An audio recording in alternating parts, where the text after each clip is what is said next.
The Golden Bowl. By Henry James. The Golden Bowl. Book First. The Prince. Part First. Chapter 1. The prince had always liked his London, when it had come to him. He was one of the modern Romans who find by the Thames a more convincing image of the truth of the ancient state than any they have left by the Tiber. Brought up on the legend of the city to which the world paid tribute, he recognized in the present London much more than in contemporary Rome the real dimensions of such a case. If it was a question of an imperium, he said to himself, and if one wished, as a Roman, to recover a little the sense of that, the place to do so was on London Bridge, or even on a fine afternoon in May, at Hyde Park Corner. It was not indeed to either of those places that these grounds of his predilection, after all sufficiently vague, had, at the moment we are concerned with him, guided his steps. He had strayed, simply enough, into Bond Street, where his imagination, working at comparatively short range, caused him now and then to stop before a window in which objects massive and lumpish, in silver and gold, in the forms to which precious stones contribute, or in leather, steel, brass, applied to 100 uses and abuses, were as tumbled together as if, in the insolence of the empire, they had been the loot of far-off victories. The young man's movements, however, betrayed no consistency of attention, not even, for that matter, when one of his arrests had proceeded from possibilities in faces shaded, as they passed him on the pavement, by huge beribboned hats, or more delicately tinted still under the tense silk of parasols held at perverse angles in waiting victorias. And the prince's undirected thought was not a little symptomatic, since, though the turn of the season had come and the flush of the streets begun to fade, the possibilities of faces on the August afternoon were still one of the notes of the scene. He was too restless, that was the fact, for any concentration, and the last idea that would just now have occurred to him in any connection was the idea of pursuit. He had been pursuing for 6 months as never in his life before, and what had actually unsteadied him, as we join him, was the sense of how he had been justified. Capture had crowned the pursuit, or success, as he would otherwise have put it, had rewarded virtue, whereby the consciousness of these things made him, for the hour, rather serious than gay. A sobriety that might have consorted with failure sat in his handsome face, constructively regular and grave, yet at the same time oddly and, as might be, functionally almost radiant. With its dark blue eyes, its dark brown mustache and its expression no more sharply foreign to an English view than to have caused it sometimes to be observed of him with a shallow felicity that he looked like a refined Irishman. What had happened was that shortly before, at 3 o'clock, his fate had practically been sealed. And that even when one pretended to no quarrel with it the moment had something of the grimness of a crunched key in the strongest lock that could be made. There was nothing to do as yet, further, but feel what one had done, and our personage felt it while he aimlessly wandered.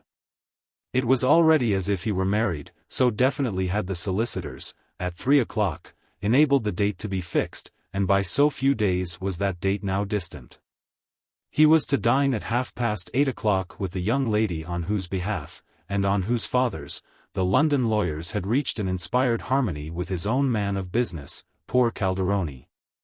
Fresh from Rome and now apparently in the wondrous situation of being shown London, before promptly leaving it again, by Mr. Verver himself, Mr. Verver whose easy way with his millions had taxed to such small purpose, in the arrangements, the principle of reciprocity. The reciprocity with which the prince was during these minutes most struck was that of Calderoni's bestowal of his company for a view of the lions. If there was one thing in the world the young man, at this juncture, clearly intended, it was to be much more decent as a son-in-law than lots of fellows he could think of had shown themselves in that character. He thought of these fellows, from whom he was so to differ, in English. He used, mentally, the English term to describe his difference, for, familiar with the tongue from his earliest years, so that no note of strangeness remained with him either for lip or for ear. He found it convenient, in life, for the greatest number of relations. He found it convenient, oddly, even for his relation with himself, though not unmindful that there might still, as time went on, be others, including a more intimate degree of that one. That would seek, possibly with violence, the larger or the finer issue. Which was it? Of the vernacular. Miss Verver had told him he spoke English too well, it was his only fault, and he had not been able to speak worse even to oblige her. When I speak worse, you see, I speak French, he had said, intimating thus that there were discriminations, doubtless of the invidious kind, for which that language was the most apt. The girl had taken this, she let him know, as a reflection on her own French, which she had always so dreamed of making good, of making better. To say nothing of his evident feeling that the idiom supposed a cleverness she was not a person to rise to. The prince's answer to such remarks, genial, charming. Like every answer the parties to his new arrangement had yet had from him, was that he was practicing his American in order to converse properly, on equal terms as it were, with Mr. Verver. His prospective father-in-law had a command of it, he said, that put him at a disadvantage in any discussion. Besides which he had made to the girl the observation that positively, of all his observations yet, had most finely touched her. You know, I think he's a real galantuomo, and no mistake. There are plenty of sham ones about. He seems to me simply the best man I've ever seen in my life. Well, my dear, why shouldn't he be? The girl had gaily inquired. It was this, precisely, that had set the prince to think. The things, or many of them, that had made Mr. Verver what he was seemed practically to bring a charge of waste against the other things that, with the other people known to the young man, had failed of such a result. Why, his form, he had returned, might have made one doubt. Father's form? She hadn't seen it. It strikes me he hasn't got any. He hasn't got mine, he hasn't even got yours. Thank you for, even, the girl had laughed at him. Oh, yours, my dear, is tremendous. But your father has his own. I've made that out. So don't doubt it. It's where it has brought him out, that's the point. It's his goodness that has brought him out. Our young woman had, at this, objected. Ah, darling, goodness, I think, never brought anyone out. Goodness, when it's real, precisely, rather keeps people in. He had been interested in his discrimination, which amused him. No, it's his way. It belongs to him. But she had wondered still. It's the American way. That's all. Exactly, it's all. It's all, I say. It fits him, so it must be good for something. Do you think it would be good for you? Maggie Verver had smilingly asked. To which his reply had been just of the happiest. I don't feel, my dear, if you really want to know, that anything much can now either hurt me or help me. Such as I am, but you'll see for yourself. Say, however, I am a galantuomo, which I devoutly hope. I'm like a chicken, at best, chopped up and smothered in sauce, cooked down as a creme de volaille, with half the parts left out. Your father's the natural fowl running about the bassacour. His feathers, movements, his sounds, those are the parts that, with me, are left out. All, as a matter of course, since you can't eat a chicken alive. The prince had not been annoyed at this, but he had been positive. Well, I'm eating your father alive, which is the only way to taste him. I want to continue, and as it's when he talks American that he is most alive, so I must also cultivate it, to get my pleasure. He couldn't make one like him so much in any other language. It mattered little that the girl had continued to demur, it was the mere play of her joy. I think he could make you like him in Chinese. It would be an unnecessary trouble. What I mean is that he's a kind of result of his inevitable tone. My liking is accordingly for the tone, which has made him possible. Oh, you'll hear enough of it, she laughed, before you've done with us. Only this, in truth, had made him frown a little. What do you mean, please, by my having done with you? Why, found out about us all there is to find. He had been able to take it indeed easily as a joke. Ah, love, I began with that. I know enough, I feel, never to be surprised. It's you yourselves meanwhile, he continued, who really know nothing. There are two parts of me, yes, he had been moved to go on. One is made up of the history, the doings, the marriages, the crimes, the follies, the boundless bêtises of other people, especially of their infamous waste of money that might have come to me. Those things are written, literally in rows of volumes, in libraries, are as public as they're abominable.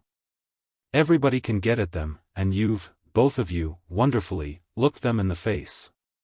But there's another part, very much smaller doubtless, which, such as it is, represents my single self, the unknown, unimportant save to you, personal quantity. About this you found out nothing. Luckily, my dear, the girl had bravely said, for what then would become, please, of the promised occupation of my future? The young man remembered even now how extraordinarily clear, he couldn't call it anything else, she had looked, in her prettiness, as she had said it. He also remembered what he had been moved to reply. The happiest reigns, we are taught, you know, are the reigns without any history. Oh, I'm not afraid of history. She had been sure of that. Call it the bad part, if you like, yours certainly sticks out of you. What was it else, Maggie Verver had also said, that made me originally think of you? It wasn't, as I should suppose you must have seen, what you call your unknown quantity, your particular self. It was the generations behind you, the follies and the crimes, the plunder and the waste, the wicked Pope, the monster most of all, whom so many of the volumes in your family library are all about. If I've read but 2 or 3 yet, I shall give myself up but the more, as soon as I have time, to the rest. Where, therefore, she had put it to him again, without your archives, annals, infamies, would you have been? He recalled what, to this, he had gravely returned. I might have been in a somewhat better pecuniary situation. But his actual situation under the head in question positively so little mattered to them that, having by that time lived deep into the sense of his advantage, he had kept no impression of the girl's rejoinder. It had but sweetened the waters in which he now floated, tinted them as by the action of some essence, poured from a gold-topped phial, for making one's bath aromatic. No one before him, never, not even the infamous Pope, had so sat up to his neck in such a bath. It showed, for that matter, how little one of his race could escape, after all, from history. What was it but history, and of their kind very much, to have the assurance of the enjoyment of more money than the palace builder himself could have dreamed of? This was the element that bore him up and into which Maggie scattered, on occasion, her exquisite coloring drops. They were of the color, of what on earth? Of what but the extraordinary American good faith? They were of the color of her innocence, and yet at the same time of her imagination, with which their relation, his and these people's, was all suffused. What he had further said on the occasion of which we thus represent him as catching the echoes from his own thoughts while he loitered, what he had further said came back to him. For it had been the voice itself of his luck, the soothing sound that was always with him. You Americans are almost incredibly romantic. Of course we are. That's just what makes everything so nice for us. Everything? He had wondered. Well, everything that's nice at all. The world, the beautiful world, or everything in it that is beautiful. I mean, we see so much. He had looked at her a moment, and he well knew how she had struck him, in respect to the beautiful world, as one of the beautiful, the most beautiful things. But what he had answered was, you see too much, that's what may sometimes make you difficulties. When you don't, at least, he had amended with a further thought, see too little. But he had quite granted that he knew what she meant, and his warning perhaps was needless. He had seen the follies of the romantic disposition, but there seemed somehow no follies in theirs, nothing, one was obliged to recognize, but innocent pleasures, pleasures without penalties. Their enjoyment was a tribute to others without being a loss to themselves. Only the funny thing, he had respectfully submitted, was that her father, though older and wiser, and a man into the bargain, was as bad, that is as good, as herself. "Oh, he's better," the girl had freely declared, "that is, he's worse. His relation to the things he cares for, and I think it beautiful, is absolutely romantic. So is his whole life over here, it's the most romantic thing I know." "You mean his idea for his native place?" "Yes, the collection, the museum with which he wishes to endow it, and of which he thinks more, as you know, than of anything in the world. It's the work of his life and the motive of everything he does." The young man, in his actual mood, could have smiled again, smiled delicately, as he had then smiled at her. "Has it been his motive in letting me have you?" "Yes, my dear, positively, or in a manner," she had said. "American City isn't, by the way, his native town, for, though he's not old, it's a young thing compared with him, a younger one. He started there, he has a feeling about it, and the place has grown, as he says, like the program of a charity performance. You're at any rate a part of his collection," she had explained, "one of the things that can only be got over here. You're a rarity, an object of beauty, an object of price. You're not perhaps absolutely unique, but you're so curious and eminent that there are very few others like you. You belong to a class about which everything is known. You're what they call a morceau de musique." "I see. I have the great sign of it," he had risked, "that I cost a lot of money." "I haven't the least idea," she had gravely answered, "what you cost," and he had quite adored, for the moment, her way of saying it. He had felt even, for the moment, vulgar. But he had made the best of that. "Wouldn't you find out if it were a question of parting with me?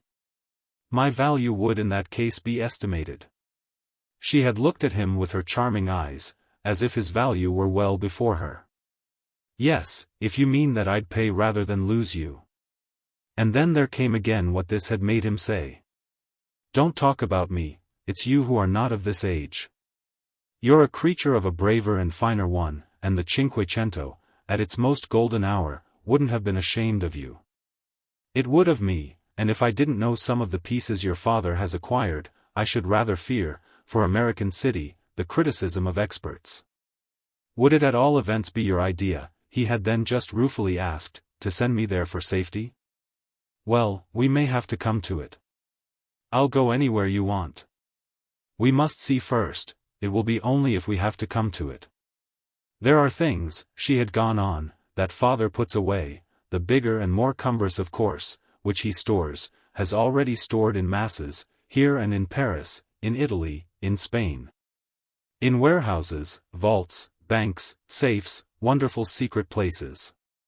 We've been like a pair of pirates, positively stage pirates, the sort who wink at each other and say, 'Ha ha,' when they come to where their treasure is buried.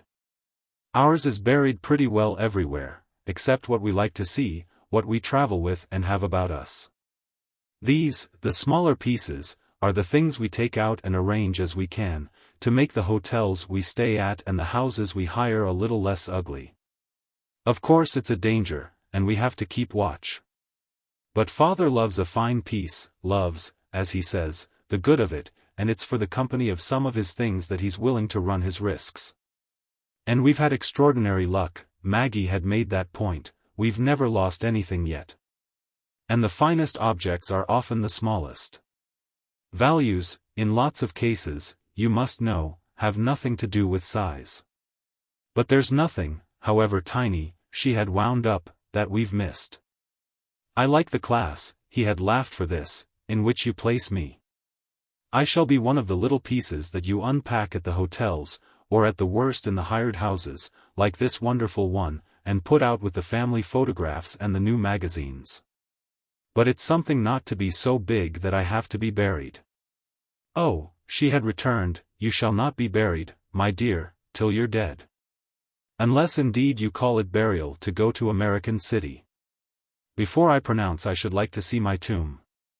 So he had had, after his fashion, the last word in their interchange, save for the result of an observation that had risen to his lips at the beginning, which he had then checked.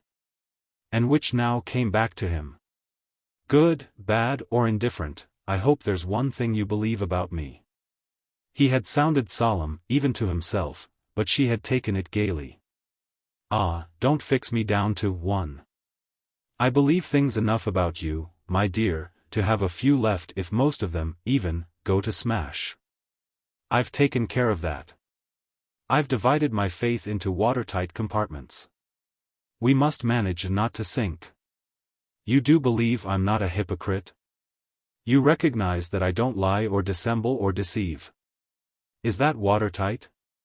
The question, to which he had given a certain intensity, had made her, he remembered, stare an instant, her color rising as if it had sounded to her still stranger than he had intended. He had perceived on the spot that any serious discussion of veracity, of loyalty, or rather of the want of them, practically took her unprepared, as if it were quite new to her. He had noticed it before. It was the English, the American sign that duplicity, like love, had to be joked about. It couldn't be gone into. So the note of his inquiry was, well, to call it nothing else, premature, a mistake worth making, however, for the almost overdone drollery in which her answer instinctively sought refuge. Watertight, the biggest compartment of all? Why, it's the best cabin and the main deck and the engine room and the steward's pantry. It's the ship itself, it's the whole line. It's the captain's table and all one's luggage, one's reading for the trip. She had images, like that were drawn from steamers and trains, from a familiarity with lines, a command of own cars, from an experience of continents and seas, that he was unable as yet to emulate. From vast modern machineries and facilities whose acquaintance he had still to make, but as to which it was part of the interest of his situation as it stood that he could, quite without wincing, feel his future likely to bristle with them. It was in fact, content as he was with his engagement and charming as he thought his affianced bride. His view of that furniture that mainly constituted our young man's romance, and to an extent that made of his inward state a contrast that he was intelligent enough to feel. He was intelligent enough to feel quite humble, to wish not to be in the least hard or voracious, not to insist on his own side of the bargain, to warn himself in short against arrogance and greed. Odd enough, of a truth, was his sense of this last danger, which may illustrate moreover his general attitude toward dangers from within. Personally, he considered, he hadn't the vices in question, and that was so much to the good. His race, on the other hand, had had them handsomely enough, and he was somehow full of his race. Its presence in him was like the consciousness of some inexpugnable scent in which his clothes, his whole person, his hands, and the hair of his head might have been steeped as in some chemical bath. The effect was nowhere in particular, yet he constantly felt himself at the mercy of the cause.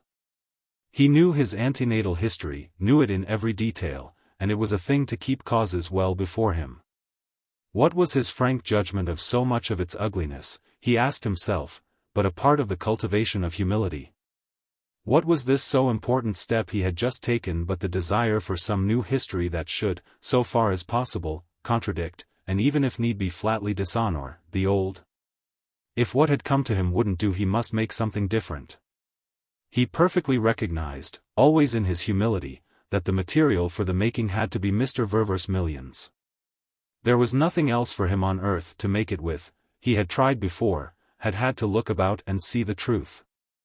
Humble as he was, at the same time, he was not so humble as if he had known himself frivolous or stupid. He had an idea, which may amuse his historian, that when you were stupid enough to be mistaken about such a matter you did know it. Therefore he wasn't mistaken, his future might be scientific.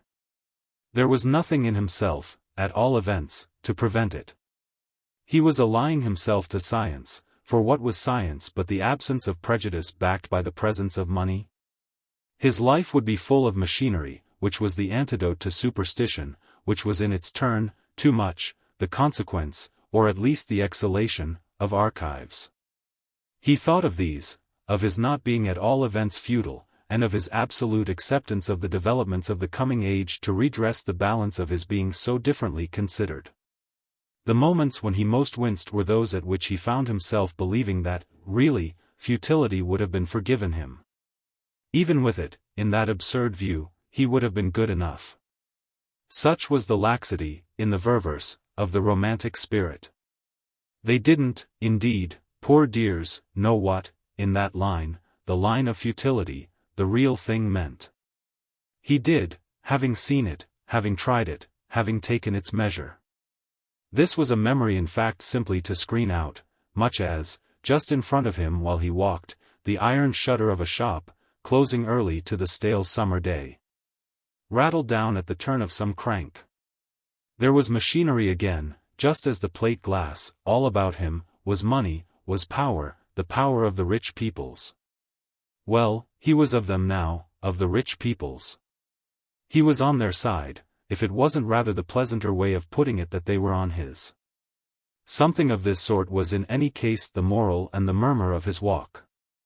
It would have been ridiculous, such a moral from such a source, if it hadn't all somehow fitted to the gravity of the hour, that gravity the oppression of which I began by recording. Another feature was the immediate nearness of the arrival of the contingent from home. He was to meet them at Charing Cross on the morrow, his younger brother, who had married before him, but whose wife, of Hebrew race, with a portion that had gilded the pill, was not in a condition to travel. His sister and her husband, the most anglicized of Milanese, his maternal uncle, the most shelved of diplomatists, and his Roman cousin, Don Ottavio, the most disponable of ex-deputies and of relatives, a scant handful of the consanguineous who, in spite of Maggie's plea for hymeneal reserve, were to accompany him to the altar. It was no great array, yet it was apparently to be a more numerous muster than any possible to the bride herself, having no wealth of kinship to choose from and making it up, on the other hand, by loose invitations. He had been interested in the girl's attitude on the matter and had wholly deferred to it, giving him, as it did, a glimpse, distinctly pleasing, of the kind of ruminations she would in general be governed by, which were quite such as fell in with his own taste. They hadn't natural relations, she and her father, she had explained, so they wouldn't try to supply the place by artificial, by make-believe ones, by any searching of highways and hedges. Oh yes, they had acquaintances enough, but a marriage was an intimate thing. You asked acquaintances when you had your kith and kin, you asked them over and above. But you didn't ask them alone, to cover your nudity and look like what they weren't. She knew what she meant and what she liked, and he was all ready to take from her, finding a good omen in both of the facts. He expected her, desired her, to have character. His wife should have it, and he wasn't afraid of her having much. He had had, in his earlier time, to deal with plenty of people who had had it. Notably with the 3-4 ecclesiastics, his great-uncle, the cardinal, above all, who had taken a hand and played a part in his education, the effect of all of which had never been to upset him. He was thus fairly on the lookout for the characteristic in this most intimate, as she was to come, of his associates. He encouraged it when it appeared. He felt therefore, just at present, as if his papers were in order, as if his accounts so balanced as they had never done in his life before, and he might close the portfolio with a snap. It would open again, doubtless, of itself, with the arrival of the Romans. It would even perhaps open with his dining tonight in Portland Place, where Mr. Verver had pitched a tent suggesting that of Alexander furnished with the spoils of Darius. But what meanwhile marked his crisis, as I have said, was his sense of the immediate 2 or 3 hours. He paused on corners, at crossings. There kept rising for him, in waves, that consciousness, sharp as to its source while vague as to its end, which I began by speaking of, the consciousness of an appeal to do something or other, before it was too late, for himself. By any friend to whom he might have mentioned it, the appeal could have been turned to frank derision. For what, for whom indeed but himself and the high advantages attached, was he about to marry an extraordinarily charming girl, whose prospects, of the solid sort, were as guaranteed as her amiability? He wasn't to do it, assuredly, all for her. The prince, as happened, however, was so free to feel and yet not to formulate that there rose before him after a little, definitely, the image of a friend whom he had often found ironic. He withheld the tribute of attention from passing faces only to let his impulse accumulate. Youth and beauty made him scarcely turn, but the image of Mrs. Assingham made him presently stop a hansom. Her youth, her beauty were things more or less of the past, but to find her at home, as he possibly might, would be doing what he still had time for. Would put something of a reason into his restlessness and thereby probably soothe it. To recognize the propriety of this particular pilgrimage, she lived far enough off, in Long Cadogan Place, was already in fact to work it off a little. A perception of the propriety of formally thanking her, and of timing the act just as he happened to be doing this, he made out as he went, was obviously all that had been the matter with him. It was true that he had mistaken the mood of the moment, misread it rather, superficially, as an impulse to look the other way from where his pledges had accumulated. Mrs. Assingham, precisely, represented, embodied his pledges, was, in her pleasant person, the force that had set them successively in motion. She had made his marriage, quite as truly as his papal ancestor had made his family, though he could scarce see what she had made it for unless because she too was perversely romantic. He had neither bribed nor persuaded her, had given her nothing, scarce even till now articulate thanks, so that her profit, to think of it vulgarly, must have all had to come from the Ververs. Yet he was far, he could still remind himself, from supposing that she had been grossly remunerated. He was wholly sure she hadn't. For if there were people who took presents and people who didn't, she would be quite on the right side and of the proud class. Only then, on the other hand, her disinterestedness was rather awful, it implied, that is, such abysses of confidence. She was admirably attached to Maggie, whose possession of such a friend might moreover quite rank as one of her assets. But the great proof of her affection had been in bringing them, with her design, together. Meeting him during a winter in Rome, meeting him afterwards in Paris, and liking him, as she had in time frankly let him know from the first. She had marked him for her young friend's own and had then, unmistakably, presented him in a light. But the interest in Maggie, that was the point, would have achieved but little without her interest in him. On what did that sentiment, unsolicited and unrecompensed, rest? What good, again, for it was much like his question about Mr. Verver, should he ever have done her? The prince's notion of a recompense to women, similar in this to his notion of an appeal, was more or less to make love to them. Now he hadn't, as he believed, made love the least little bit to Mrs. Assingham, nor did he think she had for a moment supposed it. He liked in these days, to mark them off. The women to whom he hadn't made love, it represented, and that was what pleased him in it, a different stage of existence from the time at which he liked to mark off the women to whom he had. Neither, with all this, had Mrs. Assingham herself been either aggressive or resentful. On what occasion, ever, had she appeared to find him wanting? These things, the motives of such people, were obscure, a little alarmingly so. They contributed to that element of the impenetrable which alone slightly qualified his sense of his good fortune. He remembered to have read, as a boy, a wonderful tale by Allan Poe, his prospective wife's countryman, which was a thing to show, by the way. What imagination Americans could have, the story of the shipwrecked Gordon Pym, who, drifting in a small boat further toward the North Pole, or was it the South, than anyone had ever done, found at a given moment before him a thickness of white air that was like a dazzling curtain of light, concealing as darkness conceals, yet of the color of milk or of snow. There were moments when he felt his own boat move upon some such mystery. The state of mind of his new friends, including Mrs. Assingham herself, had resemblances to a great white curtain. He had never known curtains but as purple even to blackness, but as producing where they hung a darkness intended and ominous. When they were so disposed as to shelter surprises, the surprises were apt to be shocks.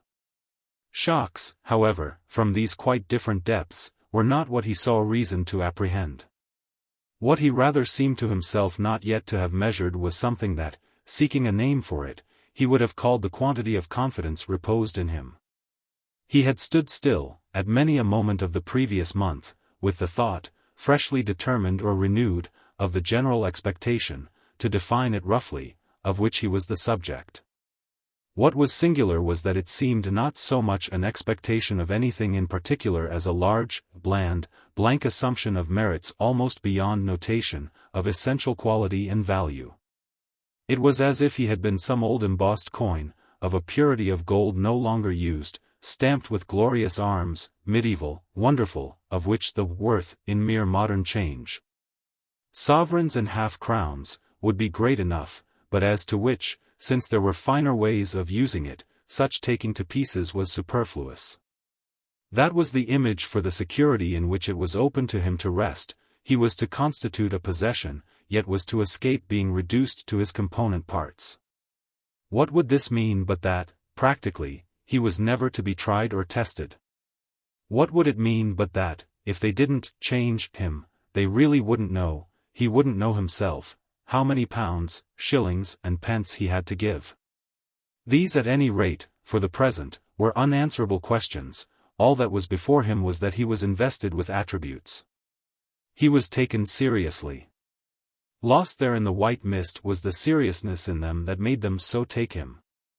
It was even in Mrs. Assingham, in spite of her having, as she had frequently shown, a more mocking spirit. All he could say as yet was that he had done nothing, so far as to break any charm. What should he do if he were to ask her frankly this afternoon what was, morally speaking, behind their veil? It would come to asking what they expected him to do. She would answer him probably, "Oh, you know, it's what we expect you to be," on which he would have no resource but to deny his knowledge. Would that break the spell, his saying he had no idea? What idea in fact could he have? He also took himself seriously, made a point of it, but it wasn't simply a question of fancy and pretension. His own estimate he saw ways, at one time and another, of dealing with, but theirs, sooner or later, say what they might, would put him to the practical proof. As the practical proof, accordingly, would naturally be proportionate to the cluster of his attributes, one arrived at a scale that he was not, honestly, the man to calculate. Who but a billionaire could say what was fair exchange for a billion? That measure was the shrouded object, but he felt really, as his cab stopped in Cadogan Place, a little nearer the shroud. He promised himself, virtually, to give the latter a twitch. How do you find this book?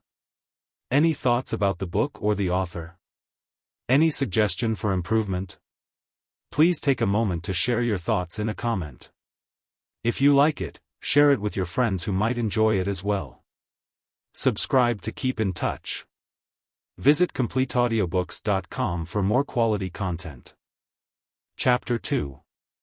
They're not good days, you know, he had said to Fanny Assingham after declaring himself grateful for finding her, and then, with his cup of tea, putting her in possession of the latest news, the documents signed an hour ago, depart et d'autres, and the telegram from his backers, who had reached Paris the morning before, and who, pausing there a little, poor dears, seemed to think the whole thing a tremendous lark.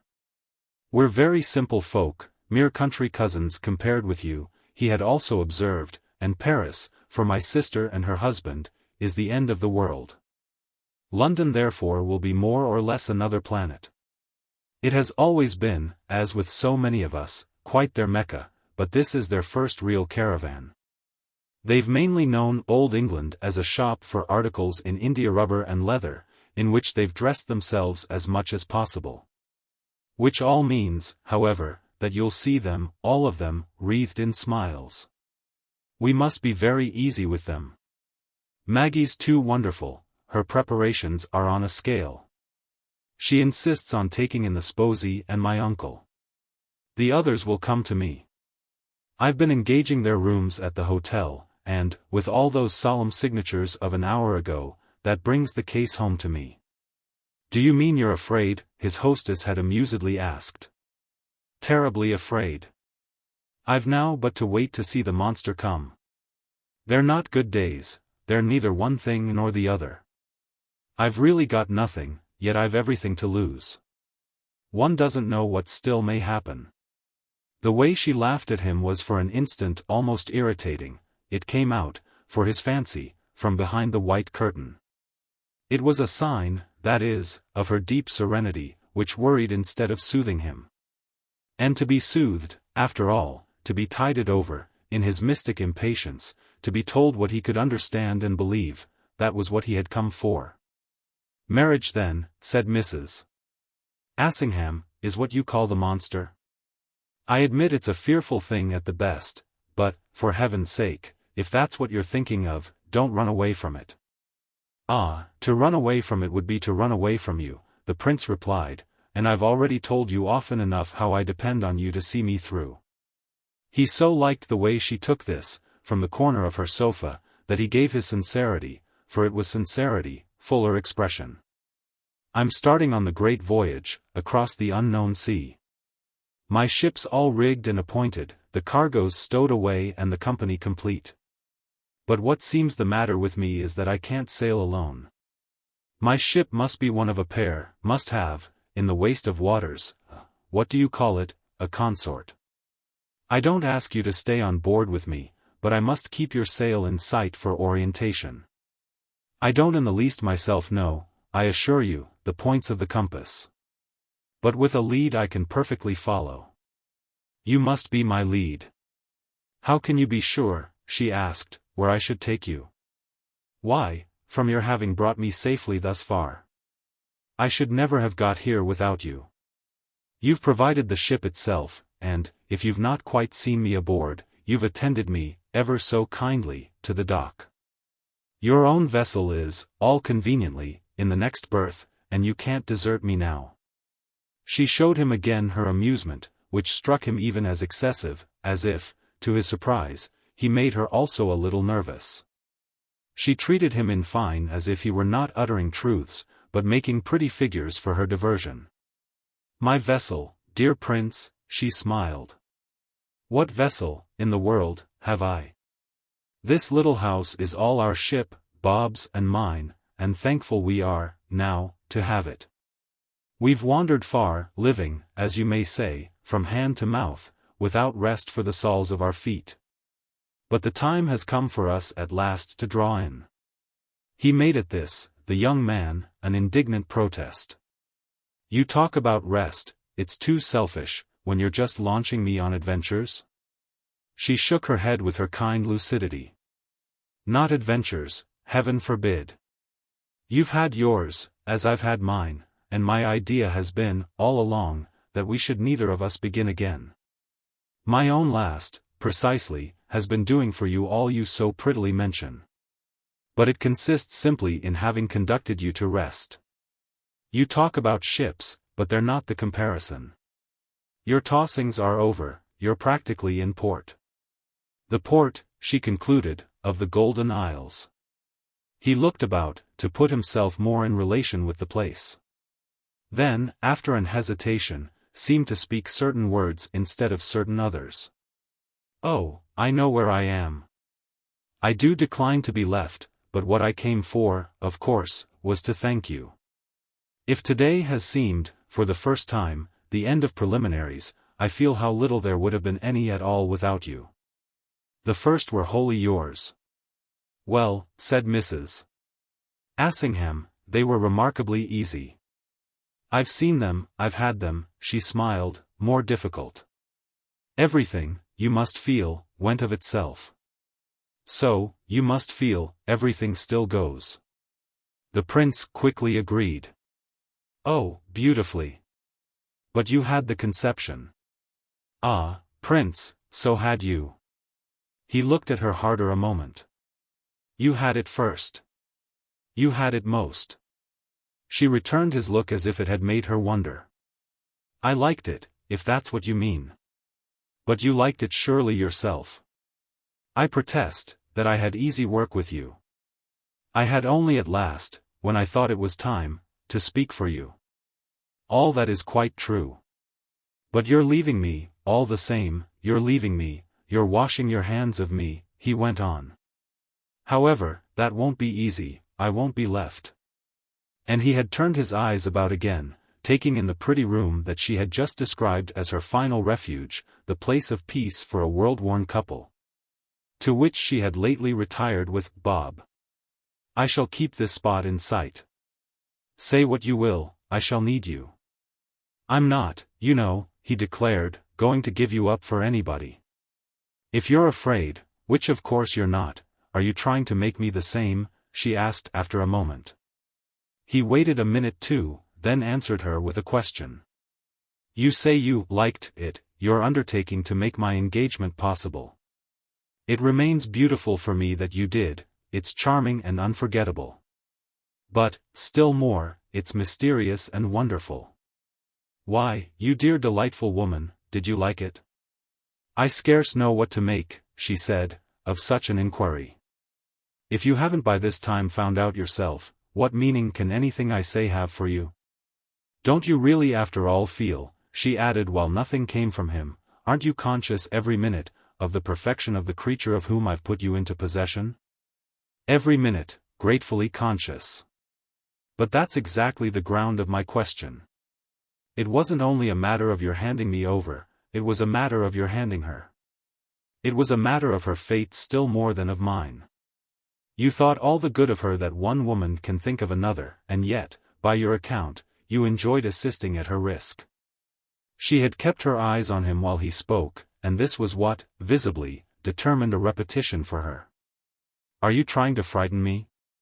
Ah, that's a foolish view, I should be too vulgar. You apparently can't understand either my good faith or my humility.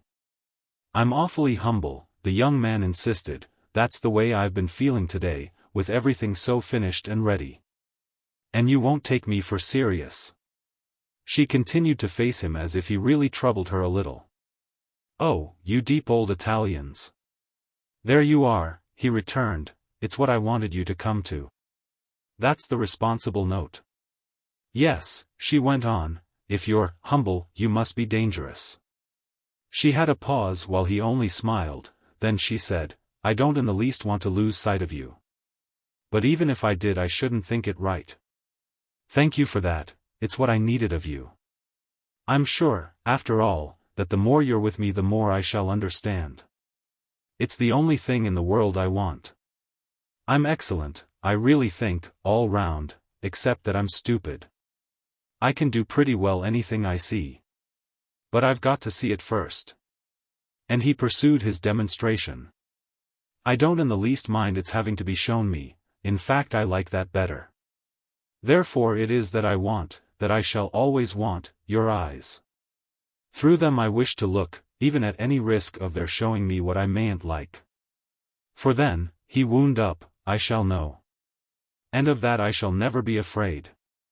She might quite have been waiting to see what he would come to, but she spoke with a certain impatience. What on earth are you talking about? But he could perfectly say, of my real, honest fear of being off, some day, of being wrong, without knowing it. That's what I shall always trust you for, to tell me when I am. No, with you people it's a sense. We haven't got it, not as you have. Therefore. But he had said enough. Echo, he simply smiled. It was not to be concealed that he worked upon her, but of course she had always liked him. I should be interested, she presently remarked, to see some sense you don't possess. Well, he produced one on the spot. The moral, dear Mrs. Assingham. I mean, always, as you others consider it. I've of course something that in our poor dear backward old Rome sufficiently passes for it. But it's no more like yours than the tortuous stone staircase, half ruined into the bargain. In some castle of our Quattrocento is like the lightning elevator in one of Mr. Verver's 15-story buildings. Your moral sense works by steam, it sends you up like a rocket. Ours is slow and steep and unlighted, with so many of the steps missing that, well, that it's as short, in almost any case, to turn round and come down again. Trusting, Mrs. Assingham smiled, to get up some other way? Yes, or not to have to get up at all. However, he added, I told you that at the beginning. Machiavelli, she simply exclaimed. You do me too much honor. I wish indeed I had his genius. However, if you really believe I have his perversity you wouldn't say it. But it's all right, he gaily enough concluded. I shall always have you to come to. On this, for a little, they sat face to face, after which, without comment, she asked him if he would have more tea. All she would give him, he promptly signified. And he developed, making her laugh, his idea that the tea of the English race was somehow their morality, made, with boiling water, in a little pot. So that the more of it one drank the more moral one would become. His drollery served as a transition, and she put to him several questions about his sister and the others, questions as to what Bob, in particular, Colonel Assingham, her husband, could do for the arriving gentleman, whom, by the prince's leave, he would immediately go to see. He was funny, while they talked, about his own people too, whom he described, with anecdotes of their habits, imitations of their manners and prophecies of their conduct, as more rococo than anything Cadogan Place would ever have known. This, Mrs. Assingham professed, was exactly what would endear them to her, and that, in turn, drew from her visitor a fresh declaration of all the comfort of his being able so to depend on her. He had been with her, at this point, some 20 minutes, but he had paid her much longer visits, and he stayed now as if to make his attitude prove his appreciation. He stayed moreover, that was really the sign of the hour, in spite of the nervous unrest that had brought him and that had in truth much rather fed on the skepticism by which she had apparently meant to soothe it. She had not soothed him, and there arrived, remarkably, a moment when the cause of her failure gleamed out. He had not frightened her, as she called it, he felt that, yet she was herself not at ease.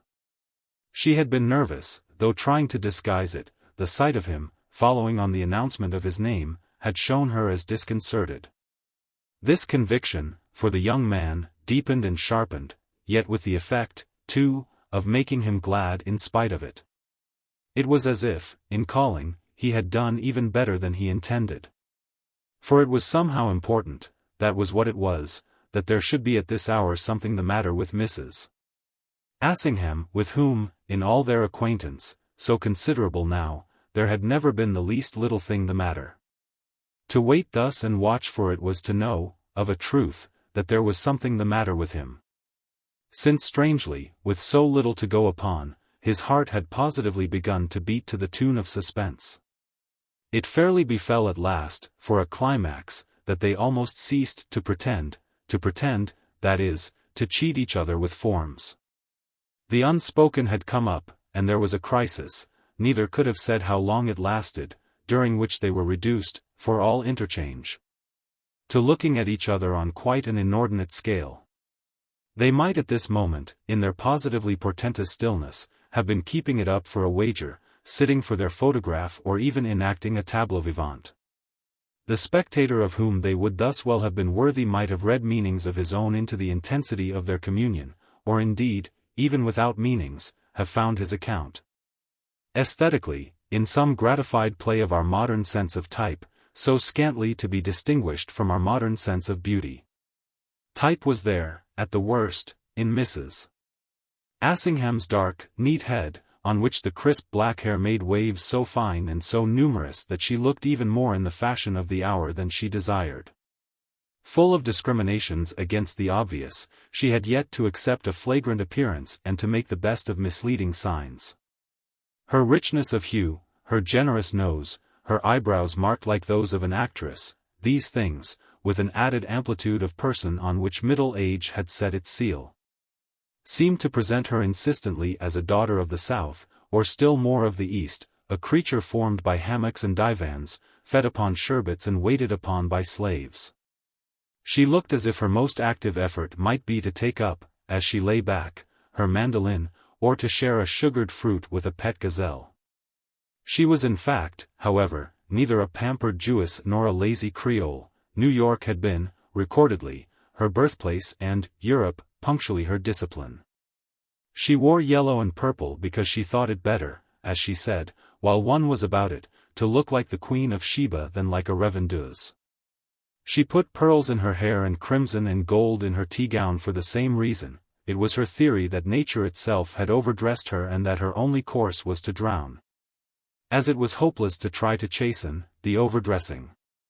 So she was covered and surrounded with things, which were frankly toys and shams, a part of the amusement with which she rejoiced to supply her friends.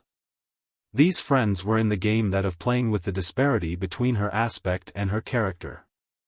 Her character was attested by the second movement of her face, which convinced the beholder that her vision of the humors of the world was not supine, not passive. She needed the warm air of friendship, but the eyes of the American city looked out, somehow, for the opportunity of it, from under the lids of Jerusalem. With her false indolence, in short, her false leisure, her false pearls and palms and courts and fountains, she was a person for whom life was multitudinous detail that left her, as it at any moment found her, unappalled and unwearied. Sophisticated as I may appear, it was her frequent phrase, she had found sympathy her best resource. It gave her plenty to do, it made her, as she also said, sit up. She had in her life 2 great holes to fill, and she described herself as dropping social scraps into them as she had known old ladies, in her early American time. Drop morsels of silk into the baskets in which they collected the material for some eventual patchwork quilt.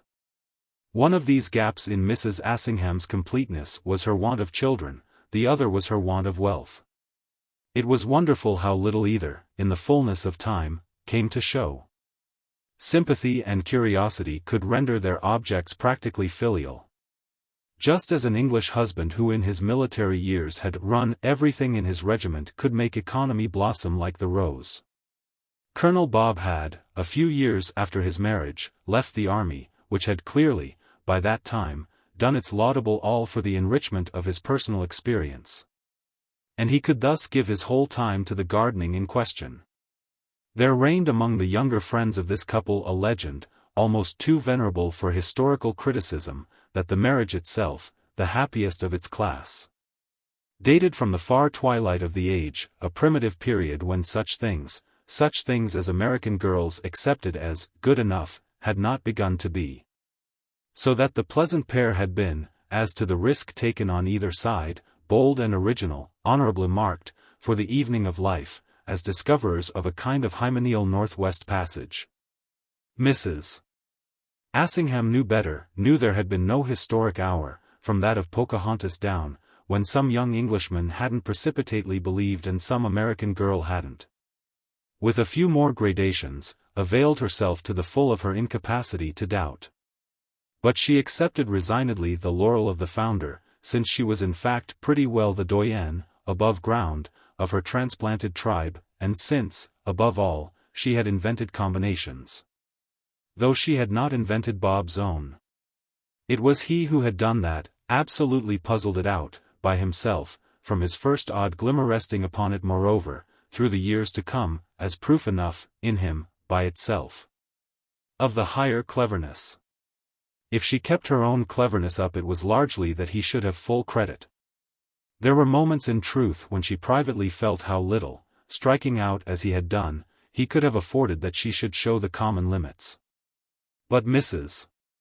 Assingham's cleverness was in truth tested when her present visitor at last said to her, "I don't think, you know, that you're treating me quite right. You've something on your mind that you don't tell me." It was positive too that her smile, in reply, was a trifle dim. "Am I obliged to tell you everything I have on my mind?" "It isn't a question of everything, but it's a question of anything that may particularly concern me." "Then you shouldn't keep it back. You know with what care I desire to proceed, taking everything into account and making no mistake that may possibly injure her." Mrs. Assingham, at this, had after an instant an odd interrogation. Her and him. Both are friends. Either Maggie or her father. "I have something on my mind," Mrs. Assingham presently returned, "something has happened for which I hadn't been prepared. But it isn't anything that properly concerns you." The prince, with immediate gaiety, threw back his head. "What do you mean by properly? I somehow see volumes in it. It's the way people put a thing when they put it, well, wrong. I put things right. What is it that has happened for me?" His hostess, the next moment, had drawn spirit from his tone. "Oh, I shall be delighted if you'll take your share of it. Charlotte Stant is in London. She has just been here. Miss Stant? Oh really? The prince expressed clear surprise, a transparency through which his eyes met his friend's with a certain hardness of concussion. She has arrived from America, he then quickly asked. She appears to have arrived this noon, coming up from Southampton, at an hotel. She dropped upon me after luncheon and was here for more than an hour. The young man heard with interest, though not with an interest too great for his gaiety. You think then I've a share in it? What is my share?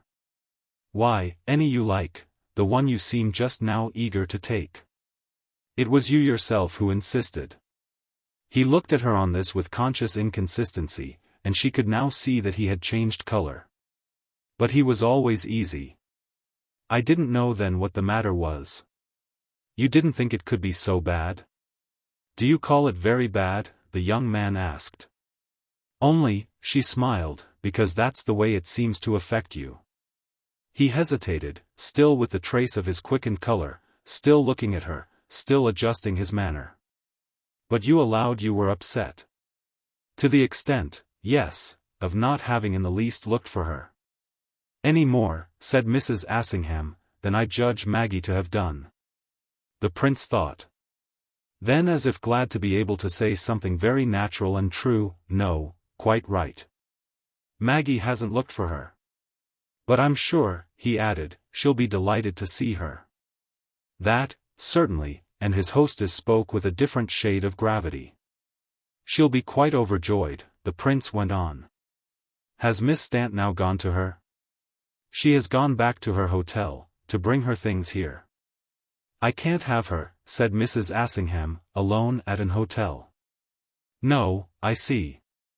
If she's here at all she must stay with me. He quite took it in. So she's coming now? I expect her at any moment. If you wait you'll see her. Oh, he promptly declared, charming. But this word came out as if, a little, in sudden substitution for some other. It sounded accidental, whereas he wished to be firm. That accordingly was what he next showed himself. If it wasn't for what's going on these next days Maggie would certainly want to have her. In fact, he lucidly continued, isn't what's happening just a reason to make her want to? Mrs. Assingham, for answer, only looked at him, and this, the next instant, had apparently had more effect than if she had spoken. For he asked a question that seemed incongruous. What has she come for? It made his companion laugh. Why, for just what you say. For your marriage. Mine? He wondered. Maggie's, it's the same thing. It's for your great event. And then, said Mrs. Assingham, she's so lonely. Has she given you that as a reason? I scarcely remember, she gave me so many. She abounds, poor dear, in reasons. But there's one that, whatever she does, I always remember for myself. And which is that? He looked as if he ought to guess but couldn't. Why, the fact that she has no home, absolutely none whatever. She's extraordinarily alone. Again he took it in. And also has no great means. Very small ones. Which is not, however, with the expense of railways and hotels, a reason for her running to and fro. On the contrary. But she doesn't like her country. Hers, my dear man. It's little enough, hers. The attribution, for the moment, amused his hostess. She has rebounded now, but she has had little enough else to do with it. Oh, I say hers, the prince pleasantly explained, very much as, at this time of day, I might say mine. I quite feel, I assure you, as if the great place already more or less belonged to me. That's your good fortune and your point of view. You own, or you soon practically will own, so much of it. Charlotte owns almost nothing in the world, she tells me, but 2 colossal trunks only, one of which I have given her leave to introduce into this house. She'll depreciate to you, Mrs. Assingham added, your property. He thought of these things, he thought of everything, but he had always his resource at hand of turning all to the easy. Has she come with designs upon me? And then in a moment, as if even this were almost too grave, he sounded the note that had least to do with himself. Est-elle toujours aussi belle? That was the furthest point, somehow, to which Charlotte Stant could be relegated. Mrs. Assingham treated it freely. Just the same. The person in the world, to my sense, whose looks are most subject to appreciation. It's all in the way she affects you. One admires her if one doesn't happen not to. So, as well, one criticizes her. Ah, that's not fair, said the prince. To criticize her? Then there you are. You're answered. I'm answered. He took it, humorously, as his lesson, sank his previous self-consciousness, with excellent effect, in grateful docility. I only meant that there are perhaps better things to be done with Miss Stant than to criticize her. When once you begin that, with anyone. He was vague and kind. I quite agree that it's better to keep out of it as long as one can. But when one must do it. Yes, he asked as she paused. Then know what you mean. I see. Perhaps, he smiled, I don't know what I mean. Well, it's what, just now, in all ways, you particularly should know. Mrs. Assingham, however, made no more of this, having, before anything else, apparently, a scruple about the tone she had just used. I quite understand, of course, that, given her great friendship with Maggie, she should have wanted to be present. She has acted impulsively, but she has acted generously. She has acted beautifully, said the prince. I say generously because I mean she hasn't, in any way, counted the cost. She'll have it to count, in a manner, now, his hostess continued. But that doesn't matter. He could see how little. You'll look after her. I'll look after her. So it's all right. It's all right, said Mrs. Assingham. Then why are you troubled? It pulled her up, but only for a minute. I'm not, any more than you. The prince's dark blue eyes were of the finest, and, on occasion, precisely, resembled nothing so much as the high windows of a Roman palace, of an historic front by one of the great old designers. Thrown open on a feast day to the golden air. His look itself, at such times, suggested an image, that of some very noble personage who, expected, acclaimed by the crowd in the street and with old precious stuffs falling over the sill for his support, had gaily and gallantly come to show himself, always moreover less in his own interest than in that of spectators and subjects whose need to admire, even to gape, was periodically to be considered. The young man's expression became, after this fashion, something vivid and concrete, a beautiful personal presence, that of a prince in very truth, a ruler, warrior, patron. Lighting up brave architecture and diffusing the sense of a function. It had been happily said of his face that the figure thus appearing in the great frame was the ghost of some proudest ancestor. Whoever the ancestor now, at all events, the prince was, for Mrs. Assingham's benefit, in view of the people. He seemed, leaning on crimson damask, to take in the bright day. He looked younger than his years, he was beautiful, innocent, vague. Oh, well, I'm not. He rang out clear. I should like to see you, sir, she said. For you wouldn't have a shadow of excuse. He showed how he agreed that he would have been at a loss for one, and the fact of their serenity was thus made as important as if some danger of its opposite had directly menaced them. The only thing was that if the evidence of their cheer was so established, Mrs. Assingham had a little to explain her original manner, and she came to this before they dropped the question. My first impulse is always to behave, about everything, as if I feared complications. But I don't fear them, I really like them. They're quite my element. He deferred, for her, to this account of herself. But still, he said, if we're not in the presence of a complication. She hesitated. A handsome, clever, odd girl staying with one is always a complication. The young man weighed it almost as if the question were new to him. And will she stay very long? His friend gave a laugh. How in the world can I know? I've scarcely asked her. Ah yes. You can't. But something in the tone of it amused her afresh. Do you think you could? He wondered. Do you think you could get it out of her for me, the probable length of her stay? He rose bravely enough to the occasion and the challenge. I dare say, if you were to give me the chance. Here it is then for you, she answered, for she had heard, within the minute, the stop of a cab at her door. She's back. Chapter 3. It had been said as a joke, but as, after this, they awaited their friend in silence. The effect of the silence was to turn the time to gravity, a gravity not dissipated even when the prince next spoke. He had been thinking the case over and making up his mind. A handsome, clever, odd girl staying with one was a complication. Mrs. Assingham, so far, was right.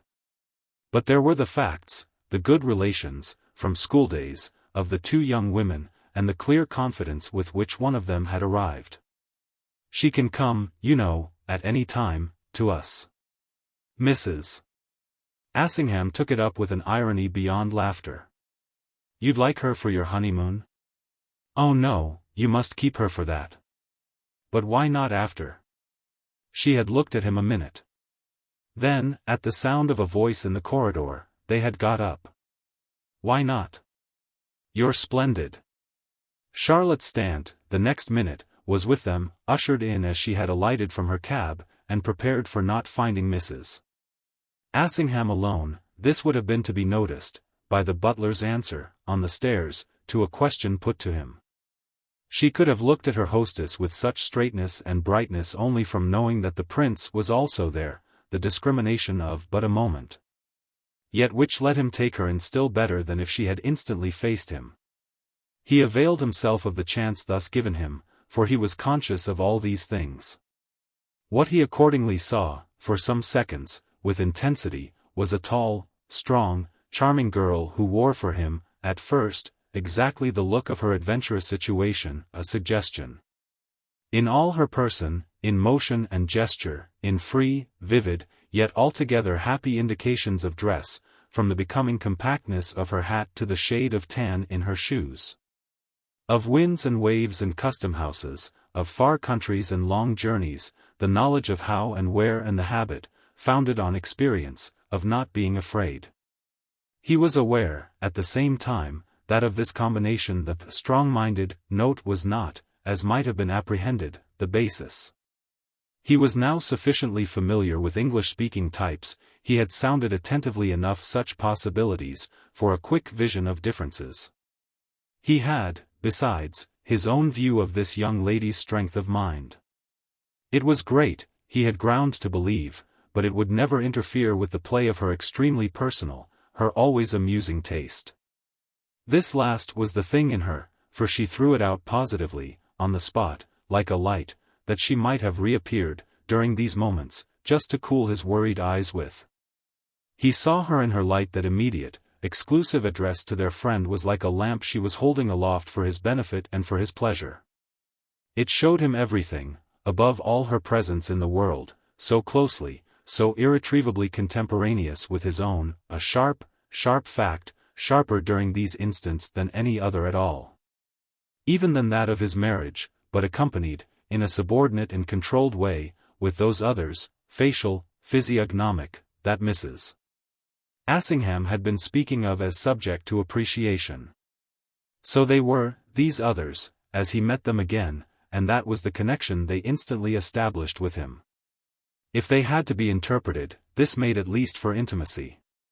There was but one way certainly for him, to interpret them in the sense of the already known.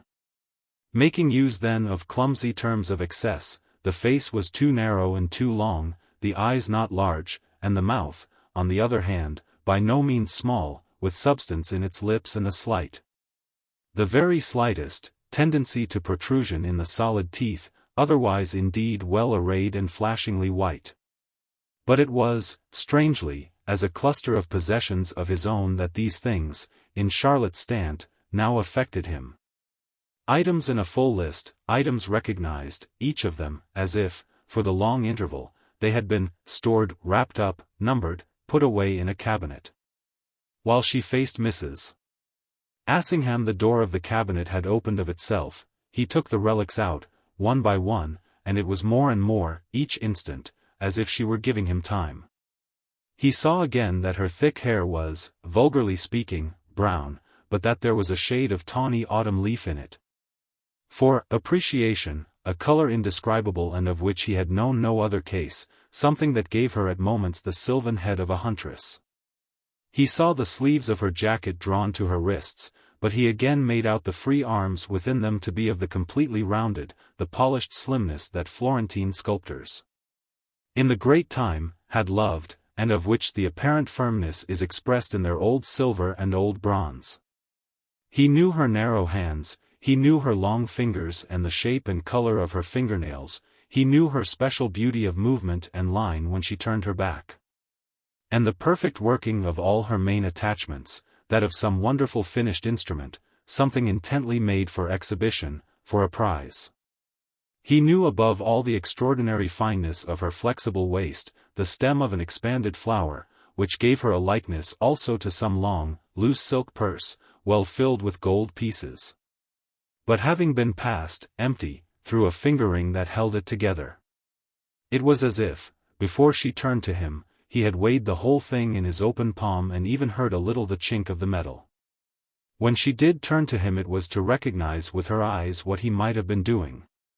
She made no circumstance of thus coming upon him, save so far as the intelligence in her face could at any moment make a circumstance of almost anything. If when she moved off she looked like a huntress, she looked when she came nearer like his notion, perhaps not wholly correct, of a muse. But what she said was simply, "You see you're not rid of me. How is dear Maggie?" It was to come soon enough by the quite unforced operation of chance, the young man's opportunity to ask her the question suggested by Mrs. Assingham shortly before her entrance. The license, had he chosen to embrace it, was within a few minutes all there, the license given him literally to inquire of this young lady how long she was likely to be with them. For a matter of the mere domestic order had quickly determined, on Mrs. Assingham's part, a withdrawal, of a few moments, which had the effect of leaving her visitors free. "Mrs. Betterman's there?" she had said to Charlotte in allusion to some member of the household who was to have received her and seen her belongings settled. To which Charlotte had replied that she had encountered only the butler, who had been quite charming. She had deprecated any action taken on behalf of her effects. But her hostess, rebounding from accumulated cushions, evidently saw more in Mrs. Betterman's non-appearance than could meet the casual eye. What she saw, in short, demanded her intervention, in spite of an earnest "let me go" from the girl, and a prolonged smiling wail over the trouble she was giving. The prince was quite aware, at this moment, that departure, for himself, was indicated. The question of Miss Stant's installation didn't demand his presence. It was a case for one to go away, if one hadn't a reason for staying. He had a reason, however, of that he was equally aware. And he had not for a good while done anything more conscious and intentional than not, quickly, to take leave. His visible insistence, for it came to that, even demanded of him a certain disagreeable effort, the sort of effort he had mostly associated with acting for an idea. His idea was there, his idea was to find out something he wanted much to know, and to find it out not tomorrow, not at some future time, not in short with waiting and wondering, but if possible before quitting the place. This particular curiosity, moreover, confounded itself a little with the occasion offered him to satisfy Mrs. Assingham's own. He wouldn't have admitted that he was staying to ask a rude question. There was distinctly nothing rude in his having his reasons. It would be rude, for that matter, to turn one's back, without a word or two, on an old friend. Well, as it came to pass, he got the word or two, for Mrs. Assingham's preoccupation was practically simplifying. The little crisis was of shorter duration than our account of it. Duration, naturally, would have forced him to take up his hat. He was somehow glad, on finding himself alone with Charlotte, that he had not been guilty of that inconsequence. Not to be flurried was the kind of consistency he wanted, just as consistency was the kind of dignity. And why couldn't he have dignity when he had so much of the good conscience, as it were, on which such advantages rested? He had done nothing he oughtn't, he had in fact done nothing at all. Once more, as a man conscious of having known many women, he could assist, as he would have called it, at the recurrent, the predestined phenomenon. The thing always as certain as sunrise or the coming round of saints' days, the doing by the woman of the thing that gave her away. She did it, ever, inevitably, infallibly, she couldn't possibly not do it. It was her nature, it was her life, and the man could always expect it without lifting a finger. This was his, the man's, any man's, position and strength, that he had necessarily the advantage, that he only had to wait, with a decent patience, to be placed, in spite of himself. It might really be said, in the right. Just so the punctuality of performance on the part of the other creature was her weakness and her deep misfortune, not less, no doubt, than her beauty. It produced for the man that extraordinary mixture of pity and profit in which his relation with her, when he was not a mere brute, mainly consisted. And gave him in fact his most pertinent ground of being always nice to her, nice about her, nice for her. She always dressed her act up, of course, she muffled and disguised and arranged it, showing in fact in these dissimulations a cleverness equal to but one thing in the world. Equal to her objection, she would let it be known for anything, for everything, but the truth of which it was made. That was what, precisely, Charlotte Stant would be doing now, that was the present motive and support, to a certainty, of each of her looks and motions. She was the 20th woman, she was possessed by her doom, but her doom was also to arrange appearances, and what now concerned him was to learn how she proposed. He would help her, would arrange with her to any point in reason, the only thing was to know what appearance could best be produced and best be preserved.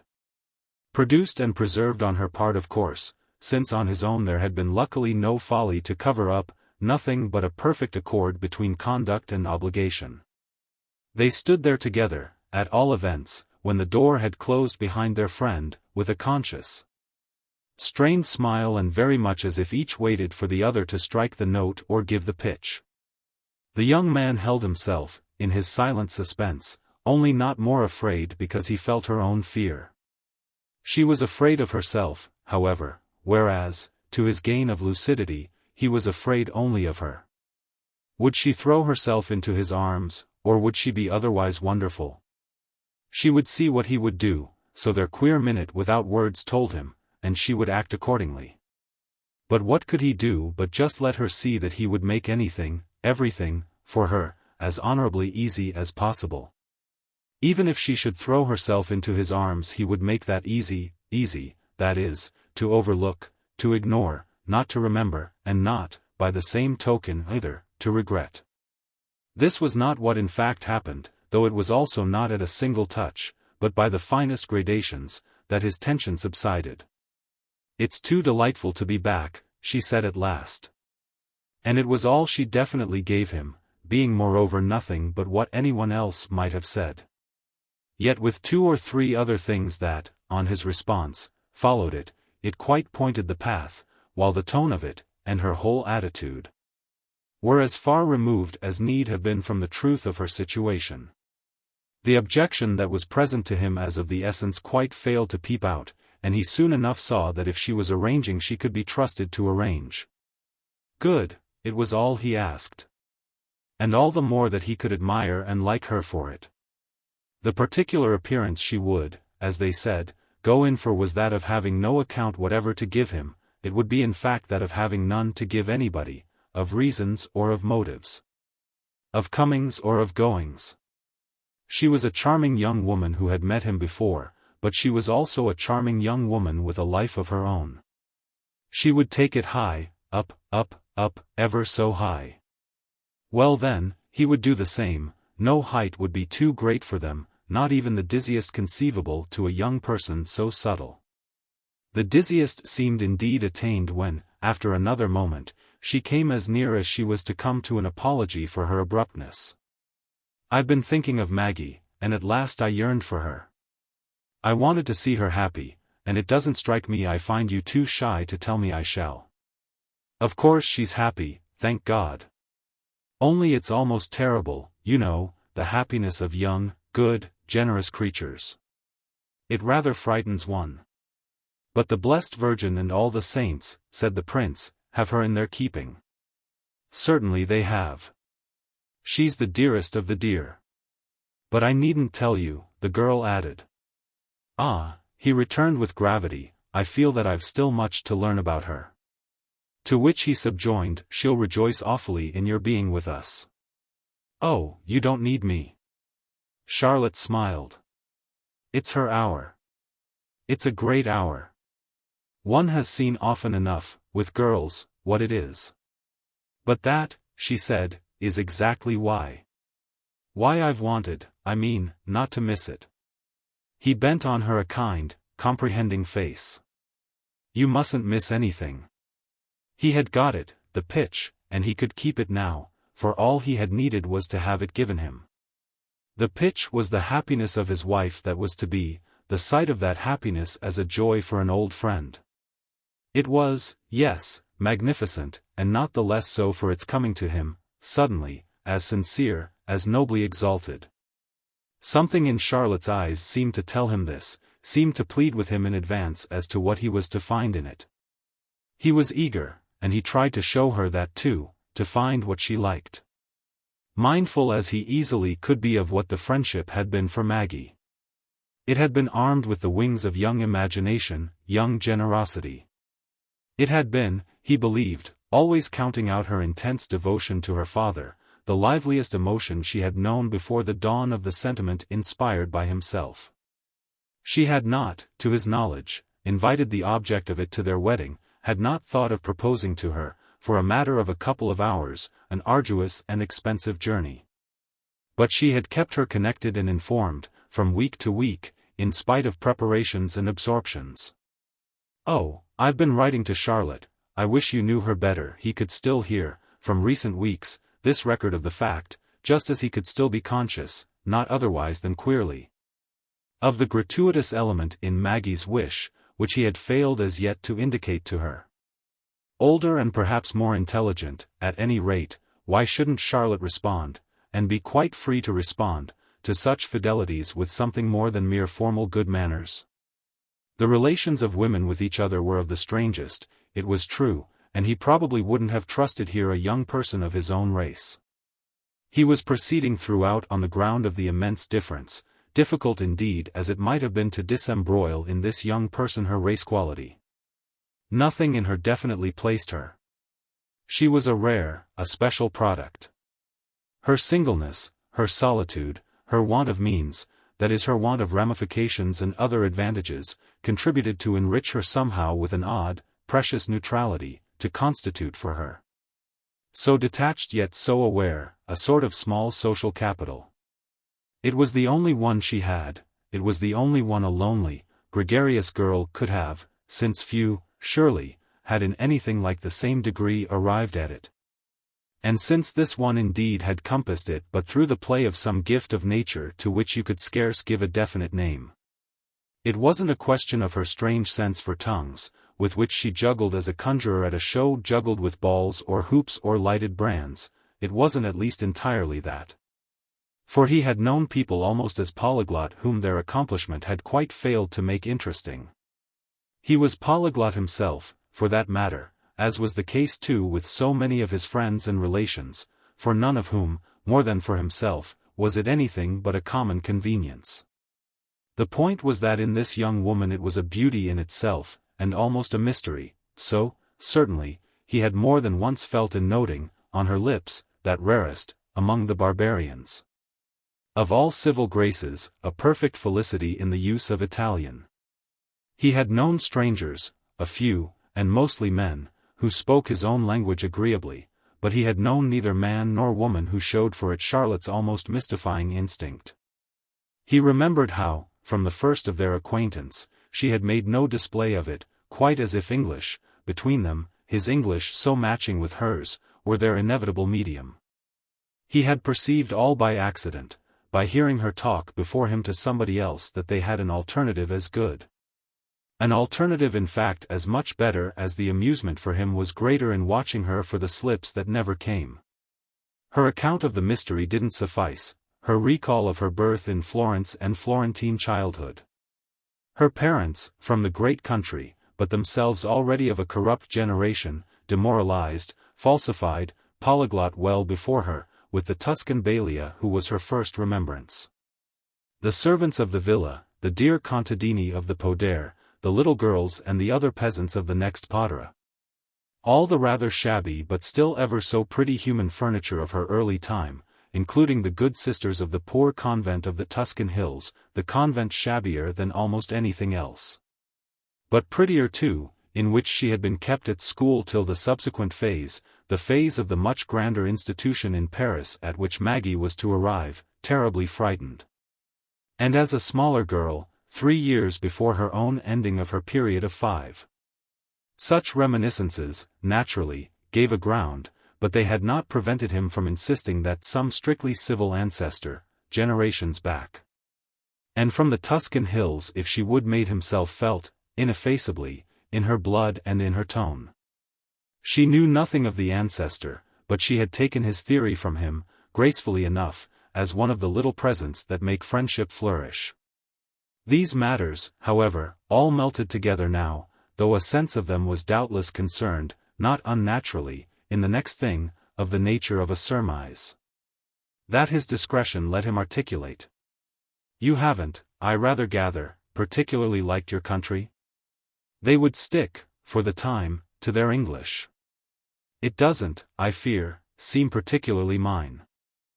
And it doesn't in the least matter, over there, whether one likes it or not, that is to anyone but oneself. But I didn't like it, said Charlotte Stant. That's not encouraging then to me, is it? The prince went on. Do you mean because you're going? Oh yes, of course we're going. I've wanted immensely to go. She hesitated. But now? Immediately? In a month or two, it seems to be the new idea. On which there was something in her face, as he imagined, that made him say, Didn't Maggie write to you? Not of your going at once. But of course you must go. And of course you must stay, Charlotte was easily clear, as long as possible. Is that what you did? He laughed. You stayed as long as possible? Well, it seemed to me so, but I hadn't interests. You'll have them, on a great scale. It's the country for interests, said Charlotte. If I had only had a few I doubtless wouldn't have left it.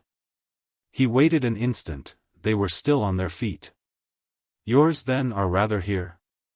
Oh, mine. The girl smiled. They take up little room, wherever they are. It determined in him, the way this came from her and what it somehow did for her, it determined in him a speech that would have seemed a few minutes before precarious and in questionable taste. The lead she had given him made the difference, and he felt it as really a lift on finding an honest and natural word rise, by its license, to his lips. Nothing surely could be, for both of them, more in the note of a high bravery. I've been thinking it all the while so probable, you know, that you would have seen your way to marrying. She looked at him an instant, and, just for these seconds, he feared for what he might have spoiled. To marrying whom? Why, some good, kind, clever, rich American. Again his security hung in the balance, then she was, as he felt, admirable. I tried everyone I came across. I did my best. I showed I had come, quite publicly, for that. Perhaps I showed it too much. At any rate it was no use. I had to recognize it. No one would have me. Then she seemed to show as sorry for his having to hear of her anything so disconcerting. She pitied his feeling about it, if he was disappointed she would cheer him up. Existence, you know, all the same, doesn't depend on that. I mean, she smiled, on having caught a husband. Oh, existence, the prince vaguely commented. You think I ought to argue for more than mere existence? She asked. I don't see why my existence, even reduced as much as you like to being merely mine, should be so impossible. There are things, of sorts, I should be able to have, things I should be able to be. The position of a single woman today is very favorable, you know. Favorable to what? Why, just to existence, which may contain, after all, in one way and another, so much. It may contain, at the worst, even affections in fact quite particularly, fixed, that is, on one's friends. I'm extremely fond of Maggie, for instance, I quite adore her. How could I adore her more if I were married to one of the people you speak of? The prince gave a laugh. You might adore him more. Ah, but it isn't, is it, she asked, a question of that. My dear friend, he returned, it's always a question of doing the best for oneself one can, without injury to others. He felt by this time that they were indeed on an excellent basis. So he went on again, as if to show frankly his sense of its firmness. I venture therefore to repeat my hope that you'll marry some capital fellow. And also to repeat my belief that such a marriage will be more favorable to you, as you call it, than even the spirit of the age. She looked at him at first only for answer, and would have appeared to take it with meekness had she not perhaps appeared a little more to take it with gaiety. Thank you very much, she simply said, but at that moment their friend was with them again. It was undeniable that, as she came in, Mrs. Assingham looked, with a certain smiling sharpness, from one of them to the other, the perception of which was perhaps what led Charlotte, for reassurance, to pass the question on. The prince hopes so much I shall still marry some good person. Whether it worked for Mrs. Assingham or not, the prince was himself, at this, more than ever reassured. He was safe, in a word, that was what it all meant, and he had required to be safe. He was really safe enough for almost any joke. It's only, he explained to their hostess, because of what Miss Stant has been telling me. Don't we want to keep up her courage? If the joke was broad he had at least not begun it, not, that is, as a joke, which was what his companions addressed to their friend made of it. She has been trying in America, she says, but hasn't brought it off. The tone was somehow not what Mrs. Assingham had expected, but she made the best of it. Well then, she replied to the young man, if you take such an interest you must bring it off. And you must help, dear, Charlotte said unperturbed, as you've helped, so beautifully, in such things before. With which, before Mrs. Assingham could meet the appeal, she had addressed herself to the prince on a matter much nearer to him. Your marriage is on Friday, on Saturday? Oh, on Friday, no. For what do you take us? There's not a vulgar omen we're neglecting. On Saturday, please, at the oratory, at 3 o'clock, before 12 assistants exactly. 12 including me? It struck him, he laughed. You'll make the 13th. It won't do. Not, said Charlotte, if you're going in 4 omens. Should you like me to stay away? Dear no, we'll manage. We'll make the round number, we'll have in some old woman. They must keep them there for that, don't they? Mrs. Assingham's return had at last indicated for him his departure. He had possessed himself again of his hat and approached her to take leave. But he had another word for Charlotte. I dine tonight with Mr. Verver. Have you any message? The girl seemed to wonder a little. For Mr. Verver? For Maggie, about her seeing you early. That, I know, is what she'll like. Then I'll come early, thanks. I dare say, he went on, she'll send for you. I mean send a carriage. Oh, I don't require that, thanks. I can go, for a penny, can't I? She asked of Mrs. Assingham, in an omnibus.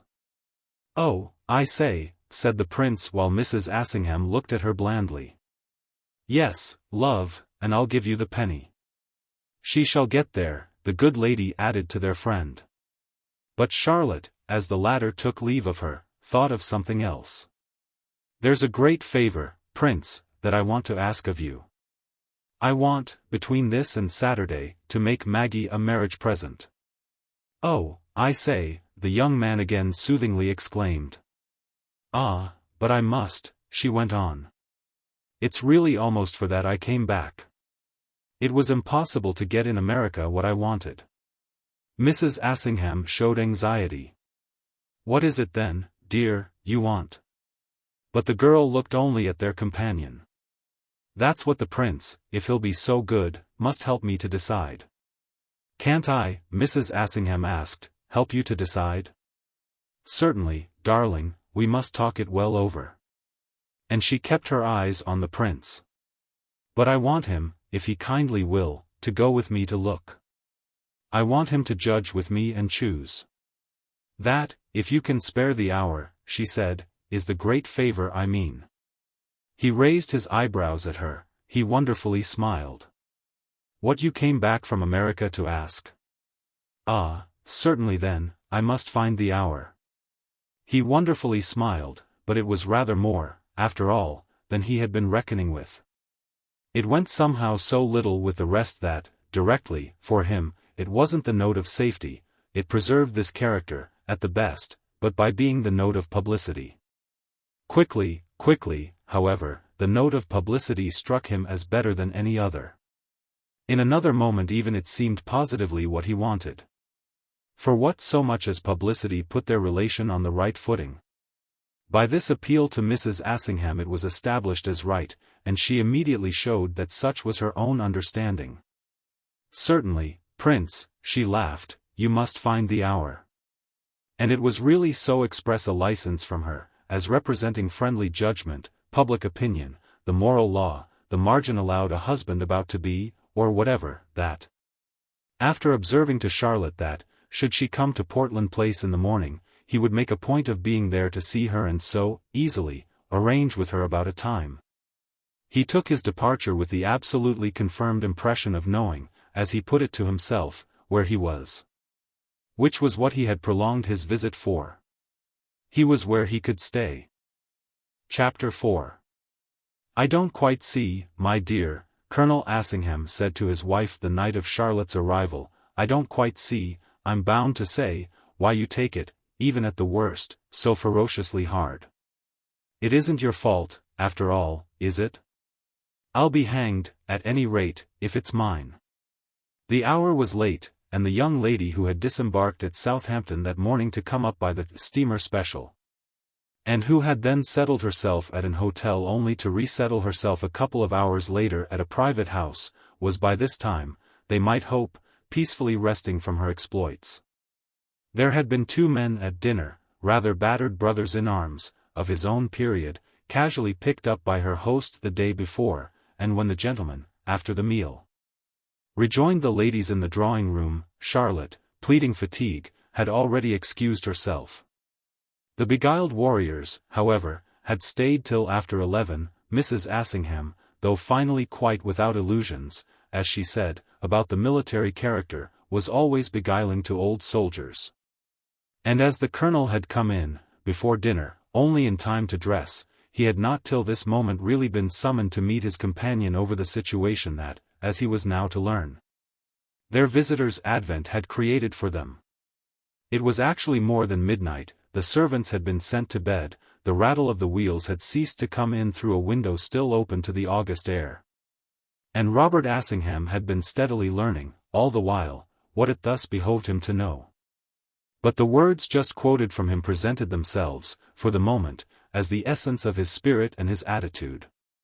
He disengaged, he would be damned if he didn't, they were both phrases he repeatedly used, his responsibility. The simplest, the sanest, the most obliging of men, he habitually indulged in extravagant language. His wife had once told him, in relation to his violence of speech, that such excesses, on his part, made her think of a retired general whom she had once seen playing with toy soldiers, fighting and winning battles, carrying on sieges and annihilating enemies with little fortresses of wood and little armies of tin. Her husband's exaggerated emphasis was his box of toy soldiers, his military game. It harmlessly gratified in him, for his declining years, the military instinct. Bad words, when sufficiently numerous and arrayed in their might, could represent battalions, squadrons, tremendous cannonades and glorious charges of cavalry. It was natural, it was delightful, the romance, and for her as well, of camp life and of the perpetual booming of guns. It was fighting to the end, to the death, but no one was ever killed. Less fortunate than she, nevertheless, in spite of his wealth of expression, he had not yet found the image that described her favorite game. All he could do was practically to leave it to her, emulating her own philosophy.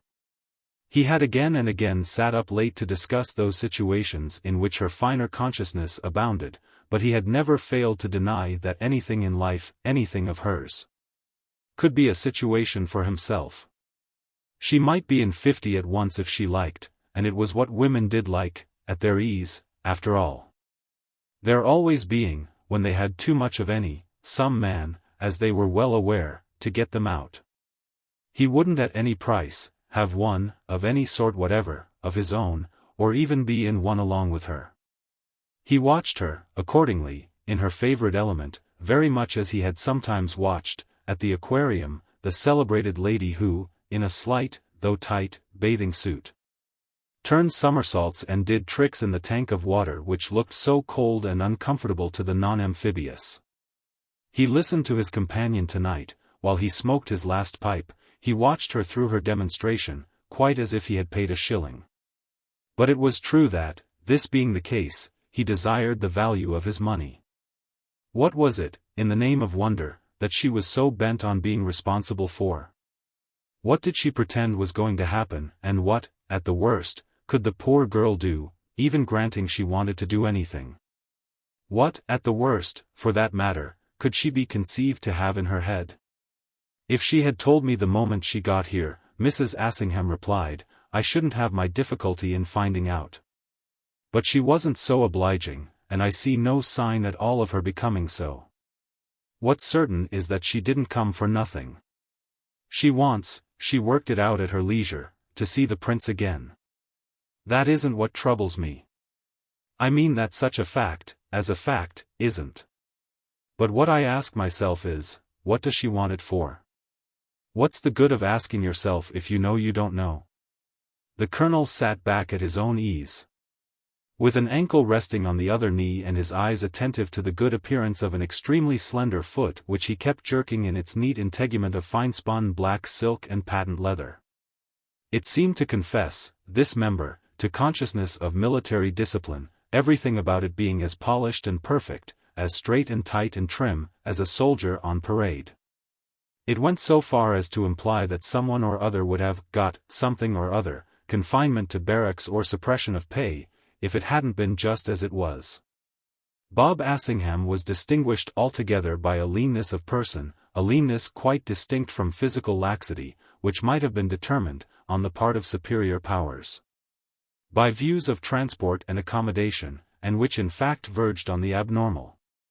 He did, himself as well as his friends mostly knew, yet remained hungrily thin, with abdominal cavities quite grim in their effect, and with a consequent looseness of apparel that, combined with a choice of queer light shades and of strange straw-like textures, of the aspect of Chinese mats, provocative of wonder at his sources of supply, suggested the habit of tropic islands.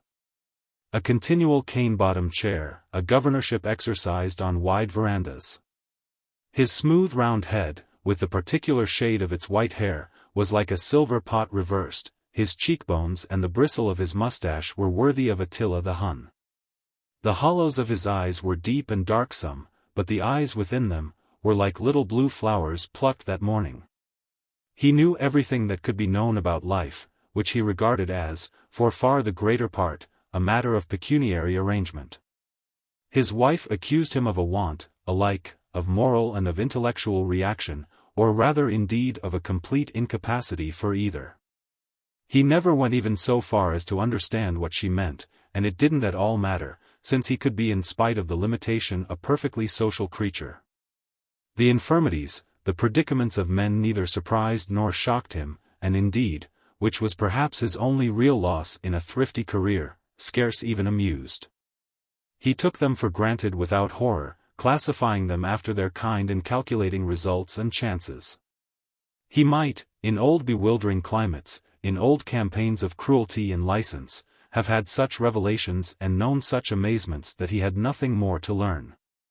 But he was wholly content, in spite of his fondness, in domestic discussion, for the superlative degree, and his kindness, in the oddest way, seemed to have nothing to do with his experience. He could deal with things perfectly, for all his needs, without getting near them. This was the way he dealt with his wife, a large proportion of whose meanings he knew he could neglect. He edited, for their general economy, the play of her mind, just as he edited, savingly, with the stump of a pencil, her redundant telegrams. The thing in the world that was least of a mystery to him was his club, which he was accepted as perhaps too completely managing, and which he managed on lines of perfect penetration. His connection with it was really a masterpiece of editing. This was in fact, to come back, very much the process he might have been proposing to apply to Mrs. Assingham's view of what was now before them, that is to their connection with Charlotte Stant's possibilities. They wouldn't lavish on them all their little fortune of curiosity and alarm. Certainly they wouldn't spend their cherished savings so early in the day. He liked Charlotte, moreover, who was a smooth and compact inmate, and whom he felt as, with her instincts that made against waste, much more of his own sort than his wife. He could talk with her about Fanny almost better than he could talk with Fanny about Charlotte. However, he made at present the best of the latter necessity, even to the pressing of the question he has been noted as having last uttered.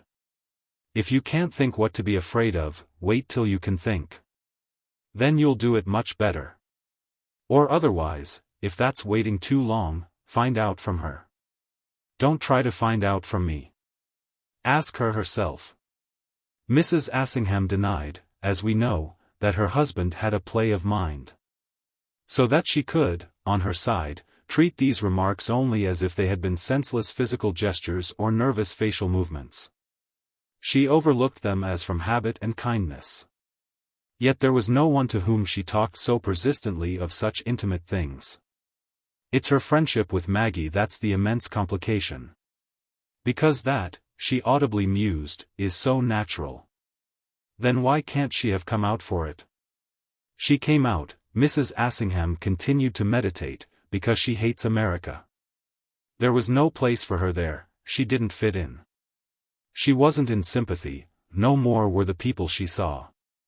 Then it's hideously dear, she can't, on her means, begin to live there. Not at all as she can, in a way, here. In the way, you mean, of living with us? Of living with anyone. She can't live by visits alone, and she doesn't want to. She's too good for it even if she could. But she will, she must, sooner or later, stay with them. Maggie will want her, Maggie will make her. Besides, she'll want to herself. Then why won't that do, the Colonel asked, for you to think it's what she has come for? How will it do, how? She went on as without hearing him. That's what one keeps feeling. Why shouldn't it do beautifully? That anything of the past, she brooded, should come back now? How will it do, how will it do? It will do, I dare say, without your wringing your hands over it. When, my dear, the Colonel pursued as he smoked, have you ever seen anything of yours, anything that you've done, not do? Ah, I didn't do this. It brought her answer straight. I didn't bring her back. Did you expect her to stay over there all her days to oblige you? Not a bit, for I shouldn't have minded her coming after their marriage. It's her coming, this way, before. To which she added with inconsequence, I'm too sorry for her, of course she can't enjoy it. But I don't see what perversity rides her. She needn't have looked it all so in the face, as she doesn't do it, I suppose, simply for discipline. It's almost, that's the bore of it, discipline to me. Perhaps then, said Bob Assingham, that's what has been her idea. Take it, for God's sake, as discipline to you and have done with it. It will do, he added, for discipline to me as well. She was far, however, from having done with it. It was a situation with such different sides, as she said, and to none of which one could, in justice, be blind. It isn't in the least, you know, for instance, that I believe she's bad. Never, never, Mrs. Assingham declared. I don't think that of her. Then why isn't that enough? Nothing was enough, Mrs. Assingham signified, but that she should develop her thought. She doesn't deliberately intend, she doesn't consciously wish, the least complication. It's perfectly true that she thinks Maggie a dear, as who doesn't? She's incapable of any plan to hurt a hair of her head. Yet here she is, and there they are, she wound up. Her husband again, for a little, smoked in silence. What in the world, between them, ever took place? Between Charlotte and the prince? Why, nothing, except their having to recognize that nothing could. That was their little romance, it was even their little tragedy. But what the deuce did they do? Do? They fell in love with each other, but, seeing it wasn't possible, gave each other up. Then where was the romance?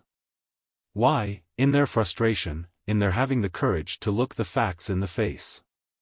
What facts? The colonel went on. Well, to begin with, that of their neither of them having the means to marry.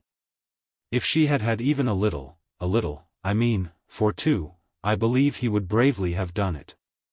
After which, as her husband but emitted an odd vague sound, she corrected herself. I mean if he himself had had only a little, or a little more than a little for a prince. They would have done what they could, she did them justice, if there had been a way. But there wasn't a way, and Charlotte, quite to her honor, I consider, understood it. He had to have money, it was a question of life and death.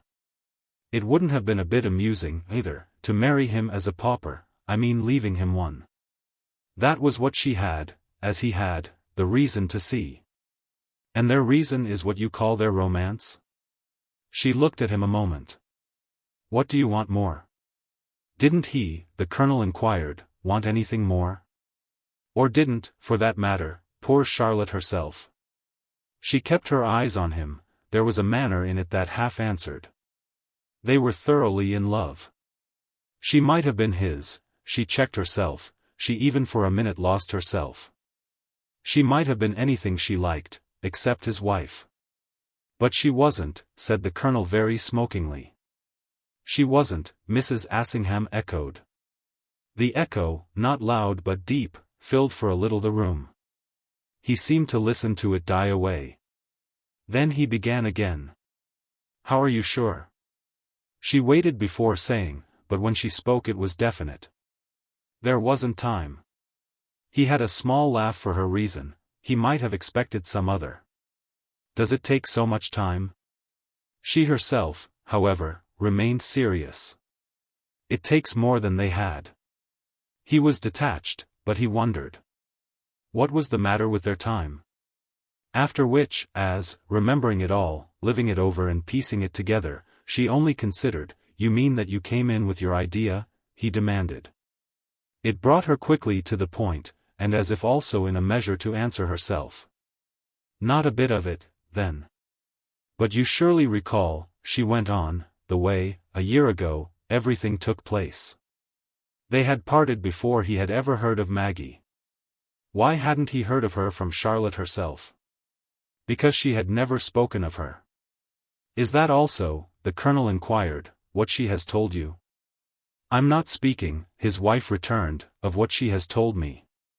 That's one thing. I'm speaking of what I know by myself. That's another.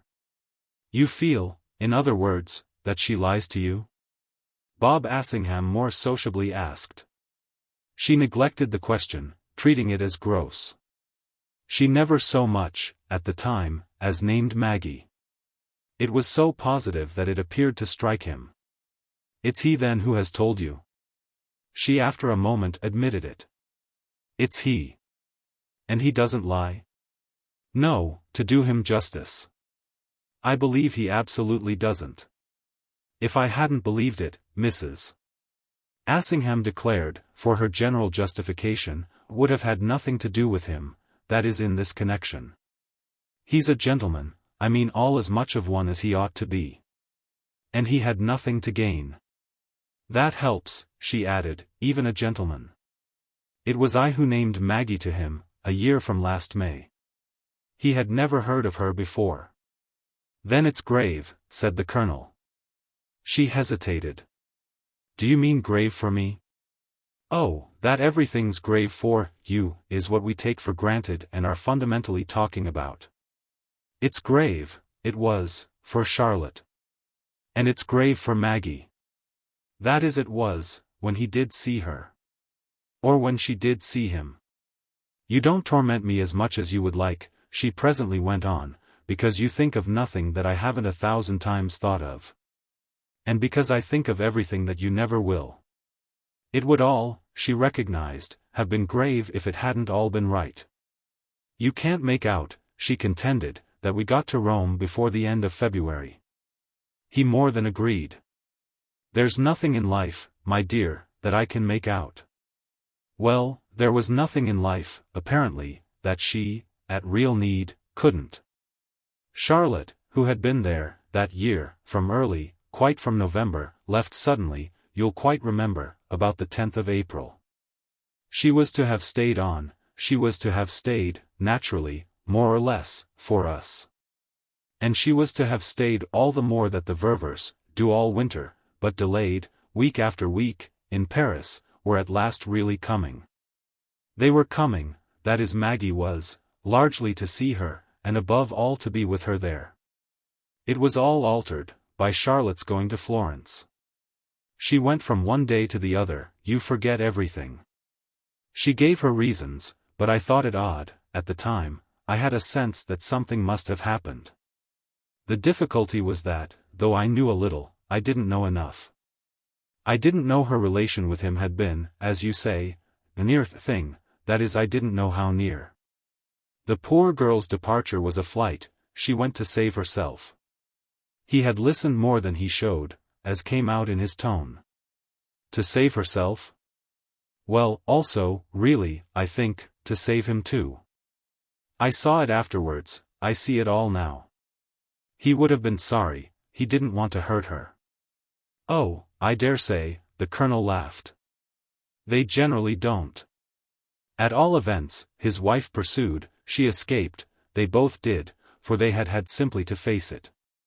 Their marriage couldn't be, and, if that was so, the sooner they put the Apennines between them the better. It had taken them, it is true, some time to feel this and to find it out.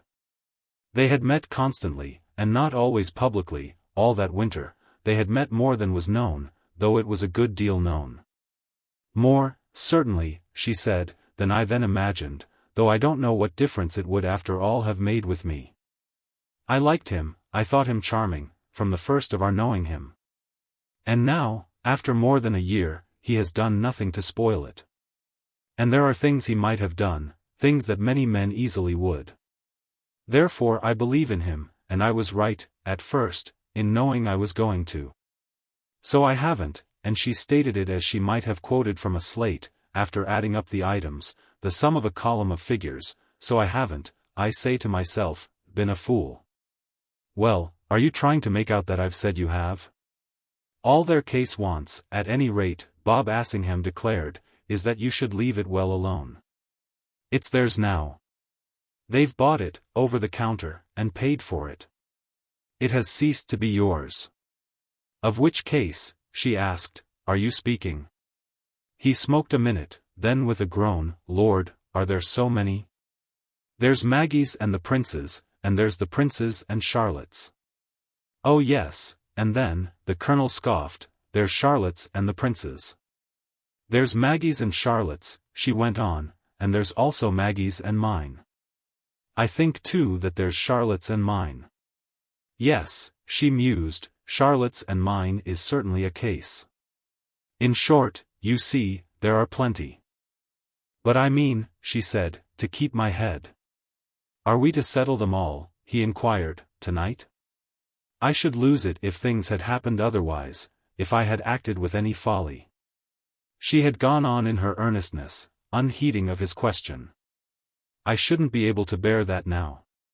But my good conscience is my strength, no one can accuse me.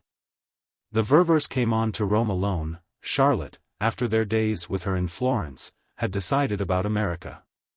Maggie, I dare say, had helped her. She must have made her a present, and a handsome one, so that many things were easy. Charlotte left them, came to England, joined somebody or other, sailed for New York. I have still her letter from Milan, telling me. I didn't know at the moment all that was behind it, but I felt in it nevertheless the undertaking of a new life. Certainly, in any case, it cleared that air, I mean the dear old Roman, in which we were steeped. It left the field free, it gave me a free hand. There was no question for me of anybody else when I brought the two others together. More than that, there was no question for them. So you see, she concluded, where that puts me. She got up, on the words, very much as if they were the blue daylight towards which, through a darksome tunnel, she had been pushing her way, and the elation in her voice, combined with her recovered alertness, might have signified the sharp whistle of the train that shoots at last into the open. She turned about the room, she looked out a moment into the August night, she stopped, here and there, before the flowers in bowls and vases. Yes, it was distinctly as if she had proved what was needing proof, as if the issue of her operation had been, almost unexpectedly, a success. Old arithmetic had perhaps been fallacious, but the new settled the question. Her husband, oddly, however, kept his place without apparently measuring these results. As he had been amused at her intensity, so he was not uplifted by her relief. His interest might in fact have been more enlisted than he allowed. Do you mean, he presently asked, that he had already forgot about Charlotte? She faced round as if he had touched a spring. He wanted to, naturally, and it was much the best thing he could do.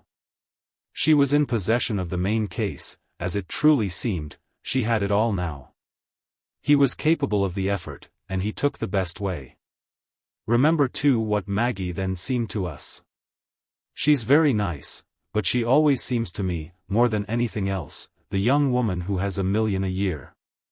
If you mean that that's what she especially seemed to him, you of course place the thing in your light. The effort to forget Charlotte couldn't, I grant you, have been so difficult. This pulled her up but for an instant. I never said he didn't from the first, I never said that he doesn't more and more, like Maggie's money. I never said I shouldn't have liked it myself, Bob Assingham returned. He made no movement, he smoked another minute.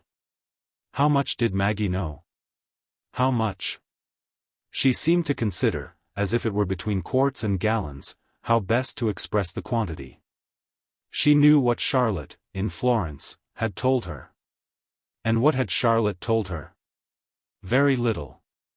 What makes you so sure? Why, this, that she couldn't tell her. And she explained a little what she meant. There are things, my dear, haven't you felt it yourself, coarse as you are, that no one could tell Maggie. There are things that, upon my word, I shouldn't care to attempt to tell her now. The Colonel smoked on it. She'd be so scandalized. She'd be so frightened. She'd be, in her strange little way, so hurt. She wasn't born to know evil. She must never know it. Bob Assingham had a queer grim laugh, the sound of which, in fact, fixed his wife before him. We're taking grand ways to prevent it. But she stood there to protest. We're not taking any ways. The ways are all taken. They were taken from the moment he came up to our carriage that day in Villa Borghese, the second or third of her days in Rome, when, as you remember, you went off somewhere with Mr. Verver, and the prince, who had got into the carriage with us, came home with us to tea. They had met, they had seen each other well. They were in relation, the rest was to come of itself and as it could. It began, practically, I recollect, in our drive. Maggie happened to learn, by some other man's greeting of him, in the bright Roman way, from a street corner as we passed, that one of the prince's baptismal names, the one always used for him among his relations, was Amerigo, which, as you probably don't know, however, even after a lifetime of me, was the name, 400 years ago, or whenever. Of the pushing man who followed, across the sea, in the wake of Columbus and succeeded, where Columbus had failed, in becoming godfather, or name-father, to the new continent. So that the thought of any connection with him can even now thrill our artless breasts. The colonel's grim placidity could always quite adequately meet his wife's not infrequent imputation of ignorances, on the score of the land of her birth, unperturbed and unashamed. And these dark depths were even at the present moment not directly lighted by an inquiry that managed to be curious without being apologetic. But where does the connection come in? His wife was prompt. By the women, that is by some obliging woman of old, who was a descendant of the pushing man, the make-believe discoverer. And whom the prince is therefore luckily able to refer to as an ancestress. A branch of the other family had become great enough, at least, to marry into his. And the name of the navigator, crowned with glory, was, very naturally, to become so the fashion among them that some son, of every generation, was appointed to wear it. My point is, at any rate, that I recall noticing at the time how the prince was, from the start, helped with the dear Ververs by his wearing it. The connection became romantic for Maggie the moment she took it in. She filled out, in a flash, every link that might be vague. By that sign, I quite said to myself, he'll conquer, with his good fortune, of course, of having the other necessary signs too. It really, said Mrs. Assingham, was, practically, the fine side of the wedge. Which struck me as also, she wound up, a lovely note for the candor of the Ververs. The colonel took in the tale, but his comment was prosaic. He knew, Amerigo, what he was about. And I don't mean the old one. I know what you mean, his wife bravely threw off. The old one, he pointed his effect, isn't the only discoverer in the family. Oh, as much as you like. If he discovered America, or got himself honored as if he had, his successors were, in due time, to discover the Americans. And it was one of them in particular, doubtless, who was to discover how patriotic we are. Wouldn't this be the same one, the colonel asked, who really discovered what you call the connection? She gave him a look. The connection's a true thing, the connection's perfectly historic, your insinuations recoil upon your cynical mind. Don't you understand, she asked, that the history of such people is known, root and branch, at every moment of its course? Oh, it's all right, said Bob Assingham. Go to the British Museum, his companion continued with spirit. And what am I to do there? There's a whole immense room, or recess, or department, or whatever, filled with books written about his family alone. You can see for yourself. Have you seen for yourself? She faltered but an instant. Certainly, I went one day with Maggie. We looked him up, so to say. They were most civil. And she fell again into the current her husband had slightly ruffled. The effect was produced, the charm began to work, at all events, in Rome, from that hour of the prince's drive with us. My only course, afterwards, had to be to make the best of it. It was certainly good enough for that, Mrs. Assingham hastened to add, and I didn't in the least see my duty in making the worst. In the same situation, today, I wouldn't act differently. I entered into the case as it then appeared to me, and as, for the matter of that, it still does. I liked it, I thought all sorts of good of it, and nothing can even now, she said with some intensity, make me think anything else. Nothing can ever make you think anything you don't want to, the colonel, still in his chair, remarked over his pipe. You've got a precious power of thinking whatever you do want. You want also, from moment to moment, to think such desperately different things. What happened, he went on, was that you fell violently in love with the prince yourself, and that as you couldn't get me out of the way you had to take some roundabout course. You couldn't marry him any more than Charlotte could, that is not to yourself. But you could to somebody else, it was always the prince, it was always marriage. You could to your little friend, to whom there were no objections. Not only there were no objections, but there were reasons, positive ones, and all excellent, all charming. She spoke with an absence of all repudiation of his exposure of the spring of her conduct, and this abstention, clearly and effectively conscious, evidently cost her nothing. It is always the prince, and it is always, thank heaven, marriage. And these are the things, God grant, that it will always be. That I could help, a year ago, most assuredly made me happy, and it continues to make me happy. Then why aren't you quiet? I am quiet, said Fanny Assingham. He looked at her, with his colorless candor, still in his place. She moved about again, a little, emphasizing by her unrest her declaration of her tranquility. He was as silent, at first, as if he had taken her answer, but he was not to keep it long. What do you make of it that, by your own show, Charlotte couldn't tell her all? What do you make of it that the prince didn't tell her anything? Say one understands that there are things she can't be told, since, as you put it, she is so easily scared and shocked. He produced these objections slowly, giving her time, by his pauses, to stop roaming and come back to him. But she was roaming still when he concluded his inquiry. If there hadn't been anything there shouldn't have been between the pair before Charlotte bolted, in order, precisely, as you say. That there shouldn't be, why in the world was what there had been too bad to be spoken of? Mrs. Assingham, after this question, continued still to circulate, not directly meeting it even when at last she stopped. I thought you wanted me to be quiet. So I do, and I'm trying to make you so much so that you won't worry more. Can't you be quiet on that? She thought a moment, then seemed to try to relate that she had to bolt for the reasons we speak of, even though the bolting had done for her what she wished, that I can perfectly feel Charlotte's not wanting to do. Ah then, if it has done for her what she wished. But the colonel's conclusion hung by the if which his wife didn't take up. So it hung but the longer when he presently spoke again. All one wonders, in that case, is why then she has come back to him. Say she hasn't come back to him. Not really to him. I'll say anything you like. But that won't do me the same good as you're saying it. Nothing, my dear, will do you good, Mrs. Assingham returned. You don't care for anything in itself. You care for nothing but to be grossly amused because I don't keep washing my hands.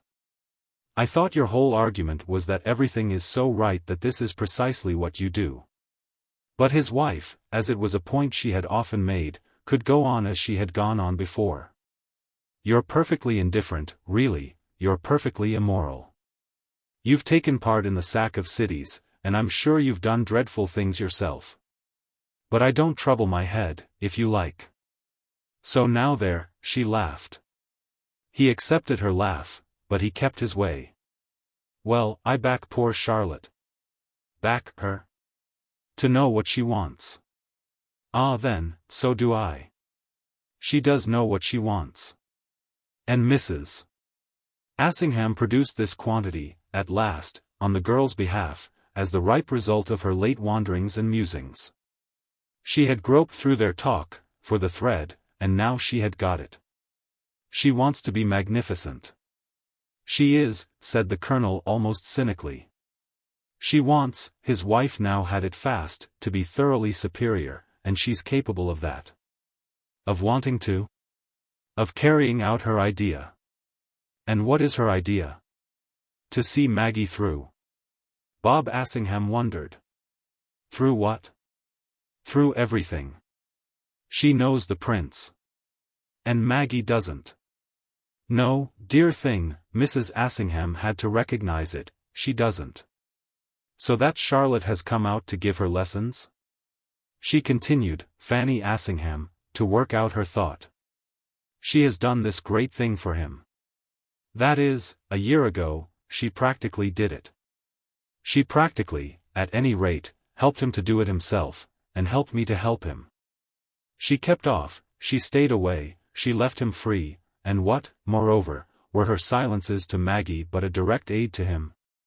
If she had spoken in Florence, if she had told her own poor story. If she had, come back at any time, till within a few weeks ago. If she hadn't gone to New York and hadn't held out there, if she hadn't done these things all that has happened since would certainly have been different. Therefore she's in a position to be consistent now. She knows the prince, Mrs. Assingham repeated. It involved even again her former recognition. And Maggie, dear thing, doesn't.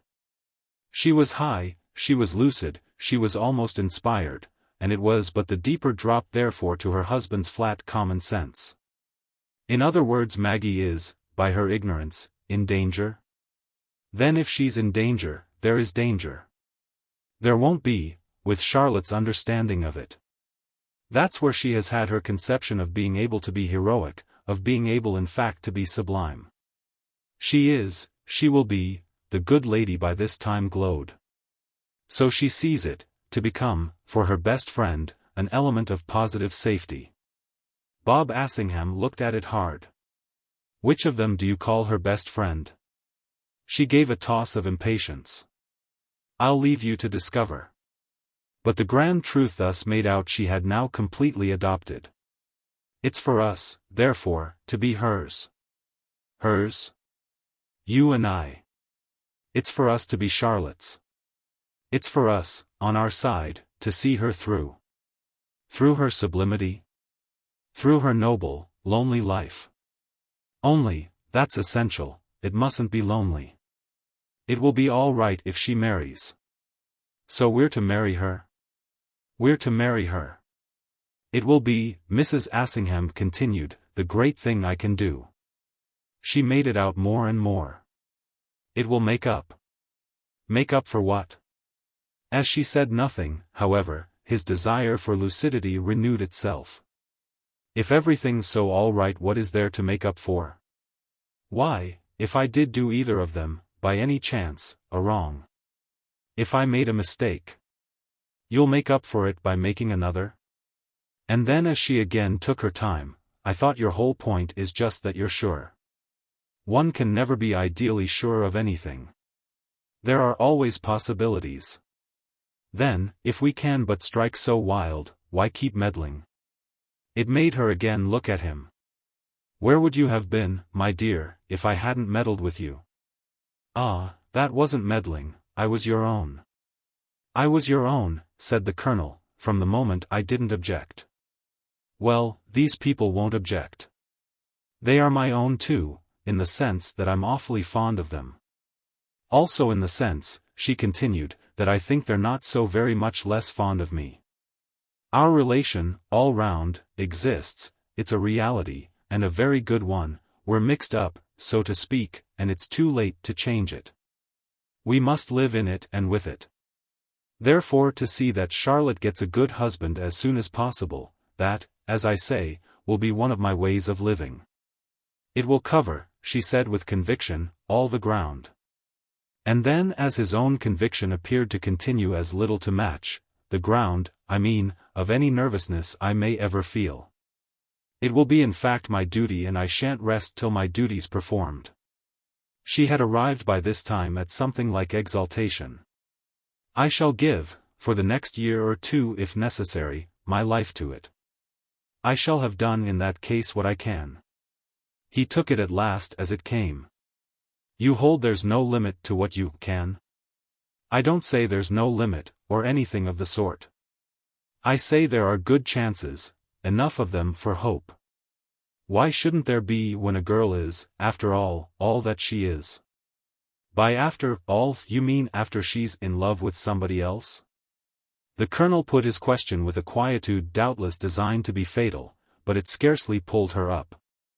She's not too much in love not herself to want to marry. She would now particularly like to. Has she told you so? Not yet. It's too soon. But she will. Meanwhile, however, I don't require the information. Her marrying will prove the truth. And what truth? The truth of everything I say. Prove it to whom? Well, to myself, to begin with. That will be enough for me, to work for her. What it will prove, Mrs. Assingham presently went on, will be that she's cured. That she accepts the situation. He paid this the tribute of a long pull at his pipe. The situation of doing the one thing she can that will really seem to cover her tracks? His wife looked at him, the good dry man, as if now at last he was merely vulgar. The one thing she can do that will really make new tracks altogether. The thing that, before any other, will be wise and right. The thing that will best give her her chance to be magnificent. He slowly emitted his smoke. And best give you, by the same token, yours to be magnificent with her? I shall be as magnificent, at least, as I can. Bob Assingham got up. And you call me immoral? She hesitated. I'll call you stupid if you prefer.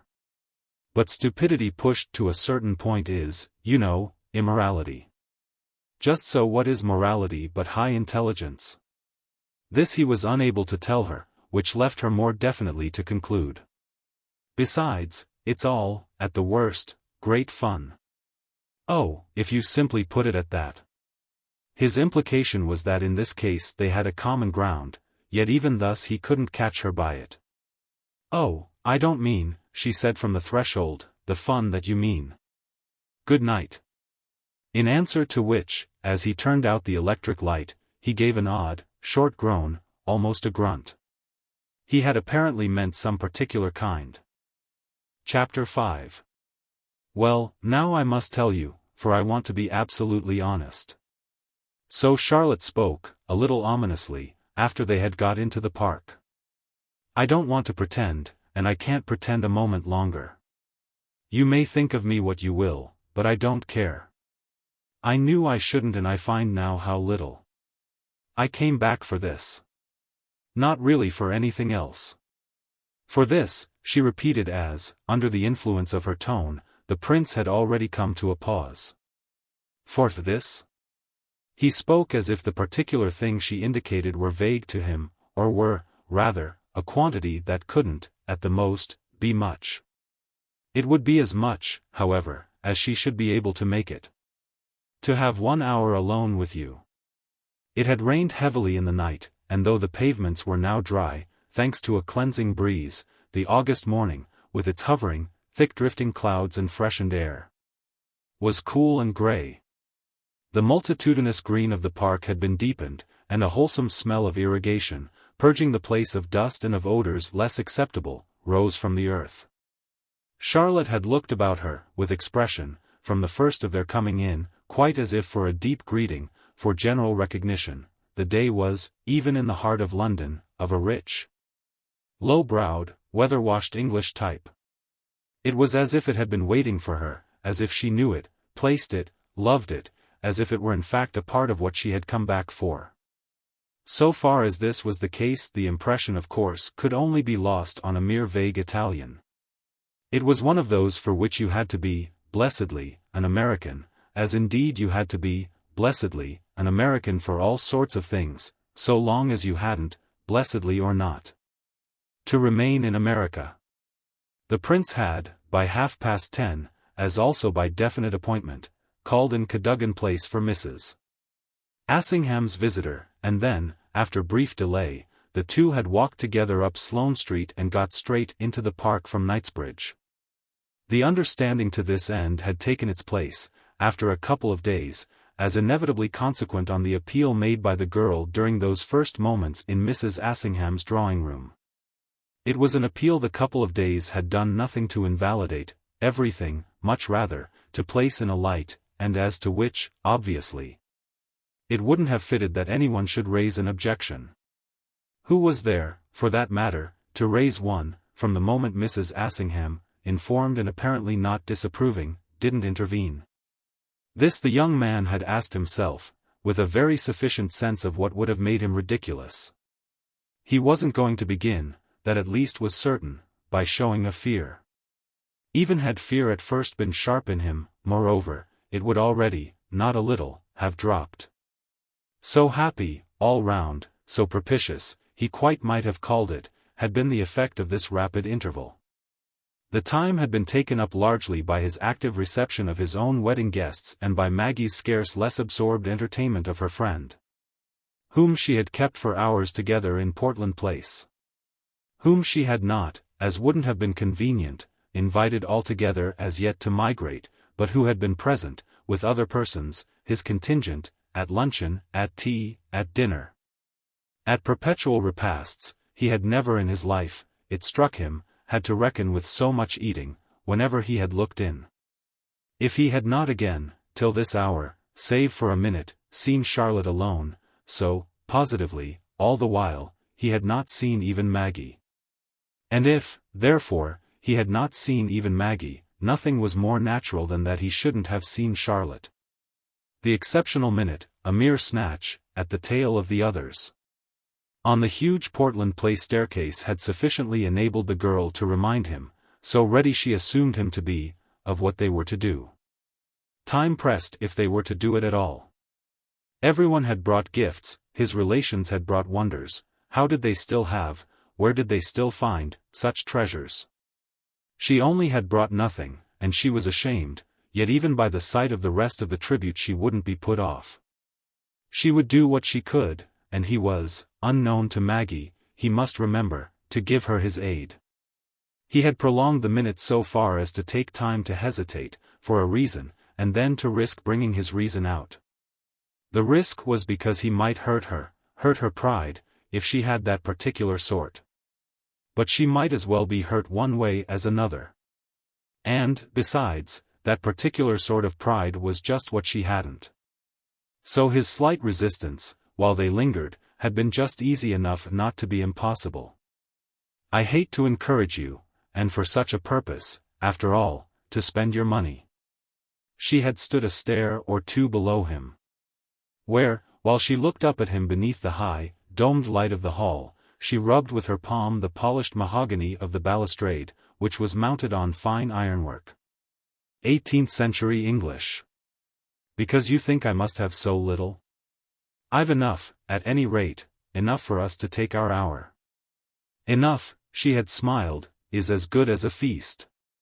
And then, she had said, it isn't of course a question of anything expensive, gorged with treasure as Maggie is, it isn't a question of competing or outshining. What, naturally, in the way of the priceless, hasn't she got? Mine is to be the offering of the poor, something, precisely, that, no rich person could ever give her, and that, being herself too rich ever to buy it, she would therefore never have. Charlotte had spoken as if after so much thought. Only, as it can't be fine, it ought to be funny, and that's the sort of thing to hunt for. Hunting in London, besides, is amusing in itself. He recalled even how he had been struck with her word. Funny? Oh, I don't mean a comic toy, I mean some little thing with a charm. But absolutely right, in its comparative cheapness. That's what I call funny, she had explained. You used, she had also added, to help me to get things cheap in Rome. You were splendid for beating down. I have them all still, I needn't say, the little bargains I there owed you. There are bargains in London in August. Ah, but I don't understand your English buying, and I confess I find it dull. So much as that, while they turned to go up together, he had objected. I understood my poor dear Romans. It was they who understood you, that was your pull, she had laughed. Our amusement here is just that they don't understand us. We can make it amusing. You'll see. If he had hesitated again it was because the point permitted. The amusement surely will be to find our present. Certainly, as I say. Well, if they don't come down? Then we'll come up. There's always something to be done. Besides, Prince, she had gone on, I'm not, if you come to that, absolutely a pauper. I'm too poor for some things, she had said, yet, strange as she was, lightly enough. But I'm not too poor for others. And she had paused again at the top. I've been saving up. He had really challenged it. In America? Yes, even there, with my motive.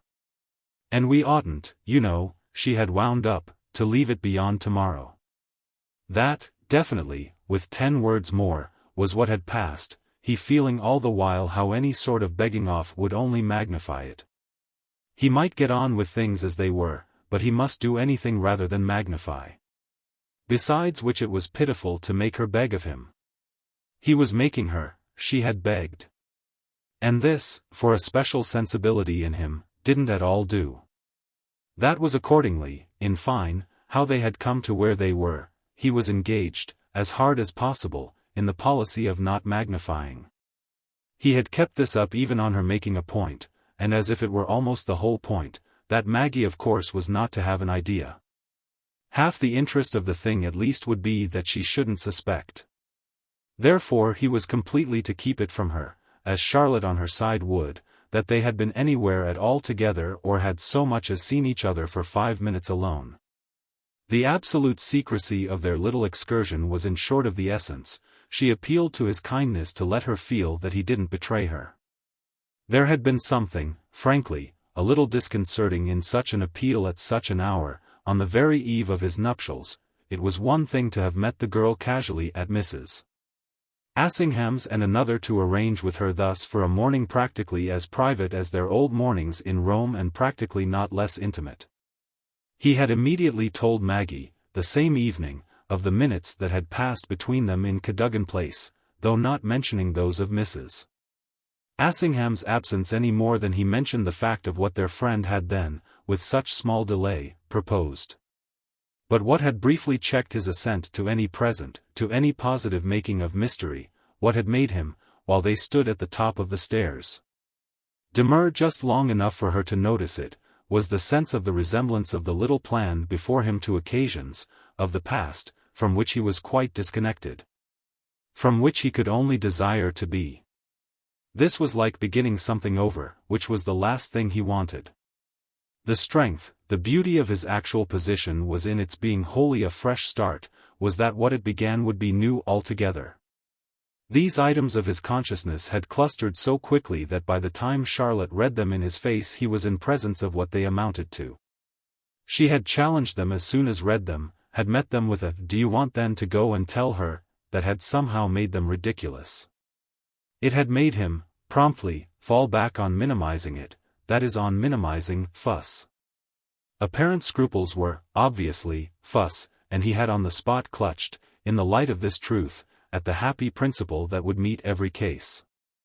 This principle was simply to be, with the girl, always simple, and with the very last simplicity. That would cover everything. It had covered, then and there, certainly, his immediate submission to the sight of what was clearest. This was, really, that what she asked was little compared to what she gave. What she gave touched him, as she faced him, for it was the full tune of her renouncing. She really renounced everything, and without even insisting now on what it had all been for her. Her only insistence was her insistence on the small matter of their keeping their appointment to themselves. That, in exchange for everything she gave up, was verily but a trifle. He let himself accordingly be guided. He so soon assented, for enlightened indulgence, to any particular turn she might wish the occasion to take, that the stamp of her preference had been well applied to it even while they were still in the park. The application in fact presently required that they should sit down a little, really to see where they were. In obedience to which propriety they had some 10 minutes, of a quality quite distinct, in a couple of penny chairs under one of the larger trees. They had taken, for their walk, to the cropped, rain-freshened grass, after finding it already dry. And the chairs, turned away from the broad alley, the main drive and the aspect of Park Lane, looked across the wide reaches of green which seemed in a manner to refine upon their freedom. They helped Charlotte thus to make her position, her temporary position, still more clear, and it was for this purpose, obviously, that, abruptly, on seeing her opportunity, she sat down. He stood for a little before her, as if to mark the importance of not wasting time, the importance she herself had previously insisted on. But after she had said a few words it was impossible for him not to resort again to good nature. He marked as he could, by this concession, that if he had finally met her first proposal for what would be amusing in it, so any idea she might have would contribute to that effect. He had consequently, in all consistency, to treat it as amusing that she reaffirmed, and reaffirmed again, the truth that was her truth. "I don't care what you make of it," and I don't ask anything whatever of you, anything but this. I want to have said it, that's all, I want not to have failed to say it. To see you once and be with you, to be as we are now and as we used to be, for 1 small hour, or say for 2, that's what I have had for weeks in my head. I mean, of course, to get it before what you're going to do. So, all the while, you see, she went on with her eyes on him, it was a question for me if I should be able to manage it in time. If I couldn't have come now I probably shouldn't have come at all, perhaps even ever. Now that I'm here I shall stay, but there were moments, over there, when I despaired. It wasn't easy, there were reasons, but it was either this or nothing. So I didn't struggle, you see, in vain. I didn't want that. I don't mean, she smiled, that it wouldn't have been delightful to see you even then, to see you at any time, but I would never have come for it. This is different. This is what I wanted. This is what I've got. This is what I shall always have. This is what I should have missed, of course, she pursued, if you had chosen to make me miss it. If you had thought me horrid, had refused to come, I should, naturally, have been immensely sold. I had to take the risk. Well, you're all I could have hoped. That's what I was to have said. I didn't want simply to get my time with you, but I wanted you to know. I wanted you, she kept it up, slowly, softly, with a small tremor of voice, but without the least failure of sense or sequence, I wanted you to understand. I wanted you, that is, to hear. I don't care, I think, whether you understand or not. If I ask nothing of you I mayn't, ask even so much as that. What you may think of me, that doesn't in the least matter. What I want is that it shall always be with you, so that you'll never be able quite to get rid of it, that I did. I won't say that you did, you may make as little of that as you like. But that I was here with you where we are and as we are, I just saying this. Giving myself, in other words, away, and perfectly willing to do it for nothing. That's all. She paused as if her demonstration was complete, yet, for the moment, without moving, as if in fact to give it a few minutes to sink in. Into the listening air, into the watching space, into the conscious hospitality of nature, so far as nature was, all Londonized, all vulgarist, with them there. Or even, for that matter, into her own open ears, rather than into the attention of her passive and prudent friend. His attention had done all that attention could do. His handsome, slightly anxious, yet still more definitely amused face sufficiently played its part. He clutched, however, at what he could best clutch at, the fact that she let him off, definitely let him off. She let him off, it seemed, even from so much as answering. So that while he smiled back at her in return for her information he felt his lips remain closed to the successive vaguenesses of rejoinder, of objection, that rose for him from within. Charlotte herself spoke again at last, "You may want to know what I get by it. But that's my own affair." He really didn't want to know even this, or continued, for the safest plan, quite to behave as if he didn't, which prolonged the mere dumbness of diversion in which he had taken refuge. He was glad when, finally, the point she had wished to make seeming established to her satisfaction, they brought to what might pass for a close the moment of his life at which he had had least to say. Movement and progress, after this, with more impersonal talk, were naturally a relief, so that he was not again, during their excursion, at a loss for the right word. The air had been, as it were, cleared. They had their errand itself to discuss, and the opportunities of London, the sense of the wonderful place, the pleasures of prowling there, the question of shops, of possibilities, of particular objects, noticed by each in previous prowls. Each professed surprise at the extent of the other's knowledge. The prince in especial wondered at his friend's possession of her London. He had rather prized his own possession, the guidance he could really often give a cabman. It was a whim of his own, a part of his Anglomania, and congruous with that feature, which had, after all, so much more surface than depth. When his companion, with the memory of other visits and other rambles, spoke of places he hadn't seen and things he didn't know, he actually felt again, as half the effect, just a shade humiliated. He might even have felt a trifle annoyed, if it hadn't been, on this spot, for his being, even more, interested. It was a fresh light on Charlotte and on her curious world quality, of which, in Rome, he had had his due sense, but which clearly would show larger on the big London stage. Rome was, in comparison, a village, a family party, a little old-world spin net for the fingers of one hand. By the time they reached the Marble Arch it was almost as if she were showing him a new side, and that, in fact, gave amusement a new and a firmer basis. The right tone would be easy for putting himself in her hands. Should they disagree a little, frankly and fairly, about directions and chances, values and authenticities, the situation would be quite gloriously saved. They were none the less, as happened, much of one mind on the article of their keeping clear of resorts with which Maggie would be acquainted. Charlotte recalled it as a matter of course, named it in time as a condition, they would keep away from any place to which he had already been with Maggie.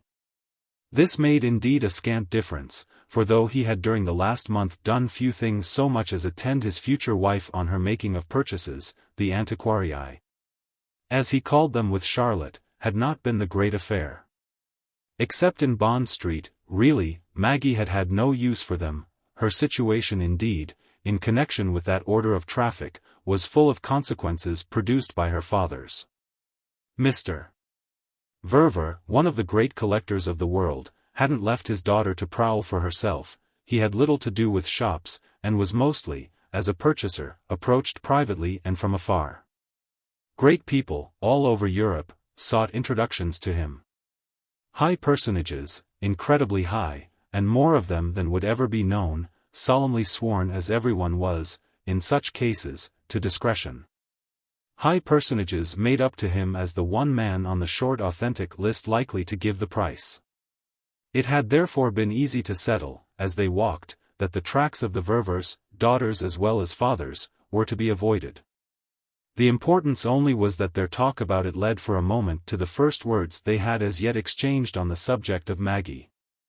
Charlotte, still in the park, proceeded to them, for it was she who began, with a serenity of appreciation that was odd, certainly, as a sequel to her words of 10 minutes before. This was another note on her, what he would have called another light, for her companion, who, though without giving a sign, admired, for what it was, the simplicity of her transition. A transition that took no trouble either to trace or to explain itself. She paused again an instant, on the grass, to make it. She stopped before him with a sudden anything of course, dear as she is, will do for her. I mean if I were to give her a pincushion from the Baker Street Bazaar. That's exactly what I meant. The prince laughed out this allusion to their snatch of talk in Portland Place. It's just what I suggested. She took, however, no notice of the reminder. She went on in her own way. But it isn't a reason. In that case one would never do anything for her. I mean, Charlotte explained, if one took advantage of her character. Of her character? We mustn't take advantage of her character, the girl, again unheeding, pursued. One mustn't, if not for her, at least for one's self. She saves one such trouble. She had spoken thoughtfully, with her eyes on her friends. She might have been talking, preoccupied and practical, of someone with whom he was comparatively unconnected. She certainly gives one no trouble, said the prince. And then as if this were perhaps ambiguous or inadequate, she's not selfish, God forgive her, enough. That's what I mean, Charlotte instantly said. She's not selfish enough. There's nothing, absolutely, that one need do for her.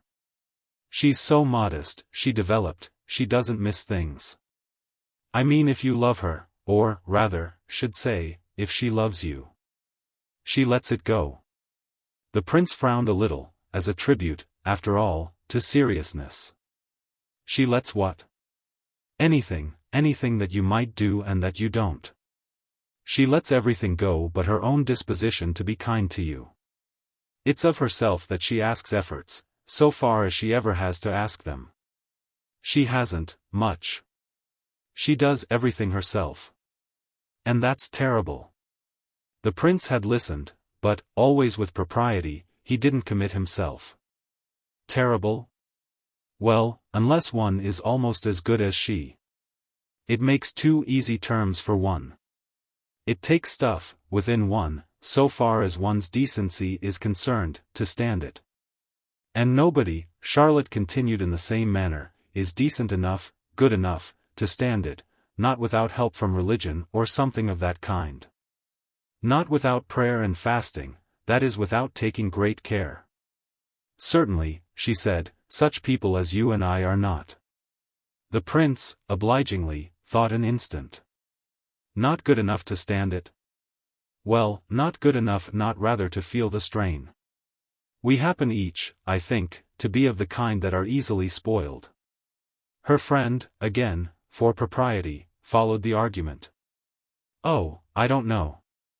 May not one's affection for her do something more for one's decency, as you call it, than her own generosity, her own affection, her decency, has the unfortunate virtue to undo? Ah, of course it must be all in that. But she had made her question, all the same, interesting to him. What it comes to, one can see what you mean, is the way she believes in one. That is, if she believes at all. Yes, that's what it comes to, said Charlotte Stant. And why, he asked, almost soothingly, should it be terrible? He couldn't, at the worst, see that. Because it's always so, the idea of having to pity people. Not when there's also, with it, the idea of helping them. Yes, but if we can't help them? We can, we always can. That is, he competently added, if we care for them. And that's what we're talking about. Yes, she on the whole assented. It comes back then to our absolutely refusing to be spoiled. Certainly. But everything, the prince laughed as they went on, all your decency, I mean, comes back to that. She walked beside him a moment. It's just what I meant, she then reasonably said. Chapter 6. The man in the little shop in which, well after this, they lingered longest, the small but interesting dealer in the Bloomsbury Street who was remarkable for an insistence not importunate. Inasmuch as it was mainly mute, but singularly intensely coercive, this personage fixed on his visitors an extraordinary pair of eyes and looked from one to the other while they considered the object with which he appeared mainly to hope to tempt them. They had come to him last, for their time was nearly up.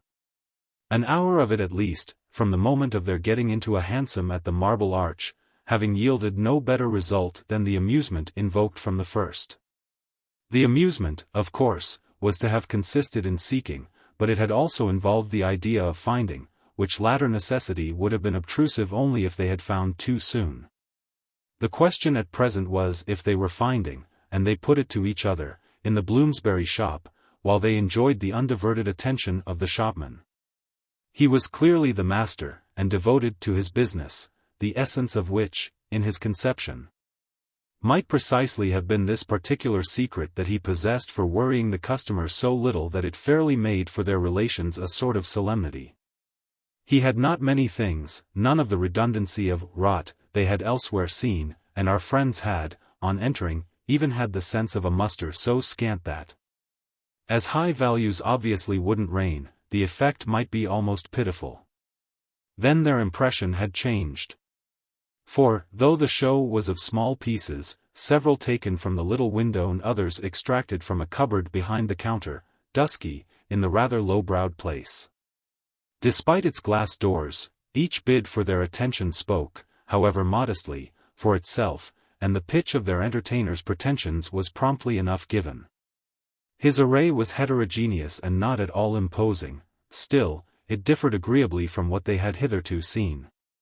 Charlotte, after the incident, was to be full of impressions, of several of which, later on, she gave her companion, always in the interest of their amusement, the benefit. And one of the impressions had been that the man himself was the greatest curiosity they had looked at. The prince was to reply to this that he himself hadn't looked at him. As, precisely, in the general connection, Charlotte had more than once, from other days, noted, for his advantage, her consciousness of how, below a certain social plane, he never saw.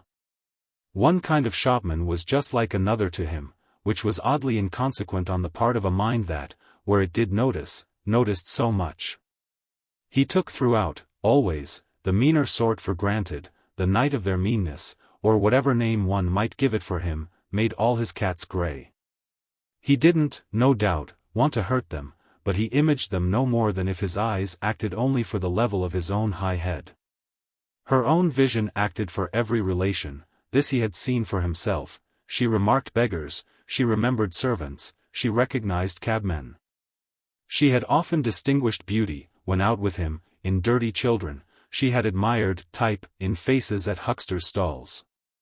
Therefore, on this occasion, she had found their antiquario interesting, partly because he cared so for his things, and partly because he cared, well, so for them.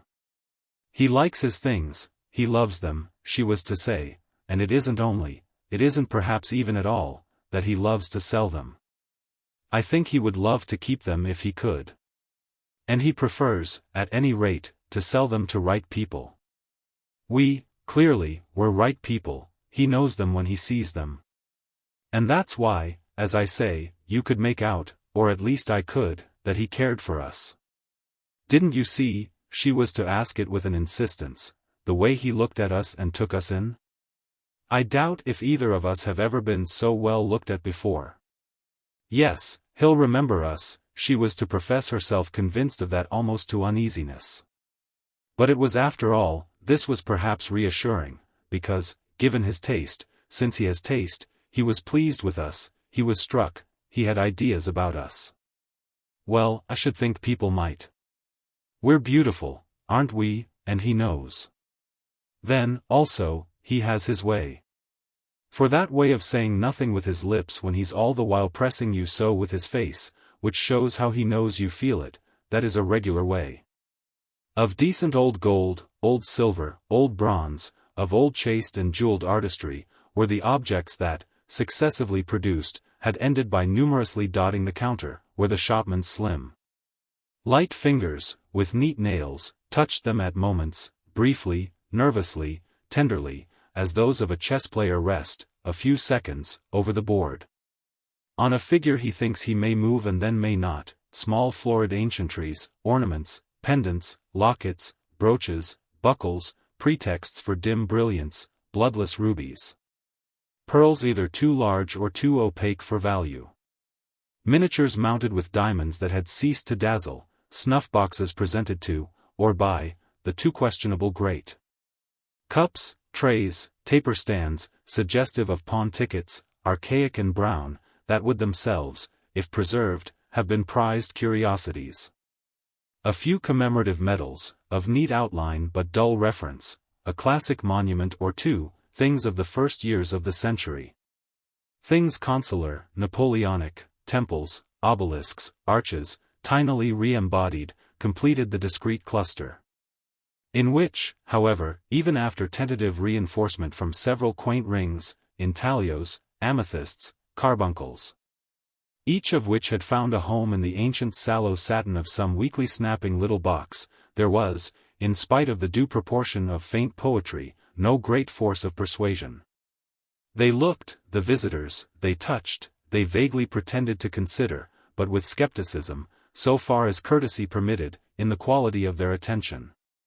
It was impossible they shouldn't, after a little, tacitly agree as to the absurdity of carrying to Maggie a token from such a stock. It would be, that was the difficulty, pretentious without being good. Too usual, as a treasure, to have been an inspiration of the giver, and yet too primitive to be taken as tribute welcome on any terms. They had been out more than 2 hours and, evidently, had found nothing. It forced from Charlotte a kind of admission. It ought, really, if it should be a thing of this sort, to take its little value from having belonged to one's self. "Echo," said the prince, just triumphantly enough. "There you are." Behind the dealer were sundry small cupboards in the wall. 2 or 3 of these Charlotte had seen him open, so that her eyes found themselves resting on those he had not visited. But she completed her admission. There's nothing here she could wear. It was only after a moment that her companion rejoined. Is there anything, do you think, that you could? It made her just start. She didn't, at all events, look at the objects, she but looked for an instant very directly at him. No. Ah, the prince quietly exclaimed. Would it be, Charlotte asked, your idea to offer me something? Well, why not, as a small ricordo? But a ricordo of what?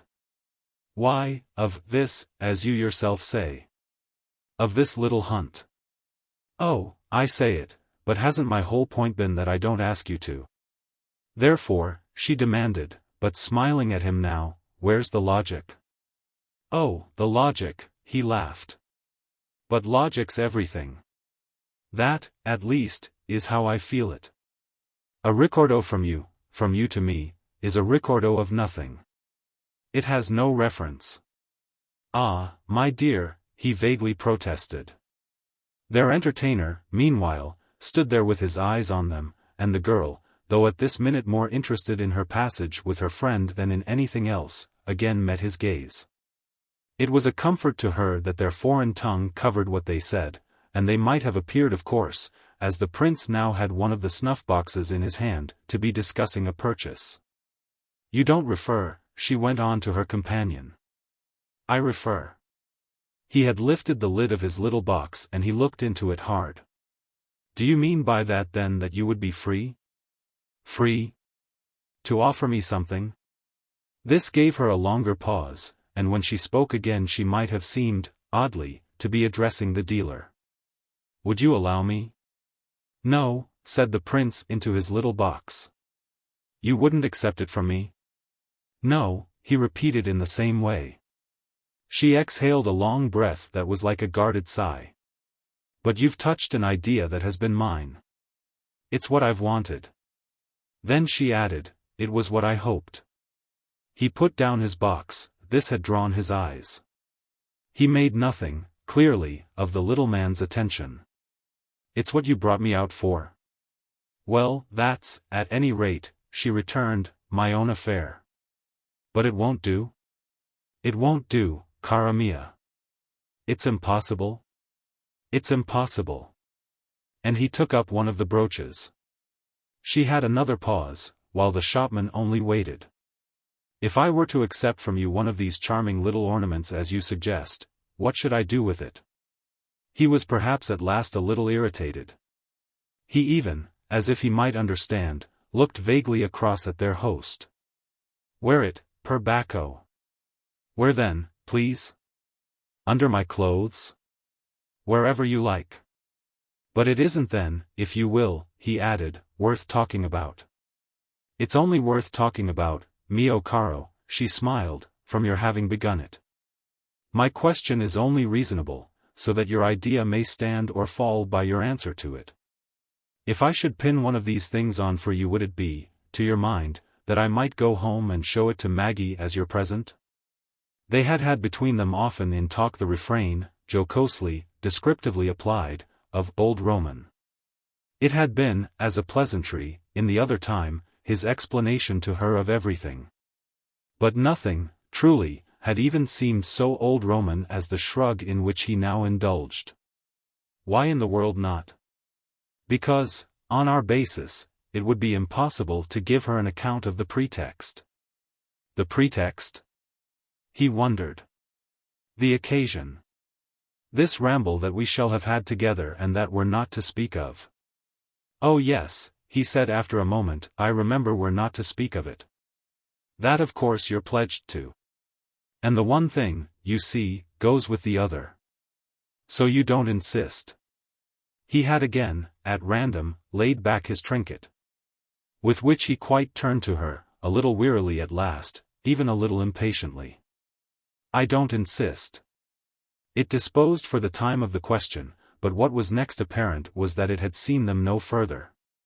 The shopman, who had not stirred, stood there in his patience, which, his mute intensity helping, had almost the effect of an ironic comment. The prince moved to the glass door and, his back to the others, as with nothing more to contribute, looked, though not less patiently, into the street.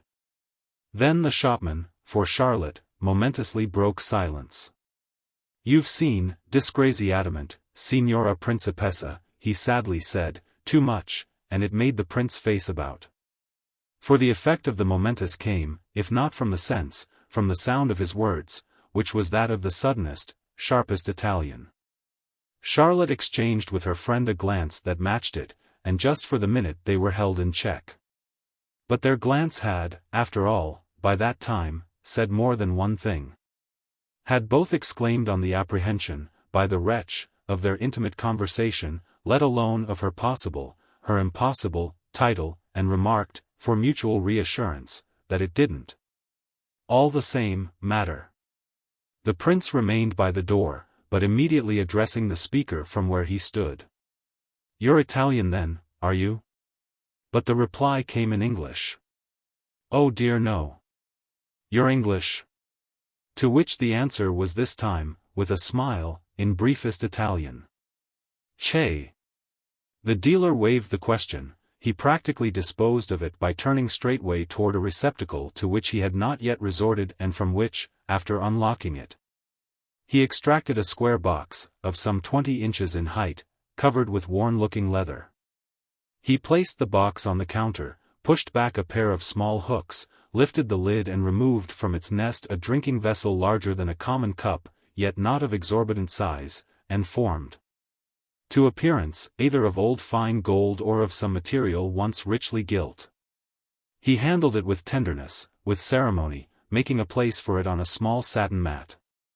"My golden bowl," he observed, and it sounded, on his lips, as if it said everything.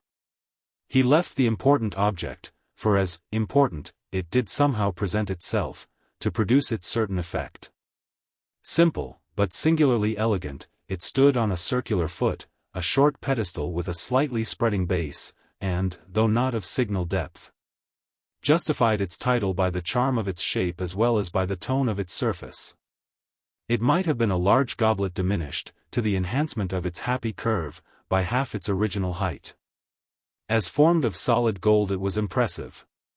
It seemed indeed to warn off the prudent admirer. Charlotte, with care, immediately took it up, while the prince, who had after a minute shifted his position again, regarded it from a distance. It was heavier than Charlotte had thought.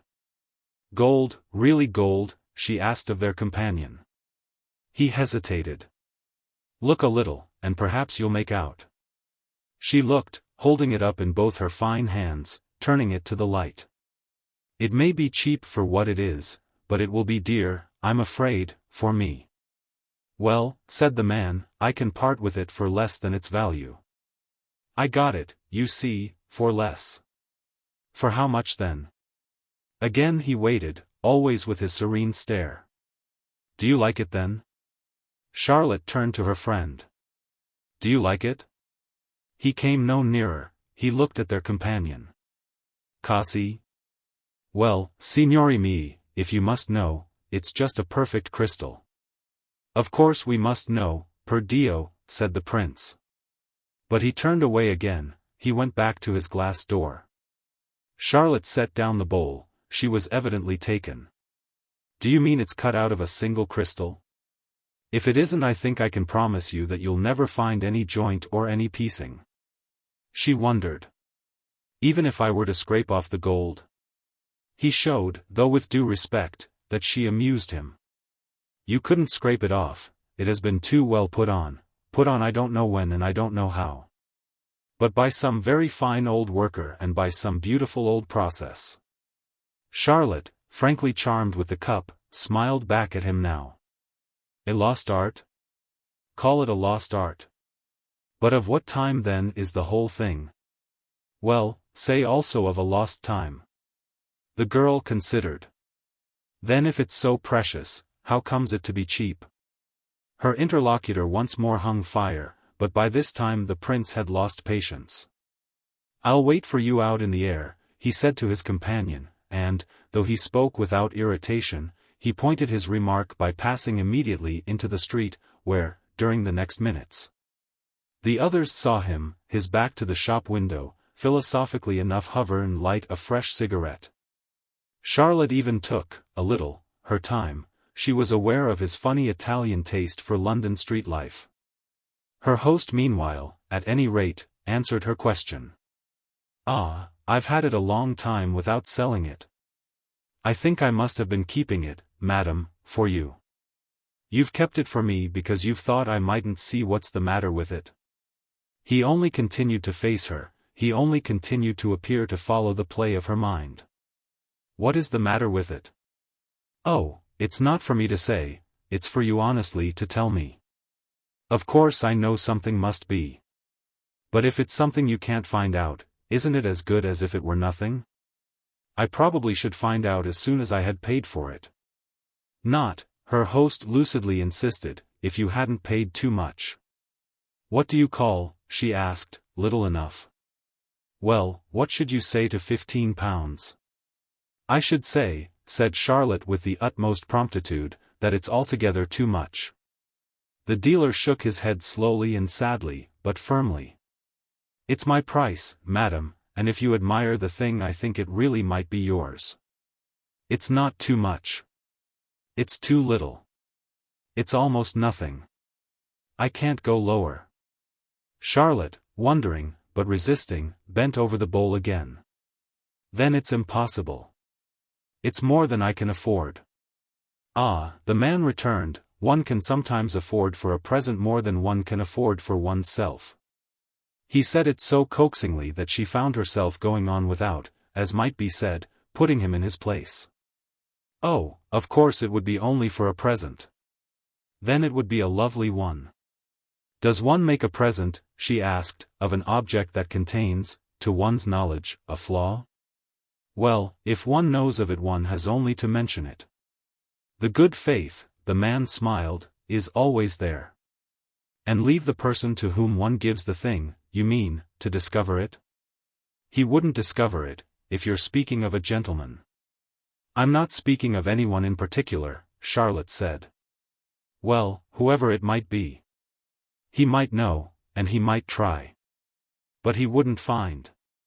She kept her eyes on him as if, though unsatisfied, mystified, she yet had a fancy for the bowl. "Not even if the thing should come to pieces?" And then as he was silent, "Not even if he should have to say to me the golden bowl is broken?" He was still silent, after which he had his strangest smile. "Ah, if anyone should want to smash it." She laughed, she almost admired the little man's expression. "You mean one could smash it with a hammer?" "Yes, if nothing else would do. Or perhaps even by dashing it with violence, say upon a marble floor." "Oh, marble floors." But she might have been thinking, for they were a connection, marble floors. A connection with many things, with her old Rome, and with the palaces of his past, and, a little, of hers. With the possibilities of his future, with the sumptuosities of his marriage, with the wealth of the Ververs. All the same, however, there were other things. And they all together held for a moment her fancy. Does crystal then break, when it is crystal? I thought its beauty was its hardness.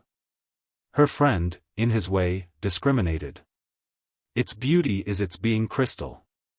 But its hardness is certainly, its safety. It doesn't break, he went on, like vile glass. It splits, if there is a split. Ah! Charlotte breathed with interest. If there is a split. And she looked down again at the bowl. There is a split, eh? Crystal does split, eh? On lines and by laws of its own. You mean if there's a weak place? For all answer, after an hesitation, he took the bowl up again, holding it aloft and tapping it with a key. It rang with the finest, sweetest sound. Where is the weak place? She then did the question justice. Well, for me, only the price. I'm poor, you see, very poor. But I thank you and I'll think. The prince, on the other side of the shop window, had finally faced about and, as to see if she hadn't done, was trying to reach, with his eyes, the comparatively dim interior. I like it, she said, I want it. But I must decide what I can do. The man, not ungraciously, resigned himself. Well, I'll keep it for you. The small quarter of an hour had had its marked oddity, this she felt even by the time the open air and the Bloomsbury aspects had again, in their protest against the truth of her gathered impression, made her more or less their own. Yet the oddity might have been registered as small as compared to the other effect that, before they had gone much further, she had, with her companion, to take account of. This latter was simply the effect of their having, by some tacit logic, some queer inevitability, quite dropped the idea of a continued pursuit. They didn't say so, but it was on the line of giving up Maggie's present that they practically proceeded, the line of giving it up without more reference to it. The prince's first reference was in fact quite independently made. I hope you satisfied yourself, before you had done, of what was the matter with that bowl. No indeed, I satisfied myself of nothing. Of nothing at least, but that the more I looked at it the more I liked it, and that if you weren't so unaccommodating this would be just the occasion for your giving me the pleasure of accepting it. He looked graver for her, at this, than he had looked all the morning. Do you propose it seriously, without wishing to play me a trick? She wondered. What trick would it be? He looked at her harder. You mean you really don't know? But know what? Why, what's the matter with it? You didn't see, all the while? She only continued, however, to stare. How could you see, out in the street? I saw before I went out. It was because I saw that I did go out. I didn't want to have another scene with you, before that rascal, and I judged you would presently guess for yourself. Is he a rascal? Charlotte asked. His price is so moderate. She waited but a moment. £5. Really so little? £5? He continued to look at her. £5. He might have been doubting her word, but he was only, it appeared, gathering emphasis. It would be dear, to make a gift of, at 5 shillings. If it had cost you even but 5 pence I wouldn't take it from you. Then, she asked, what is the matter? Why, it has a crack. It sounded, on his lips, so sharp, it had such an authority, that she almost started, while her color, at the word, rose. It was as if he had been right, though his assurance was wonderful. You answer for it without having looked? I did look. I saw the object itself. It told its story. No wonder it's cheap.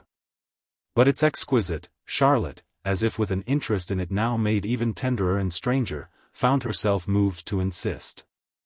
Of course it's exquisite. That's the danger.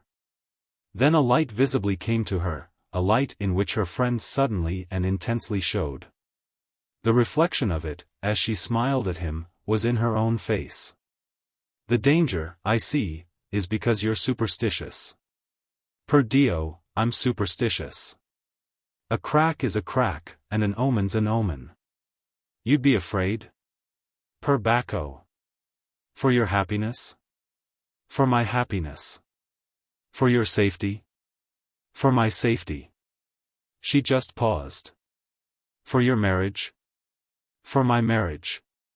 For everything. She thought again.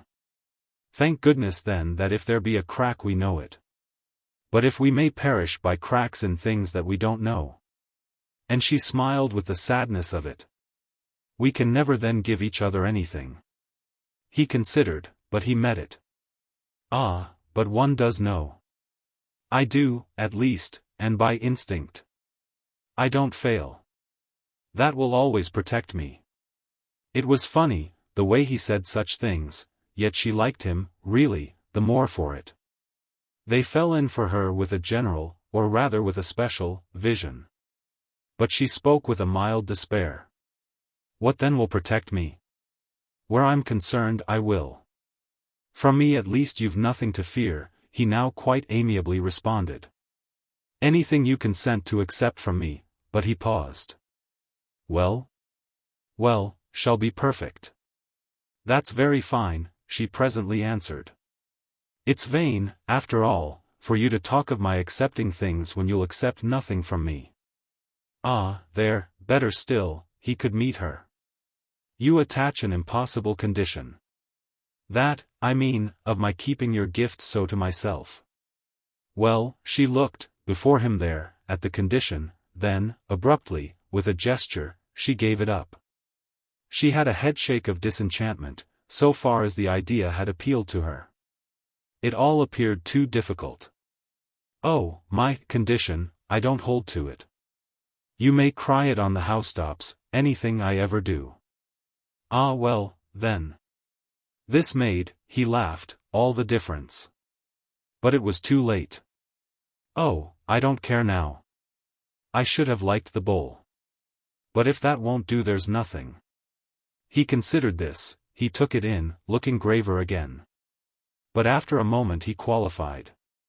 Yet I shall want some day to give you something. She wondered at him. What day? The day you marry. For you will marry. You must, seriously, marry.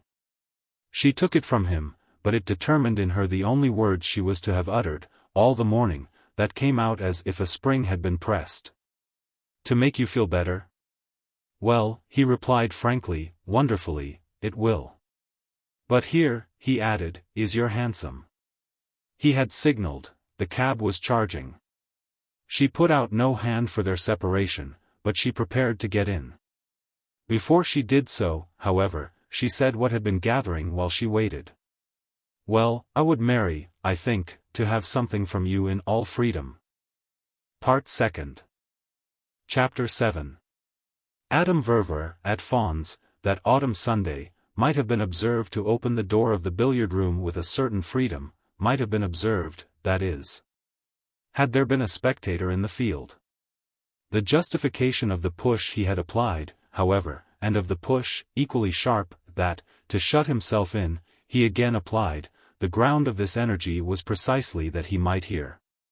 However briefly, find himself alone with the handful of letters, newspapers and other unopened missives, to which, during and since breakfast, he had lacked opportunity to give an eye.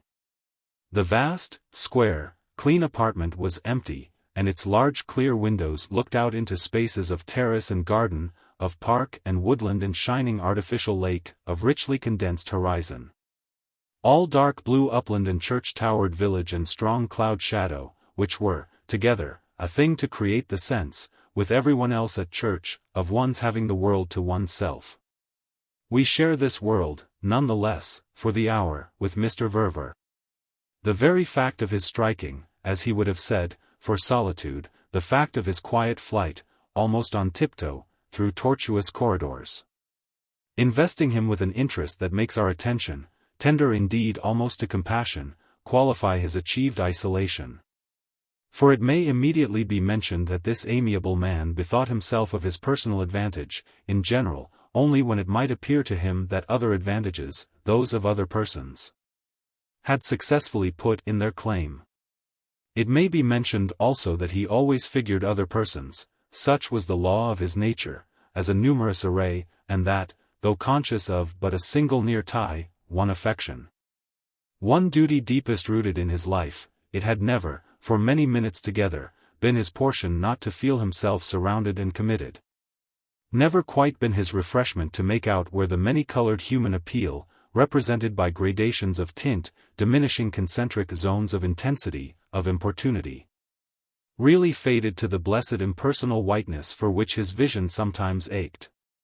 It shaded off, the appeal, he would have admitted that, but he had as yet noted no point at which it positively stopped. Thus had grown in him a little habit, his innermost secret, not confided even to Maggie, though he felt she understood it, as she understood, to his view. Everything, thus had shaped itself the innocent trick of occasionally making believe that he had no conscience, or at least that blankness, in the field of duty, did reign for an hour. A small game to which the few persons near enough to have caught him playing it, and of whom Mrs. Assingham, for instance, was one, attached indulgently that idea of quaintness, quite in fact that charm of the pathetic, involved in the preservation by an adult of one of childhood's toys. When he took a rare moment off, he did so with the touching, confessing eyes of a man of 47 caught in the act of handling a relic of infancy, sticking on the head of a broken soldier or trying the lock of a wooden gun. It was essentially, in him, the imitation of depravity, which, for amusement, as might have been, he practiced, keeping up. In spite of practice he was still imperfect, for these so artlessly artful interludes were condemned, by the nature of the case, to brevity. He had fatally stamped himself, it was his own fault, a man who could be interrupted with impunity.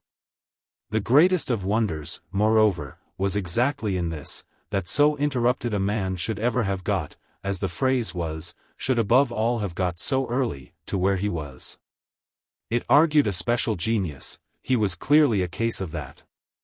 The spark of fire, the point of light, sat somewhere in his inward vagueness as a lamp before a shrine twinkles in the dark perspective of a church.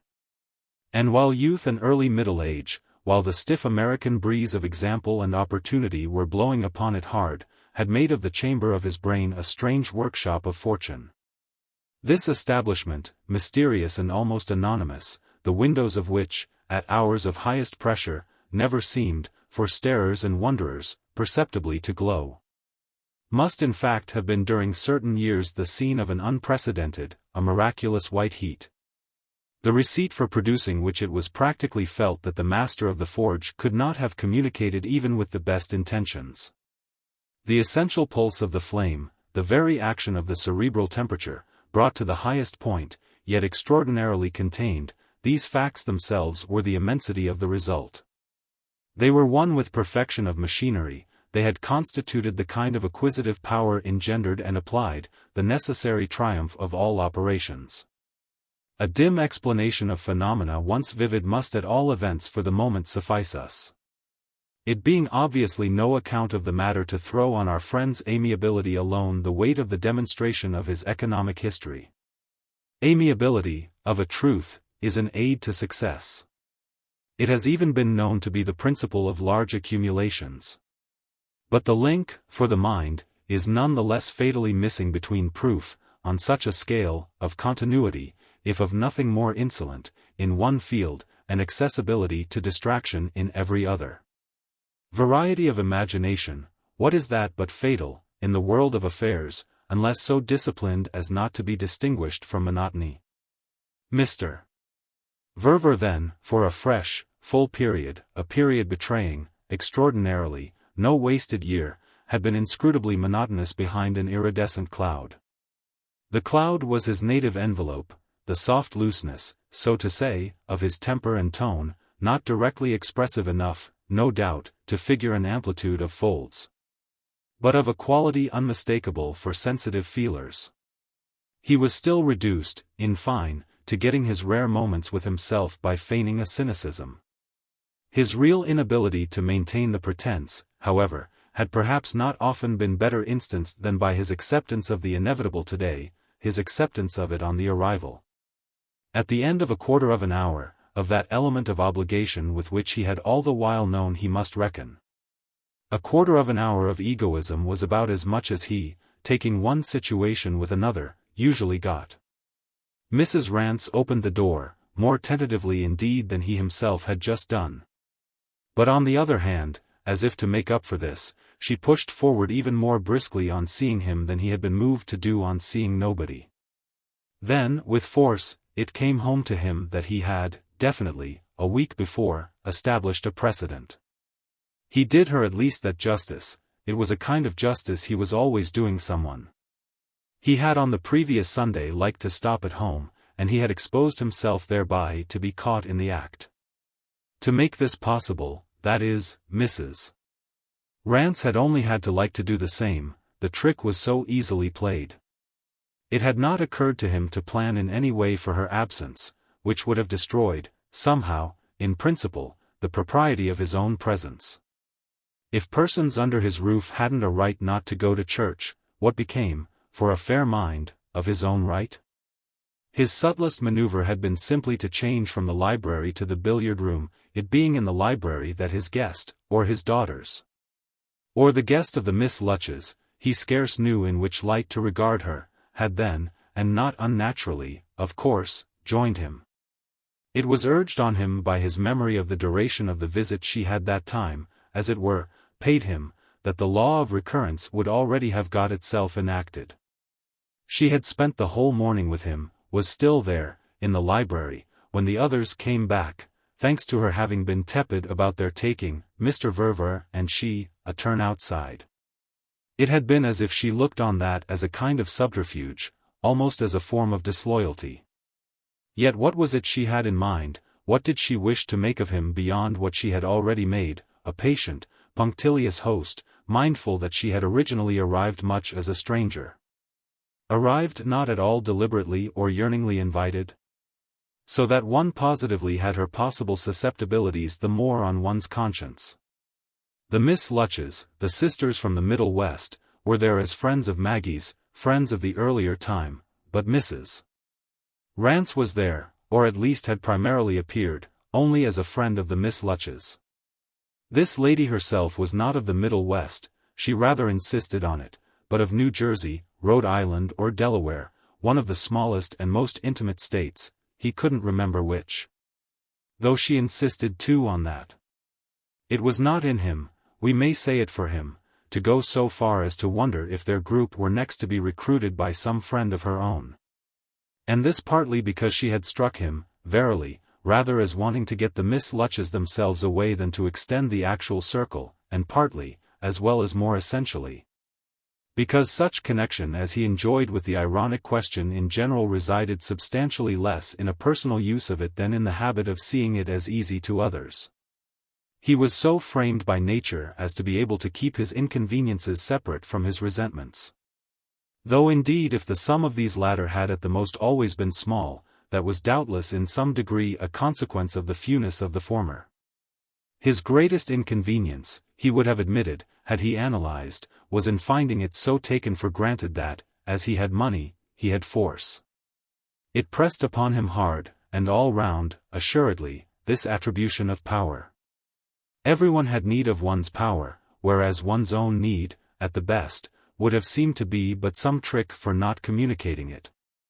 The effect of a reserve so merely, so meanly defensive would in most cases, beyond question, sufficiently discredit the cause. Wherefore, though it was complicating to be perpetually treated as an infinite agent, the outrage was not the greatest of which a brave man might complain. Complaint, besides, was a luxury, and he dreaded the imputation of greed. The other, the constant imputation, that of being able to do, would have no ground if he hadn't been, to start with, this was the point, provably luxurious. His lips, somehow, were closed, and by a spring connected moreover with the action of his eyes themselves. The latter showed him what he had done, showed him where he had come out. Quite at the top of his hill of difficulty, the tall sharp spiral round which he had begun to wind his ascent at the age of 20, and the apex of which was a platform looking down, if one would, on the kingdoms of the earth and with standing room for but half a dozen others. His eyes, in any case, now saw Mrs. Rance approach with an instant failure to attach to the fact any grossness of avidity of Mrs. Rance's own, or at least to descry any triumphant use even for the luridest impression of her intensity. What was virtually supreme would be her vision of his having attempted, by his desertion of the library, to mislead her, which in point of fact barely escaped being what he had designed. It was not easy for him, in spite of accumulations fondly and funnily regarded as of systematic practice, not now to be ashamed. The one thing comparatively easy would be to gloss over his course. The billiard room was not, at the particular crisis, either a natural or a graceful place for the nominally main occupant of so large a house to retire to, and this without prejudice, either to the fact that his visitor wouldn't, as he apprehended, explicitly make him a scene. Should she frankly denounce him for a sneak he would simply go to pieces, but he was, after an instant, not afraid of that. Wouldn't she rather, as emphasizing their communion, accept and in a manner exploit the anomaly, treat it perhaps as romantic or possibly even as comic? Show at least that they needn't mind even though the vast table, draped in brown holland, thrust itself between them as an expanse of desert sand. She couldn't cross the desert, but she could, and did, beautifully get round it. So that for him to convert it into an obstacle he would have had to cause himself, as in some childish game or unbecoming romp, to be pursued, to be genially hunted. This last was a turn he was well aware the occasion should on no account take. And there loomed before him, for the mere moment, the prospect of her fairly proposing that they should knock about the balls. That danger certainly, it struck him, he should manage in some way to deal with. Why too, for that matter, had he need of defences, material or other? How was it a question of dangers really to be called such? The deep danger, the only one that made him, as an idea, positively turn cold, would have been the possibility of her seeking him in marriage, of her bringing up between them that terrible issue. Here, fortunately, she was powerless, it being apparently so provable against her that she had a husband in undiminished existence. She had him, it was true, only in America, only in Texas, in Nebraska, in Arizona or somewhere that, at Old Fawn's house, in the county of Kent. Scarcely counted as a definite place at all. It showed somehow, from afar, as so lost, so indistinct and illusory, in the great alkali desert of cheap divorce. She had him even in bondage, poor man, had him in contempt, had him in remembrance so imperfect as barely to assert itself, but she had him, none the less. In existence unimpeached, the Miss Lutches had seen him in the flesh, as they had appeared eager to mention. Though when they were separately questioned their descriptions failed to tally. He would be at the worst, should it come to the worst, Mrs. Rance's difficulty, and he served therefore quite enough as the stout bulwark of anyone else. This was in truth logic without a flaw, yet it gave Mr. Verver less comfort than it ought. He feared not only danger, he feared the idea of danger, or in other words feared, hauntedly, himself. It was above all as a symbol that Mrs. Rance actually rose before him, a symbol of the supreme effort that he should have sooner or later, as he felt, to make. This effort would be to say no, he lived in terror of having to. He should be proposed to at a given moment, it was only a question of time, and then he should have to do a thing that would be extremely disagreeable. He almost wished, on occasion, that he wasn't so sure he would do it. He knew himself, however, well enough not to doubt, he knew coldly, quite bleakly, where he would, at the crisis, draw the line. It was Maggie's marriage and Maggie's finer happiness, happy as he had supposed her before, that had made the difference. He hadn't in the other time, it now seemed to him, had to think of such things. They hadn't come up for him, and it was as if she, positively, had herself kept them down. She had only been his child, which she was indeed as much as ever, but there were sides on which she had protected him as if she were more than a daughter. She had done for him more than he knew, much, and blissfully, as he always had known. If she did at present more than ever, through having what she called the change in his life to make up to him for, his situation still, all the same, kept pace with her activity, his situation being simply that there was more than ever to be done. There had not yet been quite so much, on all the showing, as since their return from their 20 months in America, as since their settlement again in England, experimental though it was.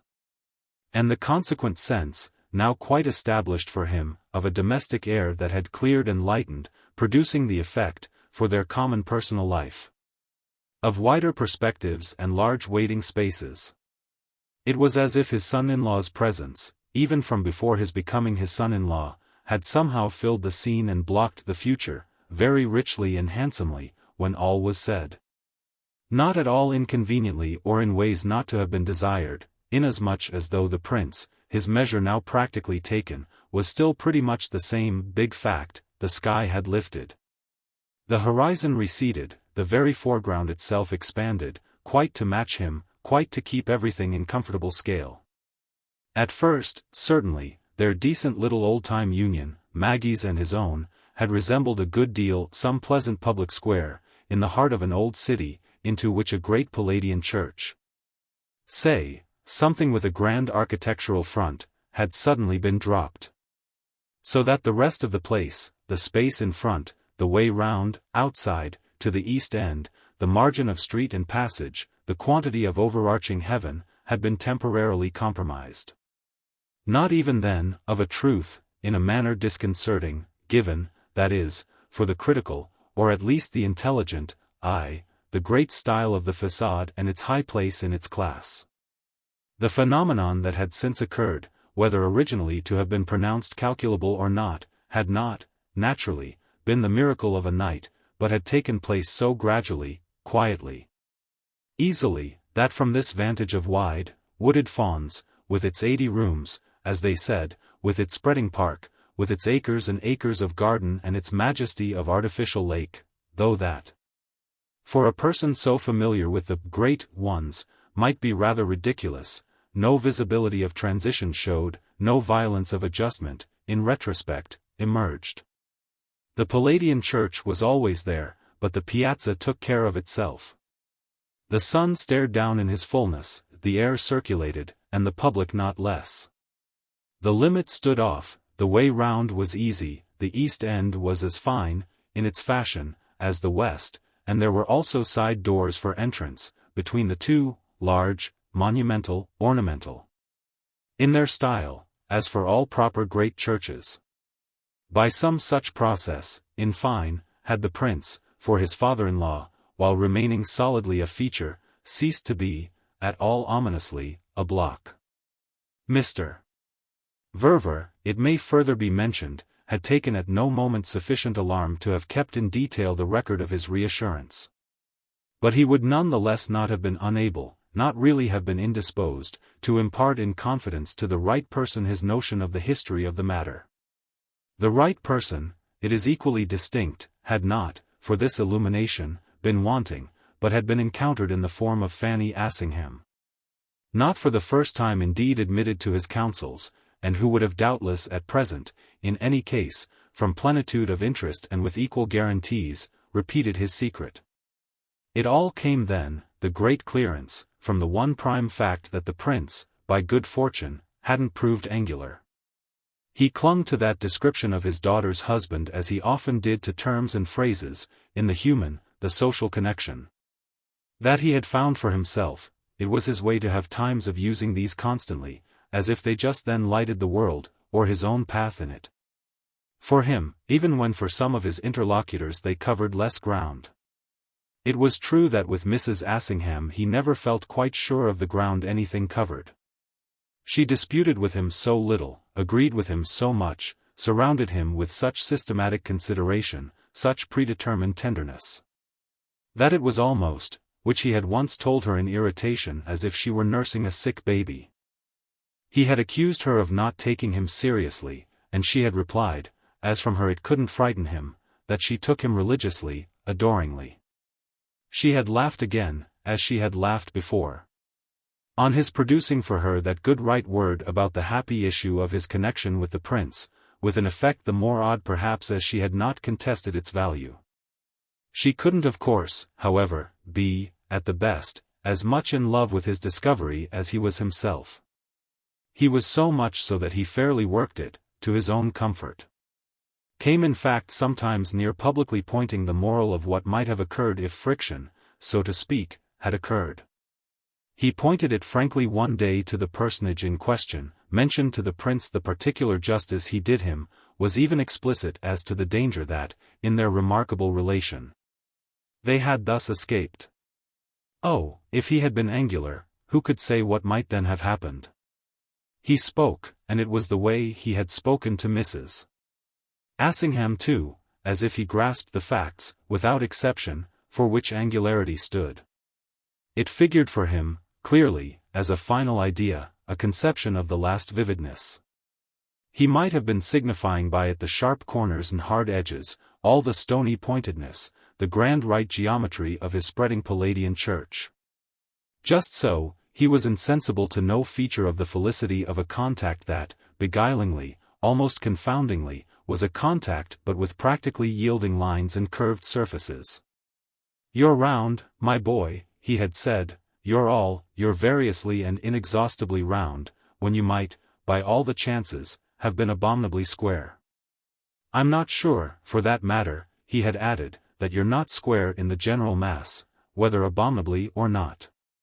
The abomination isn't a question, for you're inveterately round, that's what I mean, in the detail. It's the sort of thing, in you, that one feels, or at least I do, with one's hand.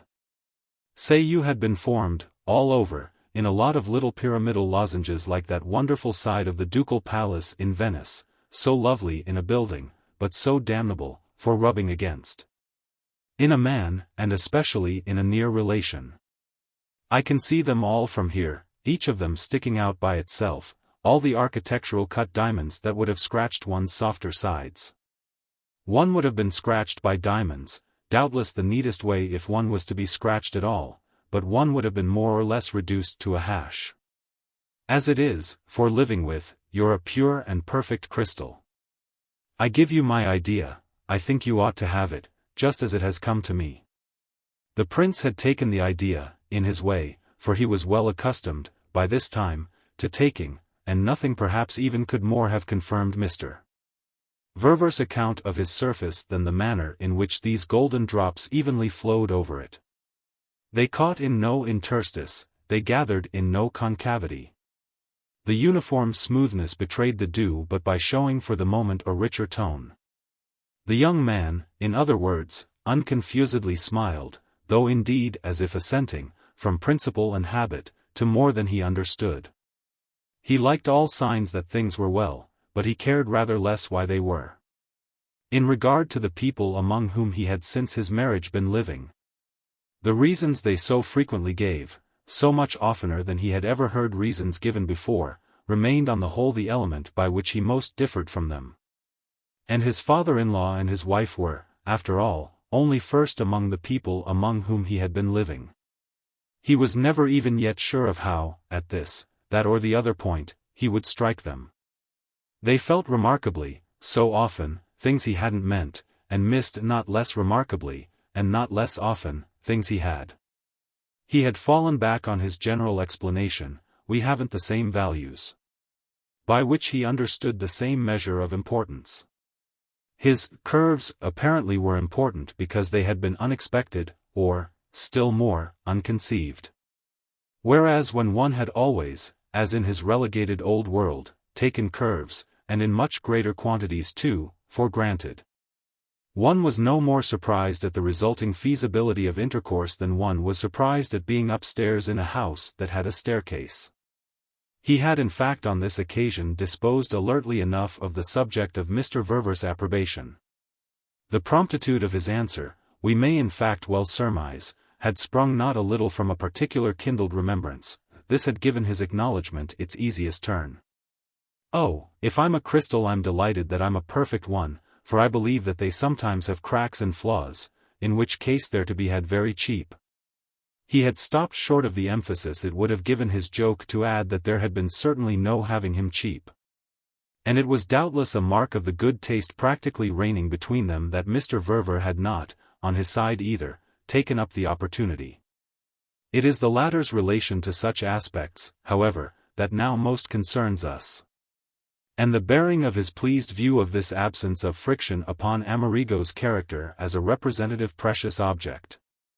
Representative precious objects, great ancient pictures and other works of art, fine eminent pieces, in gold, in silver, in enamel, majolica, ivory, bronze, had for a number of years so multiplied themselves round him and, as a general challenge to acquisition and appreciation, so engaged all the faculties of his mind, that the instinct, the particular sharpened appetite of the collector, had fairly served as a basis for his acceptance of the prince's suit. Over and above the signal fact of the impression made on Maggie herself, the aspirant to his daughter's hand showed somehow the great marks and signs, stood before him with the high authenticities he had learned to look for in pieces of the first order. Adam Verver knew, by this time, knew thoroughly, no man in Europe or in America, he privately believed, was less capable, in such estimates, of vulgar mistakes. He had never spoken of himself as infallible, it was not his way. But, apart from the natural affections, he had acquainted himself with no greater joy, of the intimately personal type, than the joy of his originally coming to feel, and all so unexpectedly, that he had in him the spirit of the connoisseur. He had, like many other persons, in the course of his reading, been struck with Keats's sonnet about stout Cortez in the presence of the Pacific. But few persons, probably, had so devoutly fitted the poet's grand image to a fact of experience. It consorted so with Mr. Verver's consciousness of the way in which, at a given moment, he had stared at his Pacific, that a couple of perusals of the immortal lines had sufficed to stamp them in his memory. His peak in Darien was the sudden hour that had transformed his life, the hour of his perceiving with a mute inward gasp akin to the low moan of apprehensive passion, that a world was left him to conquer and that he might conquer it if he tried. It had been a turning of the page of the book of life, as if a leaf long inert had moved at a touch and, eagerly reversed, had made such a stir of the air as sent up into his face the very breath of the Golden Isles. To rifle the Golden Isles had, on the spot, become the business of his future, and with the sweetness of it, what was most wondrous of all, still more even in the thought than in the act. The thought was that of the affinity of genius, or at least of taste, with something in himself, with the dormant intelligence of which he had thus almost violently become aware and that affected him as changing by a mere revolution of the screw his whole intellectual plane. He was equal, somehow, with the great seers, the invokers and encouragers of beauty, and he didn't after all perhaps dangle so far below the great producers and creators. He had been nothing of that kind before, too decidedly, too dreadfully not, but now he saw why he had been what he had, why he had failed and fallen short even in huge success. Now he read into his career, in one single magnificent night, the immense meaning it had waited for. It was during his first visit to Europe after the death of his wife, when his daughter was 10 years old, that the light, in his mind, had so broken, and he had even made out at that time why. On an earlier occasion, the journey of his honeymoon year, it had still been closely covered. He had bought, then, so far as he had been able, but he had bought almost wholly for the frail, fluttered creature at his side, who had had her fancies, decidedly, but all for the art. Then wonderful to both of them, of the Rue de la Paix, the costly authenticities of dressmakers and jewelers. Her flutter, pale disconcerted ghost as she actually was, a broken white flower tied round, almost grotesquely for his present sense. With a huge satin bow of the boulevard, her flutter had been mainly that of ribbons, frills and fine fabrics. All funny, pathetic evidence, for memory, of the bewilderments overtaking them as a bridal pair confronted with opportunity. He could wince, fairly, still, as he remembered the sense in which the poor girl's pressure had, under his fond encouragement indeed, been exerted in favor of purchase and curiosity. These were wandering images, out of the earlier dusk, that threw her back, for his pity, into a past more remote than he liked their common past, their young affection, to appear. It would have had to be admitted, to an insistent criticism, that Maggie's mother, all too strangely, had not so much failed of faith as of the right application of it. Since she had exercised it eagerly and restlessly, made it a pretext for innocent perversities in respect to which philosophic time was at last to reduce all groans to gentleness. And they had loved each other so that his own intelligence, on the higher line, had temporarily paid for it. The futilities, the enormities, the depravities, of decoration and ingenuity, that, before his sense was unsealed, she had made him think lovely. Musing, reconsidering little man that he was, and addicted to silent pleasures, as he was accessible to silent pains, he even sometimes wondered what would have become of his intelligence.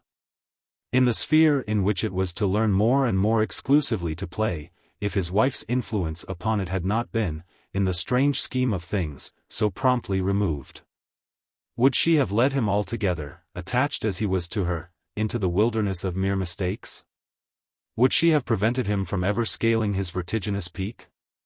Or would she, otherwise, have been able to accompany him to that eminence, where he might have pointed out to her, as Cortez to his companions, the revelation vouchsafed? No companion of Cortez had presumably been a real lady. Mr. Verver allowed that historic fact to determine his inference. Chapter 8. What was at all events not permanently hidden from him was a truth much less invidious about his years of darkness. It was the strange scheme of things again. The years of darkness had been needed to render possible the years of light.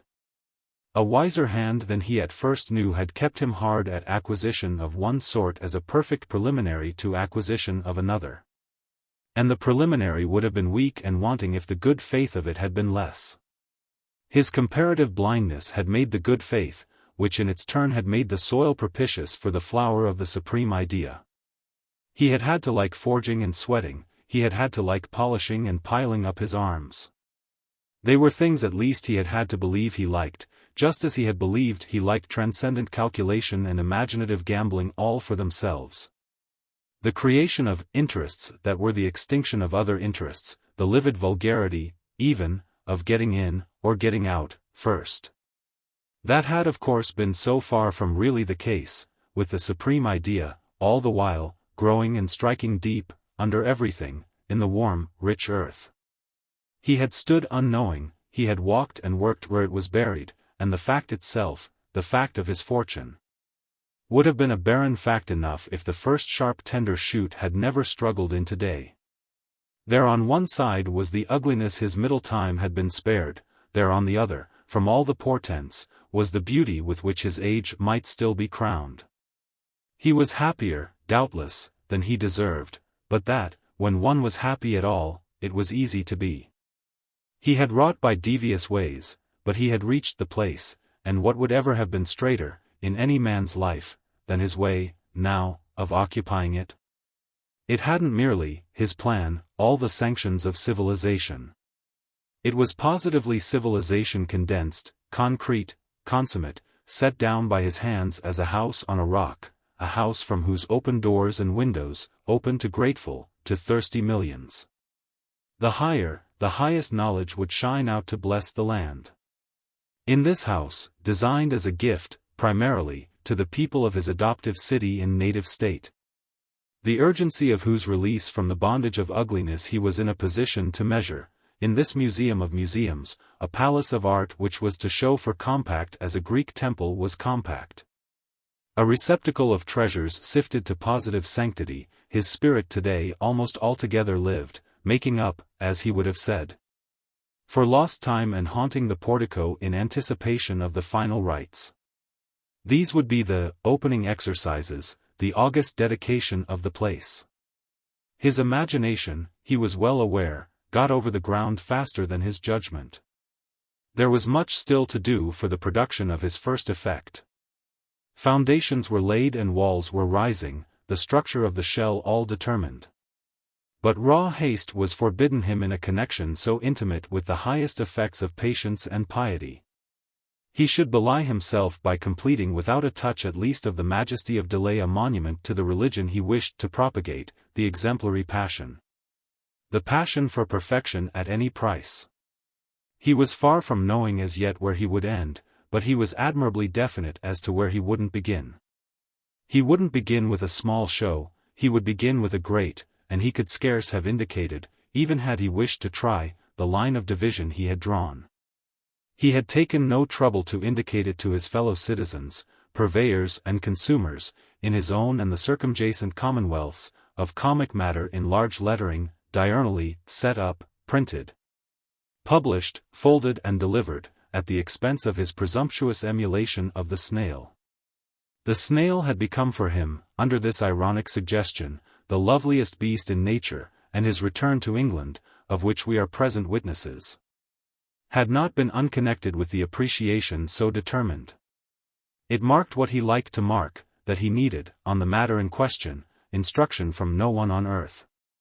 A couple of years of Europe again, of renewed nearness to changes and chances, refreshed sensibility to the currents of the market, would fall in with the consistency of wisdom. The particular shade of enlightened conviction, that he wished to observe. It didn't look like much for a whole family to hang about waiting, they being now, since the birth of his grandson, a whole family.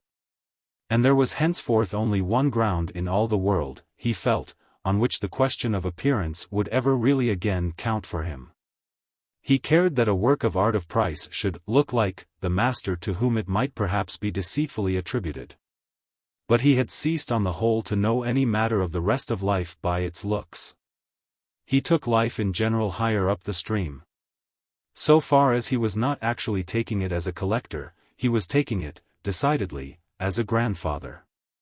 In the way of precious small pieces he had handled nothing so precious as the Principino, his daughter's firstborn, whose Italian designation endlessly amused him and whom he could manipulate and dandle, already almost toss and catch again, as he couldn't a correspondingly rare morsel of an earlier pâté tendre.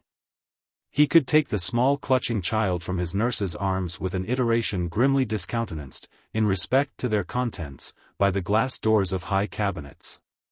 Something clearly beatific in this new relation had, moreover, without doubt, confirmed for him the sense that none of his silent answers to public detraction, to local vulgarity, had ever been so legitimately straight as the mere element of attitude. Reduce it, he said, to that, in his easy weeks at Fawn's.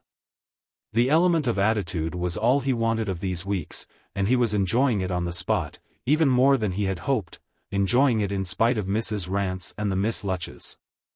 In spite of the small worry of his belief that Fanny Assingham had really something for him that she was keeping back. In spite of his full consciousness, overflowing the cup like a wine too generously poured, that if he had consented to marry his daughter, and thereby to make, as it were, the difference. What surrounded him now was, exactly, consent vivified, marriage demonstrated, the difference, in fine, definitely made. He could call back his prior, his own wedded consciousness, it was not yet out of range of vague reflection. He had supposed himself, above all he had supposed his wife, as married as anyone could be, and yet he wondered if their state had deserved the name, or their union worn the beauty. In the degree to which the couple now before him carried the matter. In especial since the birth of their boy, in New York, the grand climax of their recent American period, brought to so right an issue, the happy pair struck him as having carried it higher, deeper, further. To where it ceased to concern his imagination, at any rate, to follow them. Extraordinary, beyond question, was one branch of his characteristic mute wonderment. It characterized above all, with its subject before it, his modesty, the strange dim doubt, waking up for him at the end of the years, of whether Maggie's mother had, after all, been capable of the maximum. The maximum of tenderness he meant, as the terms existed for him, the maximum of immersion in the fact of being married. Maggie herself was capable. Maggie herself at this season, was, exquisitely, divinely, the maximum. Such was the impression that, positively holding off a little for the practical, the tactful consideration it inspired in him. A respect for the beauty and sanctity of it almost amounting to awe, such was the impression he daily received from her. She was her mother, oh yes, but her mother and something more. It becoming thus a new light for him, and in such a curious way too, that anything more than her mother should prove at this time of day possible. He could live over again at almost any quiet moment the long process of his introduction to his present interests, an introduction that had depended all on himself. Like the cheek of the young man who approaches a boss without credentials or picks up an acquaintance, makes even a real friend, by speaking to a passer in the street. His real friend, in all the business, was to have been his own mind, with which nobody had put him in relation. He had knocked at the door of that essentially private house, and his call, in truth, had not been immediately answered. So that when, after waiting and coming back, he had at last got in, it was, twirling his hat, as an embarrassed stranger, or, trying his keys, as a thief at night. He had gained confidence only with time, but when he had taken real possession of the place it had been never again to come away. All of which success represented, it must be allowed, his one principle of pride. Pride in the mere original spring, pride in his money, would have been pride in something that had come, in comparison, so easily. The right ground for elation was difficulty mastered, and his difficulty, thanks to his modesty, had been to believe in his facility. This was the problem he had worked out to its solution, the solution that was now doing more than all else to make his feet settle and his days flush. And when he wished to feel good, as they said at American City, he had but to retrace his immense development. That was what the whole thing came back to, that the development had not been somebody's else passing falsely, accepted too ignobly, for his. To think how servile he might have been was absolutely to respect himself, was in fact, as much as he liked, to admire himself, as free.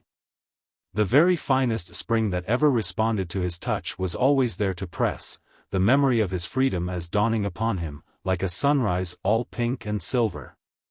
During a winter divided between Florence, Rome and Naples some 3 years after his wife's death. It was the hushed daybreak of the Roman revelation in particular that he could usually best recover, with the way that there, above all, where the princes and popes had been before him. His divination of his faculty most went to his head. He was a plain American citizen, staying at an hotel where, sometimes, for days together, there were 20 others like him. But no pope, no prince of them all had read a richer meaning, he believed, into the character of the patron of art. He was ashamed of them really, if he wasn't afraid, and he had on the whole never so climbed to the tip-top as in judging, over a perusal of Hermann Grimm. Where Julius II and Leo X were placed, by their treatment of Michelangelo. Far below the plain American citizen, in the case at least in which this personage happened not to be too plain to be Maggie Verver. Going to our friend's head, moreover, some of the results of such comparisons may doubtless be described as having stayed there. His freedom to see, of which the comparisons were part, what could it do but steadily grow and grow? It came perhaps even too much to stand to him for all freedom, since, for example, it was as much there as ever at the very time of Mrs. Rance's conspiring against him, at Fawn's, with the billiard-room and the Sunday morning, on the occasion round which we have perhaps drawn our circle too wide. Mrs. Rance at least controlled practically each other license of the present and the near future, the license to pass the hour as he would have found convenient. The license to stop remembering, for a little, that, though if proposed to, and not only by this aspirant but by any other, he wouldn't prove foolish, the proof of wisdom was none the less. In such a fashion, rather cruelly conditioned. The license in especial to proceed from his letters to his journals and insulate, orientate, himself afresh by the sound, over his gained interval. Of the many-mouthed monster the exercise of whose lungs he so constantly stimulated. Mrs. Rance remained with him till the others came back from church, and it was by that time clearer than ever that his ordeal, when it should arrive, would be really most unpleasant. His impression, this was the point, took somehow the form not so much of her wanting to press home her own advantage as of her building better than she knew. That is of her symbolizing, with virtual unconsciousness, his own special deficiency, his unfortunate lack of a wife to whom applications could be referred. The applications, the contingencies with which Mrs. Rance struck him as potentially bristling, were not of a sort, really, to be met by oneself. And the possibility of them, when his visitor said, or as good as said, "I'm restrained, you see, because of Mr. Rance, and also because I'm proud and refined, but if it wasn't for Mr. Rance and for my refinement and my pride." The possibility of them, I say, turned to a great murmurous rustle, of a volume to fill the future. A rustle of petticoats, of scented, many-paged letters, of voices as to which, distinguish themselves as they might from each other. It mattered little in what part of the resounding country they had learned to make themselves prevail. The Assinghams and the Miss Lutches had taken the walk, through the park, to the little old church, on the property, that our friend had often found himself wishing he were able to transport. As it stood, for its simple sweetness, in a glass case, to one of his exhibitory halls. While Maggie had induced her husband, not inveterate in such practices, to make with her, by carriage, the somewhat longer pilgrimage to the nearest altar, modest though it happened to be. Of the faith, her own as it had been her mother's, and as Mr. Verver himself had been loosely willing, always, to let it be taken for his, without the solid ease of which, making the stage firm and smooth, the drama of her marriage might not have been acted out. What at last appeared to have happened, however, was that the divided parties, coming back at the same moment, had met outside and then drifted together, from empty room to room. Yet not in mere aimless quest of the pair of companions they had left at home. The quest had carried them to the door of the billiard-room, and their appearance, as it opened to admit them, determined for Adam Verver, in the oddest way in the world, a new and sharp perception. It was really remarkable, this perception expanded, on the spot, as a flower, one of the strangest, might, at a breath, have suddenly opened. The breath, for that matter, was more than anything else, the look in his daughter's eyes, the look with which he saw her take in exactly what had occurred in her absence, Mrs. Rance's pursuit of him to this remote locality, the spirit and the very form, perfectly characteristic, of his acceptance of the complication, the seal set, in short, unmistakably, on one of Maggie's anxieties. The anxiety, it was true, would have been, even though not imparted, separately shared. For Fanny Assingham's face was, by the same stroke, not at all thickly veiled for him, and a queer light, of a color quite to match, fairly glittered in the 4 fine eyes of the Miss Lutches. Each of these persons, counting out, that is, the prince and the colonel, who didn't care, and who didn't even see that the others did, knew something, or had at any rate had her idea. The idea, precisely, that this was what Mrs. Rance, artfully biding her time, would do. The special shade of apprehension on the part of the Miss Lutches might indeed have suggested the vision of an energy supremely asserted. It was droll, in truth, if one came to that, the position of the Miss Lutches.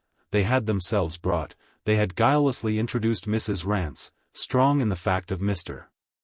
Rance's having been literally beheld of them, and it was now for them, positively, as if their handful of flowers, since Mrs. Rance was a handful, had been but the vehicle of a dangerous snake. Mr. Verver fairly felt in the air the Miss Lutches' imputation, in the intensity of which, really, his own propriety might have been involved. That, none the less, was but a flicker. What made the real difference, as I have hinted, was his mute passage with Maggie. His daughter's anxiety alone had depths, and it opened out for him the wider that it was altogether new. When, in their common past, when till this moment, had she shown a fear, however dumbly, for his individual life? They had had fears together, just as they had had joys, but all of hers, at least, had been for what equally concerned them. Here of a sudden was a question that concerned him alone, and the soundless explosion of it somehow marked a date. He was on her mind, he was even in a manner on her hands, as a distinct thing, that is, from being, where he had always been, merely deep in her heart and in her life. Too deep down, as it were, to be disengaged, contrasted or opposed, in short objectively presented. But time finally had done it. Their relation was altered, he saw, again, the difference lighted for her. This marked it to himself, and it wasn't a question simply of a Mrs. Rance the more or the less. For Maggie too, at a stroke, almost beneficently, their visitor had, from being an inconvenience, become a sign. They had made vacant, by their marriage, his immediate foreground, his personal precinct, they being the princess and the prince. They had made room in it for others, so others had become aware.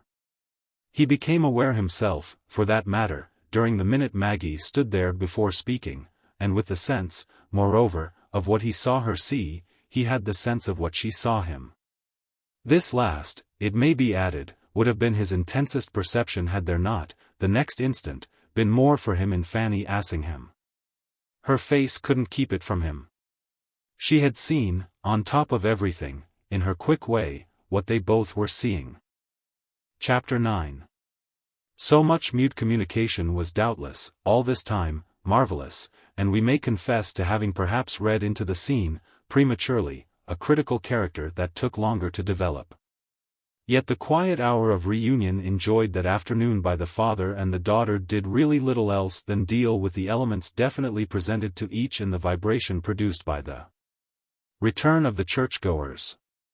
Nothing elusive, nothing at all insistent, passed between them either before or immediately after luncheon, except indeed so far as their failure soon again to meet might be itself an accident charged with reference. The hour or two after luncheon, and on Sundays with a special rigor. For one of the domestic reasons of which it belonged to Maggie quite multitudinously to take account, were habitually spent by the princess with her little boy. in whose apartment she either frequently found her father already established or was sooner or later joined by him. His visit to his grandson, at some hour or other, held its place, in his day, against all interventions, and this without counting his grandson's visits to him, scarcely less ordered and timed. And the odd bits, as he called them, that they picked up together when they could, communion snatched, for the most part, on the terrace, in the gardens or the park, while the Principino, with much pomp and circumstance of perambulator, parasol, fine lace overveiling and incorruptible female attendants, took the air. In the private apartments, which, occupying in the great house the larger part of a wing of their own, were not much more easily accessible than if the place had been a royal palace and the small child an heir apparent, in the nursery of nurseries the talk, at these instituted times, was always so prevailingly with or about the master of the scene that other interests and other topics had fairly learned to avoid the slighting and inadequate notice there taken of them. They came in, at the best, but as involved in the little boy's future, his past, or his comprehensive present, never getting so much as a chance to plead their own merits or to complain of being neglected. Nothing perhaps, in truth, had done more than this united participation to confirm in the elder parties that sense of a life not only uninterrupted but more deeply associated, more largely combined, of which, on Madame Verver's behalf, we have made some mention. It was of course an old story and a familiar idea that a beautiful baby could take its place as a new link between a wife and a husband, but Maggie and her father had, with every ingenuity, converted the precious creature into a link between a mamma and a grandpapa. The Principino, for a chance spectator of this process, might have become, by an untoward stroke, a hapless half-orphan, with the place of immediate male parent swept bare and open to the next nearest sympathy. They had no occasion thus, the conjoined worshippers, to talk of what the prince might be or might do for his son. The sum of service, in his absence, so completely filled itself out. It was not in the least, moreover, that there was doubt of him, for he was conspicuously addicted to the manipulation of the child, in the frank Italian way. At such moments as he judged discreet in respect to other claims, conspicuously, indeed, that is, for Maggie, who had more occasion, on the whole, to speak to her husband of the extravagance of her father than to speak to her father of the extravagance of her husband. Madame Verver had, all round, in this connection, his own serenity. He was sure of his son-in-law's auxiliary admiration, he meant, of his grandson. Since, to begin with, what else had been at work but the instinct, or it might fairly have been the tradition, of the latter's making the child so solidly beautiful as to have to be admired? What contributed most to harmony in this play of relations, however, was the way the young man seemed to leave it to be gathered that, tradition for tradition, the grandpapa's own was not, in any estimate, to go for nothing. A tradition, or whatever it was, that had flowered prelusively in the princess herself, well, Amerigo's very discretions were his way of taking account of it. His discriminations in respect to his heir were, in fine, not more angular than any others to be observed in him, and Mr. Verver received perhaps from no source so distinct an impression of being for him an odd and important phenomenon as he received from this impunity of appropriation, these unchallenged nursery hours. It was as if the grandpapa's special show of the character were but another side for the observer to study, another item for him to note. It came back, this latter personage knew, to his own previous perception, that of the prince's inability, in any matter in which he was concerned, to conclude. The idiosyncrasy, for him, at each stage, had to be demonstrated, on which, however, he admirably accepted it. This last was, after all, the point. He really worked, poor young man, for acceptance, since he worked so constantly for comprehension. And how, when you came to that, could you know that a horse wouldn't shy at a brass band, in a country road, because it didn't shy at a traction engine? It might have been brought up to traction engines without having been brought up to brass bands. Little by little, thus, from month to month, the prince was learning what his wife's father had been brought up to. And now it could be checked off, he had been brought up to the romantic view of Principini. Who would have thought it, and where would it all stop? The only fear somewhat sharp for Mr.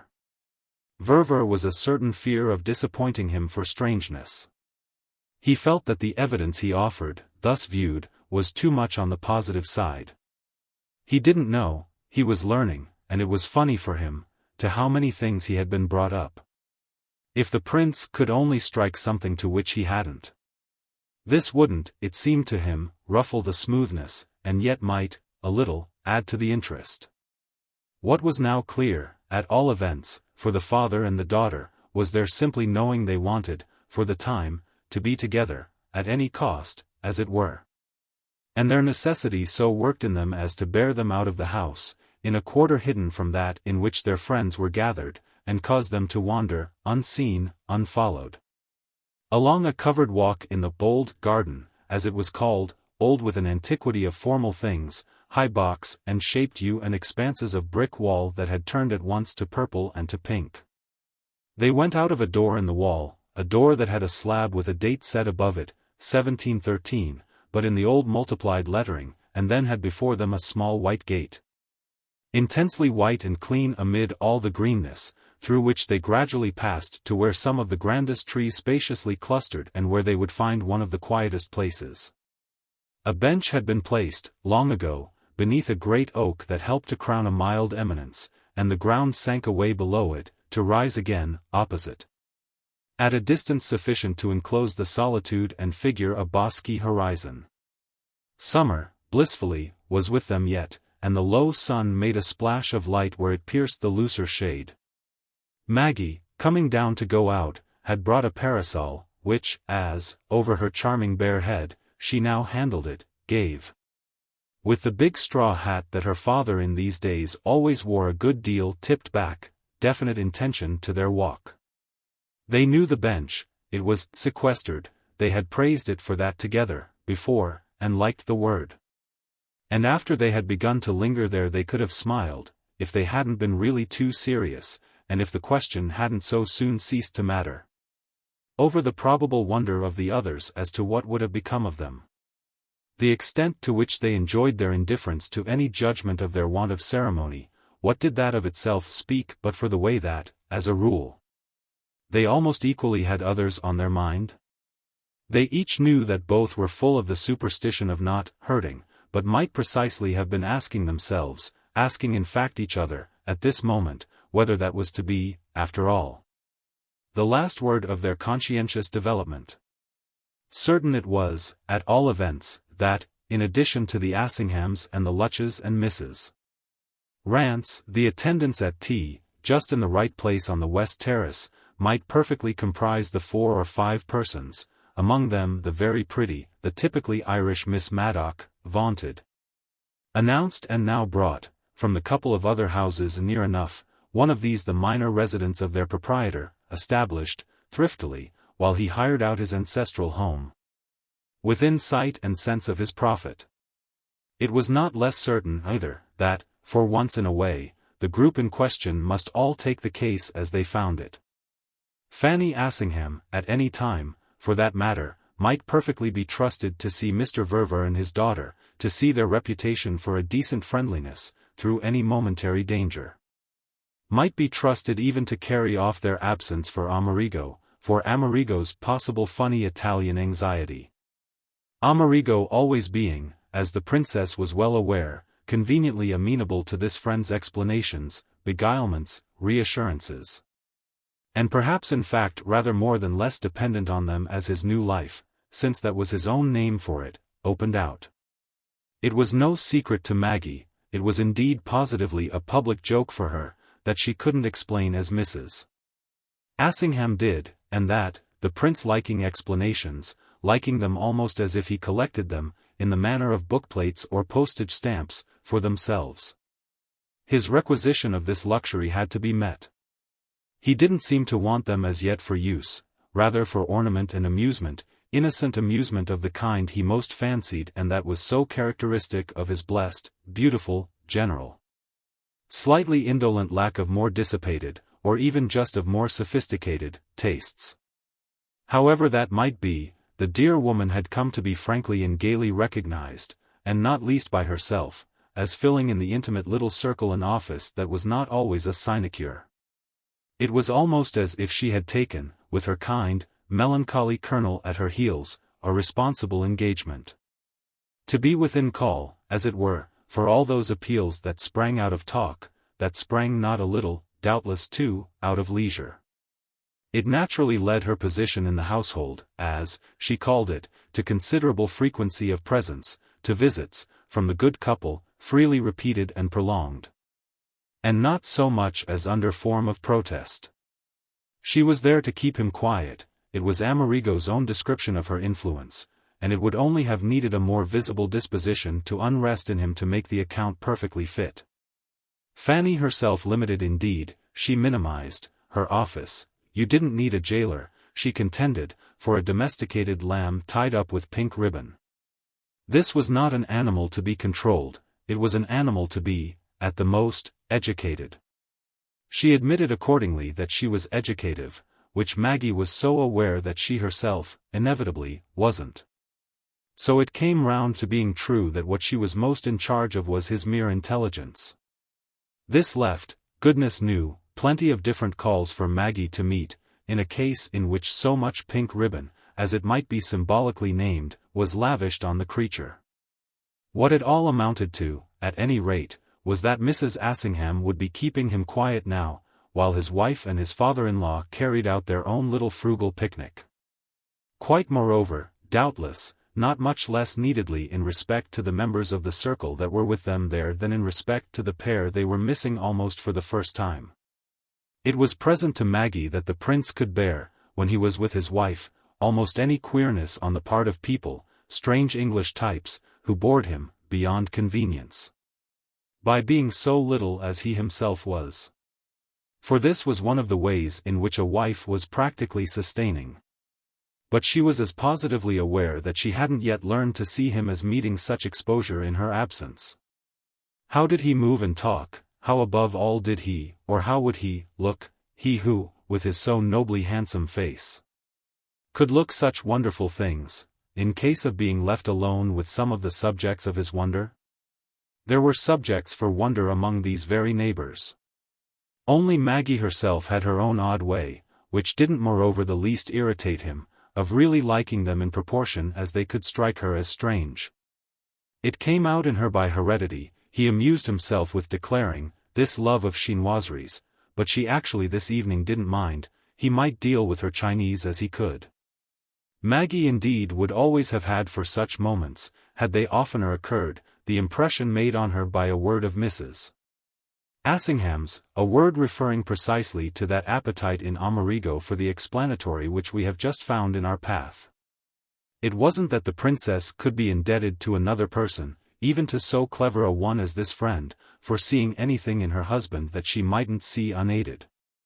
But she had ever, hitherto, been of a nature to accept with modest gratitude any better description of a felt truth than her little limits, terribly marked, she knew, in the direction of saying the right things, enabled her to make. Thus it was, at any rate, that she was able to live more or less in the light of the fact expressed so lucidly by their common comforter, the fact that the prince was saving up, for some very mysterious but very fine eventual purpose, all the wisdom, all the answers to his questions, all the impressions and generalizations, he gathered. Putting them away and packing them down because he wanted his great gun to be loaded to the brim on the day he should decide to let it off. He wanted first to make sure of the whole of the subject that was unrolling itself before him, after which the innumerable facts he had collected would find their use. He knew what he was about, trust him at last therefore to make, and to some effect, his big noise. And Mrs. Assingham had repeated that he knew what he was about. It was the happy form of this assurance that had remained with Maggie. It could always come in for her that Amerigo knew what he was about. He might at moments seem vague, seem absent, seem even bored, this when, away from her father, with whom it was impossible for him to appear anything but respectfully occupied. He let his native gaiety go in outbreaks of song, or even of quite whimsical senseless sound, either expressive of intimate relaxation or else fantastically plaintive. He might at times reflect with the frankest lucidity on the circumstance that the case was for a good while yet absolutely settled in regard to what he still had left, at home, of his very own. In regard to the main seat of his affection, the house in Rome, the big black palace, the Palazzo Nero, as he was fond of naming it, and also on the question of the villa in the Sabine Hills, which she had, at the time of their engagement, seen and yearned over, and the Castello proper, described by him always as the perched place, that had, as she knew, formerly stood up on the pedestal of its mountain slope, showing beautifully blue from afar, as the head and front of the Prince Dom. He might rejoice in certain moods over the so long estranged state of these properties, not indeed all irreclaimably alienated, but encumbered with unending leases and charges, with obstinate occupants, with impossibilities of use, all without counting the cloud of mortgages that had, from far back, buried them beneath the ashes of rage and remorse. A shroud as thick as the layer once resting on the towns at the foot of Vesuvius, and actually making of any present restorative effort a process much akin to slow excavation. Just so he might with another turn of his humor almost wail for these brightest spots of his lost paradise, declaring that he was an idiot not to be able to bring himself to face the sacrifices resting, if definitely anywhere, with Mr. Verver, necessary for winning them back. One of the most comfortable things between the husband and the wife meanwhile, one of those easy certitudes they could be merely gay about, was that she never admired him so much, or so found him heartbreakingly handsome, clever, irresistible, in the very degree in which he had originally and fatally dawned upon her, as when she saw other women reduced to the same passive pulp that had then begun, once for all, to constitute her substance.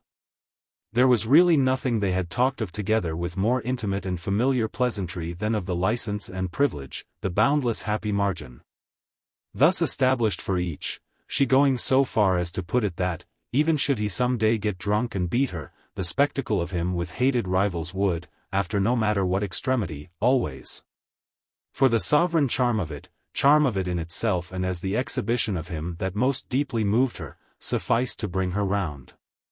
What would therefore be more open to him than to keep her in love with him?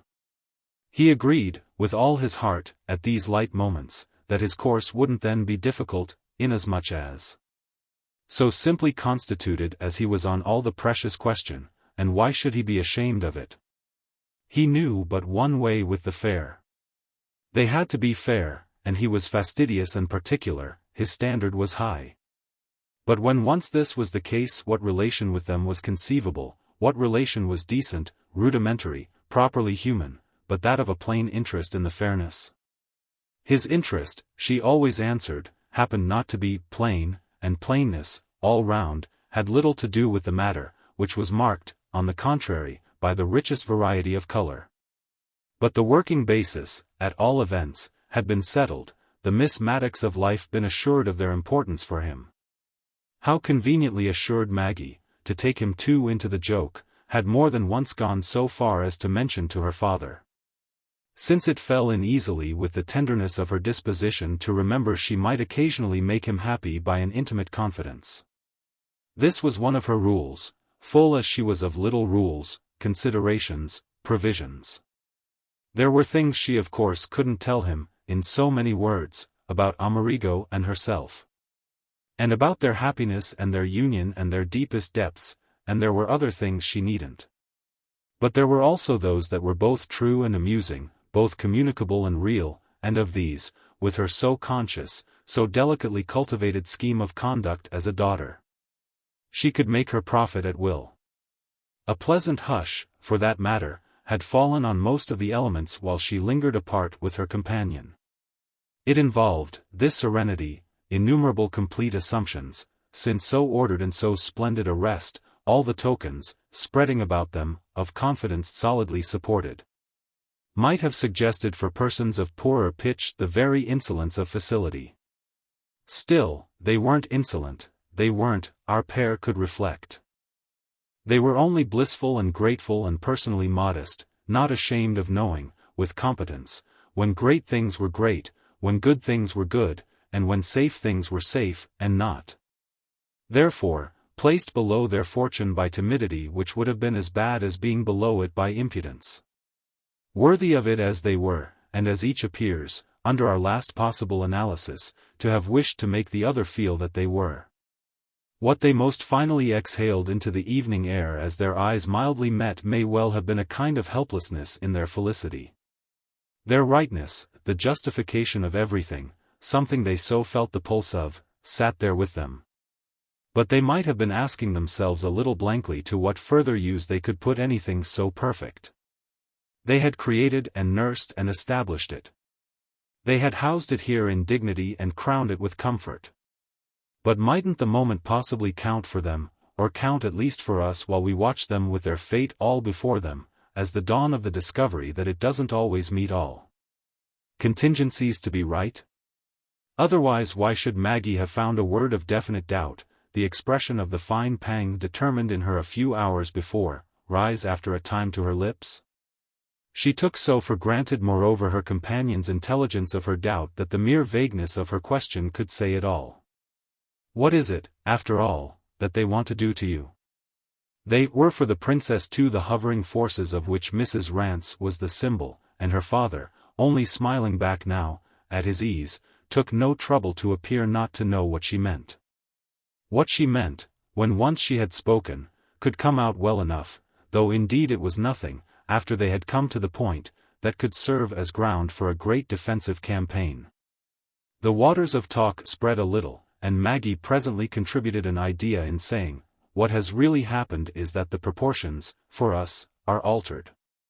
He accepted equally, for the time, this somewhat cryptic remark. He still failed to challenge her even when she added that it wouldn't so much matter if he hadn't been so terribly young. He uttered a sound of protest only when she went to declare that she ought as a daughter, in common decency, to have waited. Yet by that time she was already herself admitting that she should have had to wait long, if she waited, that is, till he was old. But there was a way. Since you are an irresistible youth, we've got to face it. That, somehow, is what that woman has made me feel. There'll be others. Chapter 10. To talk of it thus appeared at last a positive relief to him. Yes, there'll be others. But you'll see me through. She hesitated. Do you mean if you give in? Oh no. Through my holding out. Maggie waited again, but when she spoke it had an effect of abruptness. Why should you hold out forever? He gave, none the less, no start, and this as from the habit of taking anything, taking everything, from her as harmonious. But it was quite written upon him too, for that matter, that holding out wouldn't be, so very completely, his natural, or at any rate his acquired, form. His appearance would have testified that he might have to do so a long time, for a man so greatly beset. This appearance, that is, spoke but little, as yet, of short remainders and simplified senses, and all in spite of his being a small, spare, slightly stale person, deprived of the general prerogative of presence. It was not by mass or weight or vulgar immediate quantity that he would in the future, any more than he had done in the past, insist or resist or prevail. There was even something in him that made his position, on any occasion, made his relation to any scene or to any group, a matter of the back of the stage. Of an almost visibly conscious want of affinity with the footlights. He would have figured less than anything the stage manager or the author of the play, who most occupy the foreground. He might be, at the best, the financial backer, watching his interests from the wing, but in rather confessed ignorance of the mysteries of mimicry. Barely taller than his daughter, he pressed at no point on the presumed propriety of his greater stoutness. He had lost early in life much of his crisp, closely curling hair, the fineness of which was repeated in a small neat beard, too compact to be called full, though worn equally. As for a mark where other marks were wanting, on lip and cheek and chin. His neat, colorless face, provided with the merely indispensable features, suggested immediately, for a description, that it was clear, and in this manner somewhat resembled a small decent room. Clean swept and unencumbered with furniture, but drawing a particular advantage, as might presently be noted, from the outlook of a pair of ample and uncurtained windows. There was something in Madame Verver's eyes that both admitted the morning and the evening in unusual quantities and gave the modest area the outward extension of a view that was big even when restricted to stars. Deeply and changeably blue, though not romantically large, they were yet youthfully, almost strangely beautiful. With their ambiguity of your scarce knowing if they most carried their possessor's vision out or most opened themselves to your own. Whatever you might feel, they stamped the place with their importance, as the house agents say. So that, on one side or the other, you were never out of their range, were moving about, for possible community, opportunity, the sight of you scarce knew what, either before them or behind them. If other importances, not to extend the question, kept themselves down, they were in no direction less obtruded than in that of our friend's dress. Adopted once for all as with a sort of sumptuary scruple. He wore every day of the year, whatever the occasion, the same little black, cut-away, coat, of the fashion of his younger time. He wore the same cool-looking trousers, checkered in black and white, the proper harmony with which, he inveterately considered, was a sprigged blue satin necktie. And, over his concave little stomach, quaintly indifferent to climates and seasons, a white duck waistcoat. "Should you really," he now asked, "like me to marry?" He spoke as if, coming from his daughter herself, it might be an idea, which, for that matter, he would be ready to carry out should she definitely say so.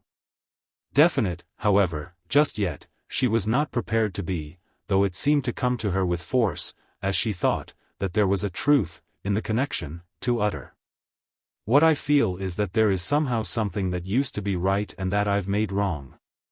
It used to be right that you hadn't married, and that you didn't seem to want to. It used also," she continued to make out, "to seem easy for the question not to come up. That's what I've made different. It does come up. It will come up. You don't think I can keep it down? Mr. Verver's tone was cheerfully pensive. "Well, I've given you, by my move, all the trouble of having to." He liked the tenderness of her idea, and it made him, as she sat near him, pass his arm about her. "I guess I don't feel as if you had moved very far. You've only moved next door." "Well," she continued, "I don't feel as if it were fair for me just to have given you a push and left you so. If I've made the difference for you, I must think of the difference." "Then what, darling?" he indulgently asked, "do you think?" "That's just what I don't yet know. But I must find out. We must think together, as we've always thought. What I mean," she went on after a moment, "is that it strikes me that I ought to at least offer you some alternative. I ought to have worked one out for you." "An alternative to what?" "Well, to your simply missing what you've lost, without anything being done about it." "But what have I lost?" She thought a minute, as if it were difficult to say, yet as if she more and more saw it. "Well, whatever it was that, before, kept us from thinking, and kept you, really, as you might say, in the market. It was as if you couldn't be in the market when you were married to me. Or rather as if I kept people off, innocently, by being married to you. Now that I'm married to someone else you're, as in consequence, married to nobody. Therefore you may be married to anybody, to everybody. People don't see why you shouldn't be married to them. Isn't it enough of a reason," he mildly inquired, "that I don't want to be?" "It's enough of a reason, yes. But to be enough of a reason it has to be too much of a trouble. I mean for you. It has to be too much of a fight. You ask me what you've lost," Maggie continued to explain. "The not having to take the trouble and to make the fight, that's what you've lost. The advantage, the happiness of being just as you were, because I was just as I was, that's what you miss. So that you think," her father presently said, "that I had better get married just in order to be as I was before?" The detached tone of it, detached as if innocently to amuse her by showing his desire to accommodate, was so far successful as to draw from her gravity a short, light laugh. "Well, what I don't want you to feel is that if you were to I shouldn't understand. I should understand. That's all," said the princess gently.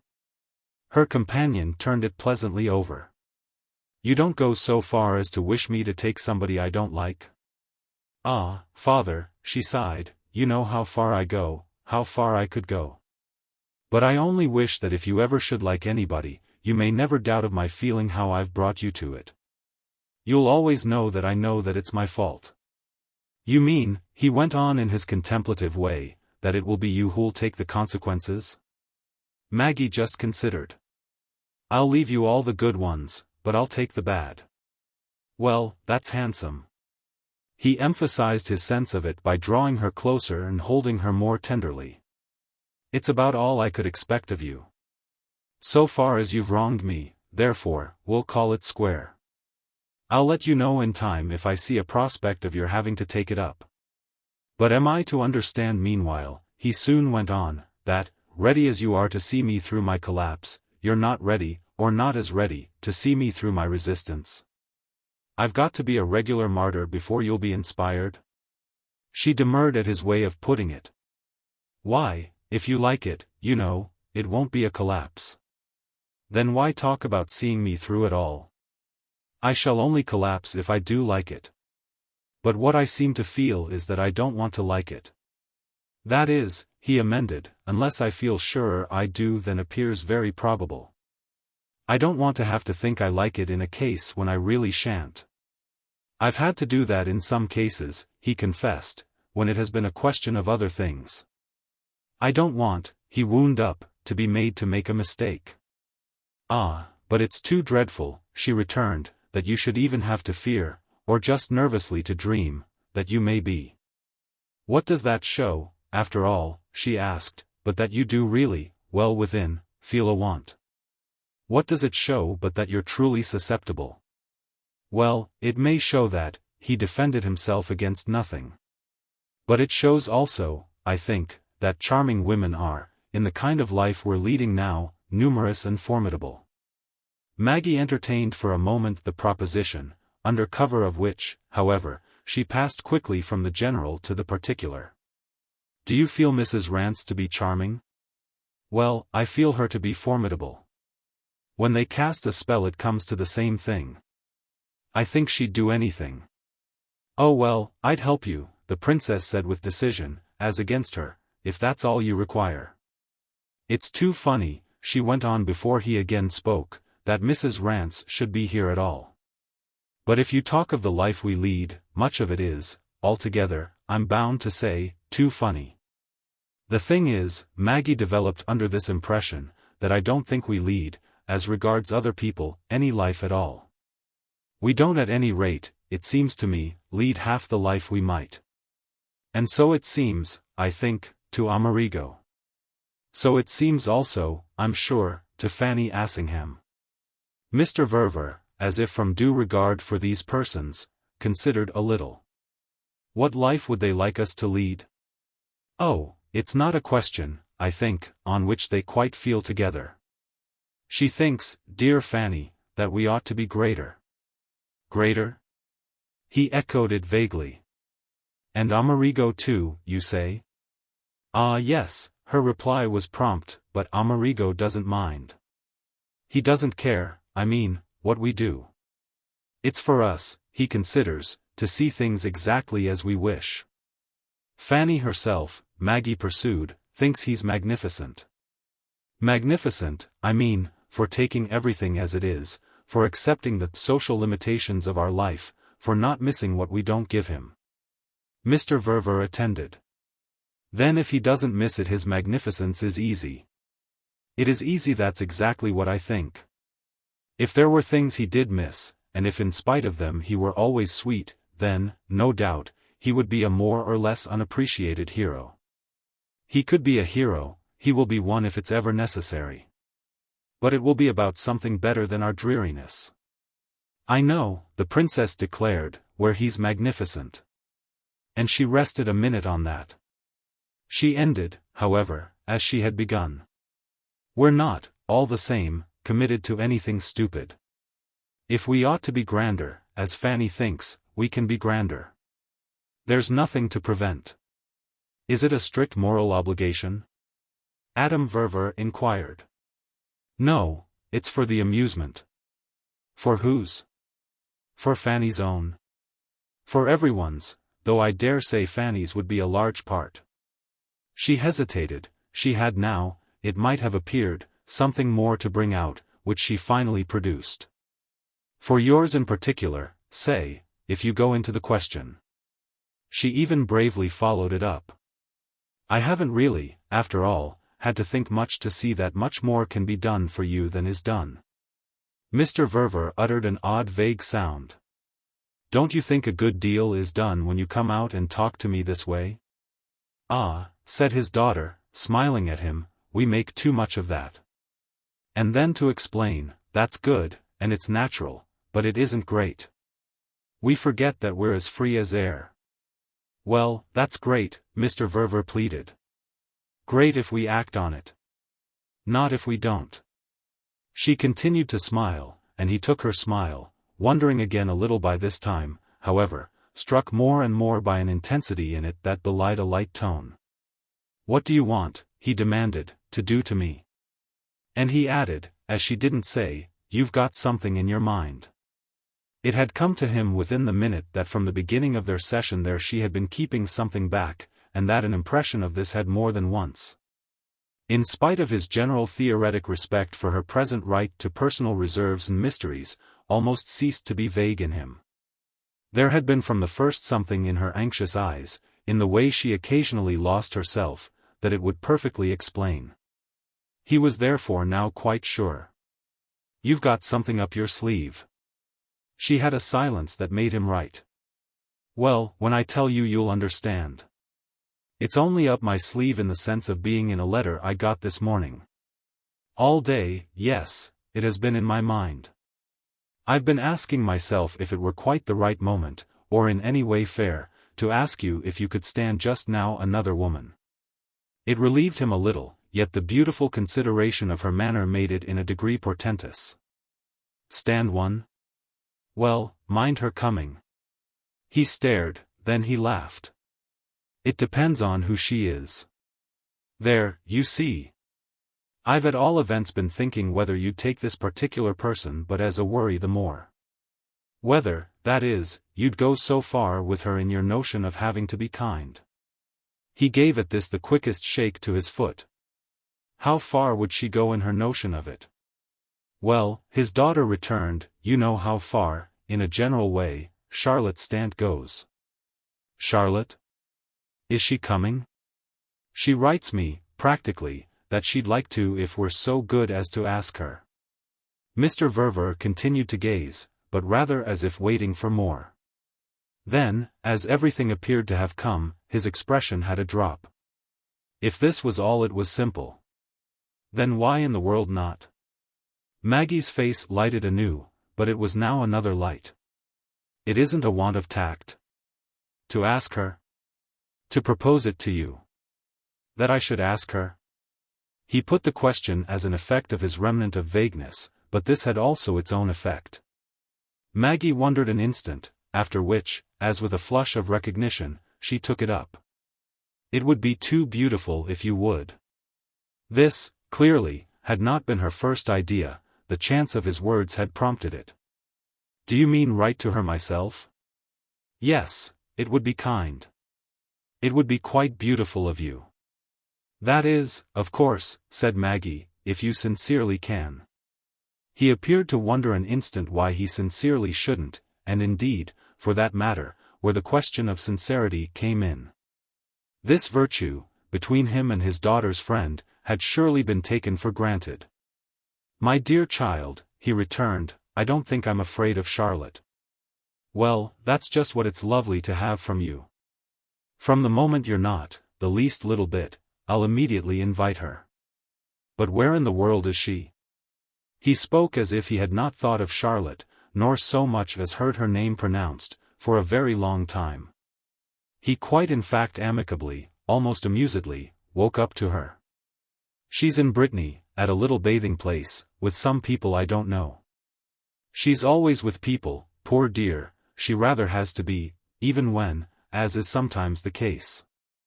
They're people she doesn't immensely like. Well, I guess she likes us, said Adam Verver. Yes, fortunately she likes us.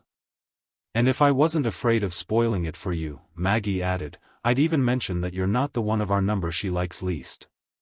Why should that spoil it for me? Oh, my dear, you know. What else have we been talking about? It costs you so much to be liked. That's why I hesitated to tell you of my letter. He stared a moment, as if the subject had suddenly grown out of recognition. But Charlotte, on other visits, never used to cost me anything. No, only her keep, Maggie smiled. Then I don't think I mind her keep, if that's all. The princess, however, it was clear, wished to be thoroughly conscientious. Well, it may not be quite all. If I think of its being pleasant to have her, it's because she will make a difference. Well, what's the harm in that if it's but a difference for the better? Ah then, there you are. And the princess showed in her smile her small triumphant wisdom. If you acknowledge a possible difference for the better, we're not, after all, so tremendously right as we are. I mean, we're not, as satisfied and amused. We do see there are ways of being grander. But will Charlotte Stant, her father asked with surprise, make us grander? Maggie, on this, looking at him well, had a remarkable reply. Yes, I think. Really grander. He thought. For if this was a sudden opening he wished but the more to meet it. Because she's so handsome? No, father. And the princess was almost solemn. Because she's so great. Great? Great in nature, in character, in spirit. Great in life. So? Mr. Verver echoed. What has she done, in life? Well, she has been brave and bright, said Maggie. That mayn't sound like much, but she has been so in the face of things that might well have made it too difficult for many other girls. She hasn't a creature in the world really, that is nearly, belonging to her. Only acquaintances who, in all sorts of ways, make use of her, and distant relations who are so afraid she'll make use of them that they seldom let her look at them. Mr. Verver was struck, and, as usual, to some purpose. If we get her here to improve us, don't we too then make use of her? It pulled the princess up, however, but an instant. We're old friends, we do her good too. I should always, even at the worst, speaking for myself, admire her still more than I used her. I see. That always does good. Maggie hesitated. Certainly, she knows it. She knows, I mean, how great I think her courage and her cleverness. She's not afraid, not of anything. And yet she no more ever takes a liberty with you than if she trembled for her life. And then she's interesting, which plenty of other people with plenty of other merits never are a bit. In which fine flicker of vision the truth widened to the princess's view. I myself of course don't take liberties, but then I do, always, by nature, tremble for my life. That's the way I live. Oh, I say, love, her father vaguely murmured. Yes, I live in terror, she insisted. I'm a small creeping thing. You'll not persuade me that you're not as good as Charlotte Stant, he still placidly enough remarked. I may be as good, but I'm not so great, and that's what we're talking about. She has a great imagination. She has, in every way, a great attitude. She has above all a great conscience. More perhaps than ever in her life before. Maggie addressed her father at this moment with a shade of the absolute in her tone. She had never come so near telling him what he should take it from her to believe. She has only twopence in the world, but that has nothing to do with it. Or rather indeed, she quickly corrected herself, it has everything. For she doesn't care. I never saw her do anything but laugh at her poverty. Her life has been harder than anyone knows. It was moreover as if, thus unprecedentedly positive, his child had an effect upon him that Mr. Verver really felt as a new thing. Why then haven't you told me about her before? Well, haven't we always known? I should have thought, he submitted, that we had already pretty well sized her up. Certainly, we long ago quite took her for granted. But things change, with time, and I seem to know that, after this interval, I'm going to like her better than ever. I've lived more myself, I'm older, and one judges better. Yes, I'm going to see in Charlotte, said the princess, and speaking now as with high and free expectation, more than I've ever seen. Then I'll try to do so too. It came back to Mr. Verver more, the one of your friends I thought the best for you. His companion, however, was so launched in her permitted liberty of appreciation that she for the moment scarce heard him. She was lost in the case she made out, the vision of the different ways in which Charlotte had distinguished herself. She would have liked, for instance, I'm sure she would have liked extremely, to marry. And nothing in general is more ridiculous, even when it has been pathetic, than a woman who has tried and has not been able. It had all Mr. Verver's attention. She has tried? She has seen cases where she would have liked to. But she has not been able? Well, there are more cases, in Europe, in which it doesn't come to girls who are poor than in which it does come to them. Especially, said Maggie with her continued competence, when they're Americans. Well, her father now met her, and met her cheerfully, on all sides. Unless you mean, he suggested, that when the girls are American there are more cases in which it comes to the rich than to the poor. She looked at him good-humoredly. That may be, but I'm not going to be smothered in my case. It ought to make me, if I were in danger of being a fool, all the nicer to people like Charlotte. It's not hard for me, she practically explained, not to be ridiculous, unless in a very different way. I might easily be ridiculous, I suppose, by behaving as if I thought I had done a great thing. Charlotte, at any rate, has done nothing, and anyone can see it, and see also that it's rather strange. And yet no one not awfully presumptuous or offensive would like, or would dare, to treat her, just as she is, as anything but quite right. That's what it is to have something about you that carries things off.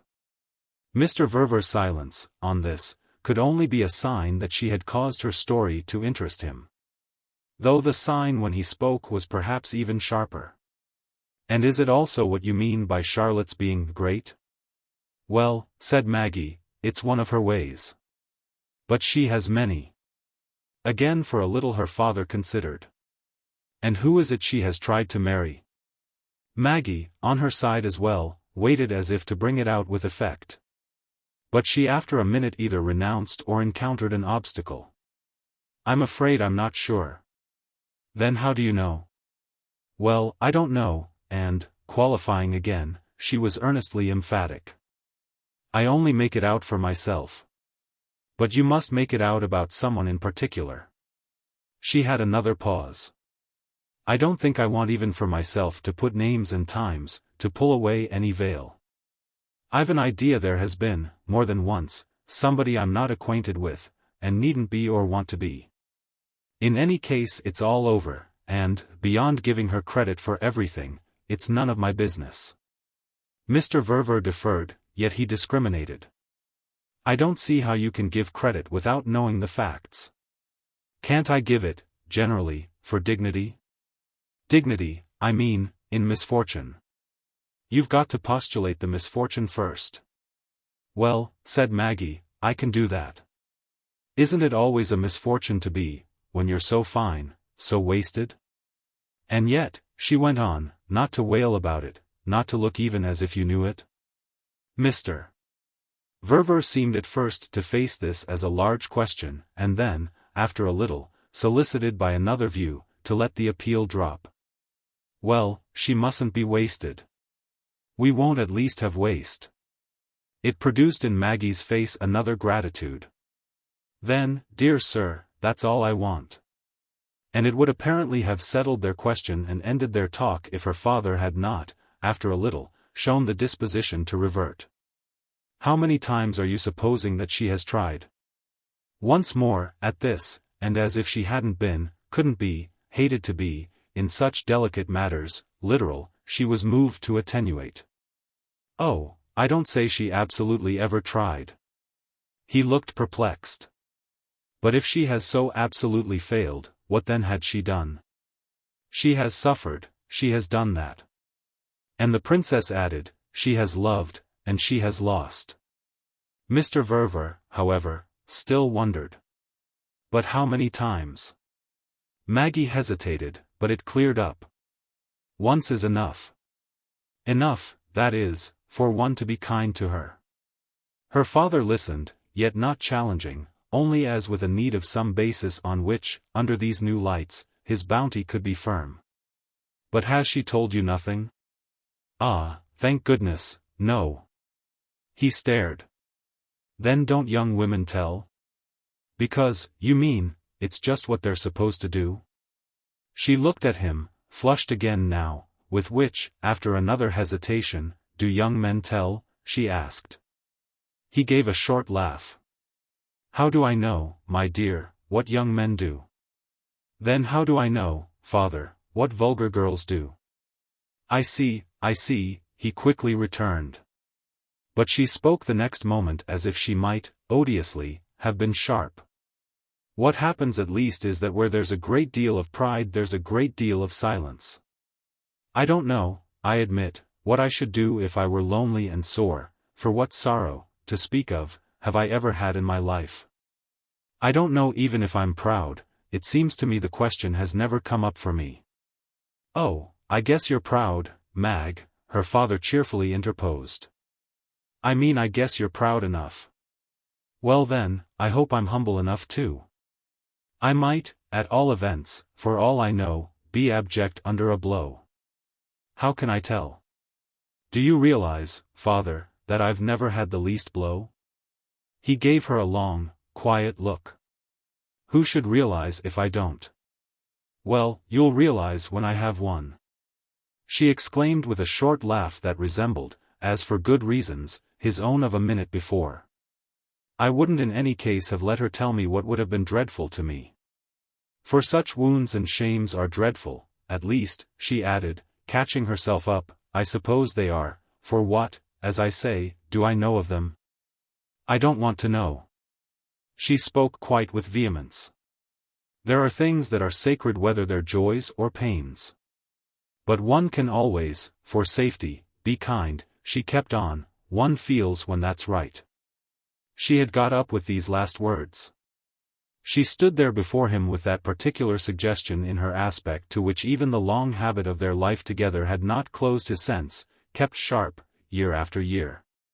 By the collation of types and signs, the comparison of fine object with fine object, of one degree of finish, of one form of the exquisite with another, the appearance of some slight slim draped antique of Vatican or Capitoline halls, late and refined, rare as a note and immortal as a link, set in motion by the miraculous infusion of a modern impulse and yet, for all the sudden freedom of folds and footsteps forsaken after centuries by their pedestal, keeping still the quality, the perfect felicity, of the statue.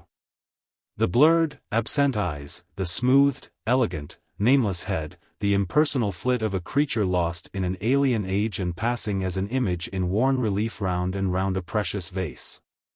She had always had odd moments of striking him, daughter of his very own though she was, as a figure thus simplified, generalized, in its grace.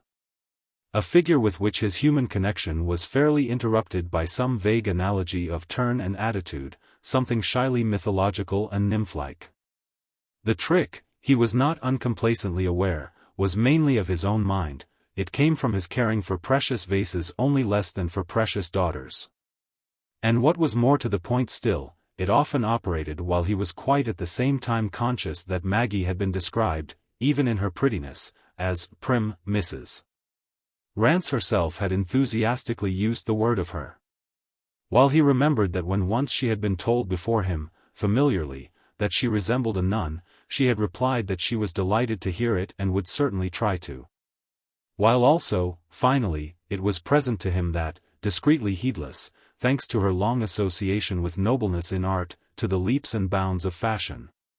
She brought her hair down very straight and flat over her temples, in the constant manner of her mother, who had not been a bit mythological. Nymphs and nuns were certainly separate types, but Mr. Verver, when he really amused himself, let consistency go. The play of vision was at all events so rooted in him that he could receive impressions of sense even while positively thinking.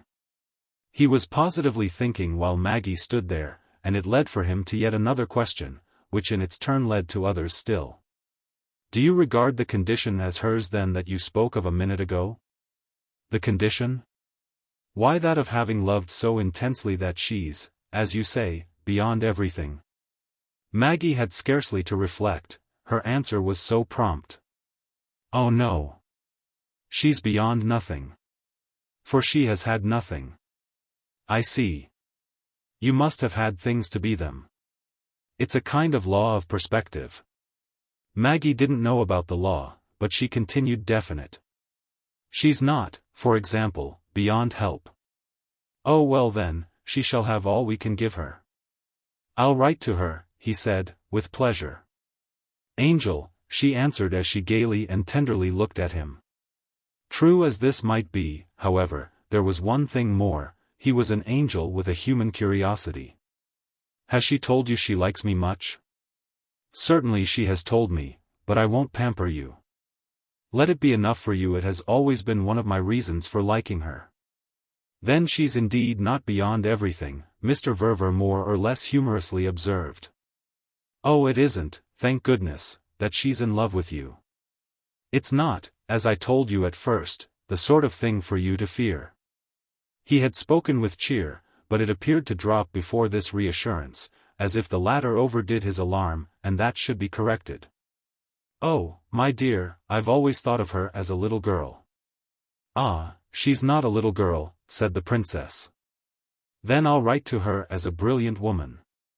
It's exactly what she is. Mr. Verver had got up as he spoke, and for a little, before retracing their steps, they stood looking at each other as if they had really arranged something. They had come out together for themselves, but it had produced something more. What it had produced was in fact expressed by the words with which he met his companion's last emphasis. Well, she has a famous friend in you, princess. Maggie took this in, it was too plain for a protest. Do you know what I'm really thinking of? She asked. He wondered, with her eyes on him, eyes of contentment at her freedom now to talk, and he wasn't such a fool, he presently showed, as not, suddenly, to arrive at it. Why, of your finding her at last yourself a husband. Good for you. Maggie smiled. But it will take, she added, some looking. Then let me look right here with you, her father said as they walked on. Chapter 11. Mrs. Assingham and the Colonel, quitting Fawns before the end of September, had come back later on. And now, a couple of weeks after, they were again interrupting their stay, but this time with the question of their return left to depend on matters that were rather hinted at than importunately named. The Lutches and Mrs.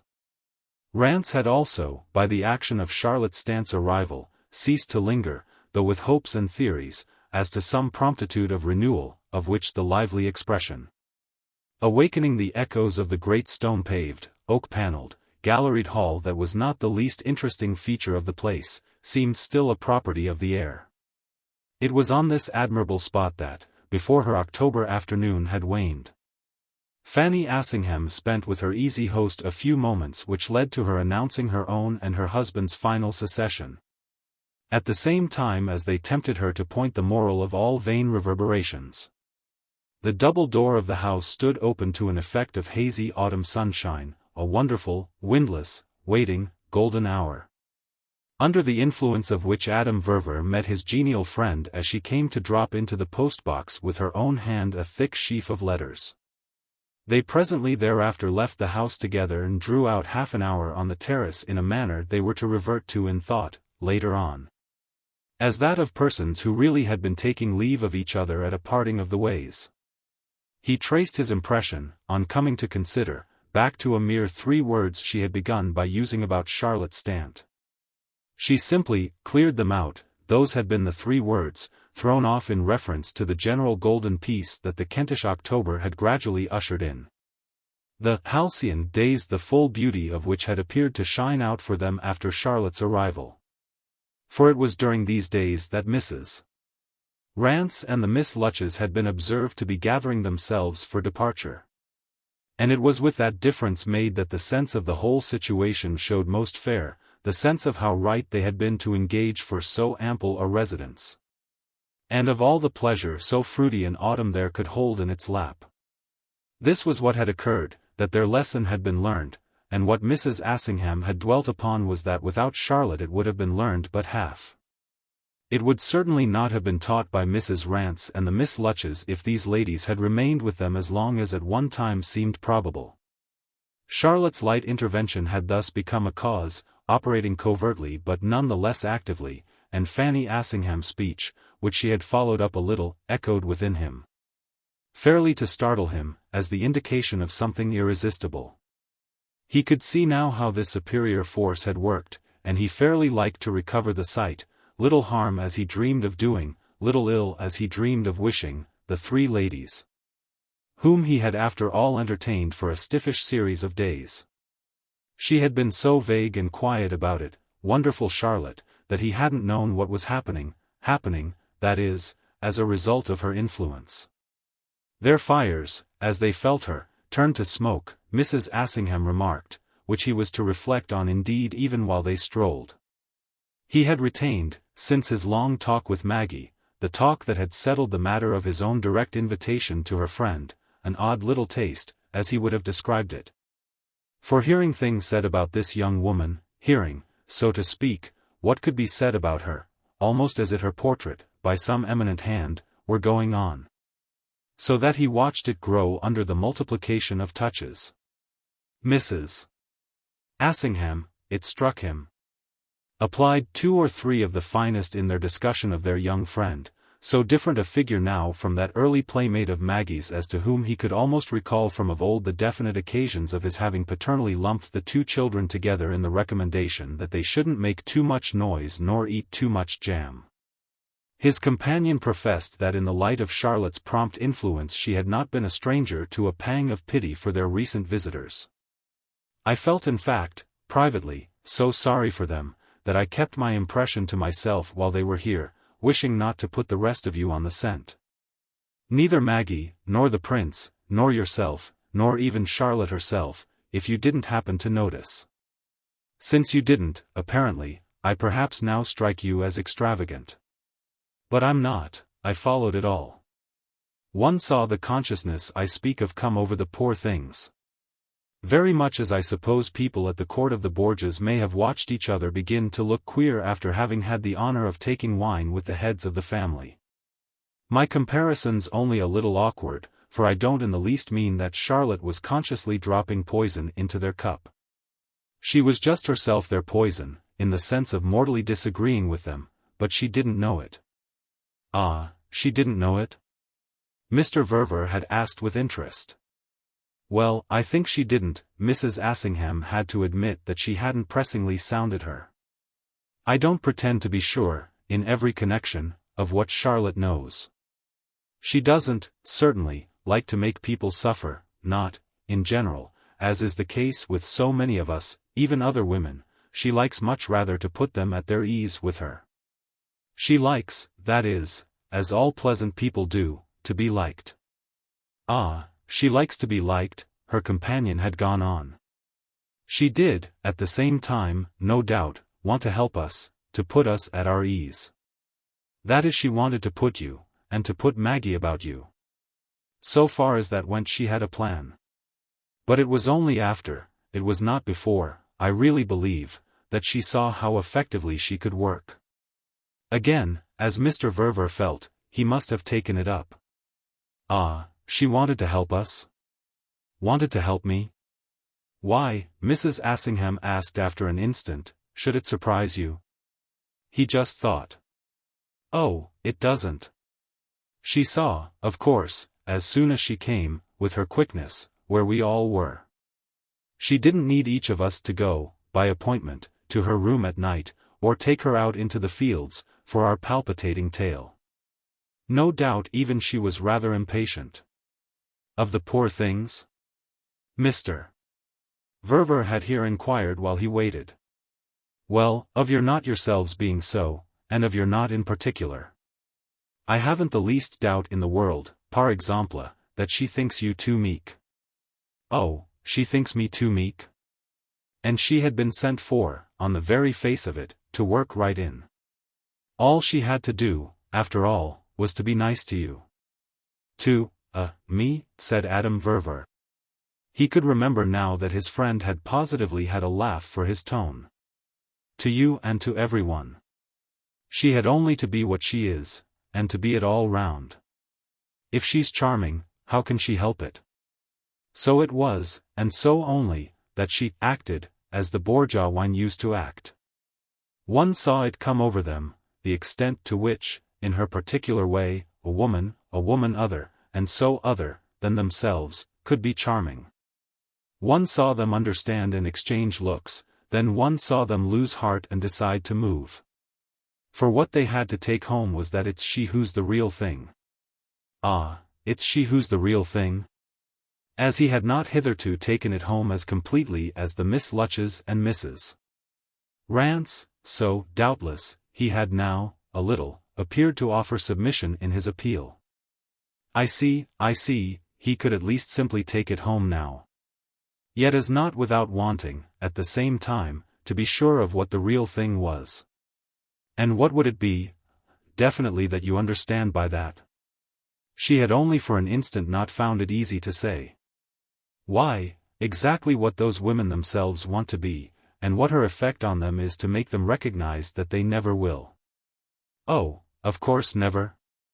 It not only remained and abode with them, it positively developed and deepened, after this talk, that the luxurious side of his personal existence was now again furnished, socially speaking, with the thing classed and stamped as real, just as he had been able to think of it as not otherwise enriched in consequence of his daughter's marriage.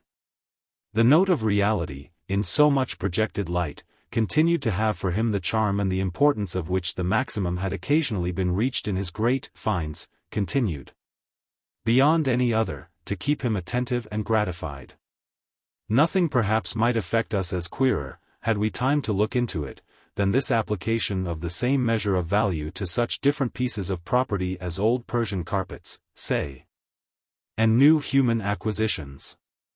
All the more indeed that the amiable man was not without an inkling, on his own side, that he was, as a taster of life, economically constructed. He put into his one little glass everything he raised to his lips, and it was as if he had always carried in his pocket, like a tool of his trade, this receptacle. A little glass cut with a fineness of which the art had long since been lost, and kept in an old morocco case stamped in uneffaceable gilt with the arms of a deposed dynasty. As it had served him to satisfy himself, so to speak.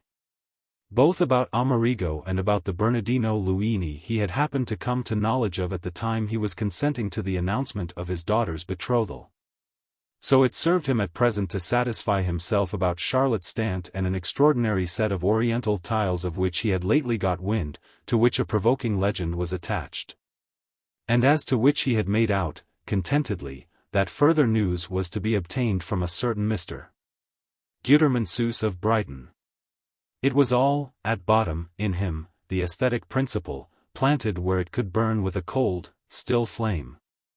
Where it fed almost wholly on the material directly involved, on the idea, followed by appropriation, of plastic beauty, of the thing visibly perfect in its kind. Where, in short, in spite of the general tendency of the devouring element to spread, the rest of his spiritual furniture, modest, scattered, and tended with unconscious care, escaped the consumption that in so many cases proceeds from the undue keeping up of profane altar fires. Adam Verver had in other words learnt the lesson of the senses, to the end of his own little book, without having, for a day, raised the smallest scandal in his economy at large. Being in this particular not unlike those fortunate bachelors, or other gentlemen of pleasure, who so manage their entertainment of compromising company that even the austerest housekeeper, occupied and competent below stairs, never feels obliged to give warning. That figure has, however, a freedom that the occasion doubtless scarce demands, though we may retain it for its rough negative value. It was to come to pass, by a pressure applied to the situation wholly from within. That before the first 10 days of November had elapsed he found himself practically alone at Fawns with his young friend. Amerigo and Maggie having, with a certain abruptness, invited his assent to their going abroad for a month, since his amusement was now scarce less happily assured than his security. An impulse eminently natural had stirred within the prince. His life, as for some time established, was deliciously dull, and thereby, on the whole, what he best liked. But a small gust of yearning had swept over him, and Maggie repeated to her father, with infinite admiration, the pretty terms in which, after it had lasted a little, he had described to her this experience. He called it a serenade, a low music that, outside one of the windows of the sleeping house, disturbed his rest at night. Timid as it was, and plaintive, he yet couldn't close his eyes for it, and when finally, rising on tiptoe, he had looked out, he had recognized in the figure below with a mandolin, all duskily draped in her grace, the raised appealing eyes and the one irresistible voice of the ever-to-beloved Italy. Sooner or later, that way, one had to listen. It was a hovering, haunting ghost, as of a creature to whom one had done a wrong, a dim, pathetic shade crying out to be comforted. For this there was obviously but one way, as there were doubtless also many words for the simple fact that so prime a Roman had a fancy for again seeing Rome. They would accordingly, hadn't they better, go for a little. Maggie meanwhile making the too absurdly artful point with her father, so that he repeated it, in his amusement, to Charlotte Stant, to whom he was by this time conscious of addressing many remarks. That it was absolutely, when she came to think, the first thing Amerigo had ever asked of her. She doesn't count of course his having asked of her to marry him, this was Mr. Verver's indulgent criticism. But he found Charlotte, equally touched by the ingenuous Maggie, in easy agreement with him over the question. If the prince had asked something of his wife every day in the year, this would be still no reason why the poor dear man should not, in a beautiful fit of homesickness, revisit, without reproach, his native country. What his father-in-law frankly counseled was that the reasonable, the really too reasonable, pair should, while they were about it, take 3 or 4 weeks of Paris as well, Paris being always, for Mr. Verver, in any stress of sympathy, a suggestion that rose of itself to the lips. If they would only do that, on their way back, or however they preferred it, Charlotte and he would go over to join them there for a small look, though even then, assuredly, as he had it at heart to add, not in the least because they should have found themselves bored at being left together. The fate of this last proposal indeed was that it reeled, for the moment, under an assault of destructive analysis from Maggie, who, having, as she granted, to choose between being an unnatural daughter or an unnatural mother, and, electing for the former, wanted to know what would become of the Principino if the house were cleared of everyone but the servants. Her question had fairly resounded, but it had afterwards, like many of her questions, dropped still more effectively than it had risen, the highest moral of the matter being, before the couple took their departure, that Mrs. Noble and Dr. Brady must mount unchallenged guard over the august little crib. If she hadn't supremely believed in the majestic value of the nurse, whose experience was in itself the amplest of pillows. Just as her attention was a spreading canopy from which precedent and reminiscence dropped as thickly as parted curtains, if she hadn't been able to rest in this confidence she would fairly have sent her husband on his journey without her. In the same manner, if the sweetest, for it was so she qualified him, of little country doctors hadn't proved to her his wisdom by rendering irresistible, especially on rainy days and in direct proportion to the frequency of his calls, adapted to all weathers, that she should converse with him for hours over causes and consequences. Over what he had found to answer with his little 5 at home, she would have drawn scant support from the presence of a mere grandfather and a mere brilliant friend. These persons, accordingly, her own predominance having thus, for the time, given way, could carry with a certain ease, and above all with mutual aid, their consciousness of a charge. So far as their office weighed they could help each other with it, which was in fact to become, as Mrs. Noble herself loomed larger for them, not a little of a relief and a diversion. Mr. Verver met his young friend, at certain hours, in the day nursery, very much as he had regularly met the child's fond mother, Charlotte having, as she clearly considered, given Maggie equal pledges and desiring never to fail of the last word for the daily letter she had promised to write. She wrote with high fidelity, she let her companion know, and the effect of it was, remarkably enough, that he himself didn't write. The reason of this was partly that Charlotte told all about him, which she also let him know she did, and partly that he enjoyed feeling, as a consequence, that he was generally quite systematically eased and, as they said, done for. Committed, as it were, to this charming and clever young woman, who, by becoming for him a domestic resource, had become for him practically a new person, and committed, especially, in his own house. Which somehow made his sense of it a deeper thing. He took an interest in seeing how far the connection could carry him, could perhaps even lead him, and in thus putting to the test, for pleasant verification, what Fanny Assingham had said, at the last, about the difference such a girl could make. She was really making one now, in their simplified existence, and a very considerable one, though there was no one to compare her with, as there had been, so usefully, for Fanny, no Mrs. Rance, no Kitty, no Dotty Lutch, to help her to be felt, according to Fanny's diagnosis, as real. She was real, decidedly, from other causes, and Mr. Verver grew in time even a little amused at the amount of machinery Mrs. Assingham had seemed to see needed for pointing it. She was directly and immediately real on a pleasantly reduced and intimate scale, and at no moments more so than during those, at which we have just glanced, when Mrs. Noble made them both together feel that she alone, in the absence of the Queen Mother, was regent of the realm and governess of the air. Treated on such occasions as at best a pair of dangling and merely nominal court functionaries, picturesque hereditary triflers entitled to the petites autres but quite external to the state. Which began and ended with the nursery, they could only retire, in quickened sociability, to what was left them of the palace, there to digest their gilded insignificance and cultivate. In regard to the true executive, such snuff-taking ironies as might belong to Rococo chamberlains moving among China lapdogs. Every evening, after dinner, Charlotte Stant played to him. Seated at the piano and requiring no music, she went through his favorite things, and he had many favorites, with a facility that never failed. Or that failed but just enough to pick itself up at a touch from his fitful voice. She could play anything, she could play everything, always shockingly, she of course insisted, but always, by his own vague measure, very much as if she might, slim, sinuous and strong, and with practiced passion, have been playing lawn tennis or endlessly and rhythmically waltzing. His love of music, unlike his other loves, owned to vaguenesses, but while, on his comparatively shaded sofa, and smoking, always smoking, in the great Fawn's drawing-room as everywhere.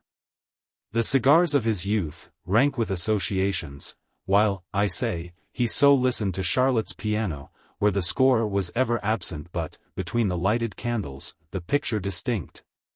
The vagueness spread itself about him like some boundless carpet, a surface delightfully soft to the pressure of his interest. It was a manner of passing the time that rather replaced conversation, but the air, at the end, none the less, before they separated, had a way of seeming full of the echoes of talk. They separated, in the hushed house, not quite easily, yet not quite awkwardly either, with tapers that twinkled in the large dark spaces. And for the most part so late that the last solemn servant had been dismissed for the night.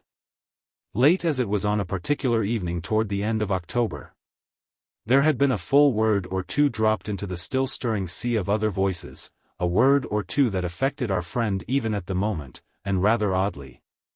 As louder and rounder than any previous sound. And then he had lingered, under pretext of an opened window to be made secure, after taking leave of his companion in the hall and watching her glimmer away up the staircase. He had for himself another impulse than to go to bed. Picking up a hat in the hall, slipping his arms into a sleeveless cape and lighting still another cigar. He turned out upon the terrace through one of the long drawing-room windows and moved to and fro there for an hour beneath the sharp autumn stars.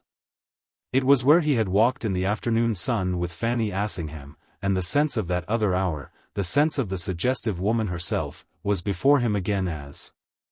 In spite of all the previous degustation we have hinted at, it had not yet been.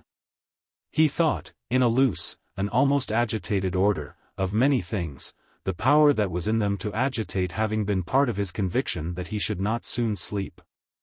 He truly felt for a while that he should never sleep again till something had come to him.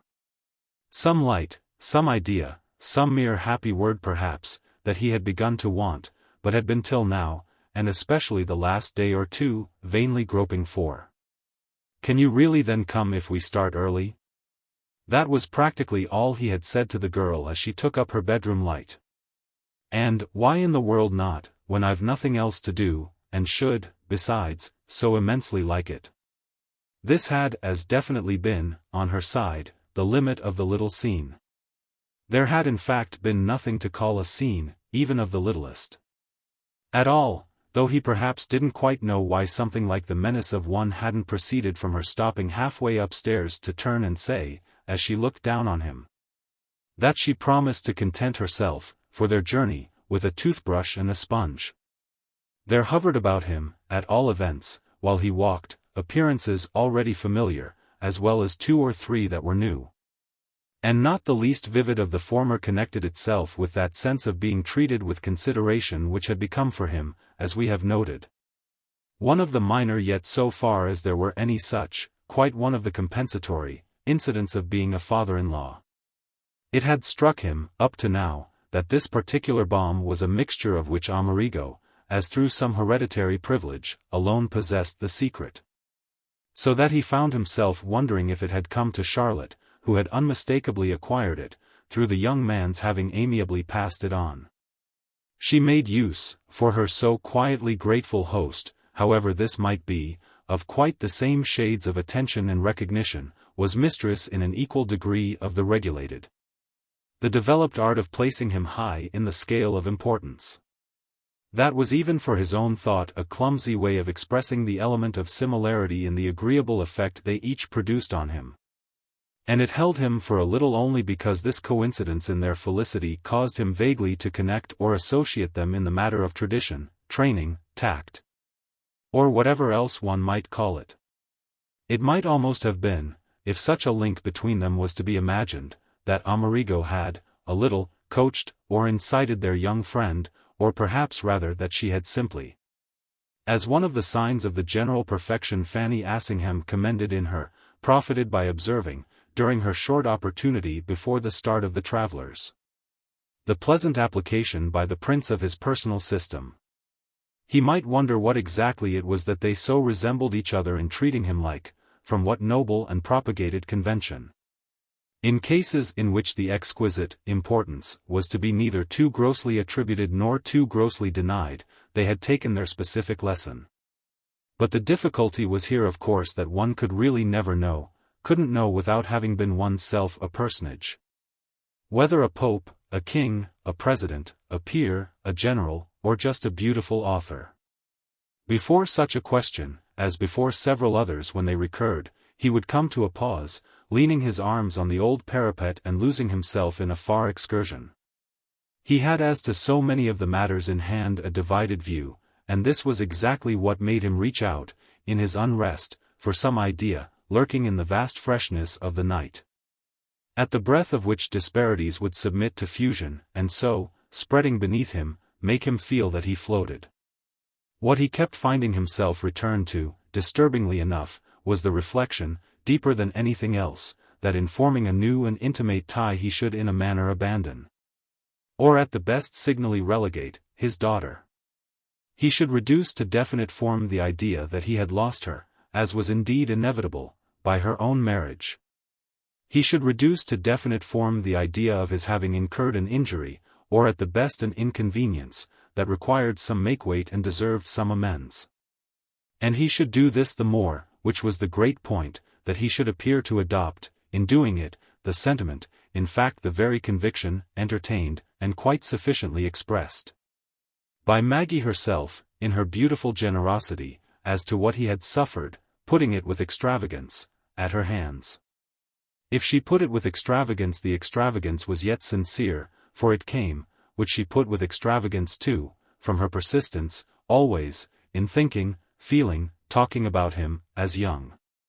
He had had glimpses of moments when to hear her thus, in her absolutely unforced compunction, one would have supposed the special edge of the wrong she had done him to consist in his having still before him years and years to groan under it.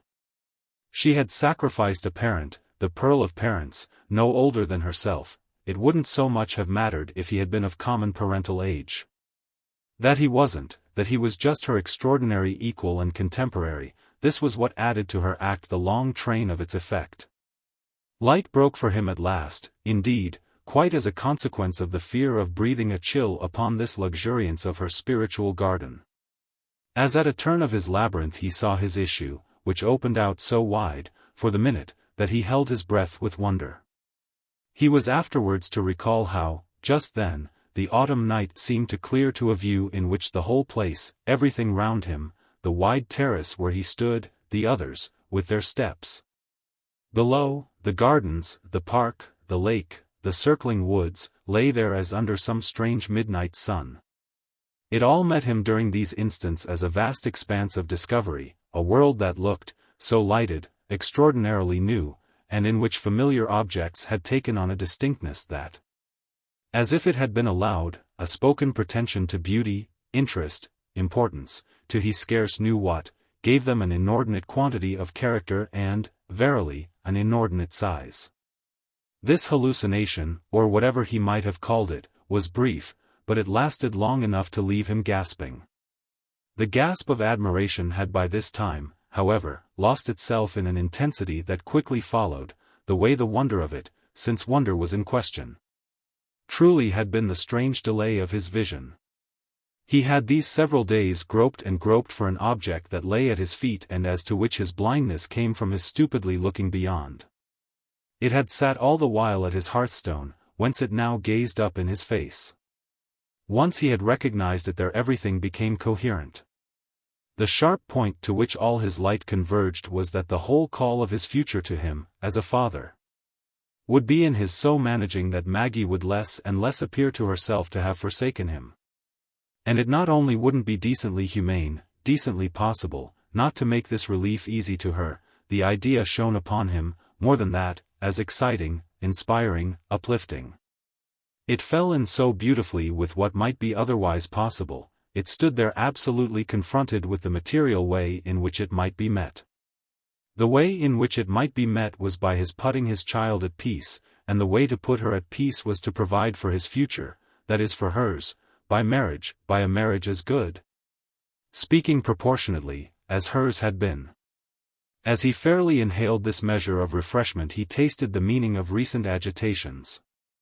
He had seen that Charlotte could contribute, what he hadn't seen was what she could contribute to. When it had all supremely cleared up and he had simply settled this service to his daughter well before him as the proper direction of his young friend's leisure, the cool darkness had again closed round him, but his moral lucidity was constituted. It wasn't only moreover that the word, with a click, so fitted the riddle, but that the riddle, in such perfection, fitted the word. He might have been equally in want and yet not have had his remedy. Oh, if Charlotte didn't accept him, of course the remedy would fail. But, as everything had fallen together, it was at least there to be tried. And success would be great, that was his last throb, if the measure of relief effected for Maggie should at all prove to have been given by his own actual sense of felicity. He really didn't know when in his life he had thought of anything happier. To think of it merely for himself would have been, even as he had just lately felt, even doing all justice to that condition, yes, impossible. But there was a grand difference in thinking of it for his child. Chapter 12. It was at Brighton, above all, that this difference came out. It was during the 3 wonderful days he spent there with Charlotte that he had acquainted himself further, though doubtless not even now quite completely, with the merits of his majestic scheme. And while, moreover, to begin with, he still but held his vision in place, steadying it fairly with his hands, as he had often steadied, for inspection, a precarious old pot or kept a glazed picture in its right relation to the light, the other, the outer presumptions in his favor. Those independent of what he might himself contribute, and that therefore, till he should speak, remain necessarily vague, that quantity, I say, struck him as positively multiplying. As putting on, in the fresh Brighton air and on the sunny Brighton front, a kind of tempting palpability. He liked, in this preliminary stage, to feel that he should be able to speak, and that he would. The word itself being romantic, pressing for him the spring of association with stories and plays where handsome and ardent young men, in uniforms, tights, cloaks, high boots, had it, in soliloquies, ever on their lips. And the sense on the first day that he should probably have taken the great step before the second was overconduced already to make him say to his companion that they must spend more than their mere night or two at his ease on the ground of what was before him. He at all events definitely desired to be, and it was strongly his impression that he was proceeding step by step. He was acting, it kept coming back to that, not in the dark, but in the high golden morning. Not in precipitation, flurry, fever, dangers these of the path of passion properly so called, but with the deliberation of a plan that might be a thing of less joy than a passion. But that probably would, in compensation for that loss, be found to have the essential property, to wear even the decent dignity, of reaching further and of providing for more contingencies. The season was, in local parlance, on, the elements were assembled.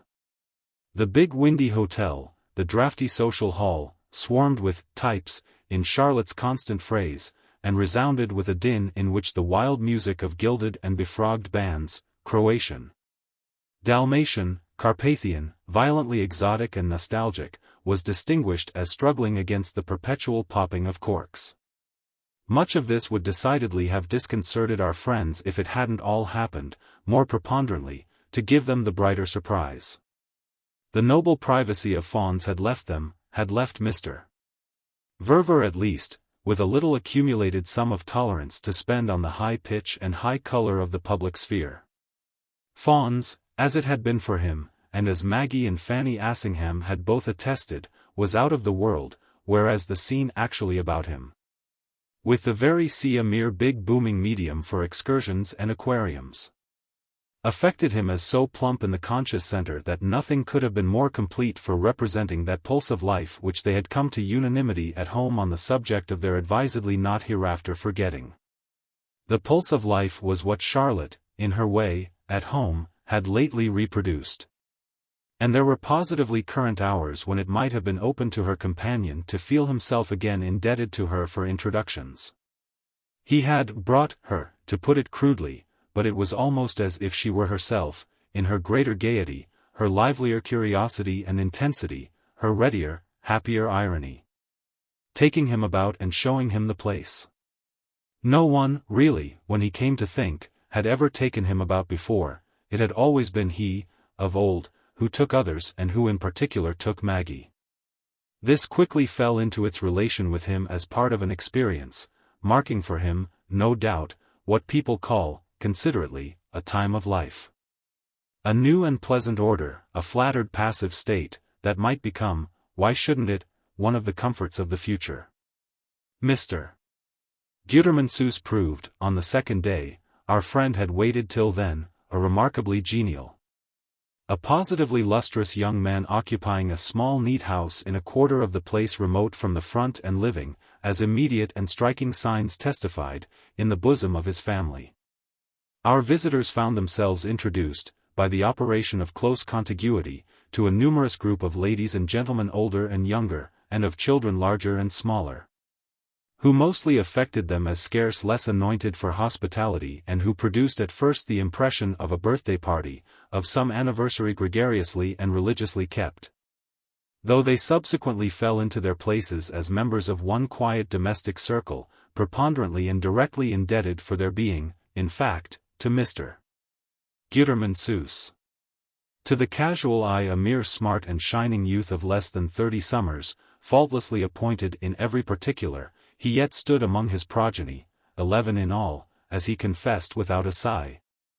11 little brown clear faces, yet with such impersonal old eyes astride of such impersonal old noses, while he entertained the great American collector whom he had so long hoped he might meet, and whose charming companion, the handsome, frank, familiar young lady, presumably Mrs. Verver, noticed the graduated offspring, noticed the fat, ear-ringed aunts and the glossy, cockneyfied, familiar uncles, inimitable of accent and assumption, and of an attitude of cruder intention than that of the head of the firm. Noticed the place in short, noticed the treasure produced, noticed everything, as from the habit of a person finding her account at any time, according to a wisdom well learned of life, in almost any funny impression.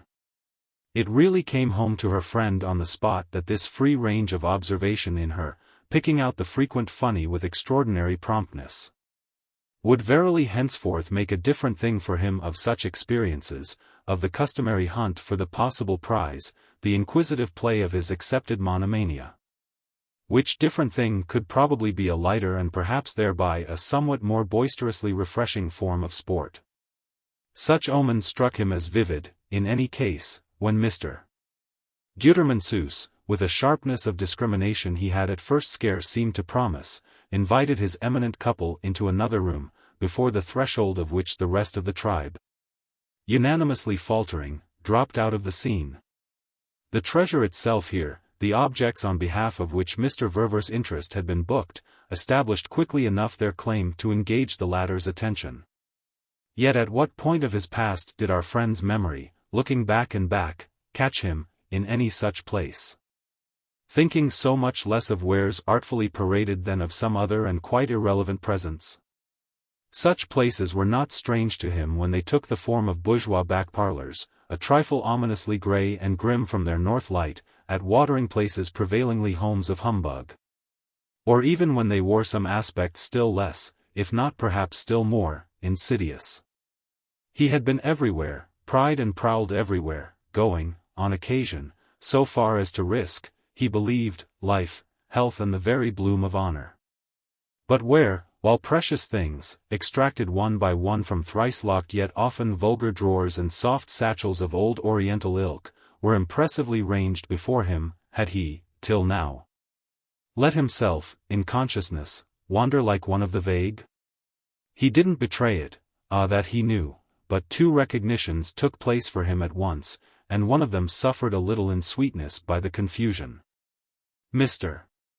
Gutermann had truly, for the crisis, the putting down of his cards, a rare manner. He was perfect master of what not to say to such a personage as Mr. Verver, while the particular importance that dispenses with chatter was diffused by his movements themselves. His repeated act of passage between a featureless mahogany mobile and a table so virtuously disinterested as to look fairly smug under a cotton cloth of faded maroon and indigo, all redolent of patriarchal teas. The Damascene tiles, successively, and oh so tenderly, unmuffled and revealed, lay there at last in their full harmony in their venerable splendor, but the tribute of appreciation and decision was, while the spectator considered, simplified to a point that but just failed of representing levity on the part of a man who had always acknowledged without shame, in such affairs, the intrinsic charm of what was called discussion. The infinitely ancient, the immemorial amethystine blue of the glaze, scarcely more meant to be breathed upon, it would seem, than the cheek of royalty. This property of the ordered and matched array had inevitably all its determination for him, but his submission was, perhaps for the first time in his life, of the quick mind alone, the process really itself, in its way, as fine as the perfection perceived and admired, every inch of the rest of him being given to the foreknowledge that an hour or two later he should have spoken. The burning of his ships therefore waited too near to let him handle his opportunity with his usual firm and sentient fingers, waited somehow in the predominance of Charlotte's very person, in her being there exactly as she was, capable, as Mr. Gutermann himself was capable, of the right felicity of silence, but with an embracing ease, through it all, that made deferred criticism as fragrant as some joy promised a lover by his mistress, or as a big bridal bouquet held patiently behind her. He couldn't otherwise have explained, surely, why he found himself thinking, to his enjoyment, of so many other matters than the felicity of his acquisition and the figure of his check. quite equally high. Any more than why, later on, with their return to the room in which they had been received and the renewed encompassment of the tribe. He felt quite merged in the elated circle formed by the girl's free response to the collective caress of all the shining eyes, and by her genial acceptance of the heavy cake and port wine that, as she was afterwards to note, added to their transaction, for a finish, the touch of some mystic rite of old Jewry. This characterization came from her as they walked together, in the waning afternoon, back to the breezy sea and the bustling front. Back to the nimble and the flutter and the shining shops that sharpened the grin of solicitation on the mask of night. They were walking thus, as he felt, nearer and nearer to where he should see his ships burn, and it was meanwhile for him quite as if this red glow would impart, at the harmonious hour, a lurid grandeur to his good faith. It was meanwhile too a sign of the kind of sensibility often playing up in him that, fabulous as this truth may sound, he found a sentimental link, an obligation of delicacy. Or perhaps even one of the penalties of its opposite, in his having exposed her to the north light, the quite properly hard business light of the room in which they had been alone with the treasure and its master. She had listened to the name of the sum he was capable of looking in the face. Given the relation of intimacy with him she had already, beyond all retractation, accepted. The stir of the air produced at the other place by that high figure struck him as a thing that, from the moment she had exclaimed or protested as little as he himself had apologized, left him but one thing more to do. A man of decent feeling didn't thrust his money, a huge lump of it, in such a way, under a poor girl's nose, a girl whose poverty was, after a fashion, the very basis of her enjoyment of his hospitality, without seeing, logically, a responsibility attached. And this was to remain none the less true for the fact that 20 minutes later, after he had applied his torch, applied it with a sign or two of insistence. What might definitely result failed to be immediately clear. He had spoken as they sat together on the out-of-the-way bench observed during one of their walks and kept for the previous quarter of the present hour well in his memory's eye. The particular spot to which, between intense pauses and intenser advances, he had all the while consistently led her. Below the great consolidated cliff, well on to where the city of stucco sat most architecturally perched, with the rumbling beach and the rising tide and the freshening stars in front and above. The safe sense of the whole place yet prevailed in lamps and seats and flagged walks. Hovering also overhead in the close neighborhood of a great replete community about to assist anew at the removal of dish covers. We've had, as it seems to me, such quite beautiful days together, that I hope it won't come to you too much as a shock when I ask if you think you could regard me with any satisfaction as a husband. As if he had known she wouldn't, she of course couldn't, at all gracefully, and whether or no, reply with a rush. He had said a little more, quite as he had felt he must in thinking it out in advance. He had put the question on which there was no going back and which represented thereby the sacrifice of his vessels. And what he further said was to stand for the redoubled thrust of flame that would make combustion sure. This isn't sudden to me, and I've wondered at moments if you haven't felt me coming to it. I've been coming ever since we left Fawns. I really started while we were there. He spoke slowly, giving her, as he desired, time to think. All the more that it was making her look at him steadily, and making her also, in a remarkable degree, look, well, while she did so, a large and, so far, a happy, consequence. She wasn't at all events shocked, which he had glanced at but for a handsome humility, and he would give her as many minutes as she liked. You mustn't think I'm forgetting that I'm not young. Oh, that isn't so. It's I that am old. You are young. This was what she had at first answered, and quite in the tone too of having taken her minutes. It had not been wholly to the point, but it had been kind, which was what he most wanted. And she kept, for her next words, to kindness, kept to her clear, lowered voice and unshrinking face. To me too it thoroughly seems that these days have been beautiful. I shouldn't be grateful to them if I couldn't more or less have imagined their bringing us to this. She affected him somehow as if she had advanced a step to meet him and yet were at the same time standing still. It only meant, however, doubtless, that she was, gravely and reasonably, thinking, as he exactly desired to make her. If she would but think enough she would probably think to suit him. It seems to me, she went on, that it's for you to be sure. Ah, but I am sure, said Madame Verver. On matters of importance I never speak when I'm not. So if you can yourself face such a union you needn't in the least trouble. She had another pause, and she might have been felt as facing it while, through lamplight and dusk, through the breath of the mild, slightly damp southwest, she met his eyes without evasion. Yet she had at the end of another minute debated only to the extent of saying, I won't pretend I don't think it would be good for me to marry. Good for me, I mean, she pursued, because I'm so awfully unattached. I should like to be a little less adrift. I should like to have a home. I should like to have an existence. I should like to have a motive for one thing more than another, a motive outside of myself. In fact, she said, so sincerely that it almost showed pain, yet so lucidly that it almost showed humor, in fact, you know, I want to be married. It's the condition. The condition? He was just vague. It's the state, I mean. I don't like my own. Miss, among us all, is too dreadful, except for a shopgirl. I don't want to be a horrible English old maid. Oh, you want to be taken care of. Very well then, I'll do it. I dare say it's very much that. Only I don't see why, for what I speak of, she smiled, for a mere escape from my state, I need do quite so much. So much as marry me in particular? Her smile was as for true directness. I might get what I want for less. You think it's so much for you to do? Yes, she presently said, I think it's a great deal.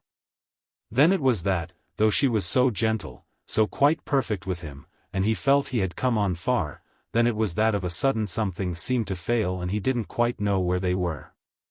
There rose for him, with this, the fact, to be sure, of their disparity, deny it as mercifully and perversely as she would. He might have been her father.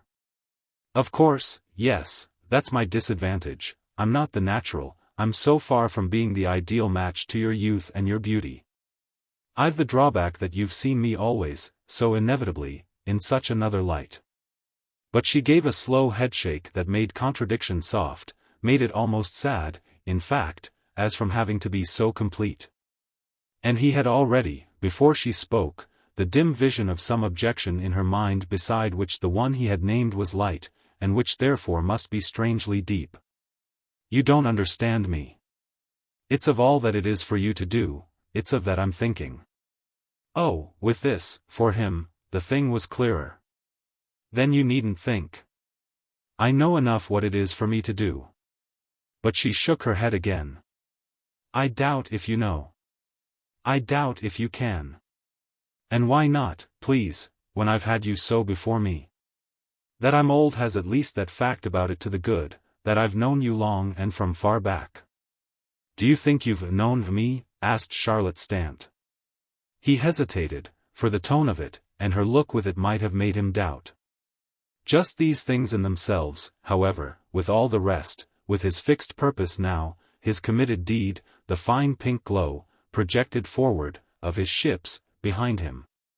Definitely blazing and crackling, this quantity was to push him harder than any word of her own could warn him. All that she was herself, moreover, was so lighted, to its advantage, by the pink glow. He wasn't rabid, but he wasn't either, as a man of a proper spirit, to be frightened. What is that then, if I accept it, but as strong a reason as I can want for just learning to know you? She faced him always, kept it up as for honesty, and yet at the same time, in her odd way, as for mercy. How can you tell whether if you did you would? It was ambiguous for an instant, as she showed she felt. I mean when it's a question of learning, one learns sometimes too late. I think it's a question, he promptly enough made answer, of liking you the more just for your saying these things. You should make something, he added, of my liking you. I make everything. But are you sure of having exhausted all other ways? This, of a truth, enlarged his gaze. But what other ways? Why, you've more ways of being kind than anyone I ever knew. Take it then, he answered, that I'm simply putting them all together for you. She looked at him, on this, long again, still as if it shouldn't be said she hadn't given him time or had withdrawn from his view, so to speak, a single inch of her surface. This at least she was fully to have exposed. It represented her as oddly conscientious, and he scarce knew in what sense it affected him. On the whole, however, with admiration. You're very, very honorable. It's just what I want to be. I don't see, she added, why you're not right. I don't see why you're not happy, as you are. I cannot ask myself, I cannot ask you, she went on, if you're really as much at liberty as your universal generosity leads you to assume. Oughtn't we, she asked, to think a little of others? Oughtn't I, at least, in loyalty, at any rate in delicacy, to think of Maggie? With which, intensely gentle, so as not to appear too much to teach him his duty, she explained. She's everything to you, she has always been. Are you so certain that there's room in your life? For another daughter, is that what you mean? She had not hung upon it long, but he had quickly taken her up. He had not, however, disconcerted her. For another young woman, very much of her age, and whose relation to her has always been so different from what our marrying would make it. For another companion, said Charlotte Stant. Can't a man be, all his life then, he almost fiercely asked, anything but a father? But he went on before she could answer. You talk about differences, but they've been already made, as no one knows better than Maggie. She feels the one she made herself by her own marriage, made, I mean, for me. She constantly thinks of it, it allows her no rest. To put her at peace is therefore, he explained, what I'm trying, with you, to do. I can't do it alone, but I can do it with your help. You can make her, he said, positively happy about me. About you, she thoughtfully echoed. But what can I make her about herself? Oh, if she's at ease about me the rest will take care of itself. The case, he declared, is in your hands. You'll effectually put out of her mind that I feel she has abandoned me. Interest certainly now was what he had kindled in her face, but it was all the more honorable to her, as he had just called it, that she should want to see each of the steps of his conviction. If you've been driven to the likes of me, mayn't it show that you've felt truly forsaken? Well, I'm willing to suggest that, if I can show at the same time that I feel consoled. But have you, she demanded, really felt so? He hesitated. Consoled? Forsaken? No, I haven't. But if it's her idea. If it was her idea, in short, that was enough. This enunciation of motive, the next moment, however, sounded to him perhaps slightly thin, so that he gave it another touch. That is if it's my idea. I happen, you see, to like my idea. Well, it's beautiful and wonderful. But isn't it, possibly, Charlotte asked, not quite enough to marry me for? Why so, my dear child? Isn't a man's idea usually what he does marry for? Charlotte, considering, looked as if this might perhaps be a large question, or at all events something of an extension of one they were immediately concerned with. Doesn't that a good deal depend on the sort of thing it may be? She suggested that, about marriage, ideas, as he called them, might differ. With which, however, giving no more time to it, she sounded another question. Don't you appear rather to put it to me that I may accept your offer for Maggie's sake? Somehow, she turned it over, I don't so clearly see her quite so much finding reassurance, or even quite so much needing it. Do you then make nothing at all of her having been so ready to leave us? Ah, Charlotte on the contrary made much. She was ready to leave us because she had to be. From the moment the prince wanted it she could only go with him. Perfectly, so that, if you see your way, she will be able to go with him in future as much as she likes. Charlotte appeared to examine for a minute, in Maggie's interest, this privilege, the result of which was a limited concession. You've certainly worked it out. Of course I've worked it out, that's exactly what I have done. She hadn't for a long time been so happy about anything as at your being there with me. I was to be with you, said Charlotte, for her security. Well, Madame Verver rang out, this is her security. You've only, if you can't see it, to ask her. Ask her? The girl echoed it in wonder. Certainly, in so many words. Telling her you don't believe me. Still she debated. Do you mean write it to her? Quite so. Immediately. Tomorrow. Oh, I don't think I can write it, said Charlotte Stant. When I write to her, and she looked amused for so different a shade, it's about the Principino's appetite and Dr. Brady's visits. Very good then, put it to her face to face. We'll go straight to Paris to meet them.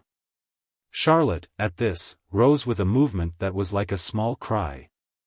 But her unspoken sense lost itself while she stood with her eyes on him, he keeping his seat as for the help it gave him, a little, to make his appeal go up.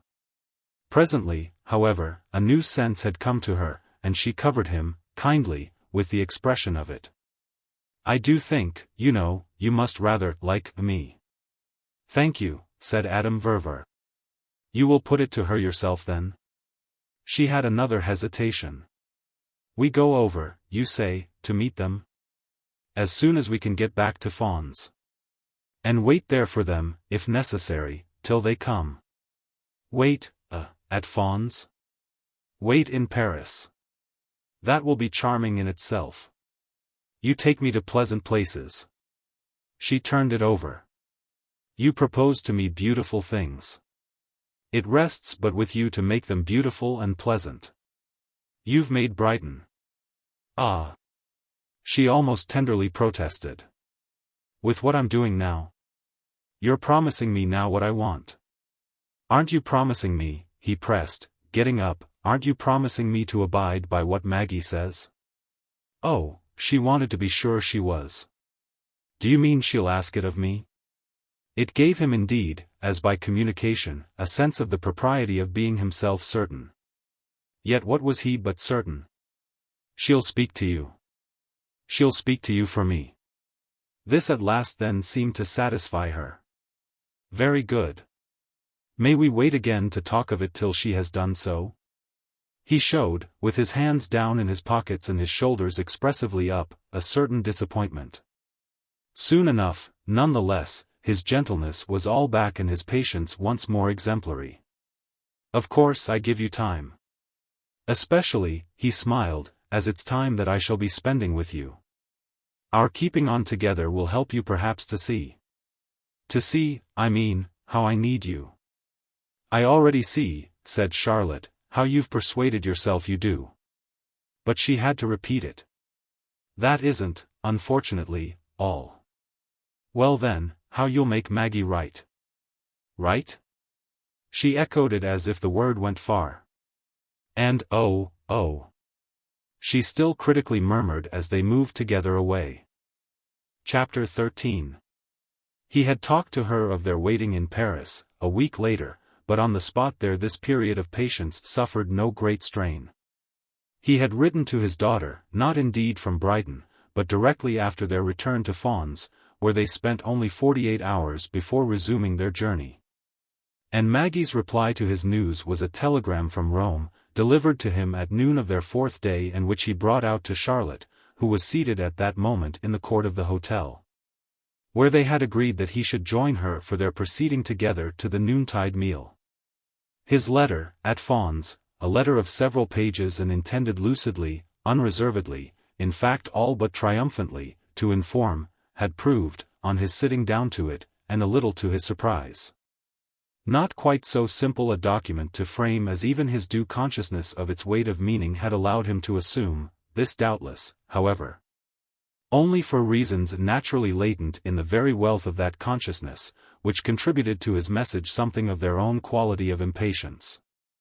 The main result of their talk, for the time, had been a difference in his relation to his young friend, as well as a difference, equally sensible, in her relation to himself.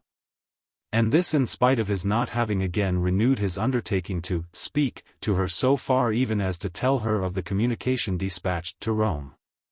Delicacy, a delicacy more beautiful still, all the delicacy she should want, reigned between them, it being rudimentary, in their actual order. That she mustn't be further worried until Maggie should have put her at her ease. It was just the delicacy, however, that in Paris, which, suggestively, was Brighton at 100-fold higher pitch, made, between him and his companion, the tension, made the suspense. Made what he would have consented perhaps to call the provisional peculiarity, of present conditions. These elements acted in a manner of their own, imposing and involving, under one head, many abstentions and precautions, 20 anxieties and reminders, things, verily, he would scarce have known how to express. And yet creating for them at every step an acceptance of their reality. He was hanging back, with Charlotte, till another person should intervene for their assistance, and yet they had, by what had already occurred, been carried on to something it was out of the power of other persons to make either less or greater. Common conventions, that was what was odd, had to be on this basis more thought of. Those common conventions that, previous to the passage by the Brighton Strand, he had so enjoyed the sense of their overlooking. The explanation would have been, he supposed, or would have figured it with less of unrest, that Paris had, in its way, deeper voices and warnings. So that if you went at all far there it laid bristling traps, as they might have been viewed, all smothered in flowers, for your going further still. There were strange appearances in the air, and before you knew it you might be unmistakably matching them. Since he wished therefore to match no appearance but that of a gentleman playing with perfect fairness any game in life he might be called to, he found himself, on the receipt of Maggie's missive, rejoicing with a certain inconsistency. The announcement made her from home had, in the act, cost some biting of his pen to sundry parts of him, his personal modesty, his imagination of her prepared state for so quick a jump. It didn't much matter which, and yet he was more eager than not for the drop of delay and for the quicker transitions promised by the arrival of the imminent pair. There was after all a hint of offense to a man of his age in being taken, as they said at the shops, on approval. Maggie, certainly, would have been as far as Charlotte herself from positively desiring this, and Charlotte, on her side, as far as Maggie from holding him light as a real value. She made him fidget thus, poor girl, but from generous rigor of conscience. These allowances of his spirit were, all the same, consistent with a great gladness at the sight of the term of his ordeal. For it was the end of his seeming to agree that questions and doubts had a place. The more he had inwardly turned the matter over the more it had struck him that they had in truth only an ugliness. What he could have best borne, as he now believed, would have been Charlotte simply saying to him that she didn't like him enough. This he wouldn't have enjoyed, but he would quite have understood it and been able ruefully to submit. She did like him enough, nothing to contradict that had come out for him. So that he was restless for her as well as for himself. She looked at him hard a moment when he handed her his telegram, and the look, for what he fancied a dim, shy fear in it, gave him perhaps his best moment of conviction that, as a man, so to speak, he properly pleased her. He said nothing, the word sufficiently did it for him, doing it again better still as Charlotte, who had left her chair at his approach, murmured them out. "We start tonight to bring you all our love and joy and sympathy." There they were, the words, and what did she want more? She didn't, however, as she gave him back the little unfolded leaf, say they were enough, though he saw, the next moment, that her silence was probably not disconnected from her having just visibly turned pale. Her extraordinarily fine eyes, as it was his present theory that he had always thought them, shone at him the more darkly out of this change of color. And she had again, with it, her apparent way of subjecting herself, for explicit honesty and through her willingness to face him, to any view he might take, all at his ease, and even to wantonness of the condition he produced in her. As soon as he perceived that emotion kept her soundless he knew himself deeply touched, since it proved that, little as she professed, she had been beautifully hoping. They stood there a minute while he took in from this sign that, yes then, certainly she liked him enough to make him, old as he was ready to brand himself, flush for the pleasure of it. The pleasure of it accordingly made him speak first. Do you begin, a little, to be satisfied? Still, however, she had to think. We've hurried them, you see. Why so breathless a start? Because they want to congratulate us. They want, said Madame Verver, to see our happiness. She wondered again, and this time also, for him, as publicly as possible. So much as that? Do you think it's too much? She continued to think plainly. They weren't to have started for another week. Well, what then? Isn't our situation worth the little sacrifice? We'll go back to Rome as soon as you like with them. This seemed to hold her, as he had previously seen her held, just a trifle inscrutably, by his allusions to what they would do together on a certain contingency. Worth it, the little sacrifice, for whom? For us, naturally, yes, she said. We want to see them, for our reasons. That is, she rather dimly smiled, you do. And you do, my dear, too. He bravely declared. Yes then, I do too, she after an instant ungrudging enough acknowledged. For us, however, something depends on it. Rather. But does nothing depend on it for them? What can, from the moment that, as appears, they don't want to nip us in the bud? I can imagine their rushing up to prevent us. But an enthusiasm for us that can wait so very little, such intense eagerness, I confess, she went on, more than a little puzzles me. You may think me, she also added, ungracious and suspicious, but the prince can't at all want to come back so soon. He wanted quite too intensely to get away. Mr. Verver considered. Well, hasn't he been away? Yes, just long enough to see how he likes it. Besides, said Charlotte, he may not be able to join in the rosy view of our case that you impute to her. It can't in the least have appeared to him hitherto a matter of course that you should give his wife a bouncing stepmother. Madame Verver, at this, looked grave. I'm afraid then he'll just have to accept from us whatever his wife accepts, and accept it, if he can imagine no better reason, just because she does. That, he declared, will have to do for him. His tone made her for a moment meet his face, after which, let me, she abruptly said, see it again, taking from him the folded leaf that she had given back and he had kept in his hand. Isn't the whole thing, she asked when she had read it over, perhaps but a way like another for their gaining time? He again stood staring. But the next minute, with that upward spring of his shoulders and that downward pressure of his pockets which she had already, more than once, at disconcerted moments, determined in him, he turned sharply away and wandered from her in silence. He looked about in his small despair. He crossed the hotel court, which, overarched and glazed, muffled against loud sounds and guarded against crude sights, heated, gilded, draped, almost carpeted, with exotic trees in tubs. Exotic ladies in chairs, the general exotic accent and presence suspended, as with wings folded or feebly fluttering, in the superior, the supreme, the inexorably enveloping Parisian medium. Resembled some critical apartment of large capacity, some dental, medical, surgical waiting room, a scene of mixed anxiety and desire, preparatory, foregathered barbarians.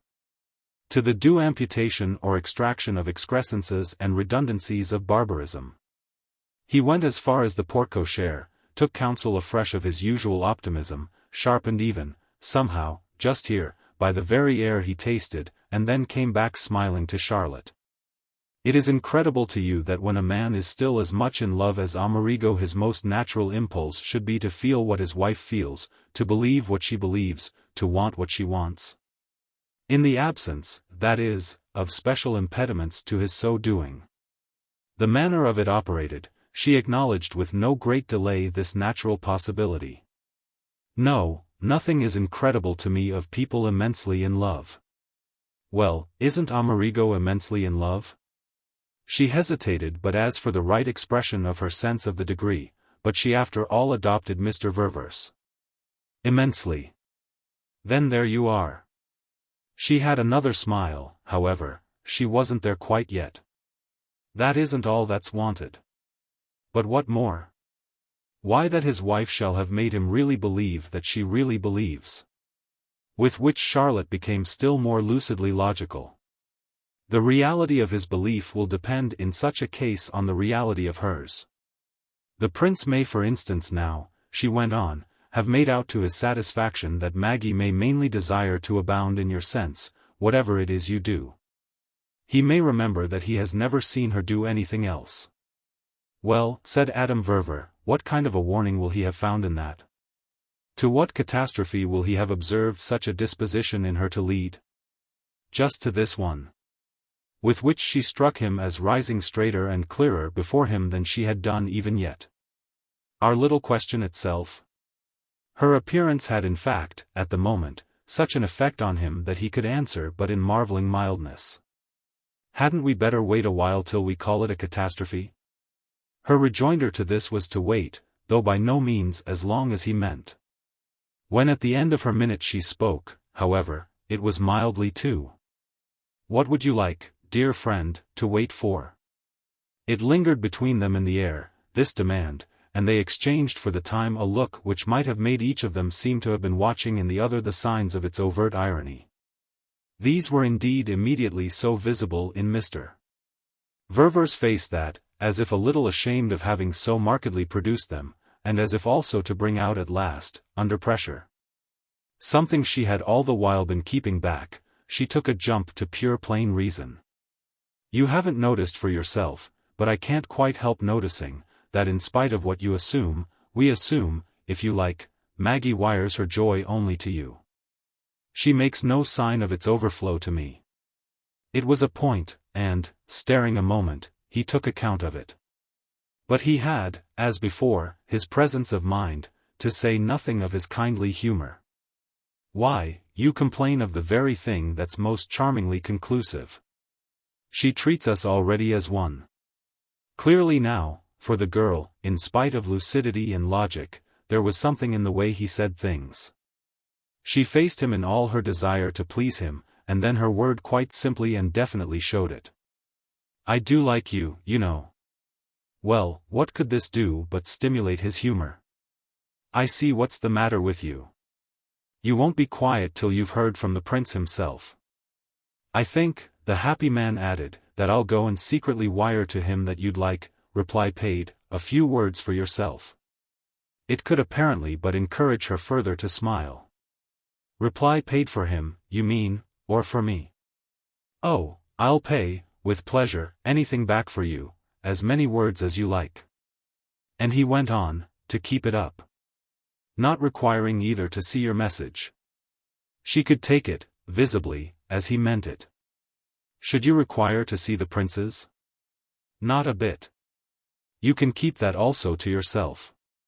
On his speaking, however, as if his transmitting the hint were a real question, she appeared to consider, and almost as if for good taste, that the joke had gone far enough. It doesn't matter. Unless he speaks of his own movement. And why should it be, she asked, a thing that would occur to him? I really think, Mr. Verver concurred, that it naturally wouldn't. He doesn't know you're morbid. She just wondered, but she agreed. No, he hasn't yet found it out. Perhaps he will, but he hasn't yet. And I'm willing to give him meanwhile the benefit of the doubt. So with this the situation, to her view, would appear to have cleared had she not too quickly had one of her restless relapses. Maggie, however, does know I'm morbid. She hasn't the benefit. Well, said Madame Verver a little wearily at last, I think I feel that you'll hear from her yet. It had even fairly come over him, under recurrent suggestion, that his daughter's omission was surprising.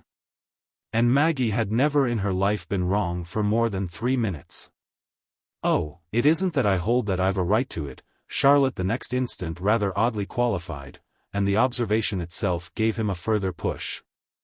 Very well, I shall like it myself. At this then, as if moved by his way of constantly, and more or less against his own contention, coming round to her, she showed how she could also always, and not less gently, come halfway. I speak of it only as the missing grace, the grace that's in everything that Maggie does. It isn't my due, she kept it up, but, taking from you that we may still expect it, it will have the touch. It will be beautiful. Then come out to breakfast. Mr. Verver had looked at his watch. It will be here when we get back. If it isn't, and Charlotte smiled as she looked about for a feather boa that she had laid down on descending from her room, if it isn't it will have had but that slight fault. He saw her boa on the arm of the chair from which she had moved to meet him, and, after he had fetched it, raising it to make its charming softness brush his face, for it was a wondrous product of Paris, purchased under his direct auspices the day before, he held it there a minute before giving it up. Will you promise me then to be at peace?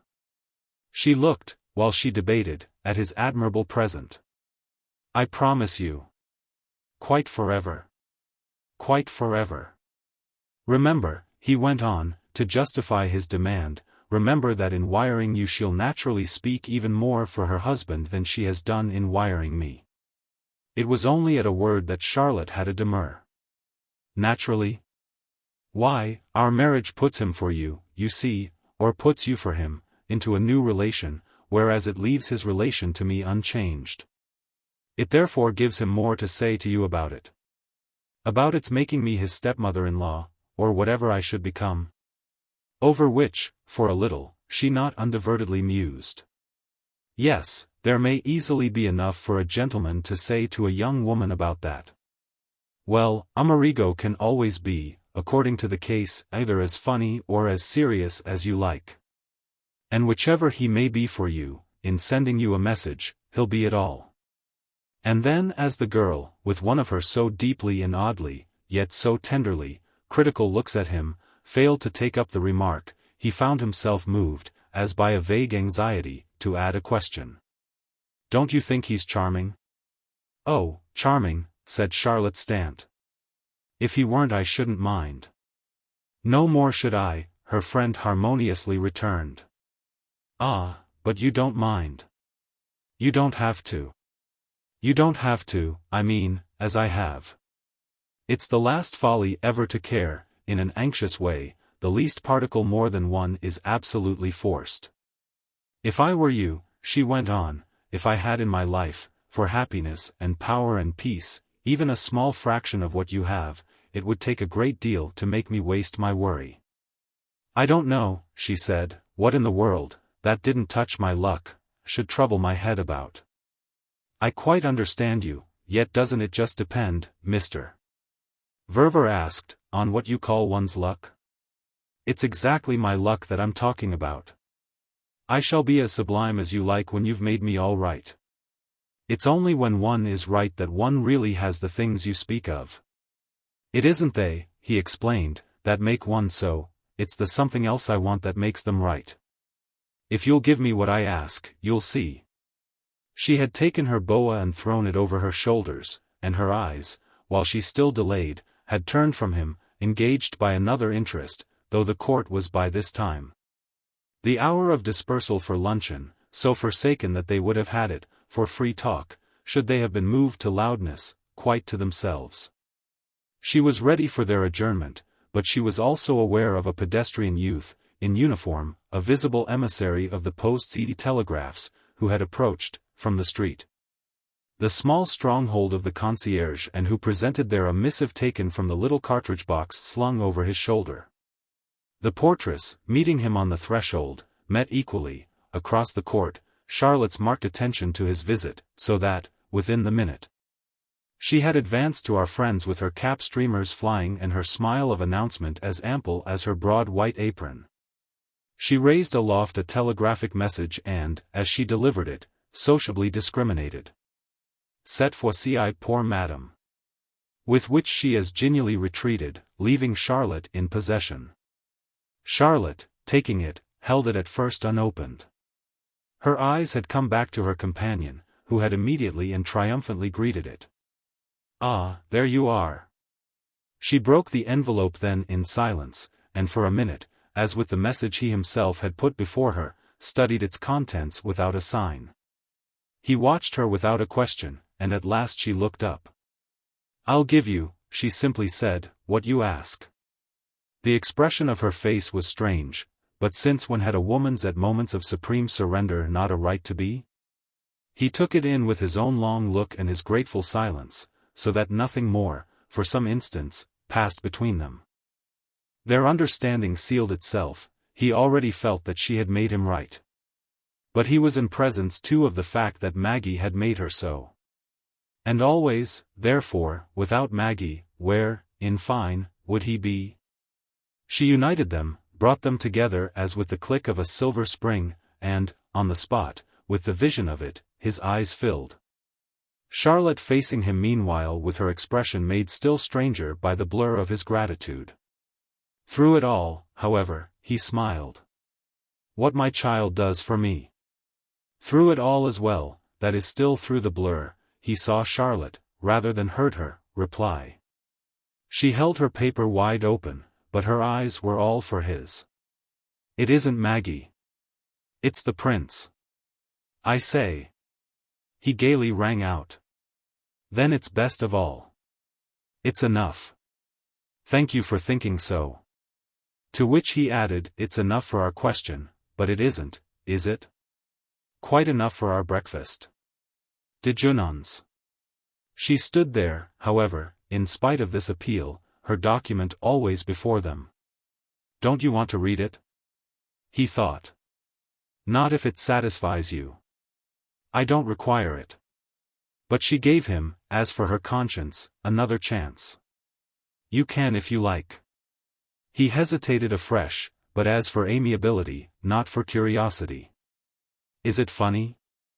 Thus, finally, she again dropped her eyes on it, drawing in her lips a little.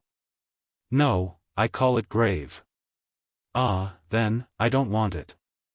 "Very grave," said Charlotte Stant. "Well, what did I tell you of him?" he asked, rejoicing, as they started, a question for all answer to which, before she took his arm, the girl thrust her paper, crumpled, into the pocket of her coat. Part Third. Chapter 14. Charlotte, halfway up the monumental staircase, had begun by waiting alone, waiting to be rejoined by her companion, who had gone down all the way, as in common kindness bound, and who, his duty performed, would know where to find her. She was meanwhile, though extremely apparent, not perhaps absolutely advertised. But she would not have cared if she had been, so little was it, by this time, her first occasion of facing society with a consciousness materially, with a confidence quite splendidly, enriched. For a couple of years now she had known as never before what it was to look, well, to look, that is, as well as she had always felt, from far back, that, in certain conditions, she might. On such an evening as this, that of a great official party in the full flush of the London springtime, the conditions affected her, her nerves, her senses, her imagination, as all profusely present. So that perhaps at no moment yet had she been so justified of her faith as at the particular instant of our being again concerned with her. That of her chancing to glance higher up from where she stood and meeting in consequence the quiet eyes of Colonel Assingham, who had his elbows on the broad balustrade of the great gallery overhanging the staircase and who immediately exchanged with her one of his most artlessly familiar signals. This simplicity of his visual attention struck her, even with the other things she had to think about, as the quietest note in the whole high pitch, much, in fact, as if she had pressed a finger on a chord or a key and created, for the number of seconds, an arrest of vibration, a more muffled thump. The sight of him suggested indeed that Fanny would be there, though so far as opportunity went she had not seen her. This was about the limit of what it could suggest.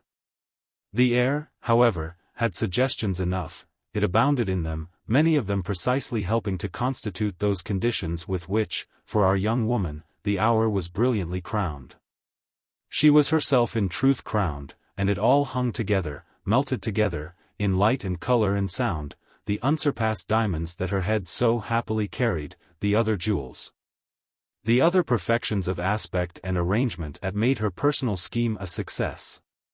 The proved private theory that materials to work with had been all she required and that there were none too precious for her to understand and use, to which might be added lastly, as the strong-scented flower of the total sweetness, an easy command, a high enjoyment, of her crisis. For a crisis she was ready to take it, and this ease it was, doubtless, that helped her, while she waited, to the right assurance, to the right indifference, to the right expression, and above all, as she felt, to the right view of her opportunity for happiness, unless indeed the opportunity itself, rather, were, in its mere strange amplitude, the producing, the precipitating cause. The ordered revellers, rustling and shining, with sweep of train and glitter of star and clink of sword, and yet, for all this, but so imperfectly articulate, so vaguely vocal, the double stream of the coming and the going, flowing together where she stood, passed her, brushed her, treated her to much crude contemplation and now and then to a spasm of speech, an offered hand, even in some cases to an unencouraged pause. But she missed no countenance and invited no protection. She fairly liked to be, so long as she might, just as she was, exposed a little to the public, no doubt, in her unaccompanied state, but even if it were a bit brazen, careless of queer reflections on the dull polish of London faces, and exposed, since it was a question of exposure, to much more competent recognitions of her own. She hoped no one would stop. She was positively keeping herself. It was her idea to mark in a particular manner the importance of something that had just happened. She knew how she should mark it, and what she was doing there made already a beginning. When presently, therefore, from her standpoint, she saw the prince come back, she had an impression of all the place as higher and wider and more appointed for great moments. With its dome of lustres lifted, its ascents and descents more majestic, its marble tiers more vividly overhung, its numerosity of royalties, foreign and domestic, more unprecedented. Its symbolism of state, hospitality both emphasized and refined. This was doubtless a large consequence of a fairly familiar cause, a considerable inward stir to spring from the mere vision, striking as that might be, of Amerigo in a crowd. But she had her reasons, she held them there, she carried them in fact, responsibly and overtly, as she carried her head, her high tiara, her folded fan, her indifferent, unattended eminence. And it was when he reached her and she could, taking his arm, show herself as placed in her relation, that she felt supremely justified. It was her notion of course that she gave a glimpse of but few of her grounds for this discrimination, indeed of the most evident alone. Yet she would have been half willing it should be guessed how she drew inspiration, drew support, in quantity sufficient for almost anything, from the individual value that, through all the picture, her husband's son-in-law kept for the eye, deriving it from his fine unconscious way, in the swarming social sum, of outshining, overlooking and overtopping. It was as if in separation, even the shortest, she half forgot or disbelieved how he affected her sight, so that reappearance had, in him, each time, a virtue of its own, a kind of disproportionate intensity suggesting his connection with occult sources of renewal. What did he do when he was away from her that made him always come back only looking, as she would have called it, more so superior to any shade of cabotinage? He yet almost resembled an actor who, between his moments on the stage, revisits his dressing room and, before the glass, pressed by his need of effect, retouches his makeup. The prince was at present, for instance, though he had quitted her but 10 minutes before, still more than then the person it pleased her to be left with, a truth that had all its force for her while he made her his care for their conspicuous return together to the upper rooms. Conspicuous beyond any wish they could entertain was what, poor wonderful man, he couldn't help making it. And when she raised her eyes again, on the ascent, to Bob Assingham, still aloft in his gallery and still looking down at her, she was aware that, in spite of hovering and warning inward voices, she even enjoyed the testimony rendered by his lonely vigil to the luster she reflected. He was always lonely at great parties, the dear colonel. It wasn't in such places that the seed he sowed at home was ever reaped by him. But nobody could have seemed to mind it less, to brave it with more bronzed indifference. So markedly that he moved about less like one of the guests than like some quite presentable person in charge of the police arrangements or the electric light. To Mrs. Verver, as will be seen, he represented, with the perfect good faith of his apparent blankness, something definite enough. Though her bravery was not thereby too blighted for her to feel herself calling him to witness that the only witchcraft her companion had used, within the few minutes, was that of attending Maggie, who had withdrawn from the scene, to her carriage. Notified, at all events, of Fanny's probable presence, Charlotte was, for a while after this, divided between the sense of it as a fact somehow to reckon with and deal with, which was a perception that made, in its degree, for the prudence, the pusillanimity of postponement, of avoidance, and a quite other feeling, an impatience that presently ended by prevailing. An eagerness, really, to be suspected, sounded, veritably arraigned, if only that she might have the bad moment over, if only that she might prove to herself, let alone to Mrs. Assingham also, that she could convert it to good, if only, in short, to be square, as they said, with her question. For herself indeed, particularly, it wasn't a question. But something in her bones told her that Fanny would treat it as one, and there was truly nothing that, from this friend, she was not bound in decency to take. She might hand things back with every tender precaution, with acknowledgments and assurances, but she owed it to them, in any case, and it to all Mrs. Assingham had done for her, not to get rid of them without having well unwrapped and turned them over. Tonight, as happened, and she recognized it more and more, with the ebbing minutes, as an influence of everything about her, tonight exactly, she would, no doubt, since she knew why, be as firm as she might at any near moment again hope to be for going through that process with the right temper and tone. She said, after a little, to the prince, "Stay with me, let no one take you. For I want her, yes, I do want her to see us together, and the sooner the better," said it to keep her hand on him through constant diversions, and made him, in fact, by saying it, profess a momentary vagueness. She had to explain to him that it was Fanny Assingham she wanted to see, who clearly would be there, since the colonel never either stirred without her or, once arrived, concerned himself for her fate. And she had, further, after Amerigo had met her with, "See us together? Why in the world hasn't she often seen us together?" to inform him that what had elsewhere and otherwise happened didn't now matter and that she at any rate well knew, for the occasion, what she was about. "You're strange, cara mia," he consentingly enough dropped.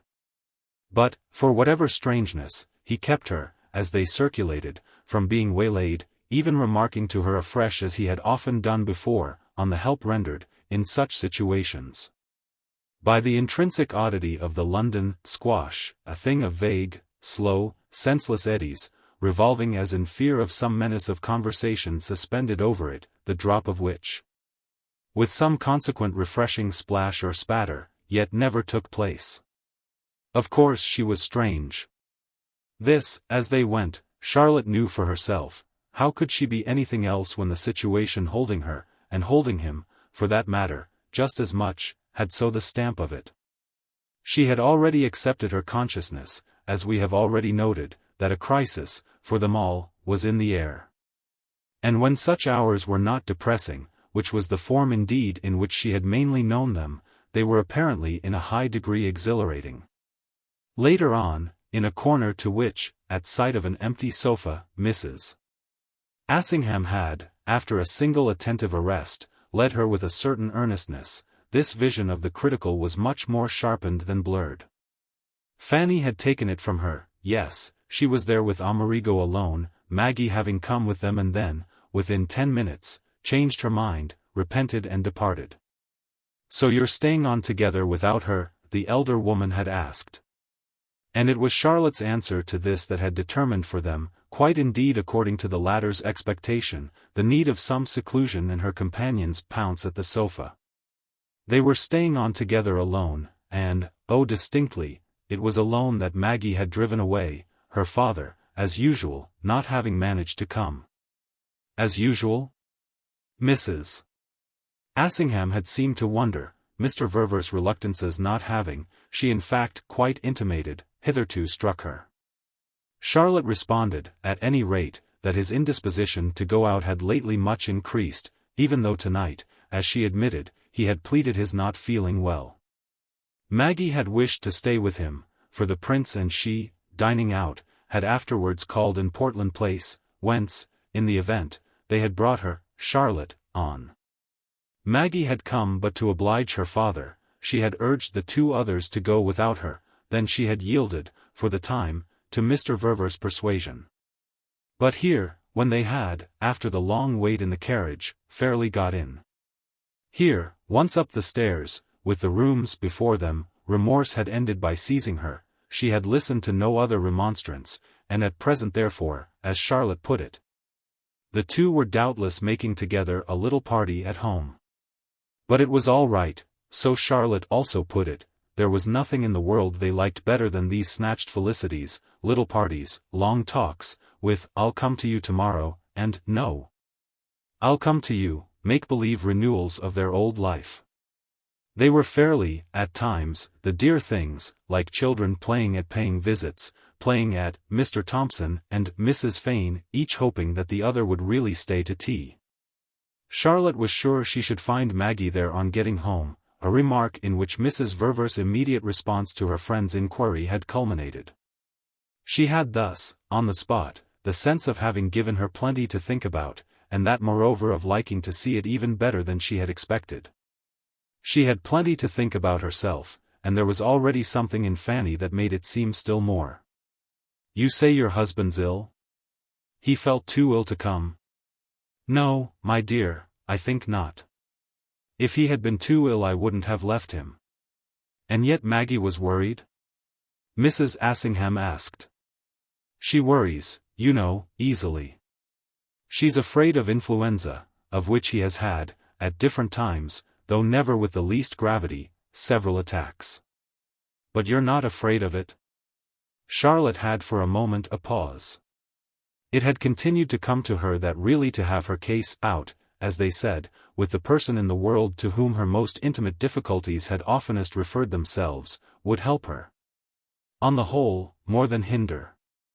And under that feeling all her opportunity, with nothing kept back, with a thing or two perhaps even thrust forward, seemed temptingly to open. Besides, didn't Fanny at bottom half expect, absolutely at the bottom half want, things? So that she would be disappointed if, after what must just have occurred for her, she didn't get something to put between the teeth of her so restless rumination, that cultivation of the fear, of which our young woman had already had glimpses, that she might have gone too far in her irrepressible interest in other lives. What had just happened, it pieced itself together for Charlotte, was that the Assingham pair, drifting like everyone else, had had somewhere in the gallery, in the rooms, an accidental concussion. Had it after the Colonel, over his balustrade, had observed, in the favouring high light, her public junction with the Prince.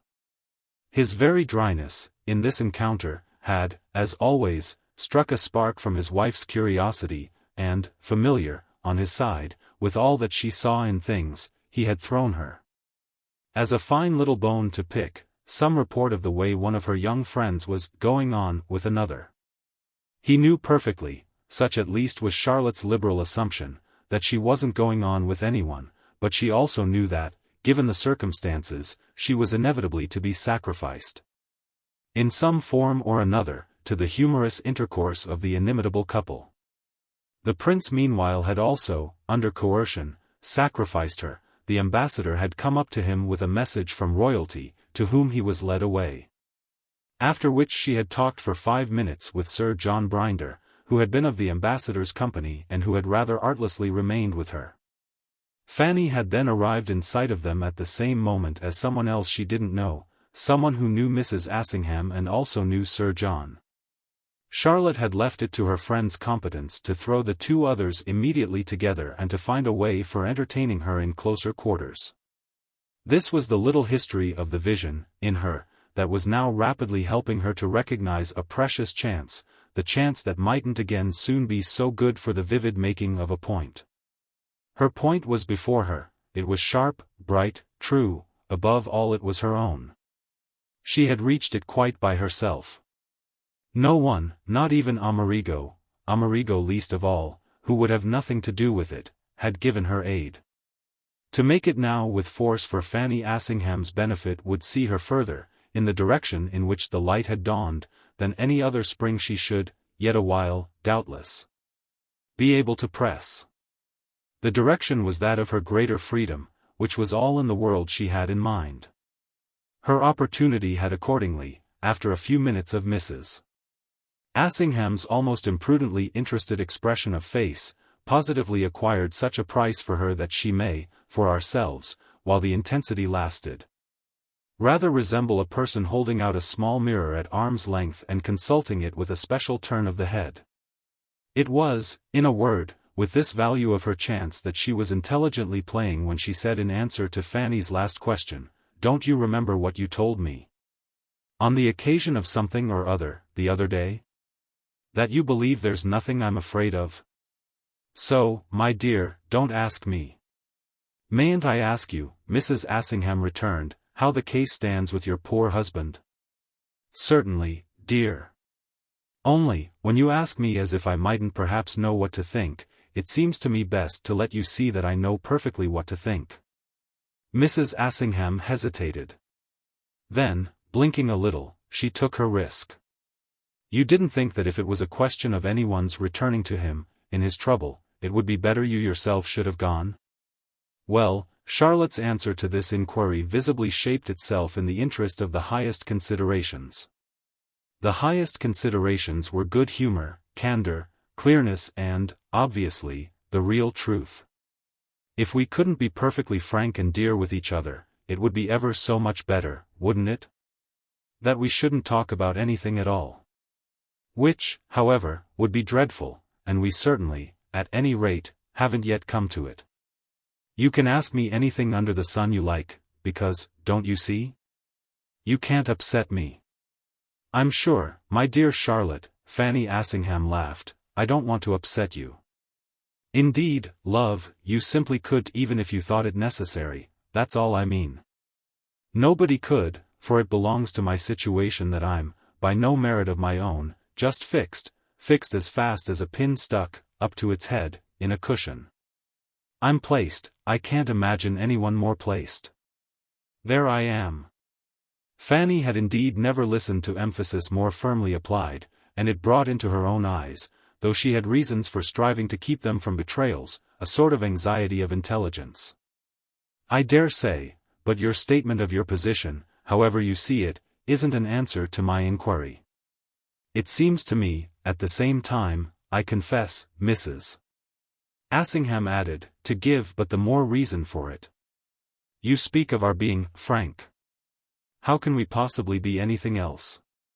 If Maggie has gone off through finding herself too distressed to stay, and if she's willing to leave you and her husband to show here without her, aren't the grounds of her preoccupation more or less discussable?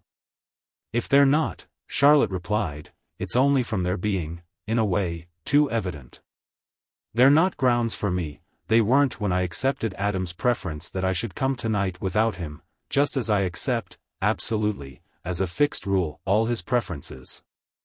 But that doesn't alter the fact, of course, that my husband's daughter, rather than his wife, should have felt she could, after all, be the one to stay with him. The one to make the sacrifice of this hour, seeing, especially, that the daughter has a husband of her own in the field. With which she produced, as it were, her explanation. I've simply to see the truth of the matter, see that Maggie thinks more, on the whole, of fathers than of husbands. And my situation is such, she went on, that this becomes immediately, don't you understand? A thing I have to count with. Mrs.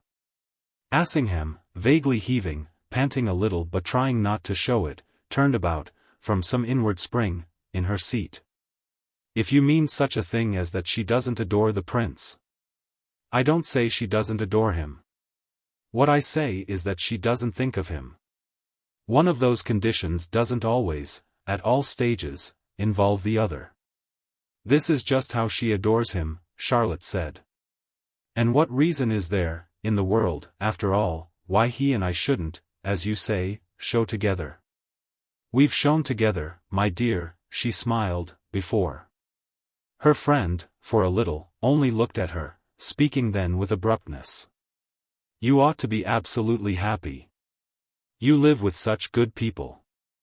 The effect of it, as well, was an arrest for Charlotte, whose face, however, all of whose fine and slightly hard radiance, it had caused, the next instant, further to brighten.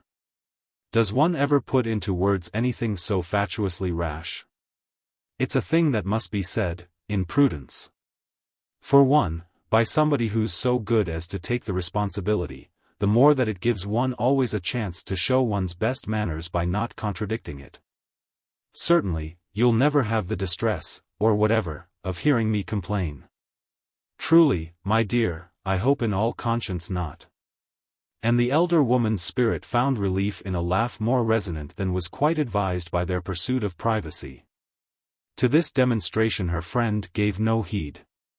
With all our absence after marriage, and with the separation from her produced in particular by our so many months in America, Maggie has still arrears. Still losses to make up, still the need of showing how, for so long, she simply kept missing him. She missed his company, a large allowance of which is, in spite of everything else, of the first necessity to her. So she puts it in when she can, a little here, a little there, and it ends by making up a considerable amount. The fact of our distinct establishments, which has, all the same, everything in its favor, Charlotte hastened to declare, makes her really see more of him than when they had the same house. To make sure she doesn't fail of it she's always arranging for it, which she didn't have to do while they lived together. But she likes to arrange, Charlotte steadily proceeded. It peculiarly suits her, and the result of our separate households is really, for them, more contact and more intimacy. Tonight, for instance, has been practically an arrangement. She likes him best alone. And it's the way, said our young woman, in which he best likes her. It's what I mean therefore by being placed. And the great thing is, as they say, to know one's place. Doesn't it all strike you, she wound up, as rather placing the prince too? Fanny Assingham had at this moment the sense as of a large heaped dish presented to her intelligence and inviting it to a feast, so thick were the notes of intention in this remarkable speech. But she also felt that to plunge at random, to help herself too freely, would, apart from there not being at such a moment time for it, tend to jostle the ministering hand, confound the array and, more vulgarly speaking, make a mess. So she picked out, after consideration, a solitary plum. So placed that you have to arrange? Certainly I have to arrange. And the prince also, if the effect for him is the same? Really, I think, not less. And does he arrange, Mrs. Assingham asked, to make up his arrears? The question had risen to her lips, it was as if another morsel, on the dish, had tempted her. The sound of it struck her own ear, immediately, as giving out more of her thought than she had as yet intended. But she quickly saw that she must follow it up, at any risk, with simplicity, and that what was simplest was the ease of boldness. Make them up, I mean, by coming to see you? Charlotte replied, however, without, as her friend would have phrased it, turning a hair. She shook her head, but it was beautifully gentle. He never comes. Oh, said Fanny Assingham, with which she felt a little stupid. There it is. He might so well, you know, otherwise. Otherwise? And Fanny was still vague. It passed, this time, over her companion, whose eyes, wandering, to a distance, found themselves held. The prince was at hand again, the ambassador was still at his side. They were stopped a moment by a uniformed personage, a little old man, of apparently the highest military character, bristling with medals and orders. This gave Charlotte time to go on. He has not been for 3 months.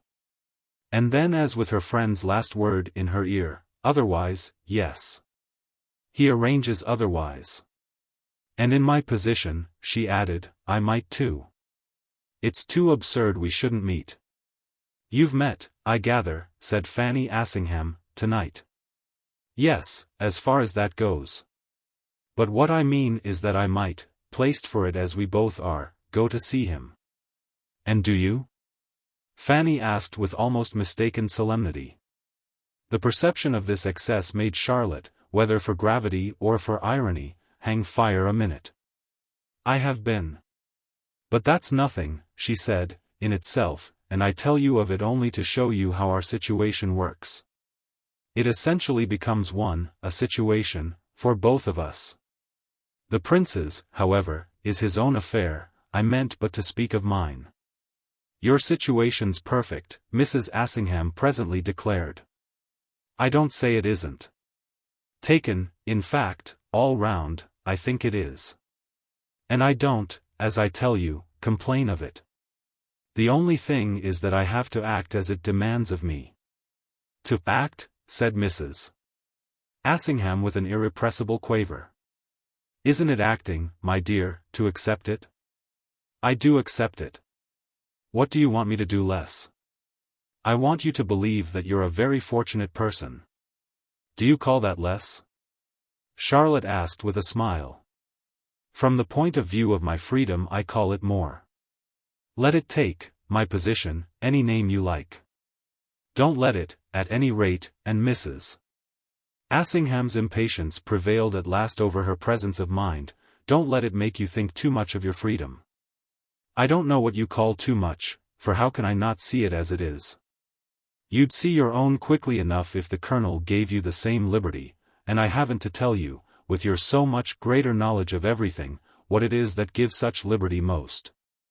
For yourself personally of course, Charlotte went on, you only know the state of neither needing it nor missing it. Your husband doesn't treat you as of less importance to him than some other woman. Ah, don't talk to me of other women. Fanny now overtly panted. Do you call Mr. Verver's perfectly natural interest in his daughter the greatest affection of which he is capable? Charlotte took it up in all readiness. I do distinctly, and in spite of my having done all I could think of, to make him capable of a greater. I've done, earnestly, everything I could, I've made it, month after month, my study. But I haven't succeeded, it has been vividly brought home to me tonight. However, she pursued, I've hoped against hope, for I recognize that, as I told you at the time, I was duly warned. And then as she met in her friend's face the absence of any such remembrance, he did tell me that he wanted me just because I could be useful about her. With which Charlotte broke into a wonderful smile. So you see I am. It was on Fanny Assingham's lips for the moment to reply that this was, on the contrary, exactly what she didn't see. She came in fact within an ace of saying, you strike me as having quite failed to help his idea to work, since, by your account, Maggie has him not less, but so much more, on her mind. How in the world, with so much of a remedy, comes there to remain so much of what was to be obviated? But she saved herself in time, conscious above all that she was in presence of still deeper things than she had yet dared to fear. That there was more in it than any admission she had made represented, and she had held herself familiar with admissions, so that, not to seem to understand where she couldn't accept. And not to seem to accept where she couldn't approve, and could still less, with precipitation, advise. She invoked the mere appearance of casting no weight whatever into the scales of her young friend's consistency. The only thing was that, as she was quickly enough to feel, she invoked it rather to excess. It brought her invocation, too abruptly to her feet. She brushed away everything. I can't conceive, my dear, what you're talking about. Charlotte promptly rose then, as might be, to meet it, and her color, for the first time, perceptibly heightened. She looked, for the minute, as her companion had looked, as if 20 protests, blocking each other's way, had surged up within her. But when Charlotte had to make a selection, her selection was always the most effective possible. It was happy now, above all, for being made not in anger but in sorrow. You give me up then? Give you up? You forsake me at the hour of my life when it seems to me I most deserve a friend's loyalty? If you do you're not just, Fanny, you're even, I think, she went on, rather cruel. And it's least of all worthy of you to seem to wish to quarrel with me in order to cover your desertion. She spoke, at the same time, with the noblest moderation of tone, and the image of high, pale, lighted disappointment she meanwhile presented, as of a creature patient and lonely in her splendor. Was an impression so firmly imposed that she could fill her measure to the brim and yet enjoy the last word, as it is called in such cases, with a perfection void of any vulgarity of triumph. She merely completed, for truth's sake, her demonstration. What is a quarrel with me but a quarrel with my right to recognize the conditions of my bargain? But I can carry them out alone, she said as she turned away. She turned to meet the ambassador and the prince, who, their colloquy with their field marshal ended, were now at hand and had already, between them, she was aware, addressed her a remark that failed to penetrate the golden glow in which her intelligence was temporarily bathed. She had made her point, the point she had foreseen she must make, she had made it thoroughly and once for all, so that no more making was required. And her success was reflected in the faces of the two men of distinction before her, unmistakably moved to admiration by her exceptional radiance. She at first but watched this reflection, taking no note of any less adequate form of it possibly presented by poor Fanny left to stare at her incurred score, chalked up in so few strokes on the wall. Then she took in what the ambassador was saying, in French, what he was apparently repeating to her. A desire for your presence, madam, has been expressed en très haut lieu, and I've let myself in for the responsibility, to say nothing of the honor, of seeing, as the most respectful of your friends, that so august an impatience is not kept waiting. The greatest possible personage had, in short, according to the odd formula of society subject to the greatest personages possible, sent for her, and she asked, in her surprise, "What in the world does he want to do to me?" Only to know, without looking, that Fanny's bewilderment was called to a still larger application, and to hear the prince say with authority, indeed with a certain prompt dryness, "You must go immediately, it's a summons."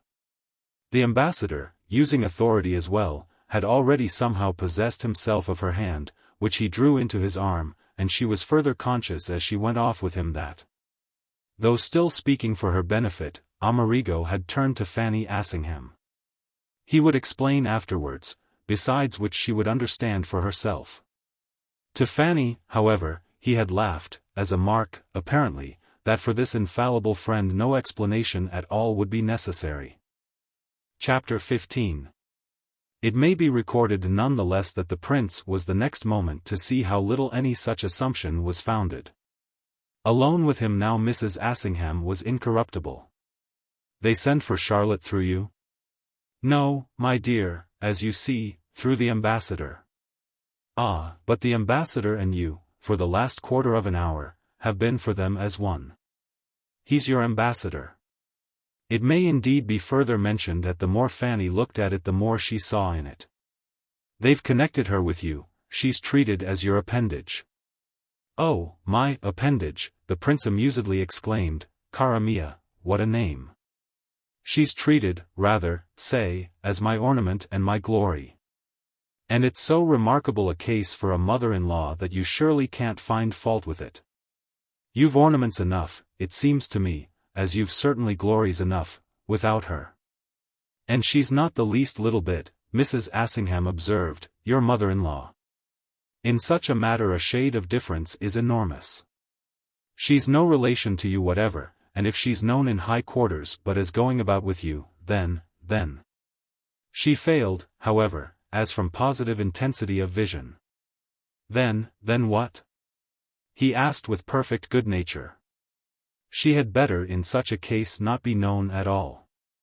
But I assure you I never, just now, so much as mentioned her." "Do you suppose I asked them," said the young man, still amused, "if they didn't want to see her? You surely don't need to be shown that Charlotte speaks for herself, that she does so above all on such an occasion as this and looking as she does tonight. How, so looking, can she pass unnoticed? How can she not have success? Besides," he added as she but watched his face, letting him say what he would, as if she wanted to see how he would say it, "besides, there is always the fact that we're of the same connection. Of, what is your word? The same concern. We're certainly not, with the relation of our respective sposi, simply formal acquaintances. We're in the same boat," and the prince smiled with a candor that added an accent to his emphasis. Fanny Assingham was full of the special sense of his manner. It caused her to turn for a moment's refuge to a corner of her general consciousness in which she could say to herself that she was glad she wasn't in love with such a man.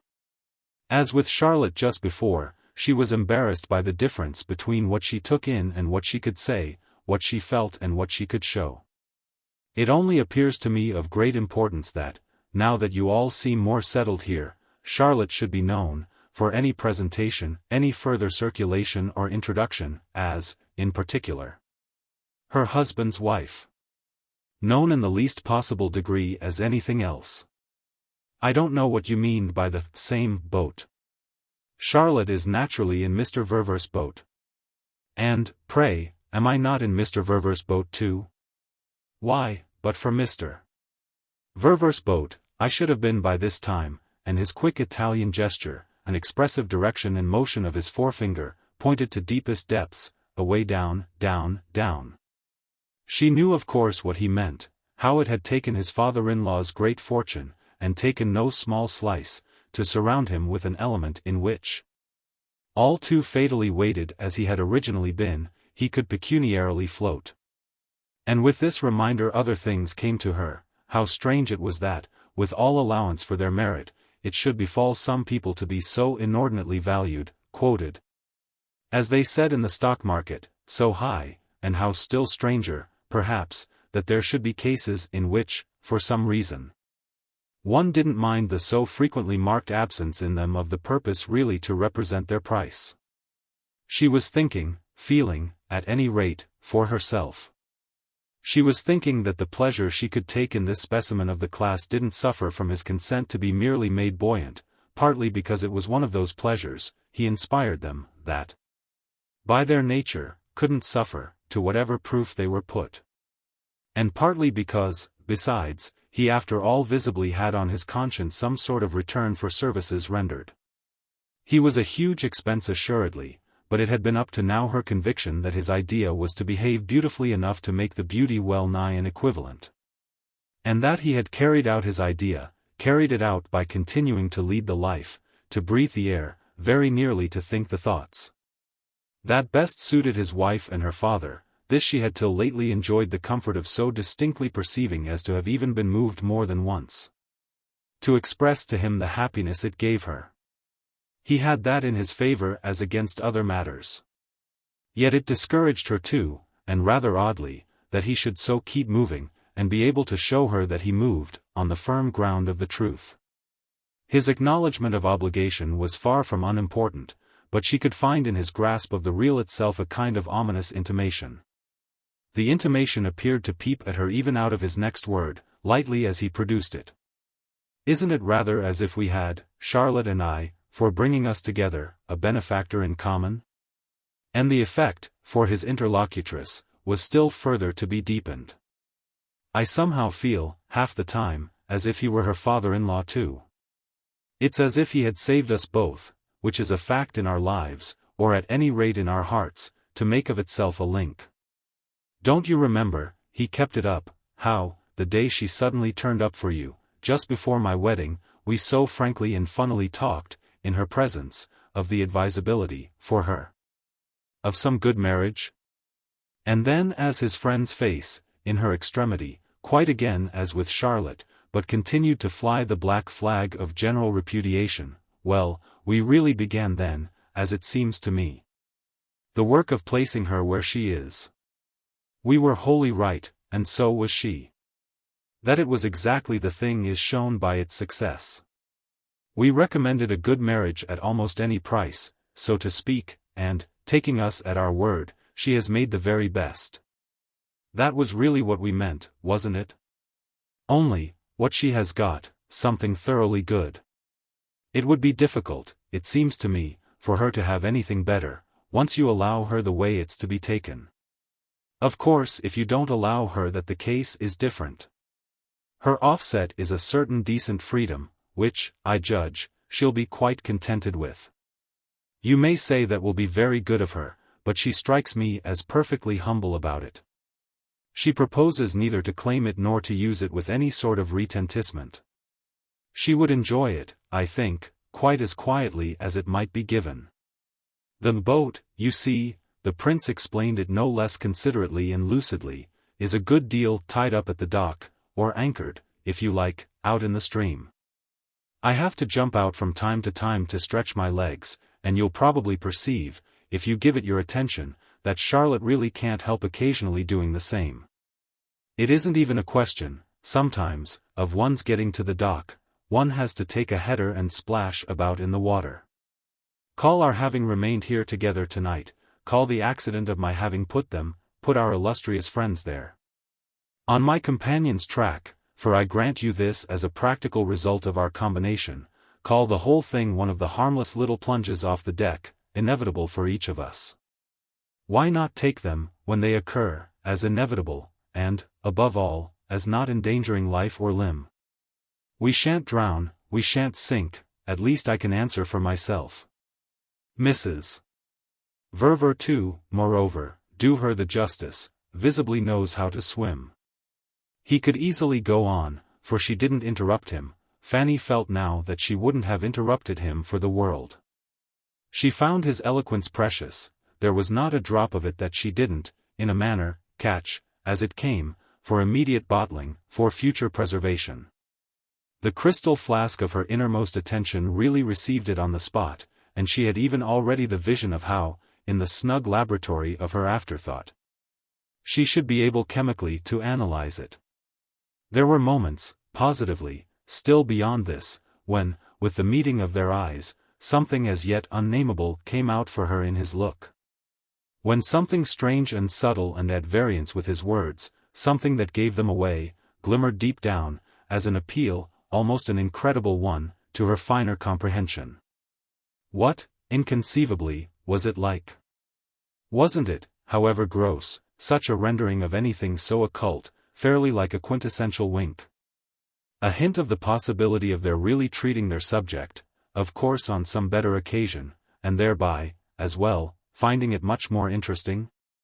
If this far red spark, which might have been figured by her mind as the headlight of an approaching train seen through the length of a tunnel, was not, on her side, an ignis fatuus, a mere subjective phenomenon, it twinkled there at the direct expense of what the prince was inviting her to understand. Meanwhile too, however, and unmistakably, the real treatment of their subject did, at a given moment, sound. This was when he proceeded, with just the same perfect possession of his thought, on the manner of which he couldn't have improved, to complete his successful simile by another. In fact, by just the supreme touch, the touch for which it had till now been waiting. For Mrs. Verver to be known to people so intensely and exclusively as her husband's wife, something is wanted that, you know, they haven't exactly got.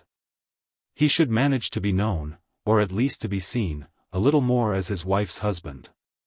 You surely must by this time have seen for yourself that he has his own habits and his own ways, and that he makes, more and more, as of course he has a perfect right to do, his own discriminations.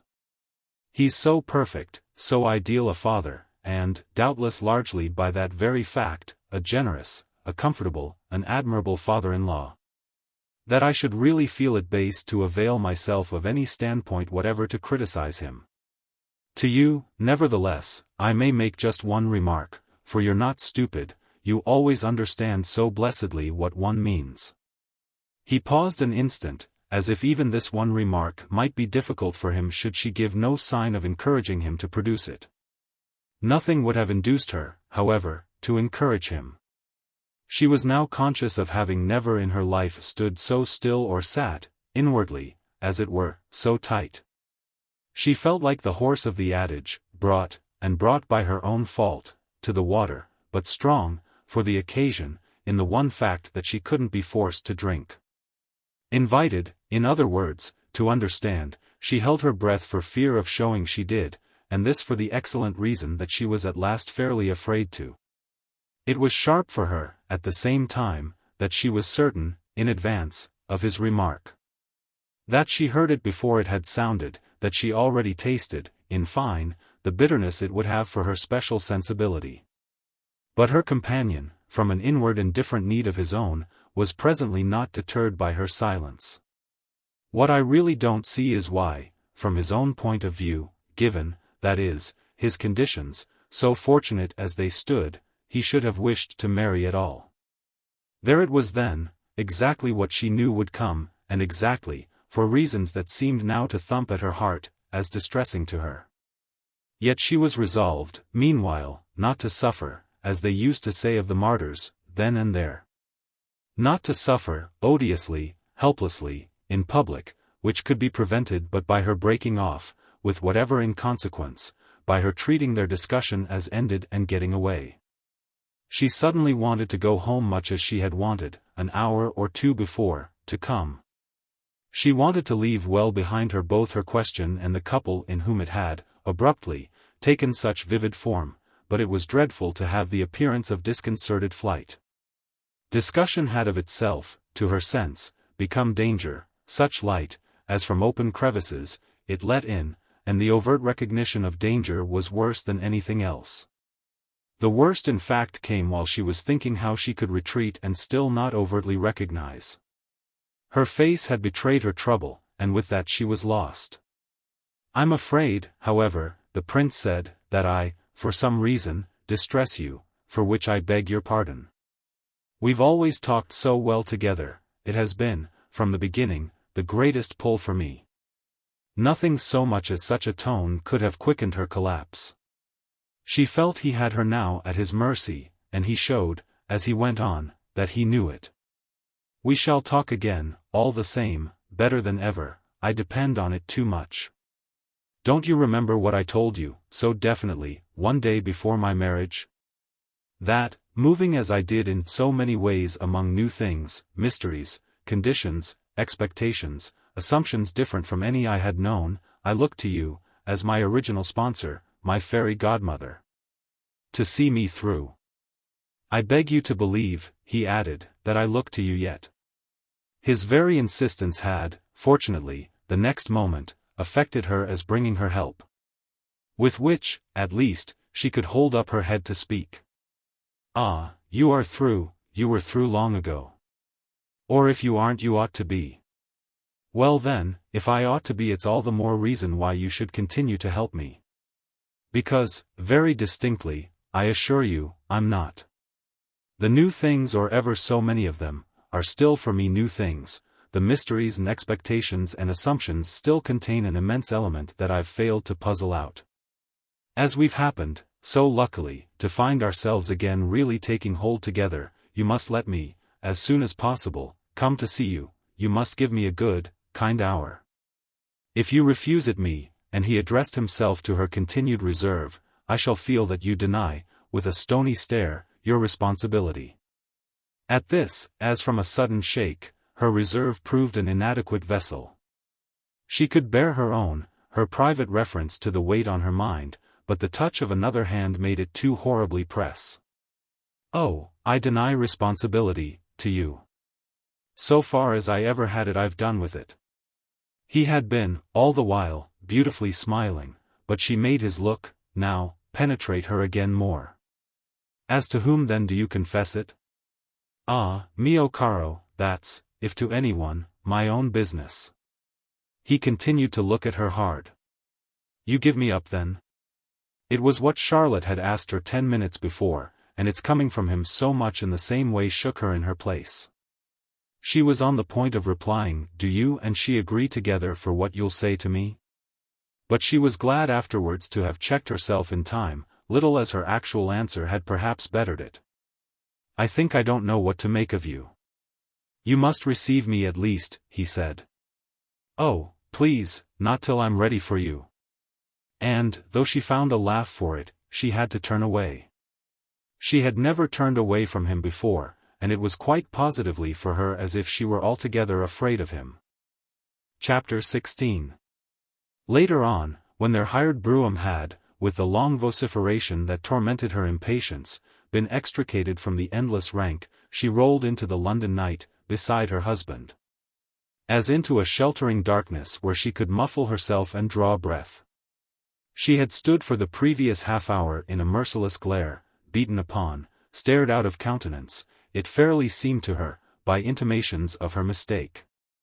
For what she was most immediately feeling was that she had, in the past, been active, for these people, to ends that were now bearing fruit and that might yet bear a larger crop. She but brooded, at first, in her corner of the carriage. It was like burying her exposed face, a face too helplessly exposed, in the cool lap of the common indifference, of the dispeopled streets. Of the closed shops and darkened houses seen through the window of the brougham, a world mercifully unconscious and unreproachful. It wouldn't, like the world she had just left, know sooner or later what she had done, or would know it, at least, only if the final consequence should be some quite overwhelming publicity.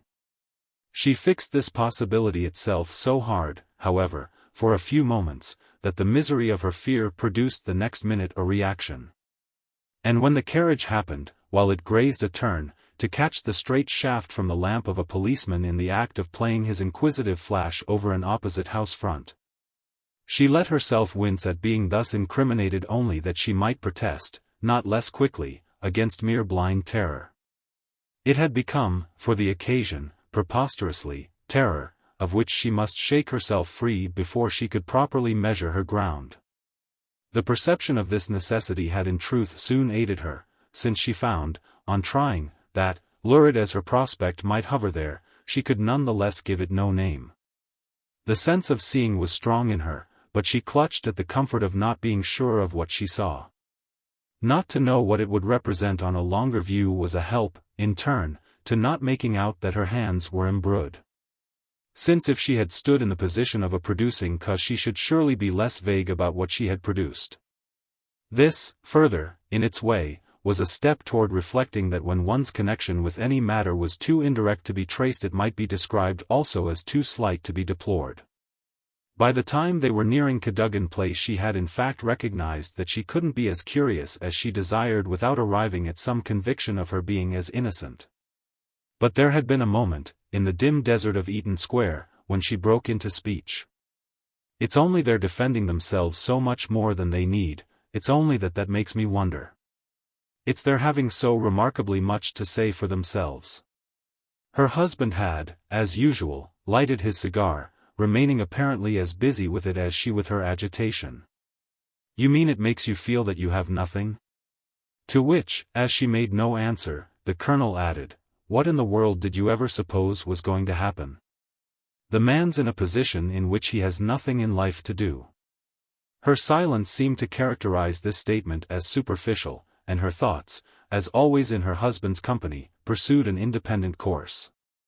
He made her, when they were together, talk, but as if for some other person, who was in fact for the most part herself. Yet she addressed herself with him as she could never have done without him. "He has behaved beautifully, he did from the first. I've thought it, all along, wonderful of him, and I've more than once, when I've had a chance, told him so. Therefore. But it died away as she mused. Therefore he has a right, for a change, to kick up his heels.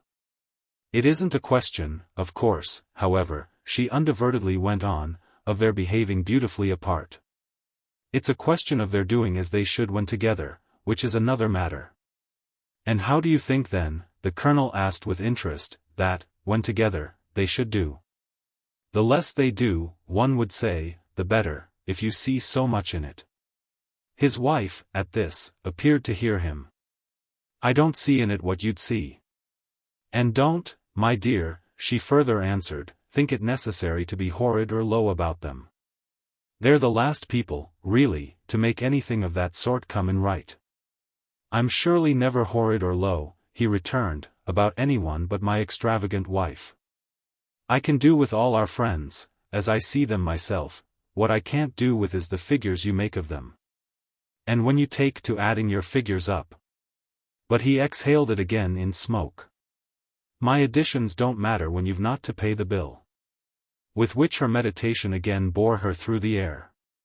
The great thing was that when it so suddenly came up for her he wasn't afraid. If he had been afraid he could perfectly have prevented it. "And if I had seen he was, if I hadn't seen he wasn't, so," said Mrs. Assingham, "could I?" "So," she declared, would I? It's perfectly true, she went on, it was too good a thing for her, such a chance in life, not to be accepted. And I liked his not keeping her out of it merely from a fear of his own nature. It was so wonderful it should come to her. The only thing would have been if Charlotte herself couldn't have faced it. Then, if she had not had confidence, we might have talked. But she had it to any amount. Did you ask her how much? Bob Assingham patiently inquired. He had put the question with no more than his usual modest hope of reward, but he had pressed, this time, the sharpest spring of response. Never, never, it wasn't a time to ask. Asking is suggesting, and it wasn't a time to suggest. One had to make up one's mind, as quietly as possible, by what one could judge. And I judge, as I say, that Charlotte felt she could face it. For which she struck me at the time as, for so proud a creature, almost touchingly grateful. The thing I should never forgive her for would be her forgetting to whom it is her thanks have remained most due. That is to Mrs. Assingham. She said nothing for a little. There were, after all, alternatives. Maggie herself, of course, astonishing little Maggie. Is Maggie then astonishing too? And he gloomed out of his window. His wife, on her side now, as they rolled, projected the same look. I'm not sure that I don't begin to see more in her than, dear little person as I've always thought, I ever supposed there was. I'm not sure that, putting a good many things together, I'm not beginning to make her out rather extraordinary. You certainly will if you can, the Colonel resignedly remarked. Again his companion said nothing, then again she broke out. In fact, I do begin to feel it, Maggie's the great comfort. I'm getting hold of it. It will be she who'll see us through. In fact she'll have to. And she'll be able. Touch by touch her meditation had completed it, but with a cumulative effect for her husband's general sense of her method that caused him to overflow, whimsically enough, in his corner, into an ejaculation now frequent on his lips for the relief that, especially in communion like the present, it gave him, and that Fanny had critically traced to the quaint example. The aboriginal homeliness, still so delightful, of Mr. Verver. Oh, lordy, lordy. If she is, however, Mrs. Assingham continued, she'll be extraordinary enough, and that's what I'm thinking of. But I'm not indeed so very sure, she added, of the person to whom Charlotte ought in decency to be most grateful. I mean I'm not sure if that person is even almost the incredible little idealist who has made her his wife. I shouldn't think you would be, love, the Colonel with some promptness responded. Charlotte as the wife of an incredible little idealist. His cigar, in short, once more, could alone express it. Yet what is that, when one thinks, but just what she struck one as more or less persuaded that she herself was really going to be? This memory, for the full view, Fanny found herself also invoking. It made her companion, in truth, slightly gape. An incredible little idealist, Charlotte herself? And she was sincere, his wife simply proceeded, she was unmistakably sincere. The question is only how much is left of it. And that, I see, happens to be another of the questions you can't ask her. You have to do it all, said Bob Assingham, as if you were playing some game with its rules drawn up, though who's to come down on you if you break them I don't quite see. Or must you do it in 3 guesses, like forfeits on Christmas Eve? To which, as his ribaldry but dropped from her, he further added, how much of anything will have to be left for you to be able to go on with it? I shall go on, Fanny Assingham a trifle grimly declared, while there's a scrap as big as your nail. But we're not yet, luckily, reduced only to that. She had another pause, holding the while the thread of that larger perception into which her view of Mrs. Verver's obligation to Maggie had suddenly expanded. Even if her debt was not to the others, even then it ought to be quite sufficiently to the prince himself to keep her straight. For what, really, did the prince do, she asked herself, but generously trust her? What did he do but take it from her that if she felt herself willing it was because she felt herself strong? That creates for her, upon my word, Mrs. Assingham pursued, a duty of considering him, of honorably repaying his trust, which she'll be really a fiend if she doesn't make the law of her conduct. I mean of course his trust that she wouldn't interfere with him, expressed by his holding himself quiet at the critical time. The brougham was nearing home, and it was perhaps this sense of ebbing opportunity that caused the Colonel's next meditation to flower in a fashion almost surprising to his wife. They were united, for the most part, but by his exhausted patience, so that indulgent despair was generally, at the best, his note. He at present, however, actually compromised with his despair to the extent of practically admitting that he had followed her steps. He literally asked, in short, an intelligent, well-nigh a sympathizing, question. Gratitude to the prince for not having put a spoke in her wheel, that, you mean, should, taking it in the right way, be precisely the ballast of her boat? Taking it in the right way. Fanny, catching at this gleam, emphasized the proviso. But doesn't it rather depend on what she may most feel to be the right way? No, it depends on nothing. Because there's only one way, for duty or delicacy. Oh, delicacy. Bob Assingham rather crudely murmured. I mean the highest kind, moral. Charlotte's perfectly capable of appreciating that.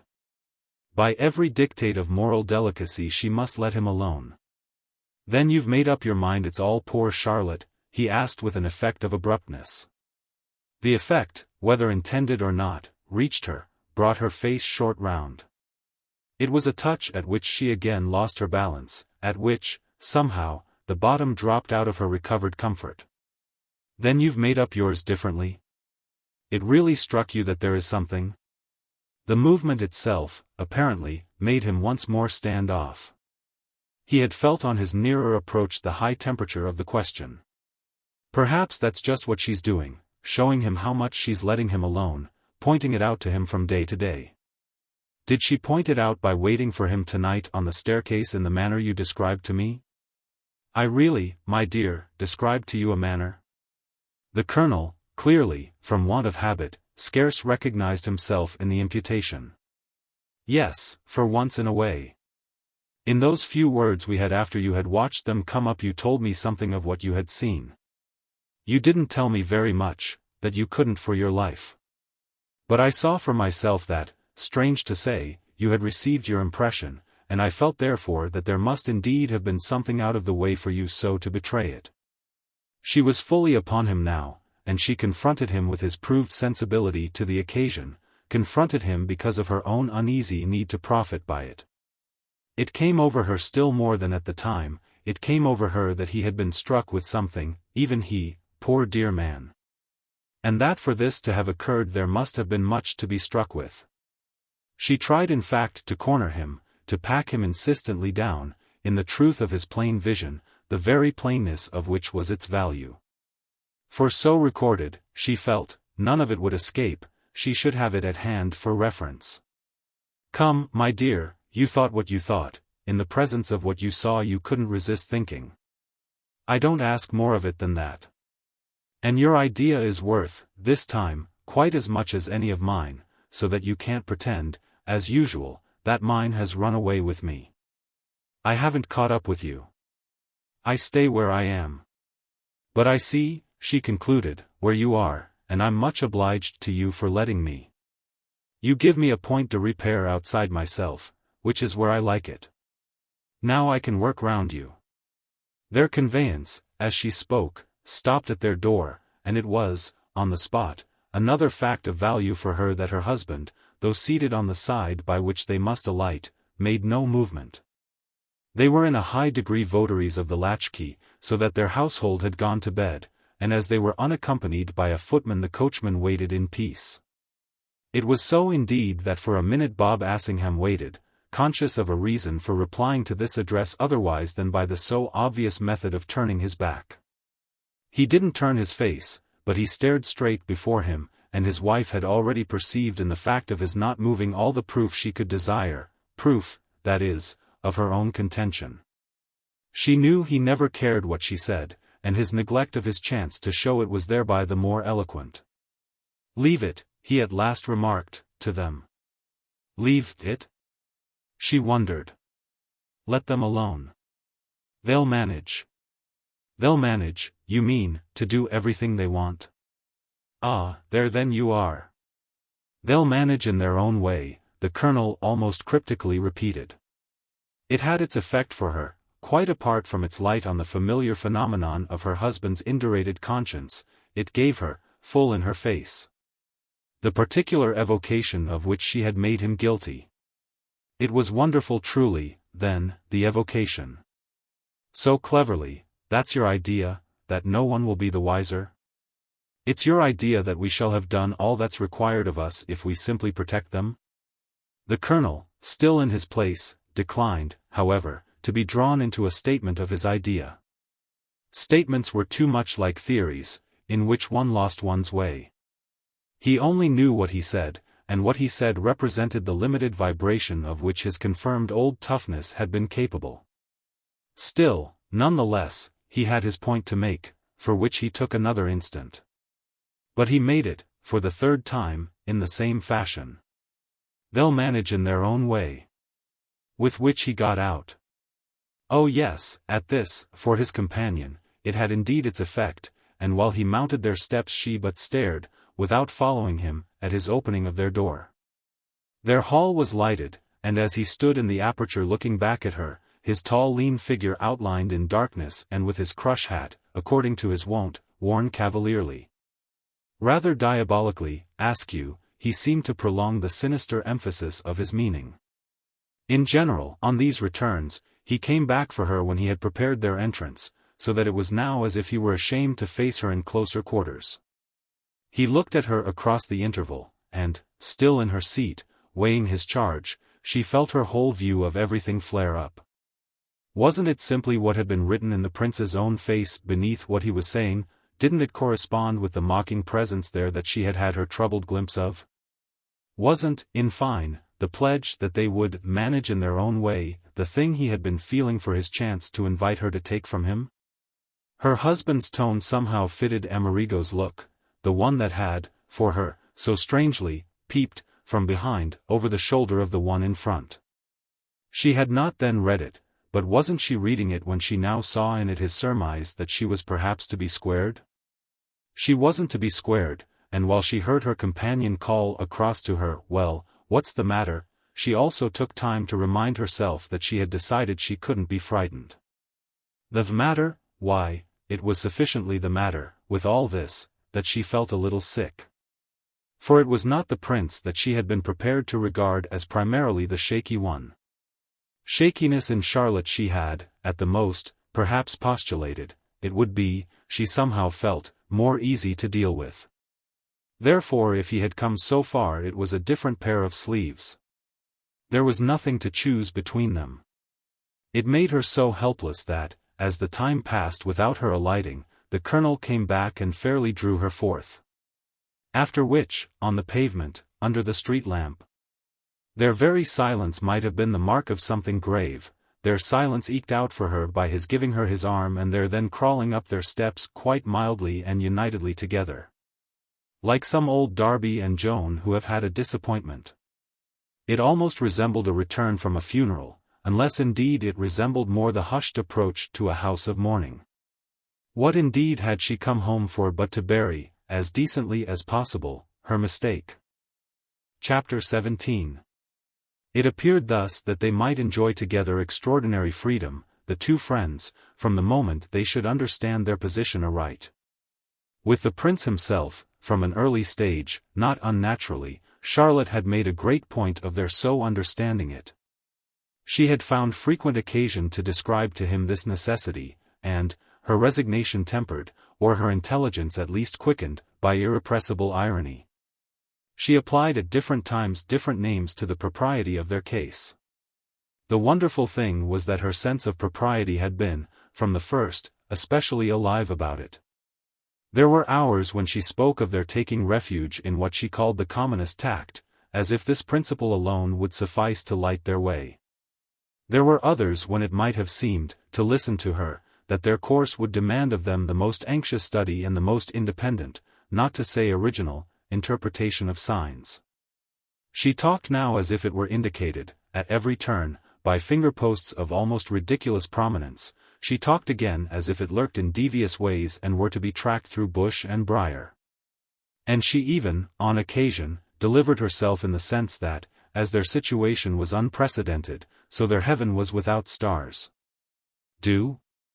She once had echoed to him as the upshot of passages covertly, though briefly, occurring between them on her return from the visit to America that had immediately succeeded her marriage. Determined for her by this event as promptly as an excursion of the like strange order had been prescribed in his own case.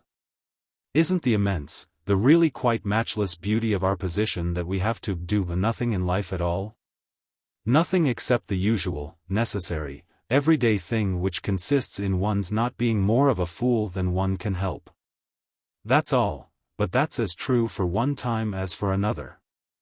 There has been plenty of doing, and there will doubtless be plenty still, but it's all theirs, every inch of it, it's all a matter of what they've done to us.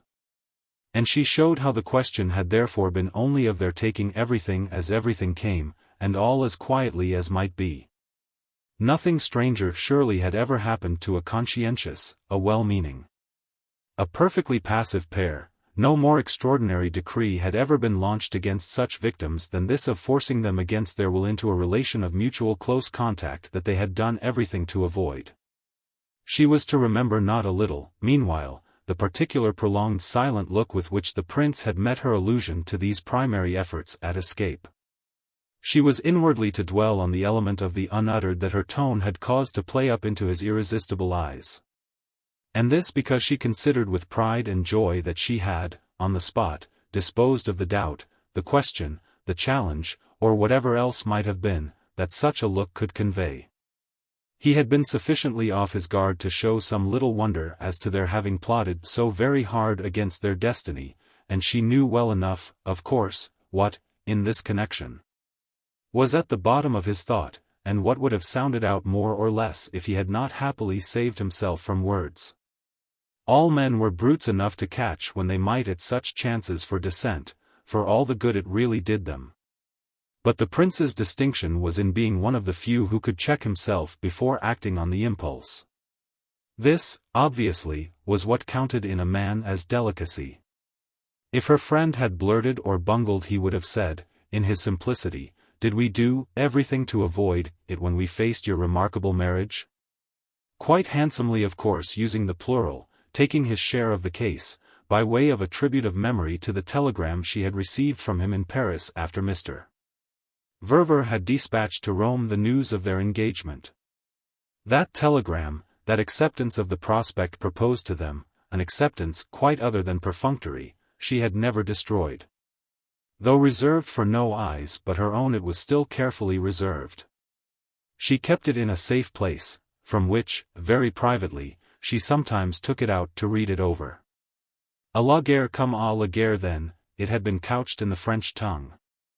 "We must lead our lives as we see them, but I am charmed with your courage and almost surprised at my own." The message had remained ambiguous, she had read it in more lights than one. It might mean that even without her his career was uphill work for him, a daily fighting matter on behalf of a good appearance, and that thus, if they were to become neighbors again, the event would compel him to live still more under arms. It might mean on the other hand that he found he was happy enough, and that accordingly, so far as she might imagine herself a danger, she was to think of him as prepared in advance, as really seasoned and secure. On his arrival in Paris with his wife, none the less, she had asked for no explanation, just as he himself had not asked if the document were still in her possession. Such an inquiry, everything implied, was beneath him, just as it was beneath herself to mention to him, uninvited, that she had instantly offered, and in perfect honesty, to show the telegram to Mr. Verver, and that if this companion had but said the word she would immediately have put it before him. She had thereby forborne to call his attention to her consciousness that such an exposure would, in all probability, straightway have dished her marriage. That all her future had in fact, for the moment, hung by the single hair of Mr. Verver's delicacy, as she supposed they must call it. And that her position, in the matter of responsibility, was therefore inattackably straight. For the prince himself, meanwhile, time, in its measured allowance, had originally much helped him in the sense of there not being enough of it to trip him up. In spite of which it was just this accessory element that seemed, at present, with wonders of patience, to lie in wait. Time had begotten at first, more than anything else, separations, delays and intervals. But it was troublesomely less of an aid from the moment it began so to abound that he had to meet the question of what to do with it. Less of it was required for the state of being married than he had, on the whole, expected, less, strangely, for the state of being married even as he was married. And there was a logic in the matter, he knew, a logic that but gave this truth a sort of solidity of evidence. Mr. Verver, decidedly, helped him with it, with his wedded condition. Helped him really so much that it made all the difference. In the degree in which he rendered it the service on Mr. Verver's part was remarkable, as indeed what service, from the first of their meeting, had not been? He had been living these 4 or 5 years, on Mr. Verver's services, a truth scarcely less plain if he dealt with them, for appreciation, one by one. Then if he poured them all together into the general pot of his gratitude and let the thing simmer to a nourishing broth. To the latter way with them he was undoubtedly most disposed, yet he would even thus, on occasion, pick out a piece to taste on its own merits. Wondrous at such hours could seem the savor of the particular treat, at his father-in-law's expense, that he more and more struck himself as enjoying. He had needed months and months to arrive at a full appreciation. He couldn't originally have given offhand a name to his deepest obligation. But by the time the name had flowered in his mind he was practically living at the ease guaranteed him. Mr. Verver then, in a word, took care of his relation to Maggie, as he took care, and apparently always would, of everything else. He relieved him of all anxiety about his married life in the same manner in which he relieved him on the score of his bank account. And as he performed the latter office by communicating with the bankers, so the former sprang as directly from his good understanding with his daughter. This understanding had, wonderfully, that was in high evidence, the same deep intimacy as the commercial, the financial association founded, far down, on a community of interest. And the correspondence, for the prince, carried itself out in identities of character the vision of which, fortunately, rather tended to amuse than to, as might have happened, irritate him. Those people, and his free synthesis lumped together capitalists and bankers, retired men of business, illustrious collectors, American fathers-in-law, American fathers, little American daughters, little American wives, those people were of the same large lucky group, as one might say. They were all, at least, of the same general species and had the same general instincts. They hung together, they passed each other the word, they spoke each other's language, they did each other turns. In this last connection it of course came up for our young man at a given moment that Maggie's relation with him was also, on the perceived basis, taken care of. Which was in fact the real upshot of the matter. It was a funny situation, that is it was funny just as it stood. Their married life was in question, but the solution was, not less strikingly, before them. It was all right for himself, because Mr. Verver worked it so for Maggie's comfort. And it was all right for Maggie, because he worked it so for her husband's. The fact that time, however, was not, as we have said, wholly on the prince's side might have shown for particularly true one dark day on which, by an odd but not unprecedented chance, the reflections just noted offered themselves as his main recreation. They alone, it appeared, had been appointed to fill the hours for him, and even to fill the great square house in Portland Place, where the scale of one of the smaller saloons fitted them but loosely. He had looked into this room on the chance that he might find the princess at tea. But though the fireside service of the repast was shiningly present, the mistress of the table was not, and he had waited for her, if waiting it could be called. While he measured again and again the stretch of polished floor, he could have named to himself no pressing reason for seeing her at this moment, and her not coming in, as the half-hour elapsed, became in fact quite positively, however perversely, the circumstance that kept him on the spot. Just there, he might have been feeling, just there he could best take his note. This observation was certainly by itself meager amusement for a dreary little crisis. But his walk to and fro, and in particular his repeated pause at one of the high front windows, gave each of the ebbing minutes, none the less, after a time, a little more of the quality of a quickened throb of the spirit. These throbs scarce expressed, however, the impatience of desire. Any more than they stood for sharp disappointment. The series together resembled perhaps more than anything else those fine waves of clearness through which, for a watcher of the East, dawn at last trembles into rosy day. The illumination indeed was all for the mind, the prospect revealed by it a mere immensity of the world of thought, the material outlook was all the while a different matter. The March afternoon, judged at the window, had blundered back into autumn.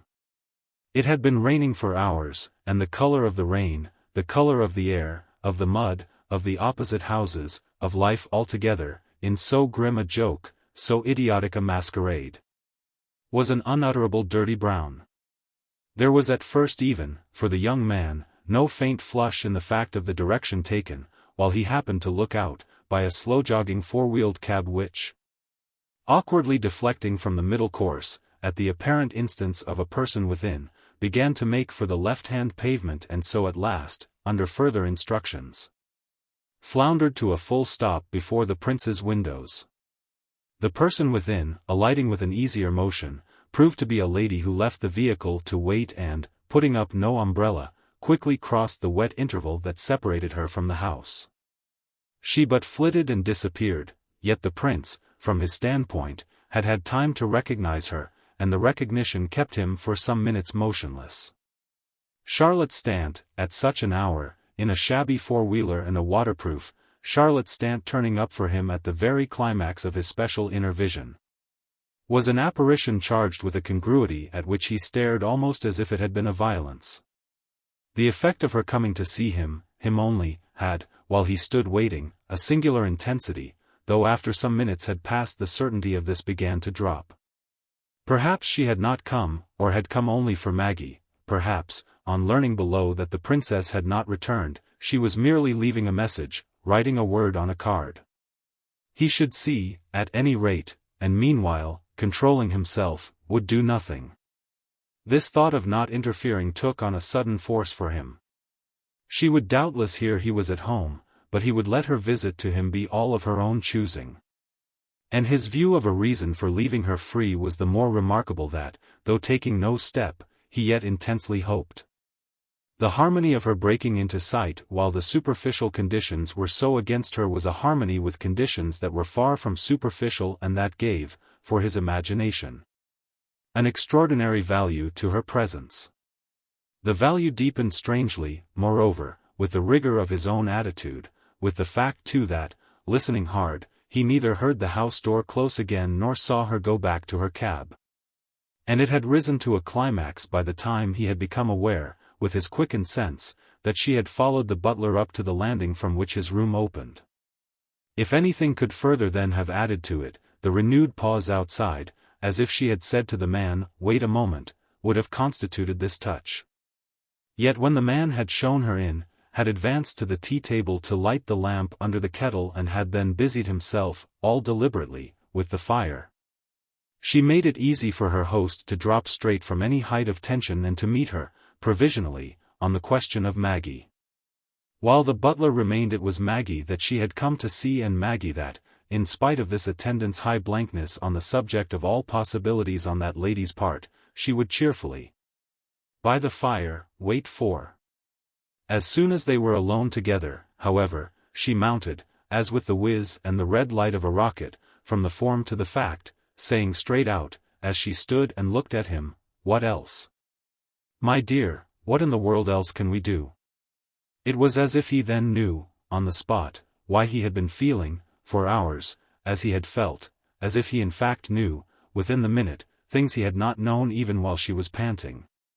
As from the effect of the staircase, at the door of the room. He knew at the same time, none the less, that she knew still more than he, in the sense, that is, of all the signs and portents that might count for them.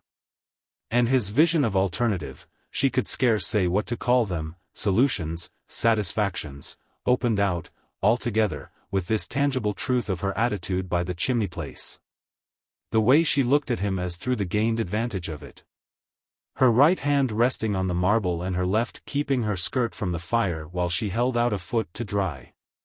He couldn't have told what particular links and gaps had at the end of a few minutes found themselves renewed and bridged. For he remembered no occasion, in Rome, from which the picture could have been so exactly copied. He remembered, that is, none of her coming to see him in the rain while a muddy four-wheeler waited, and while, though having left her waterproof downstairs, she was yet invested with the odd eloquence, the positive picturesqueness, yes. Given all the rest of the matter, of a dull dress and a black bowdlerized hat that seemed to make a point of insisting on their time of life and their moral intention, the hat's and the frock's own, as well as on the irony of indifference to them practically playing in her so handsome rain-freshened face. The sense of the past revived for him nevertheless as it had not yet done. It made that other time somehow meet the future close, interlocking with it, before his watching eyes. As in a long embrace of arms and lips, and so handling and hustling the present that this poor quantity scarce retained substance enough, scarce remained sufficiently there, to be wounded or shocked. What had happened, in short, was that Charlotte and he had, by a single turn of the wrist of fate, led up to indeed, no doubt, by steps and stages that conscious computation had missed, been placed face to face in a freedom that partook, extraordinarily, of ideal perfection. Since the magic web had spun itself without their toil, almost without their touch. Above all, on this occasion, once more, there sounded through their safety, as an undertone, the very voice he had listened to on the eve of his marriage with such another sort of unrest. Dimly, again and again, from that period on, he had seemed to hear it tell him why it kept recurring, but it phrased the large music now in a way that filled the room. The reason was, into which he had lived, quite intimately, by the end of a quarter of an hour, that just this truth of their safety offered it now a kind of unexampled receptacle. Letting it spread and spread, but at the same time elastically enclosing it, banking it in, for softness, as with billows of eiderdown. On that morning, in the park there had been, however dissimulated, doubt and danger, whereas the tale this afternoon was taken up with a highly emphasized confidence. The emphasis, for their general comfort, was what Charlotte had come to apply, inasmuch as, though it was not what she definitely began with, it had soon irrepressibly shaped itself. It was the meaning of the question she had put to him as soon as they were alone, even though indeed, as from not quite understanding, he had not then directly replied. It was the meaning of everything else, down to the conscious quaintness of her rickety growler, and the conscious humility of her dress. It had helped him a little, the question of these eccentricities, to let her immediate appeal pass without an answer. He could ask her instead what had become of her carriage and why, above all, she was not using it in such weather. "It's just because of the weather," she explained. "It's my little idea. It makes me feel as I used to, when I could do as I liked." Chapter 18. This came out so straight that he saw at once how much truth it expressed, yet it was truth that still a little puzzled him. "But did you ever like knocking about in such discomfort? It seems to me now that I then liked everything. It's the charm, at any rate," she said from her place at the fire, "of trying again the old feelings. They come back, they come back. Everything," she went on, "comes back. Besides," she wound up, "you know for yourself." He stood near her, his hands in his pockets, but not looking at her, looking hard at the tea-table. "Ah, I haven't your courage. Moreover," he laughed, "it seems to me that, so far as that goes, I do live in hansoms. But you must awfully want your tea," he quickly added. "So let me give you a good stiff cup."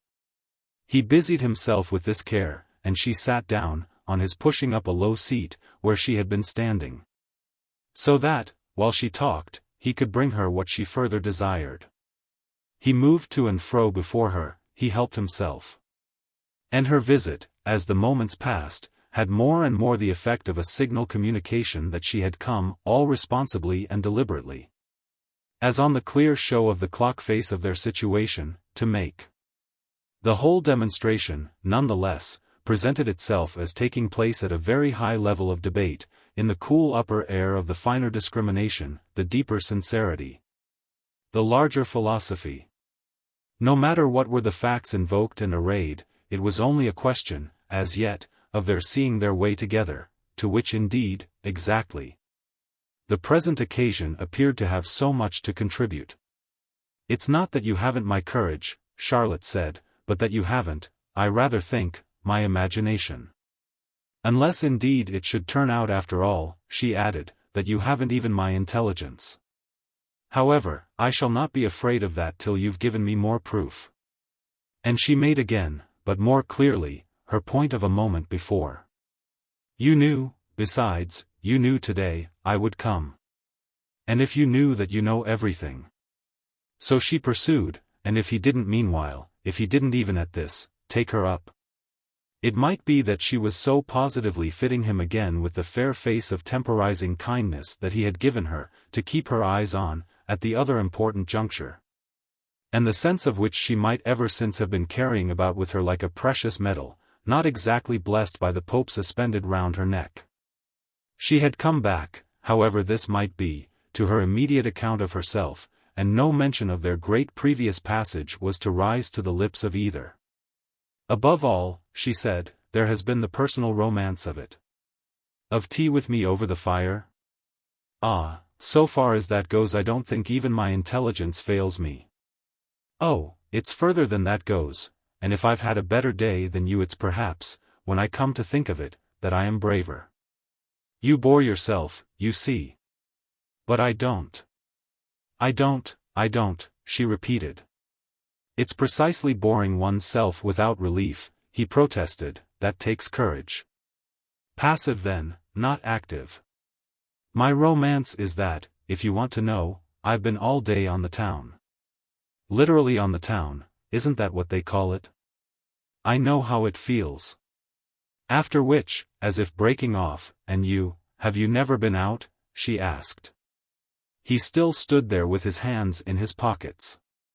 What should I have gone out for? Oh, what should people in our case do anything for? But you're wonderful, all of you, you know how to live. We're clumsy brutes, we others, beside you, we must always be doing something. However, Charlotte pursued, if you had gone out you might have missed the chance of me, which I'm sure, though you won't confess it, was what you didn't want. And might have missed, above all, the satisfaction that, look blank about it as you will, I've come to congratulate you on. That's really what I can at last do. You can't not know at least, on such a day as this, you can't not know, she said, where you are. She waited as for him either to grant that he knew or to pretend that he didn't. But he only drew a long deep breath which came out like a moan of impatience. It brushed aside the question of where he was or what he knew. It seemed to keep the ground clear for the question of his visitor herself, that of Charlotte Verver exactly as she sat there. So, for some moments, with their long look, they but treated the matter in silence, with the effect indeed, by the end of the time, of having considerably brought it on.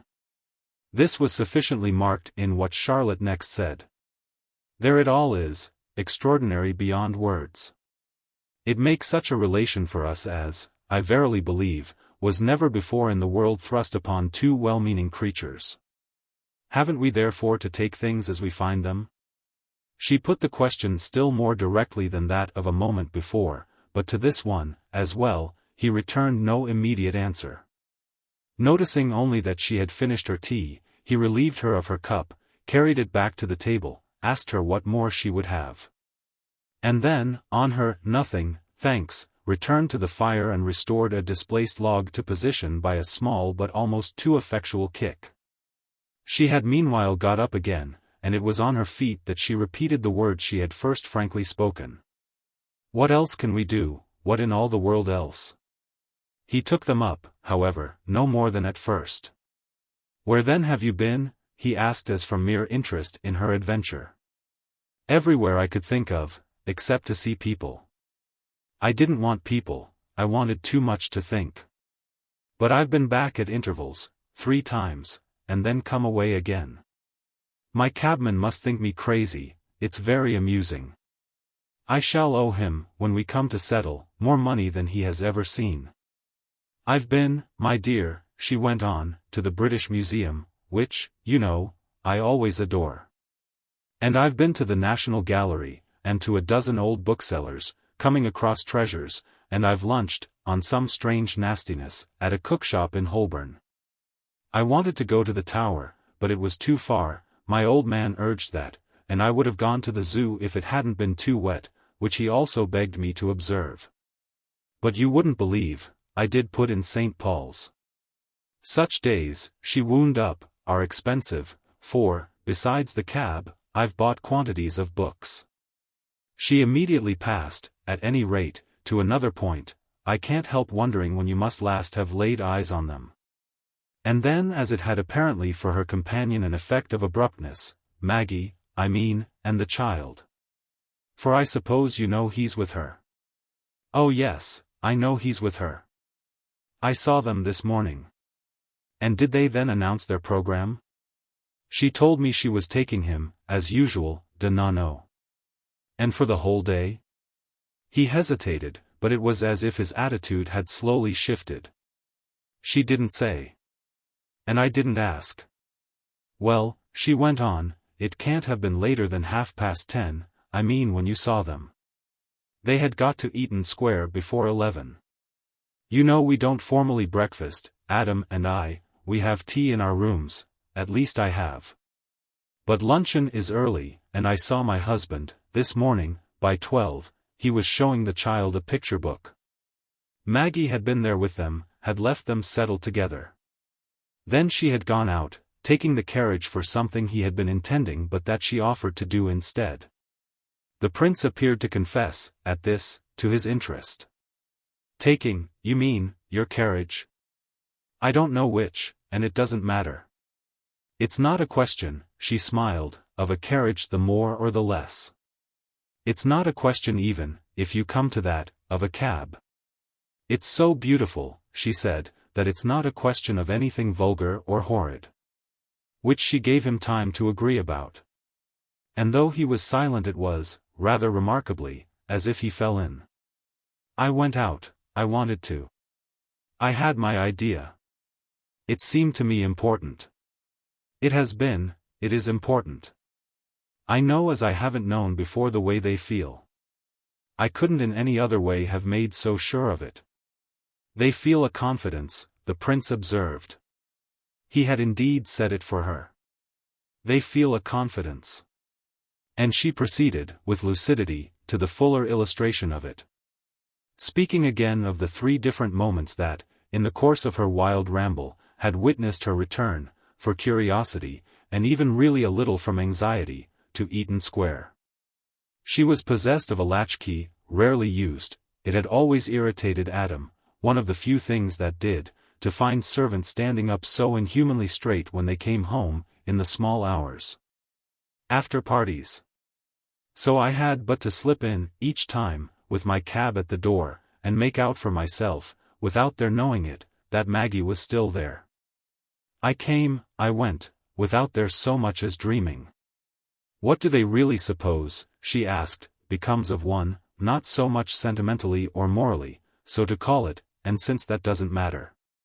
But even just physically, materially, as a mere wandering woman, as a decent harmless wife, after all, as the best stepmother, after all, that really ever was. Or at the least simply as a maîtresse de maison not quite without a conscience. They must even in their odd way, she declared, have some idea. Oh, they've a great deal of idea, said the prince. And nothing was easier than to mention the quantity.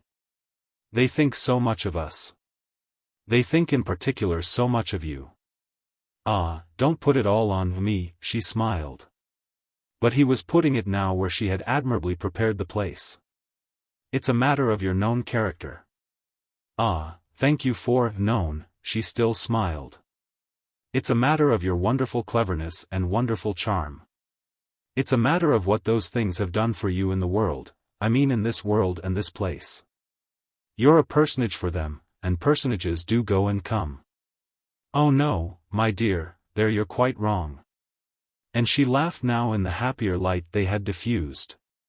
That's exactly what personages don't do, they live in state and under constant consideration, they haven't latchkeys, but drums and trumpets announce them. And when they go out in growlers it makes a greater noise still. It's you, caro mio, she said, who, so far as that goes, are the personage. Ah, he in turn protested, don't put it all on me. What, at any rate, when you get home, he added, shall you say that you've been doing? I shall say, beautifully, that I've been here. All day?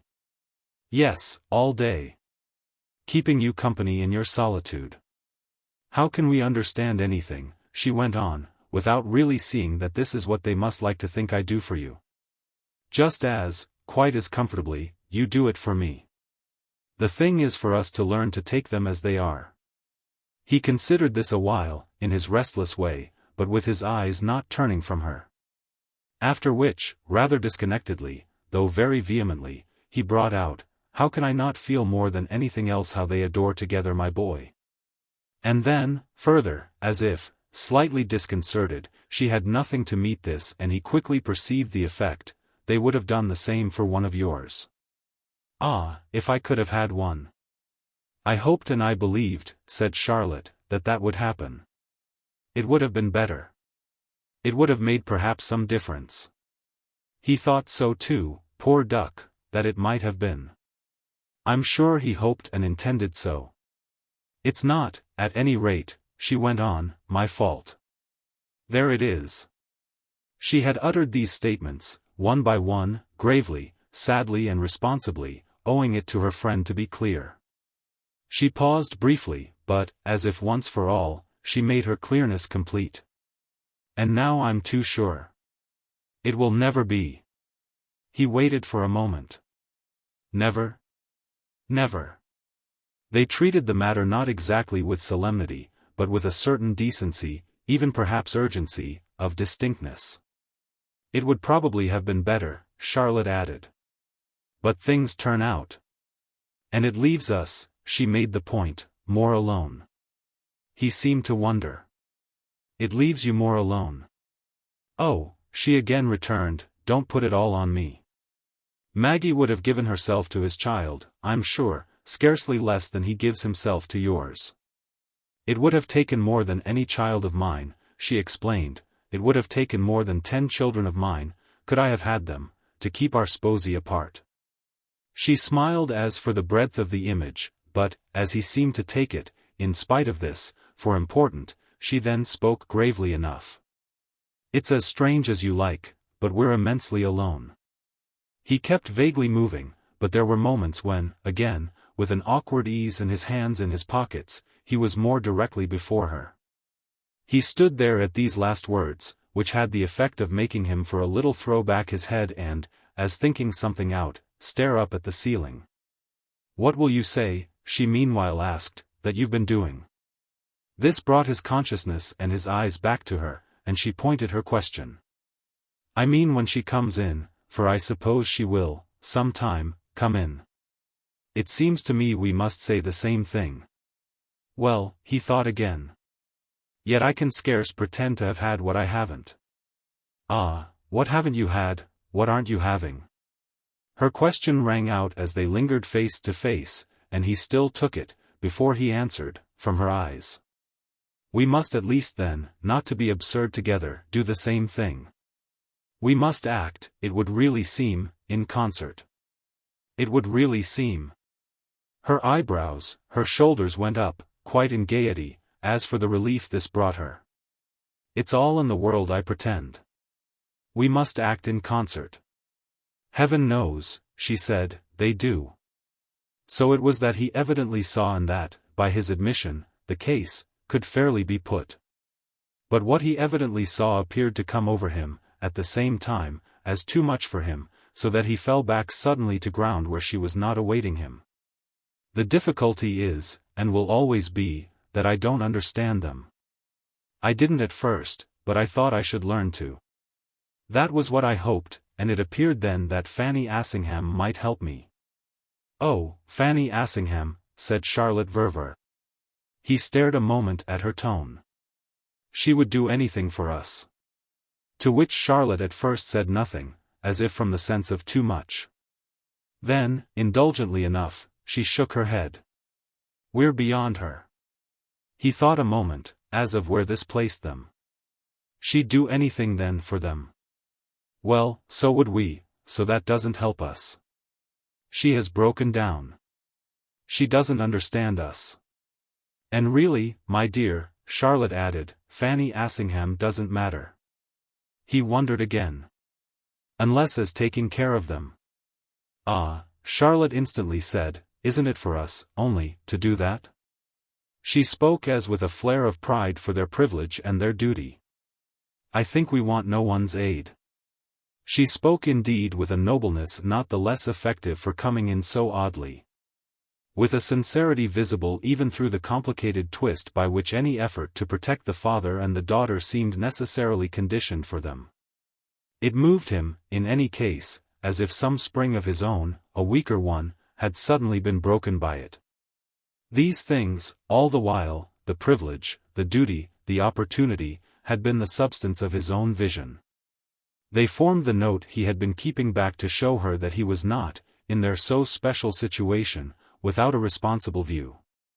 A conception that he could name, and could act on, was something that now, at last, not to be too eminent a fool, he was required by all the graces to produce. And the luminous idea she had herself uttered would have been his expression of it. She had anticipated him, but, as her expression left, for positive beauty, nothing to be desired, he felt rather righted than wronged.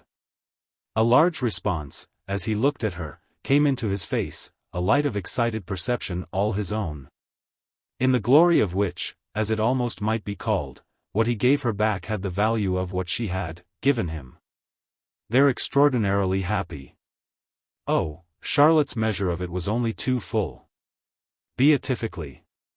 That's the great thing, he went on. So that it doesn't matter, really, that one doesn't understand. Besides, you do, enough. I understand my husband perhaps, she after an instant conceded. I don't understand your wife. You're of the same race, at any rate, more or less, of the same general tradition and education, of the same moral paste. There are things you have in common with them. But I, on my side, as I've gone on trying to see if I haven't some of these things too, I, on my side, have more and more failed. There seem at last to be none worth mentioning. I can't help seeing it, I'm decidedly too different.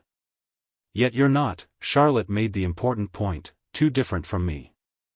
I don't know, as we're not married. That brings things out. Perhaps if we were, he said, you would find some abyss of divergence. Since it depends on that then, she smiled, I'm safe, as you are anyhow. Moreover, as one has so often had occasion to feel, and even to remark, they're very, very simple. That makes, she added, a difficulty for belief. But when once one has taken it in, it makes less difficulty for action. I have at last, for myself, I think, taken it in. I'm not afraid. He wondered a moment. Not afraid of what? Well, generally, of some beastly mistake. Especially of any mistake founded on one's idea of their difference. For that idea, Charlotte developed, positively makes one so tender. Ah, but rather. Well then, there it is. I can't put myself into Maggie's skin, I can't, as I say. It's not my fit, I shouldn't be able, as I see it, to breathe in it. But I can feel that I'd do anything, to shield it from a bruise. Tender as I am for her too, she went on, I think I'm still more so for my husband. He's in truth of a sweet simplicity. The prince turned over a while the sweet simplicity of Mr. Verver. Well, I don't know that I can choose. At night all cats are grey. I only see how, for so many reasons, we ought to stand toward them, and how, to do ourselves justice, we do. It represents for us a conscious care. Of every hour, literally, said Charlotte. She could rise to the highest measure of the facts. And for which we must trust each other. Oh, as we trust the saints in glory. Fortunately, the prince hastened to add, we can. With which, as for the full assurance and the pledge it involved, their hands instinctively found their hands. It's all too wonderful. Firmly and gravely she kept his hand. It's too beautiful. And so for a minute they stood together, as strongly held and as closely confronted as any hour of their easier past even had seen them.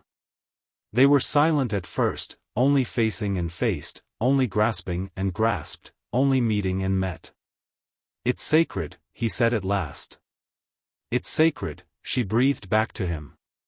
They vowed it, gave it out and took it in, drawn, by their intensity, more closely together. Then of a sudden, through this tightened circle, as at the issue of a narrow strait into the sea beyond, everything broke up, broke down, gave way, melted and mingled. Their lips sought their lips, their pressure their response and their response their pressure.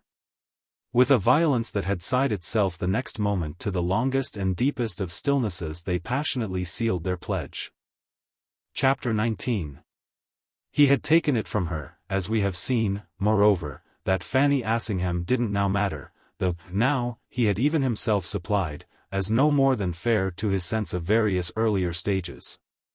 And, though his assent remained scarce more than tacit, his behavior, for the hour, so fell into line that, for many days, he kept postponing the visit he had promised his old friend on the occasion of their talk at the Foreign Office. With regret, none the less, would he have seen it quite extinguished. That theory of their relation as attached pupil and kind instructress in which they had from the first almost equally found a convenience. It had been he, no doubt, who had most put it forward, since his need of knowledge fairly exceeded her mild pretension. But he had again and again repeated to her that he should never, without her, have been where he was, and she had not successfully concealed the pleasure it might give her to believe it.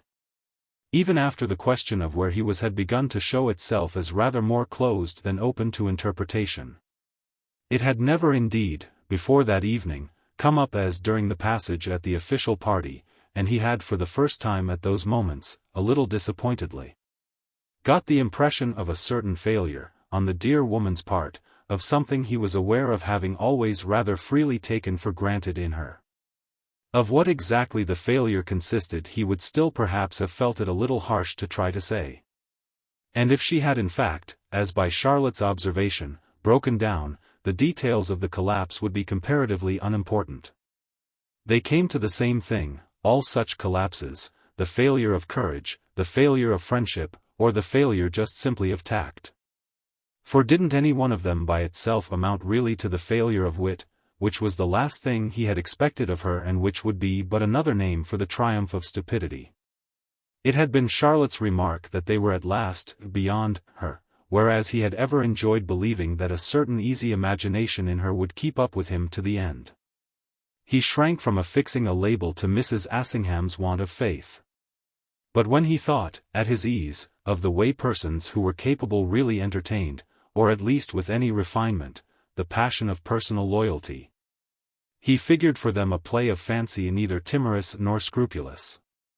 So would his personal loyalty, if need be, have accepted the adventure for the good creature herself. To that definite degree that he had positively almost missed the luxury of some such call from her. That was what it all came back to again with these people among whom he was married, that one found one used one's imagination mainly for wondering how they contrived so little to appeal to it. He felt at moments as if there were never anything to do for them that was worthy, to call worthy, of the personal relation, never any charming charge to take of any confidence deeply reposed. He might vulgarly have put it that one had never to plot or to lie for them. He might humorously have put it that one had never, as by the higher conformity, to lie in wait with the dagger or to prepare, insidiously, the cup. These were the services that, by all romantic tradition, were consecrated to affection quite as much as to hate. But he could amuse himself with saying, so far as the amusement went, that they were what he had once for all turned his back on. Fanny was meanwhile frequent, it appeared, in Eaton Square. So much he gathered from the visitor who was not infrequent, least of all at tea-time, during the same period, in Portland Place. Though they had little need to talk of her after practically agreeing that they had outlived her. To the scene of these conversations and suppressions Mrs.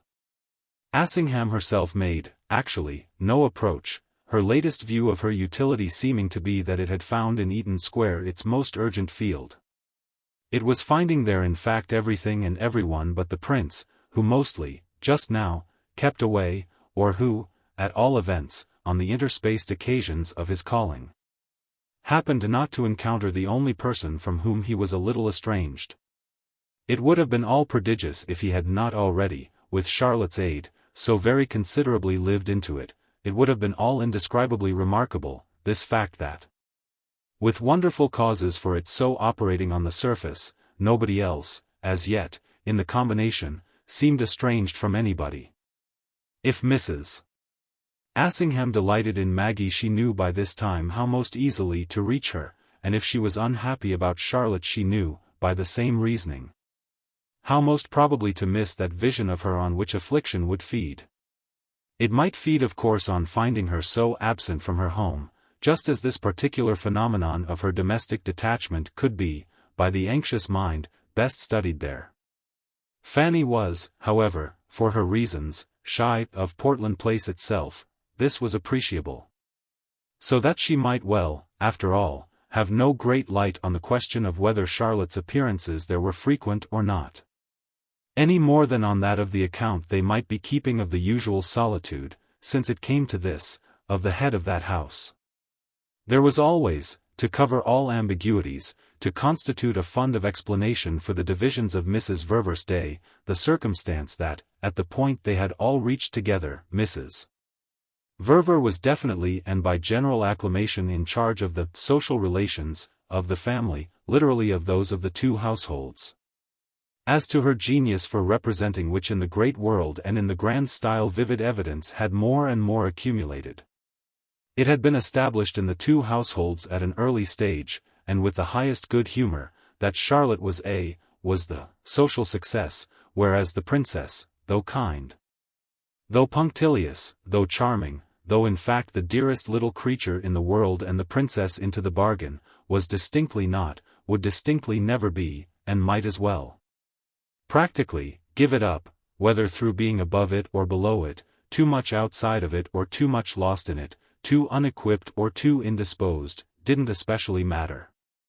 What sufficed was that the whole thing, call it appetite or call it patience, the act of representation at large and the daily business of intercourse, fell in with Charlotte's tested facility and, not much less visibly, with her accommodating, her generous, view of her domestic use. She had come, frankly, into the connection, to do and to be what she could, no questions asked, and she had taken over, accordingly, as it stood, and in the finest practical spirit, the burden of a visiting list that Maggie, originally, left to herself, and left even more to the Principino, had suffered to get inordinately out of hand. She had in a word not only mounted, cheerfully, the London treadmill, she had handsomely professed herself, for the further comfort of the three others, sustained in the effort by a frivolous side. If that were not too harsh a name for a pleasant constitutional curiosity. There were possibilities of dullness, ponderosities of practice, arid social sands, the bad quarters of an hour that turned up like false pieces in a debased currency, of which she made, on principle, very nearly as light as if she had not been clever enough to distinguish. The prince had, on this score, paid her his compliment soon after her return from her wedding tour in America, where, by all accounts, she had wondrously borne the brunt. Facing brightly, at her husband's side, everything that came up, and what had come, often, was beyond words, just as, precisely, with her own interest only at stake, she had thrown up the game during the visit paid before her marriage. The discussion of the American world, the comparison of notes, impressions and adventures, had been all at hand, as a ground of meeting for Mrs. Verver and her husband's son-in-law, from the hour of the reunion of the two couples. Thus it had been, in short, that Charlotte could, for her friend's appreciation, so promptly make her point. Even using expressions from which he let her see, at the hour, that he drew amusement of his own. What could be more simple than one's going through with everything, she had asked, when it's so plain a part of one's contract. I've got so much, by my marriage, for she had never for a moment concealed from him how much she had felt it and was finding it, that I should deserve no charity if I stinted my return. Not to do that, to give back on the contrary all one can, are just one's decency and one's honor and one's virtue. These things, henceforth, if you're interested to know, are my rule of life, the absolute little gods of my worship, the holy images set up on the wall. Oh yes, since I'm not a brute, she had wound up, you shall see me as I am. Which was therefore as he had seen her, dealing always, from month to month, from day to day and from one occasion to the other, with the duties of a remunerated office. Her brilliant efficiency had doubtless, all the while, contributed immensely to the pleasant ease in which her husband and her husband's daughter were lapped. It had in fact probably done something more than this, it had given them a finer and sweeter view of the possible scope of that ease. They had brought her in, on the crudest expression of it, to do the worldly for them. And she had done it with such genius that they had themselves in consequence renounced it even more than they had originally intended. In proportion as she did it, moreover, was she to be relieved of other and humbler doings.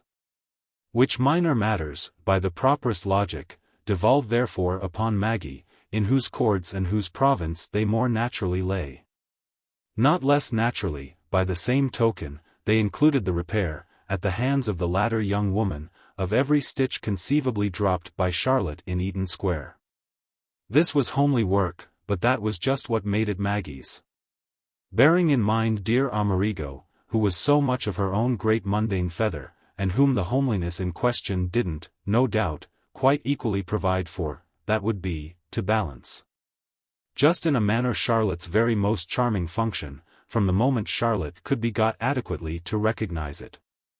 Well, that Charlotte might be appraised as at last and not ineffectually recognizing it, was a reflection that, during the days with which we are actually engaged, completed in the prince's breast these others, these images and ruminations of his leisure, these gropings and fittings of his conscience and his experience, that we have attempted to set in order there. They bore him company, not insufficiently, considering, in especial, his fuller resources in that line, while he worked out, to the last lucidity the principle on which he forbore either to seek Fanny out in Cadogan Place or to perpetrate the error of too marked an assiduity in Eaton Square. This error would be his not availing himself to the utmost of the convenience of any artless theory of his constitution, or of Charlotte's, that might prevail there. That artless theories could and did prevail was a fact he had ended by accepting, under copious evidence, as definite and ultimate. And it consorted with common prudence, with the simplest economy of life, not to be wasteful of any odd gleaning. To haunt Eaton Square, in fine, would be to show that he had not, like his brilliant associate, a sufficiency of work in the world. It was just his having that sufficiency, it was just their having it together, that, so strangely and so blessedly, made, as they put it to each other, everything possible. What further propped up the case, moreover, was that the world, by still another beautiful perversity of their chance, included Portland Place without including to anything like the same extent Eaton Square.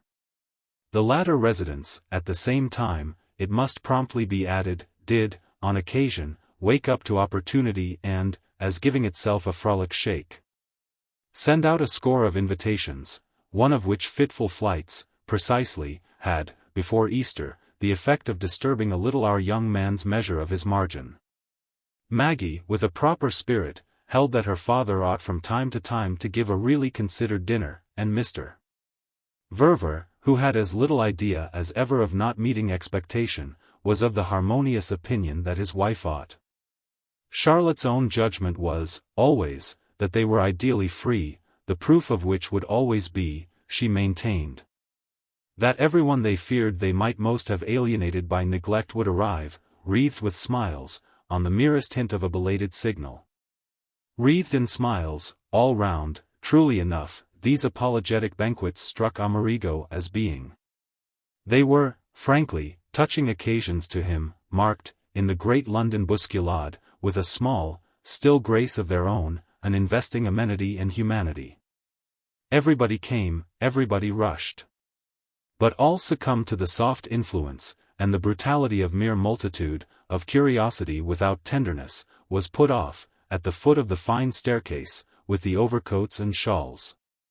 The entertainment offered a few evenings before Easter, and at which Maggie and he were inevitably present as guests, was a discharge of obligations not insistently incurred, and had thereby, possibly, all the more, the note of this almost Arcadian optimism, a large, bright, dull, murmurous, mild-eyed, middle-aged dinner, involving for the most part very bland, though very exalted, immensely announceable and hierarchically placeable couples, and followed, without the oppression of a later contingent, by a brief instrumental concert, over the preparation of which the prince knew, Maggie's anxiety had conferred with Charlotte's ingenuity in both had supremely revelled, as it were, in Mr. Verver's solvency. The Assinghams were there, by prescription, though quite at the foot of the social ladder, and with the colonel's wife, in spite of her humility of position. The prince was more inwardly occupied than with any other person except Charlotte. He was occupied with Charlotte because, in the first place, she looked so inordinately handsome and held so high, where so much else was mature and sedate, the torch of responsive youth and the standard of passive grace. And because of the fact that, in the second, the occasion, so far as it referred itself with any confidence of emphasis to a hostess, seemed to refer itself preferentially, well-meaningly and perversely, to Maggie. It was not indistinguishable to him, when once they were all stationed, that his wife too had in perfection her own little character. But he wondered how it managed so visibly to simplify itself, and this, he knew, in spite of any desire she entertained, to the essential air of having overmuch on her mind the felicity, and indeed the very conduct and credit, of the feast. He knew, as well, the other things of which her appearance was at any time, and in Eaton Square especially, made up, her resemblance to her father, at times so vivid, and coming out in the delicate warmth of occasions, like the quickened fragrance of a flower. Her resemblance, as he had hit it off for her once in Rome, in the first flushed days, after their engagement, to a little dancing girl at rest. Ever so light of movement but most often panting gently, even a shade compunctiously, on a bench. Her approximation, finally, for it was analogy, somehow, more than identity, to the transmitted images of rather neutral and negative propriety that made up, in his long line, the average of wifehood and motherhood. If the Roman matron had been, in sufficiency, first and last, the honor of that line, Maggie would no doubt, at 50, have expanded, have solidified to some such dignity. Even should she suggest a little but a Cornelia in miniature. A light, however, broke for him in season, and when once it had done so it made him more than ever aware of Mrs. Verver's vaguely, yet quite exquisitely, contingent participation, a mere hinted or tendered discretion, in short of Mrs. Verver's indescribable, unfathomable relation to the scene. Her placed condition, her natural seat and neighborhood, her intenser presence, her quieter smile, her fewer jewels, were inevitably all as nothing compared with the preoccupation that burned in Maggie like a small flame and that had in fact kindled in each of her cheeks a little attesting, but fortunately by no means unbecoming, spot. The party was her father's party, and its greater or smaller success was a question having for her all the importance of his importance. So that sympathy created for her a sort of visible suspense, under pressure of which she bristled with filial reference, with little filial recalls of expression, movement, tone. It was all unmistakable, and as pretty as possible, if one would, and even as funny.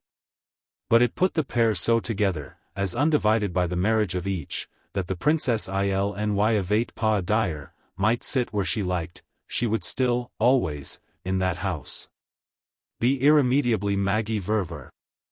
The prince found himself on this occasion so beset with that perception that its natural complement for him would really have been to wonder if Mr. Verver had produced on people something of the same impression in the recorded cases of his having dined with his daughter. This backward speculation, had it begun to play, however, would have been easily arrested. For it was at present to come over Amerigo as never before that his remarkable father-in-law was the man in the world least equipped with different appearances for different hours.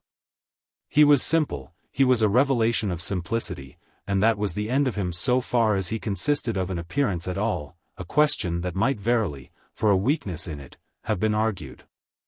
It amused our young man, who was taking his pleasure tonight, it will be seen, in sundry occult ways. It amused him to feel how everything else the master of the house consisted of: resources, possessions, facilities and amiabilities amplified by the social legend, depended, for conveying the effect of quantity, on no personal equation, no mere measurable medium. Quantity was in the air for these good people, and Mr. Verver's estimable quality was almost wholly in that pervasion. He was meagre and modest and clear-browed, and his eyes, if they wandered without fear, yet stayed without defiance. His shoulders were not broad, his chest was not high, his complexion was not fresh, and the crown of his head was not covered. In spite of all of which he looked, at the top of his table, so nearly like a little boy shyly entertaining in virtue of some imposed rank, that he could only be one of the powers. The representative of a force, quite as an infant king is the representative of a dynasty. In this generalized view of his father-in-law, intensified tonight but always operative, Amerigo had now for some time taken refuge. The refuge, after the reunion of the two households in England, had more and more offered itself as the substitute for communities, from man to man, that, by his original calculation, might have become possible, but that had not really ripened and flowered. He met the decent family eyes across the table, met them afterwards in the music-room, but only to read in them still what he had learned to read during his first months.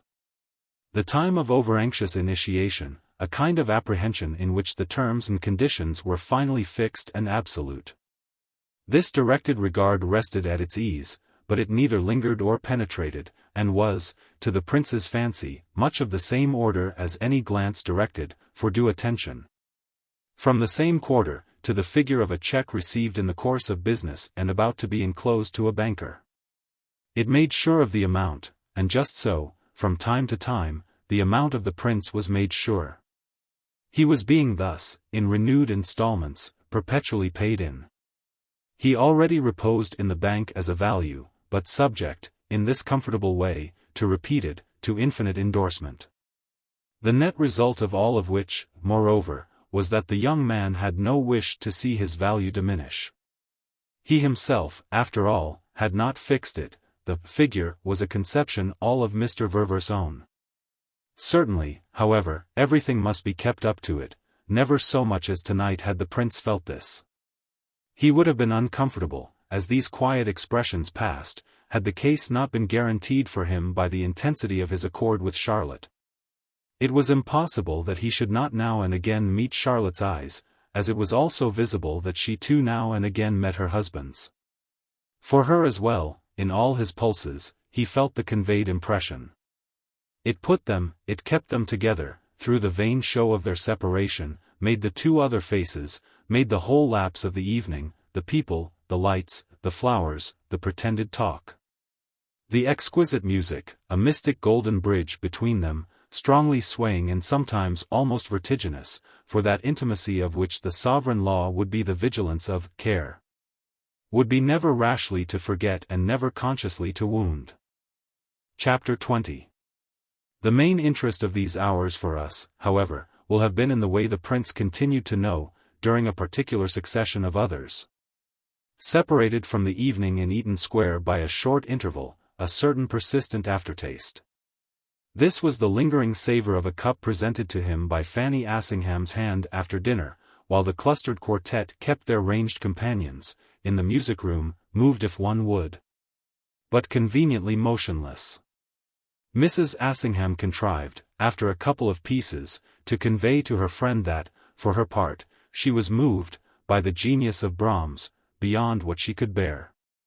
So that, without apparent deliberation, she had presently floated away, at the young man's side, to such a distance as permitted them to converse without the effect of disdain. It was the 20 minutes enjoyed with her, during the rest of the concert, in the less associated electric glare of one of the empty rooms. It was their achieved and, as he would have said, successful, most pleasantly successful, talk on one of the sequestered sofas. It was this that was substantially to underlie his consciousness of the later occasion.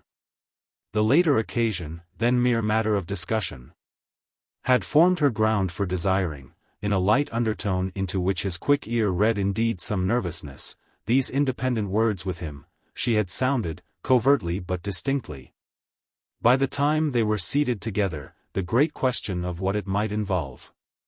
It had come out for him before anything else, and so abruptly that this almost needed an explanation. Then the abruptness itself had appeared to explain, which had introduced, in turn, a slight awkwardness. Do you know that they're not, after all, going to match 'em? So that, if they don't, if, at least, Maggie doesn't, you won't, I suppose, go by yourself? It was, as I say, at Matcham, where the event had placed him. It was at Matcham during the Easter days, that it most befell him, oddly enough, to live over, inwardly. For its wealth of special significance, this passage by which the event had been really a good deal determined. He had paid, first and last, many an English country visit. He had learned, even from of old, to do the English things, and to do them, all sufficiently, in the English way. If he didn't always enjoy them madly, he enjoyed them at any rate as much, to an appearance, as the good people who had, in the night of time, unanimously invented them, and who still, in the prolonged afternoon of their good faith, unanimously, even if a trifle automatically, practiced them. Yet, with it all, he had never so much as during such sojourns the trick of a certain detached, the amusement of a certain inward critical, life. The determined need, which apparently all participant, of returning upon itself, of backing noiselessly in, far in again, and rejoining there, as it were, that part of his mind that was not engaged at the front. His body, very constantly, was engaged at the front, in shooting, in riding, in golfing, in walking, over the fine diagonals of meadow paths or round the pocketed corners of billiard tables. It sufficiently, on the whole, in fact, bore the brunt of bridge playing, of breakfasting, lunching, tea drinking, dining, and of the nightly climax over the bottigliera, as he called it, of the bristling tray. It met, finally, to the extent of the limited tax on lip, on gesture, on wit, most of the current demands of conversation and expression. Therefore something of him, he often felt at these times, was left out. It was much more when he was alone, or when he was with his own people, or when he was, say, with Mrs. Verver and nobody else, that he moved, that he talked, that he listened, that he felt, as a congruous whole. English society, as he would have said, cut him, accordingly, in two, and he reminded himself often, in his relations with it, of a man possessed of a shining star, a decoration, an order of some sort, something so ornamental as to make his identity not complete, ideally, without it, yet who, finding no other such object generally worn, should be perpetually, and the least bit ruefully, unpinning it from his breast to transfer it to his pocket. The prince's shining star may, no doubt, having been nothing more precious than his private subtlety. But whatever the object was, he just now fingered it a good deal, out of sight, amounting as it mainly did for him to a restless play of memory and a fine embroidery of thought.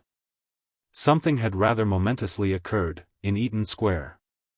During his enjoyed minutes with his old friend, his present perspective made definitely clear to him that she had plumped out for him her first little lie.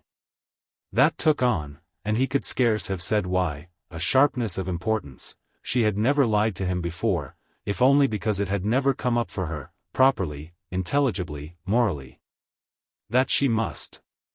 As soon as she had put to him the question of what he would do, by which she meant of what Charlotte would also do, in that event of Maggie's and Mr. Verver's not embracing the proposal they had appeared for a day or two resignedly to entertain. As soon as she had betrayed her curiosity as to the line the other pair, so left to themselves, might take, a desire to avoid the appearance of at all too directly prying had become marked in her. Betrayed by the solicitude of which she had, already, 3 weeks before, given him a view, she had been obliged, on a second thought, to name, intelligibly, a reason for her appeal. While the prince, on his side, had, not without mercy, his glimpse of her momentarily groping for one and yet remaining unprovided. Not without mercy because, absolutely, he had on the spot, in his friendliness, invented one for her use, presenting it to her with a look no more significant than if he had picked up, to hand back to her, a dropped flower. You ask if I'm likely also to back out then, because it may make a difference in what you and the colonel decide? He had gone as far as that for her, fairly inviting her to assent, though not having had his impression, from any indication offered him by Charlotte, that the Assinghams were really in question for the large Matcham party. The wonderful thing, after this, was that the active couple had, in the interval, managed to inscribe themselves on the golden roll. An exertion of a sort that, to do her justice, he had never before observed Fanny to make. This last passage of the chapter but proved, after all, with what success she could work when she would. Once launched, himself, at any rate, as he had been directed by all the terms of the intercourse between Portland Place and Eaton Square, once steeped, at Matcham, in the enjoyment of a splendid hospitality, he found everything, for his interpretation, for his convenience, fall easily enough into place. And all the more that Mrs. Verver was at hand to exchange ideas and impressions with. The great house was full of people, of possible new combinations, of the quickened play of possible propinquity, and no appearance, of course, was less to be cultivated than that of his having sought an opportunity to foregather with his friend at a safe distance from their respective sposi. There was a happy boldness, at the best, in their mingling thus, each unaccompanied.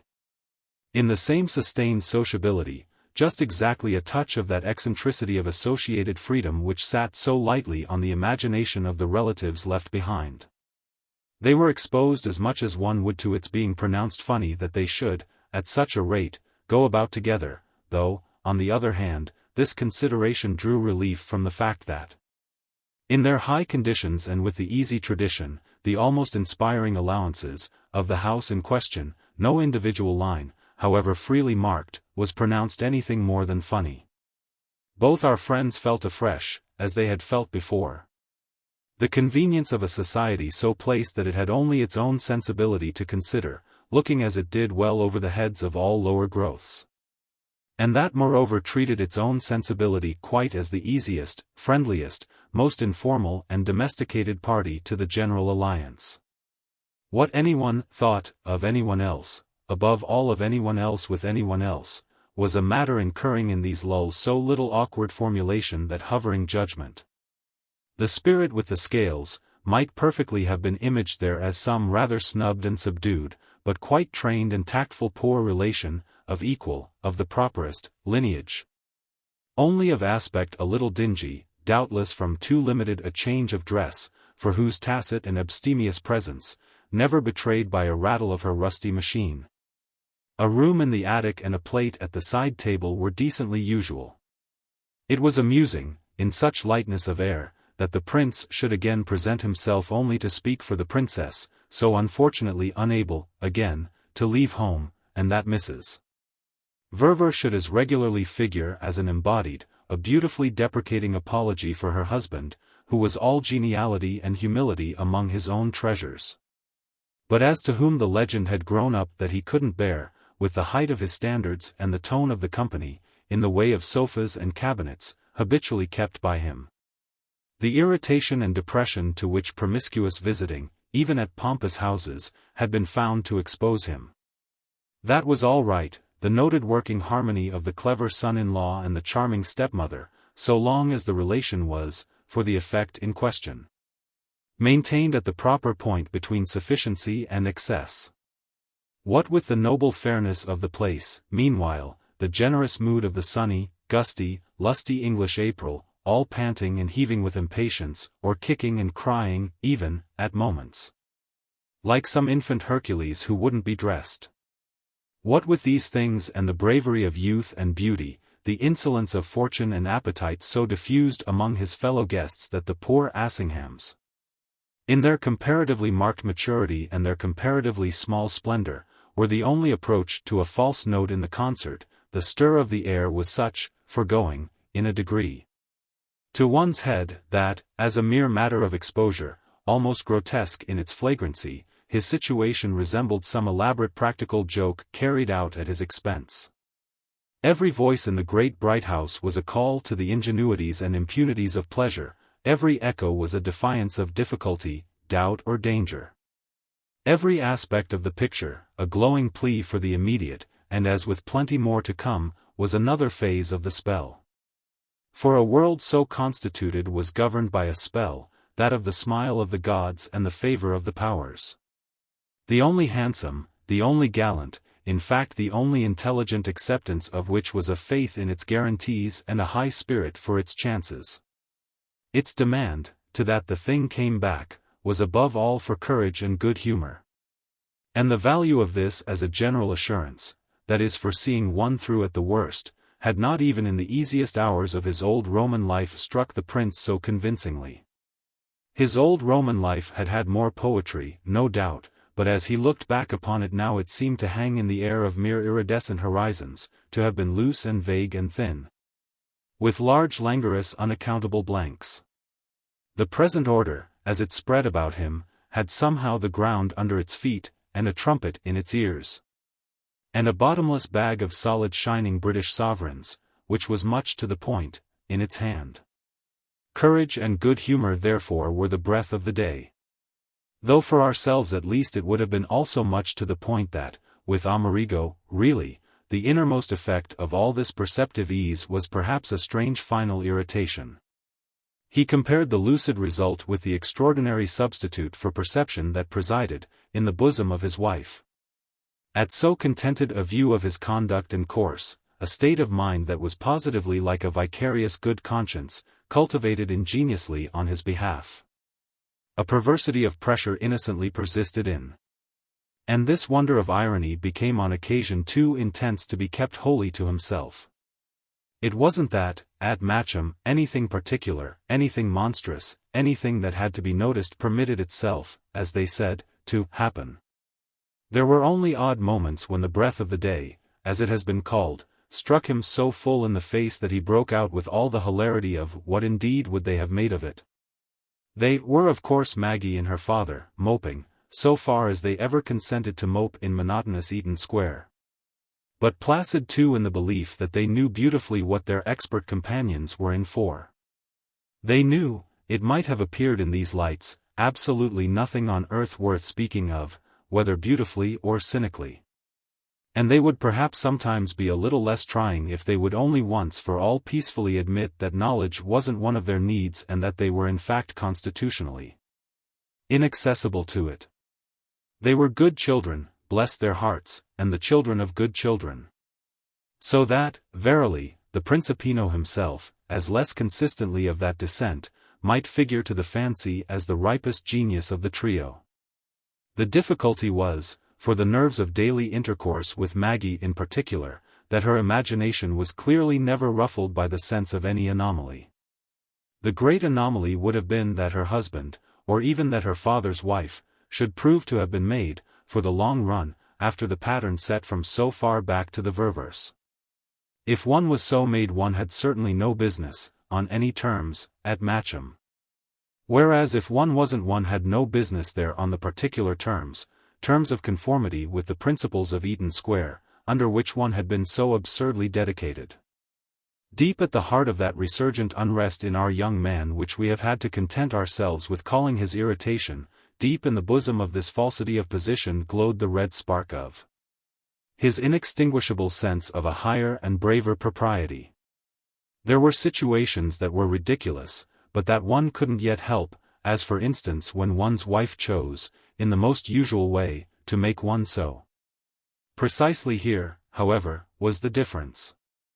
It had taken poor Maggie to invent a way so extremely unusual, yet to which, none the less, it would be too absurd that he should merely lend himself. Being thrust, systematically, with another woman, and a woman one happened, by the same token, exceedingly to like. And being so thrust that the theory of it seemed to publish one as idiotic or incapable, this was a predicament of which the dignity depended all on one's own handling. What was supremely grotesque, in fact, was the essential opposition of theories, as if a galantuomo, as he at least constitutionally conceived galantuomini, could do anything but blush to go about at such a rate with such a person as Mrs. Verver in a state of childlike innocence, the state of our primitive parents before the fall. The grotesque theory, as he would have called it, was perhaps an odd one to resent with violence, and he did it, also as a man of the world, all merciful justice. But, assuredly, none the less, there was but one way really to mark, and for his companion as much as for himself, the commiseration in which they held it. Adequate comment on it could only be private, but it could also at least be active, and of rich and effectual comment Charlotte and he were fortunately alike capable. Wasn't this consensus literally their only way not to be ungracious? It was positively as if the measure of their escape from that danger were given by the growth, between them, during their auspicious visit, of an exquisite sense of complicity. Chapter 21. He found himself therefore saying, with gaiety, even to Fanny Assingham, for their common, concerned glance at Eaton Square, the glance that was so markedly never, as it might have been. A glance at Portland Place, what would our Carrie Sposey have made of it here? What would they, really? Which overflow would have been reckless if, already, and surprisingly perhaps even to himself. He had not got used to thinking of this friend as a person in whom the element of protest had of late been unmistakably allayed. He exposed himself of course to her replying, "Ah, if it would have been so bad for them, how can it be so good for you?" But, quite apart from the small sense the question would have had at the best, she appeared already to unite with him in confidence and cheer. He had his view, as well, or at least a partial one, of the inner spring of this present comparative humility, which was all consistent with the retraction he had practically seen her make after Mr. Verver's last dinner. Without diplomatizing to do so, with no effort to square her, none to bribe her to an attitude for which he would have had no use in her if it were not sincere. He yet felt how he both held her and moved her by the felicity of his taking pity, all instinctively, on her just discernible depression. By just so much as he guessed that she felt herself, as the slang was, out of it, out of the crystal current and the expensive picture, by just so much had his friendship charmingly made up to her. From hour to hour, for the penalties, as they might have been grossly called, of her mistake. Her mistake had only been, after all, in her wanting to seem to him straight. She had let herself in for being, as she had made haste, for that matter, during the very first half-hour, at tea, to proclaim herself, the sole and single frump of the party. The scale of everything was so different that all her minor values, her quainter graces, her little local authority, her humor and her wardrobe alike, for which it was enough elsewhere. Among her bones Amos, that they were hers, dear Fanny Assingham's, these matters and others would be all, now, as not, 5 minutes had sufficed to give her the fatal pitch. In Cadogan Place she could always, at the worst, be picturesque, for she habitually spoke of herself as local to Sloane Street, whereas at Matcham she should never be anything but horrible. And it all would have come, the disaster, from the real refinement, in her, of the spirit of friendship. To prove to him that she wasn't really watching him, ground for which would have been too terribly grave, she had followed him in his pursuit of pleasure, so she might, precisely, mark her detachment. This was handsome trouble for her to take, the prince could see it all, it wasn't a shade of interference that a good-natured man would visit on her. So he didn't even say, when she told him how frumpy she knew herself, how frumpy her very maid, odiously going back on her, rubbed it into her, night and morning, with unsealed eyes and lips, that she now knew her, he didn't then say, "Ah, see what you've done, isn't it rather your own fault?" He behaved differently altogether, eminently distinguished himself, for she told him she had never seen him so universally distinguished, he yet distinguished her in her obscurity. Or in what was worse, her objective absurdity, and frankly invested her with her absolute value, surrounded her with all the importance of her wit. That wit, as discriminated from stature and complexion, a sense for bridge and a credit for pearls, could have importance was meanwhile but dimly perceived at Matcham. So that his niceness, to her, she called it only niceness, but it brought tears into her eyes, had the greatness of a general as well as of a special demonstration. She understands, he said, as a comment on all this, to Mrs. Verver, she understands all she needs to understand. She has taken her time, but she has at last made it out for herself. She sees how all we can desire is to give them the life they prefer, to surround them with the peace and quiet, and above all with the sense of security, most favorable to it. She can't of course very well put it to us that we have, so far as she is concerned, but to make the best of our circumstances. She can't say in so many words, don't think of me, for I too must make the best of mine, arrange as you can, only, and live as you must. I don't get quite that from her, any more than I ask for it. But her tone and her whole manner mean nothing at all unless they mean that she trusts us to take as watchful, to take as artful, to take as tender care, in our way, as she so anxiously takes in hers. So that she's, well, the prince wound up, what you may call practically all right. Charlotte in fact, however, to help out his confidence, didn't call it anything. Return as he might to the lucidity, the importance, or whatever it was, of this lesson, she gave him no aid toward reading it aloud. She let him, 2 or 3 times over, spell it out for himself. Only on the eve of their visit's end was she, for once, clear or direct in response. They had found a minute together in the great hall of the house during the half-hour before dinner. This easiest of chances they had already, a couple of times, arrived at by waiting persistently till the last other loiterers had gone to dress, and by being prepared themselves to dress so expeditiously that they might, a little later on, be among the first to appear in festal array. The hall then was empty, before the army of rearranging, cushion-patting housemaids were marshalled in, and there was a place by the forsaken fire, at one end, where they might imitate, with art, the unpremeditated. Above all, here, for the snatched instants, they could breathe so near to each other that the interval was almost engulfed in it. And the intensity both of the union and the caution became a workable substitute for contact. They had prolongations of instants that counted as visions of bliss, they had slow approximations that counted as long caresses. The quality of these passages, in truth, made the spoken word, and especially the spoken word about other people, fall below them, so that our young woman's tone had even now a certain dryness. It's very good of her, my dear, to trust us. But what else can she do? Why, whatever people do when they don't trust. Let one see they don't.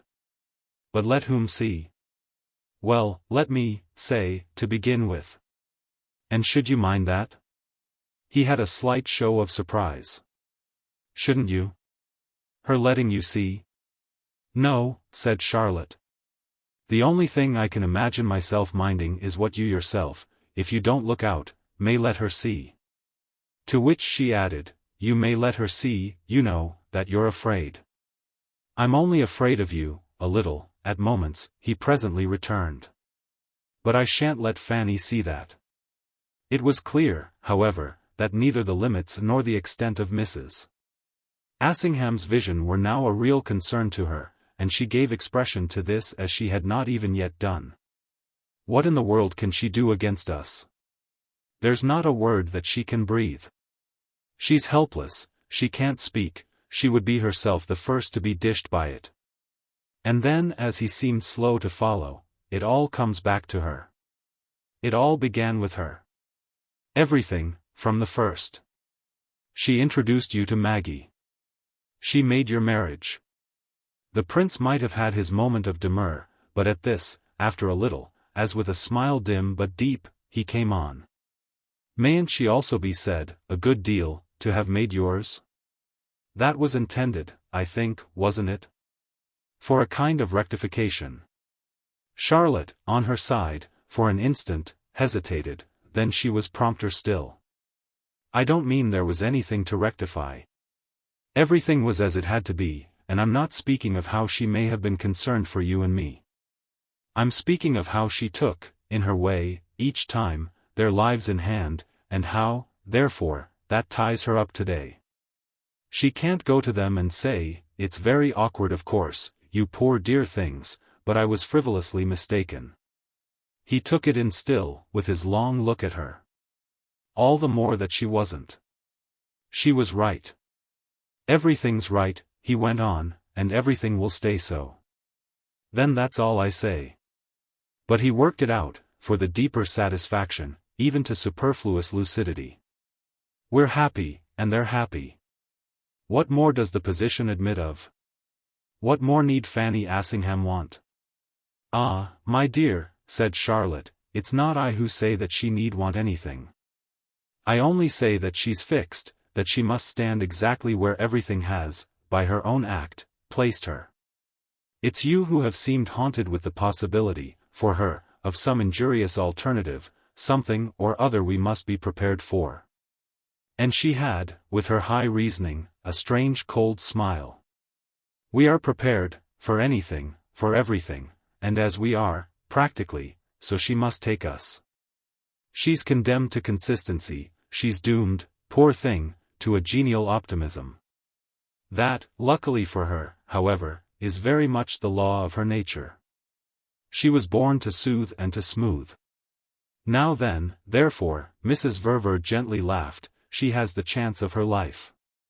So that her present professions may, even at the best, not be sincere, may be but a mask for doubts and fears, and for gaining time?" The prince had looked, with the question, as if this, again, could trouble him, and it determined in his companion a slight impatience. "You keep talking about such things as if they were our affair at all. I feel, at any rate, that I've nothing to do with her doubts and fears, or with anything she may feel. She must arrange all that for herself. It's enough for me that she'll always be, of necessity, much more afraid for herself, really, either to see or to speak, than we should be to have her do it even if we were the idiots and cowards we aren't." And Charlotte's face, with these words, to the mitigation of the slightly hard ring there might otherwise have been in them, fairly lightened, softened, shone out. It reflected as really never yet the rare felicity of their luck. It made her look for the moment as if she had actually pronounced that word of unpermitted presumption, so apt is the countenance, as with a finer consciousness than the tongue, to betray a sense of this particular lapse. She might indeed, the next instant, have seen her friend wince, in advance, at her use of a word that was already on her lips. For it was still unmistakable with him that there were things he could prize, forms of fortune he could cherish, without at all proportionately liking their names. Had all this, however, been even completely present to his companion, what other term could she have applied to the strongest and simplest of her ideas but the one that exactly fitted it? She applied it then, though her own instinct moved her, at the same time, to pay her tribute to the good taste from which they hadn't heretofore by a hair's breadth deviated. If it didn't sound so vulgar I should say that we're, fatally, as it were, safe. Pardon the low expression, since it's what we happen to be. We're so because they are. And they're so because they can't be anything else, from the moment that, having originally intervened for them, she wouldn't now be able to bear herself if she didn't keep them so. That's the way she's inevitably with us, said Charlotte over her smile. We hang, essentially, together. Well, the prince candidly allowed she did bring it home to him. Every way it worked out. Yes, I see. We hang, essentially, together. His friend had a shrug that had a grace. Cosa valit? The effect, beautifully, nobly, was more than Roman. Ah, beyond doubt, it's a case. He stood looking at her. It's a case. There can't, he said, have been many. Perhaps never any other. That, she smiled, I confess I should like to think. Only ours. Only ours, most probably. Speriamo. To which, as after hushed connections, he presently added, poor Fanny. But Charlotte had already, with a start and a warning hand, turned from a glance at the clock. She sailed away to dress, while he watched her reach the staircase. His eyes followed her till, with a simple swift look round at him, she vanished. Something in the sight, however, appeared to have renewed the spring of his last exclamation, which he breathed again upon the air. Poor, poor Fanny! It was to prove, however, on the morrow, quite consistent with the spirit of these words that, the party at Matcham breaking up and multitudinously dispersing, he should be able to meet the question of the social side of the process of repatriation with due presence of mind. It was impossible, for reasons, that he should travel to town with the Assinghams. It was impossible, for the same reasons, that he should travel to town save in the conditions that he had for the last 24 hours been privately, and it might have been said profoundly, thinking out. The result of his thought was already precious to him, and this put at his service, he sufficiently believed, the right tone for disposing of his elder friend's suggestion. An assumption in fact equally full and mild, that he and Charlotte would conveniently take the same train and occupy the same compartment as the Colonel and herself. The extension of the idea to Mrs. Verver had been, precisely, a part of Mrs. Assingham's mildness. And nothing could better have characterized her sense for social shades than her easy perception that the gentleman from Portland Place and the lady from Eaton Square might now confess, quite without indiscretion, to simultaneity of movement. She had made, for the 4 days, no direct appeal to the latter personage. But the prince was accidental witness of her taking a fresh start at the moment the company were about to scatter for the last night of their stay. There had been, at this climax, the usual preparatory talk about hours and combinations, in the midst of which poor Fanny gently approached Mrs. Verver. She said, "You and the prince, love," quite, apparently, without blinking, she took for granted their public withdrawal together. She remarked that she and Bob were alike ready, in the interest of sociability, to take any train that would make them all one party. "I feel really as if, all this time, I had seen nothing of you," that gave an added grace to the candor of the dear thing's approach. But just then it was, on the other hand, that the young man found himself borrow most effectively the secret of the right tone for doing as he preferred. His preference had, during the evening, not failed of occasion to press him with mute insistences. Practically without words, without any sort of straight telegraphy, it had arrived at a felt identity with Charlotte's own. She spoke all for their friend while she answered their friend's question, but she none the less signaled to him as definitely as if she had fluttered a white handkerchief from a window. "It's awfully sweet of you, darling, our going together would be charming. But you mustn't mind us, you must suit yourselves. We've settled, Amerigo and I, to stay over till after luncheon." Amerigo, with the chink of this gold in his ear, turned straight away, so as not to be instantly appealed to.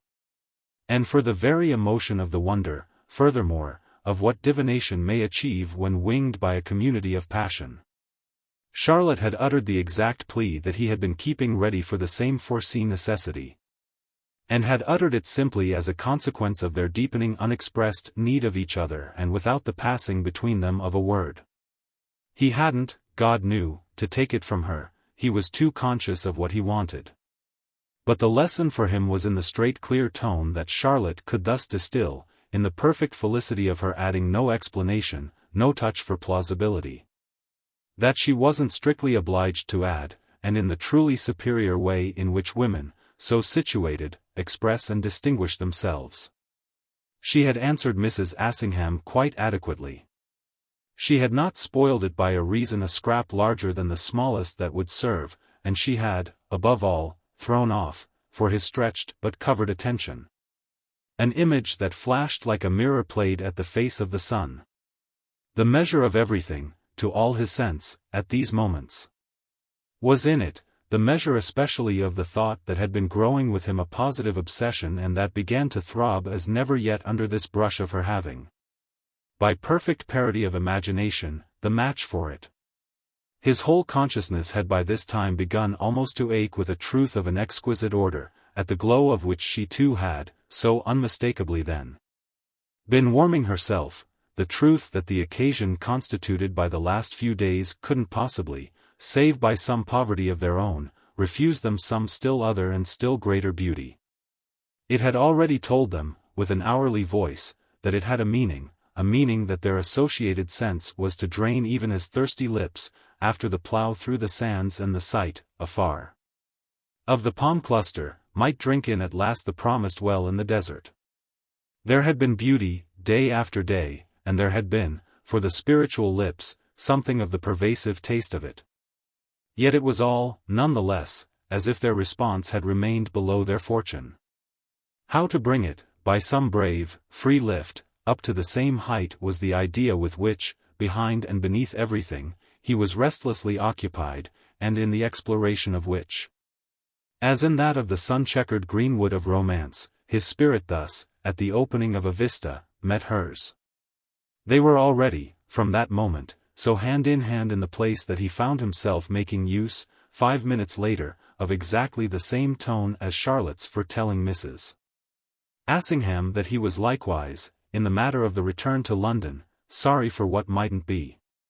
This had become, of a sudden, the simplest thing in the world, the sense of which moreover seemed really to amount to a portent that he should feel, forevermore, on the general head, conveniently at his ease with her. He went in fact a step further than Charlotte, put the latter forward as creating his necessity. She was staying over luncheon to oblige their hostess, as a consequence of which he must also stay to see her decently home. He must deliver her safe and sound, he felt, in Eaton Square. Regret as he might, too, the difference made by this obligation, he frankly didn't mind, inasmuch as, over and above the pleasure itself, his scruple would certainly gratify both Mr. Verver and Maggie. They never yet had absolutely and entirely learned, he even found deliberation to intimate, how little he really neglected the first, as it seemed nowadays quite to have become, of his domestic duties, therefore he still constantly felt how little he must remit his effort to make them remark it. To which he added with equal lucidity that they would return in time for dinner, and if he didn't, as a last word, subjoin that it would be lovely of Fanny to find, on her own return, a moment to go to Eaton Square and report them as struggling bravely on. This was not because the impulse, down to the very name for the amiable act, altogether failed to rise. His inward assurance, his general plan, had at moments, where she was concerned, its drops of continuity, and nothing would less have pleased him than that she should suspect in him, however tempted, any element of conscious cheek. But he was always, that was really the upshot, cultivating thanklessly the considerate and the delicate. It was a long lesson, this unlearning, with people of English race. All the little superstitions that accompany friendship. Mrs. Assingham herself was the first to say that she would unfailingly report. She brought it out in fact, he thought, quite wonderfully, having attained the summit of the wonderful during the brief interval that had separated her appeal to Charlotte from this passage with himself. She had taken the 5 minutes, obviously, amid the rest of the talk and the movement, to retire into her tent for meditation, which showed, among several things, the impression Charlotte had made on her. It was from the tent she emerged, as with arms refurbished. Though who indeed could say if the manner in which she now met him spoke most, really, of the glitter of battle or of the white waver of the flag of truce? The parley was short either way. The gallantry of her offer was all sufficient. "I'll go to our friends then, I'll ask for luncheon. I'll tell them when to expect you. That will be charming. Say we're all right." "All right, precisely. I can't say more," Mrs. Assingham smiled. "No doubt." But he considered, as for the possible importance of it. "Neither can you, by what I seem to feel, say less." "Oh, I won't say less." Fanny laughed, with which, the next moment, she had turned away. But they had it again, not less bravely, on the morrow, after breakfast, in the thick of the advancing carriages and the exchange of farewells. "I think I'll send home my maid from Euston," she was then prepared to amend, "and go to Eaton Square straight. So you can be easy." "Oh, I think we're easy," the prince returned. Be sure to say, at any rate, that we're bearing up. You're bearing up, good. And Charlotte returns to dinner? To dinner. We're not likely, I think, to make another night away. Well then, I wish you at least a pleasant day. Oh, he laughed as they separated, we shall do our best for it. After which, in due course, with the announcement of their conveyance, the Assinghams rolled off. Chapter 22. It was quite, for the prince, after this, as if the view had further cleared. So that the half-hour during which he strolled on the terrace and smoked, the day being lovely, overflowed with the plenitude of its particular quality. Its general brightness was composed, doubtless, of many elements, but what shone out of it as if the whole place and time had been a great picture, from the hand of genius. Presented to him as a prime ornament for his collection and all varnished and framed to hang up, what marked it especially for the highest appreciation was his extraordinarily unchallenged. His absolutely appointed and enhanced possession of it. Poor Fanny Assingham's challenge amounted to nothing. One of the things he thought of while he leaned on the old marble balustrade, so like others that he knew in still more nobly terraced Italy, was that she was squared.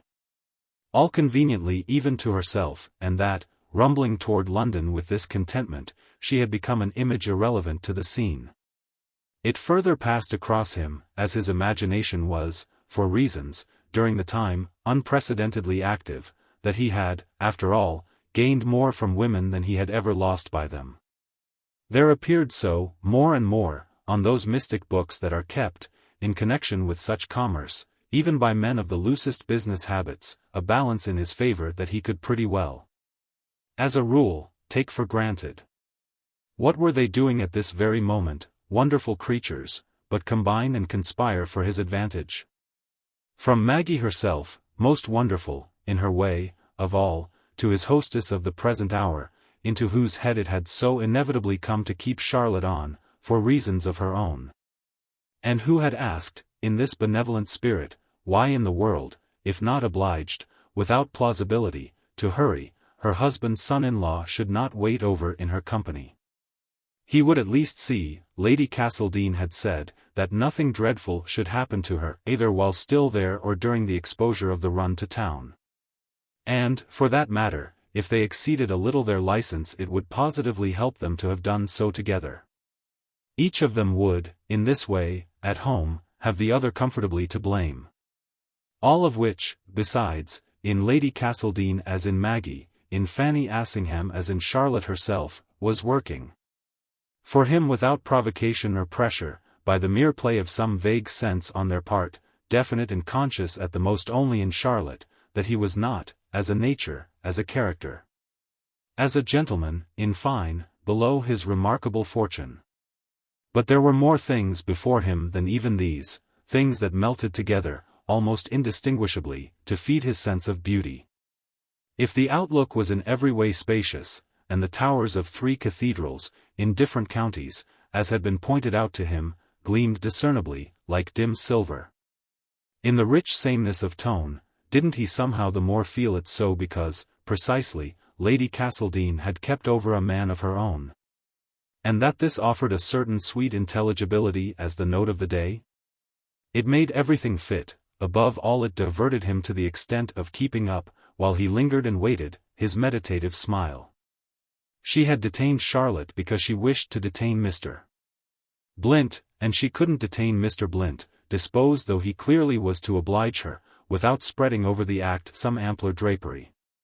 Castledine had gone up to London. The place was all her own. She had had a fancy for a quiet morning with Mr. Blint, a sleek, civil, accomplished young man, distinctly younger than her ladyship, who played and sang delightfully, played even bridge and sang the English comic as well as the French tragic. And the presence, which really meant the absence, of a couple of other friends, if they were happily chosen, would make everything all right. The prince had the sense, all good-humoredly, of being happily chosen, and it was not spoiled for him even by another sense that followed in its train and with which, during his life in England, he had more than once had reflectively to deal, the state of being reminded how, after all, as an outsider, a foreigner, and even as a mere representative husband and son-in-law. He was so irrelevant to the working of affairs that he could be bent on occasion to uses comparatively trivial. No other of her guests would have been thus convenient for their hostess. Affairs, of whatever sorts, had claimed, by early trains, every active, easy, smoothly working man, each in his way a lubricated item of the great social, political, administrative ingrenage, claimed most of all Castledine himself, who was so very oddly, given the personage and the type, rather a large item. If he, on the other hand, had an affair, it was not of that order, it was of the order, verily, that he had been reduced to as a not quite glorious substitute. It marked, however, the feeling of the hour with him that this vision of being reduced interfered not at all with the measure of his actual ease. It kept before him again, at moments, the so familiar fact of his sacrifices, down to the idea of the very relinquishment, for his wife's convenience, of his real situation in the world. With the consequence, thus, that he was, in the last analysis, among all these so often inferior people, practically held cheap and made light of. But though all this was sensible enough, there was a spirit in him that could rise above it, a spirit that positively played with the facts, with all of them. From that of the droll ambiguity of English relations to that of his having in mind something quite beautiful and independent and harmonious, something wholly his own. He couldn't somehow take Mr. Blint seriously. He was much more an outsider, by the larger scale, even than a Roman prince who consented to be in abeyance. Yet it was past finding out, either, how such a woman as Lady Castledine could take him, since this question but sank for him again into the fathomless depths of English equivocation. He knew them all, as was said, well, he had lived with them, stayed with them, dined, hunted, shot and done various other things with them. But the number of questions about them he couldn't have answered had much rather grown than shrunken. So that experience struck him for the most part as having left in him but one residual impression. They didn't like less situations Neddy's, that was all he was very sure of. They wouldn't have them at any price. It had been their national genius and their national success to avoid them at every point. They called it themselves, with complacency, their wonderful spirit of compromise, the very influence of which actually so hung about him here, from moment to moment, that the earth and the air, the light and the color, the fields and the hills and the sky, the blue-green counties and the cold cathedrals, owed to it every accent of their tone. Verily, as one had to feel in presence of such a picture, it had succeeded. It had made, up to now, for that seated solidity, in the rich sea mist, on which the garish, the supposedly envious, peoples have ever cooled their eyes. But it was at the same time precisely why even much initiation left one, at given moments, so puzzled as to the element of staleness in all the freshness and of freshness in all the staleness. Of innocence in the guilt and of guilt in the innocence. There were other marble terraces, sweeping more purple prospects, on which he would have known what to think. And would have enjoyed thereby at least the small intellectual fillip of a discerned relation between a given appearance and a taken meaning. The inquiring mind, in these present conditions, might, it was true, be more sharply challenged.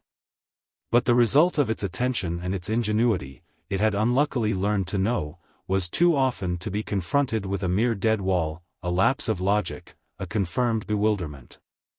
And moreover, above all, nothing mattered, in the relation of the enclosing scene to his own consciousness, but its very most direct bearings. Lady Castledine's dream of Mr. Blint for the morning was doubtless already, with all the spacious harmonies re-established, taking the form of going over something with him, at the piano. In one of the numerous smaller rooms that were consecrated to the less gregarious uses. What she had wished had been effected, her convenience had been assured. This made him, however, wonder the more where Charlotte was, since he didn't at all suppose her to be making a tactless third, which would be to have accepted mere spectatorship in the duet of their companions. The upshot of everything for him, alike of the less and of the more, was that the exquisite day bloomed there like a large fragrant flower that he had only to gather. But it was to Charlotte he wished to make the offering, and as he moved along the terrace, which rendered visible parts of two sides of the house. He looked up at all the windows that were open to the April morning, and wondered which of them would represent his friend's room. It befell thus that his question, after no long time, was answered. He saw Charlotte appear above as if she had been called by the pausing of his feet on the flags. She had come to the sill, on which she leaned to look down, and she remained there a minute smiling at him. He had been immediately struck with her wearing a hat and a jacket, which conduced to her appearance of readiness not so much to join him, with a beautiful uncovered head and a parasol, where he stood, as to take with him some larger step altogether. The larger step had been, since the evening before, intensely in his own mind, though he had not fully thought out, even yet, the slightly difficult detail of it. But he had had no chance, such as he needed, to speak the definite word to her, and the face she now showed affected him, accordingly, as a notice that she had wonderfully guessed it for herself. They had these identities of impulse, they had had them repeatedly before. And if such unarranged but unerring encounters gave the measure of the degree in which people were, in the common phrase, meant for each other, no union in the world had ever been more sweetened with rightness. What in fact most often happened was that her rightness went, as who should say, even further than his own. They were conscious of the same necessity at the same moment, only it was she, as a general thing, who most clearly saw her way to it. Something in her long look at him now out of the old grey window, something in the very poise of her hat, the color of her necktie, the prolonged stillness of her smile, touched into sudden light for him all the wealth of the fact that he could count on her. He had his hand there, to pluck it, on the open bloom of the day, but what did the bright minute mean but that her answering hand was already intelligently out? So, therefore, while the minute lasted, it passed between them that their cup was full, which cup their very eyes, holding it fast, carried and steadied and began, as they tasted it, to praise. He broke, however, after a moment, the silence. It only wants a moon, a mandolin, and a little danger, to be a serenade. Ah, then, she lightly called down, let it at least have this. With which she detached a rich white rosebud from its company with another in the front of her dress and flung it down to him. He caught it in its fall, fixing her again after she had watched him place it in his buttonhole. "Come down quickly," he said in an Italian not loud but deep. "Vengo, vengo." She is clearly, but more lightly, tossed out, and she had left him the next minute to wait for her. He came along the terrace again, with pauses during which his eyes rested, as they had already often done, on the brave darker wash of faraway watercolor that represented the most distant of the cathedral towns. This place, with its great church and its high accessibility, its towers that distinguishably signaled, its English history, its appealing type, its acknowledged interest. This place had sounded its name to him half the night through, and its name had become but another name, the pronounceable and convenient one, for that supreme sense of things which now throbbed within him. He had kept saying to himself, Gloucester, Gloucester, Gloucester, quite as if the sharpest meaning of all the years just past were intensely expressed in it. That meaning was really that his situation remained quite sublimely consistent with itself, and that they absolutely, he and Charlotte, stood there together in the very luster of this truth. Every present circumstance helped to proclaim it, it was blown into their faces as by the lips of the morning. He knew why, from the first of his marriage, he had tried with such patience for such conformity, he knew why he had given up so much and bored himself so much. He knew why he, at any rate, had gone in, on the basis of all forms, on the basis of his having, in a manner, sold himself, for a situation netty. It had all been just in order that his, well, what on earth should he call it but his freedom, should at present be as perfect and rounded and lustrous as some huge precious pearl. He hadn't struggled nor snatched, he was taking but what had been given him, the pearl dropped itself, with its exquisite quality and rarity, straight into his hand. Here, precisely, it was, incarnate, its size and its value grew as Mrs. Verver appeared, afar off, in one of the smaller doorways. She came toward him in silence, while he moved to meet her. The great scale of this particular front, at Matcham, multiplied thus, in the golden morning, the stages of their meeting and the successions of their consciousness. It wasn't till she had come quite close that he produced for her his Gloucester, Gloucester, Gloucester, and his look at it over there. She knew just where to look. Yes, isn't it one of the best? There are cloisters or towers or something. And her eyes, which, though her lips smiled, were almost grave with their depths of acceptance, came back to him. Or the tomb of some old king. We must see the old king, we must do the cathedral, he said, we must know all about it. If we could but take, he exhaled, the full opportunity. And then while, for all they seemed to give him, he sounded again her eyes, I feel the day like a great gold cup that we must somehow drain together. I feel it, as you always make me feel everything, just as you do, so that I know 10 miles off how you feel.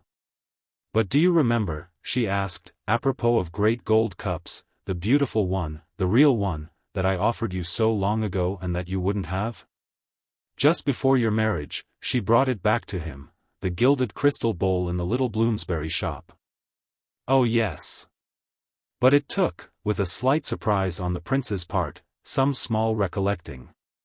The treacherous crack thing you wanted to palm off on me, and the little swindling Jew who understood Italian and who backed you up.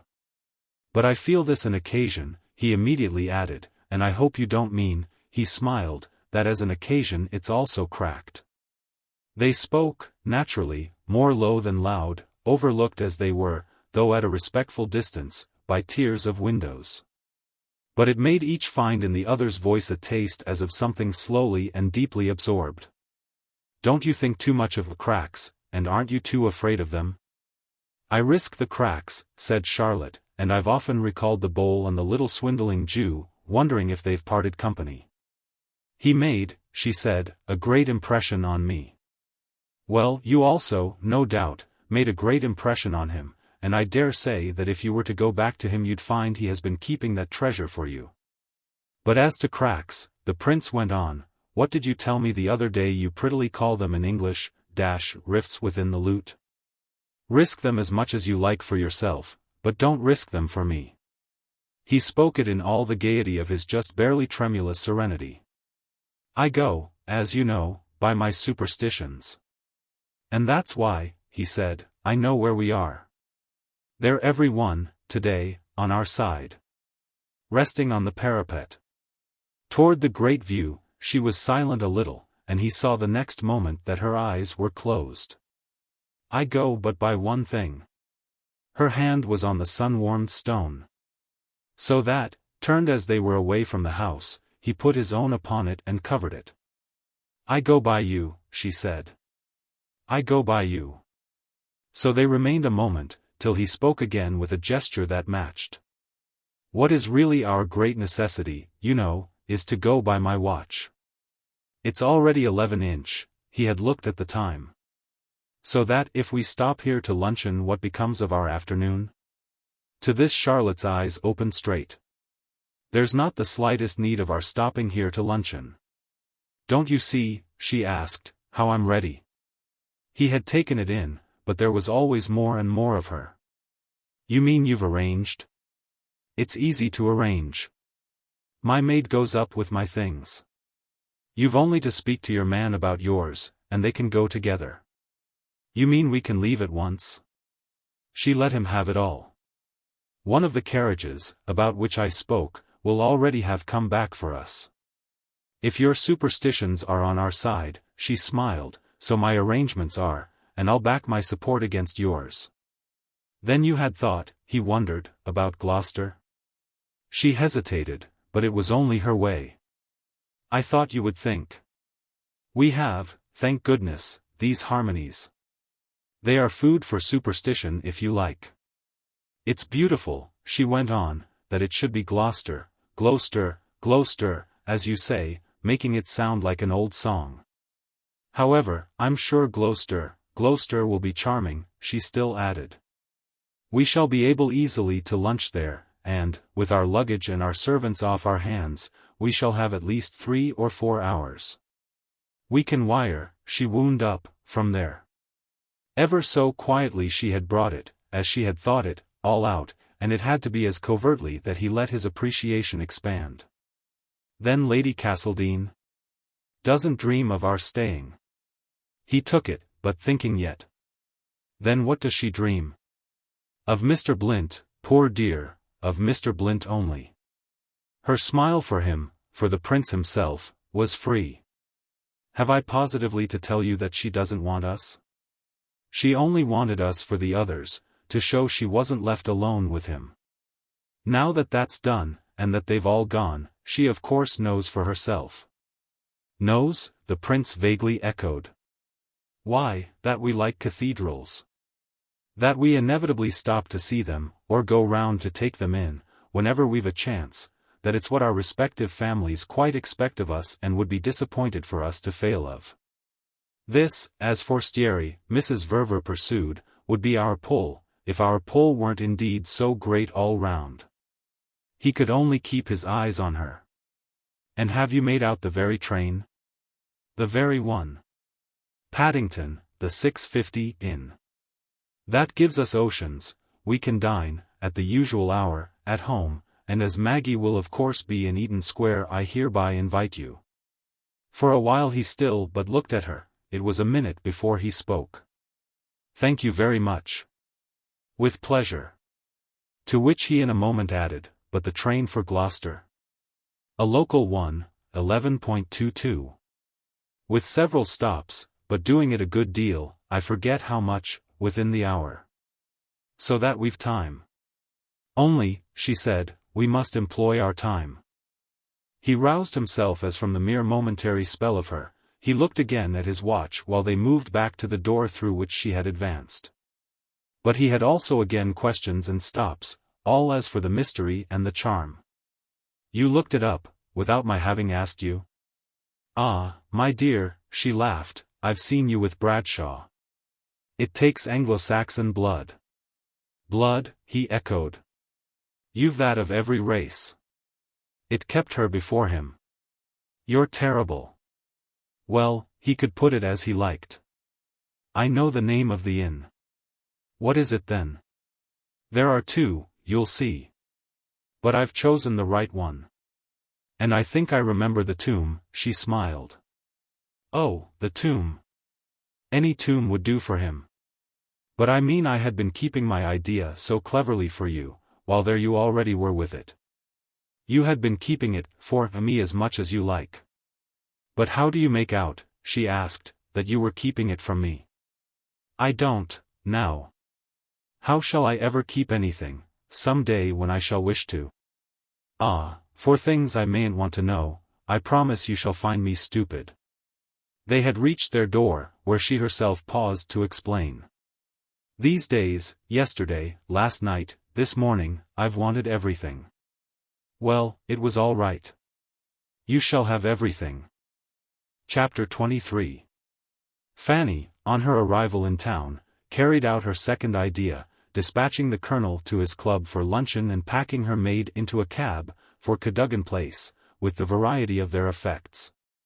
The result of this for each of the pair was a state of occupation so unbroken that the day practically passed without fresh contact between them.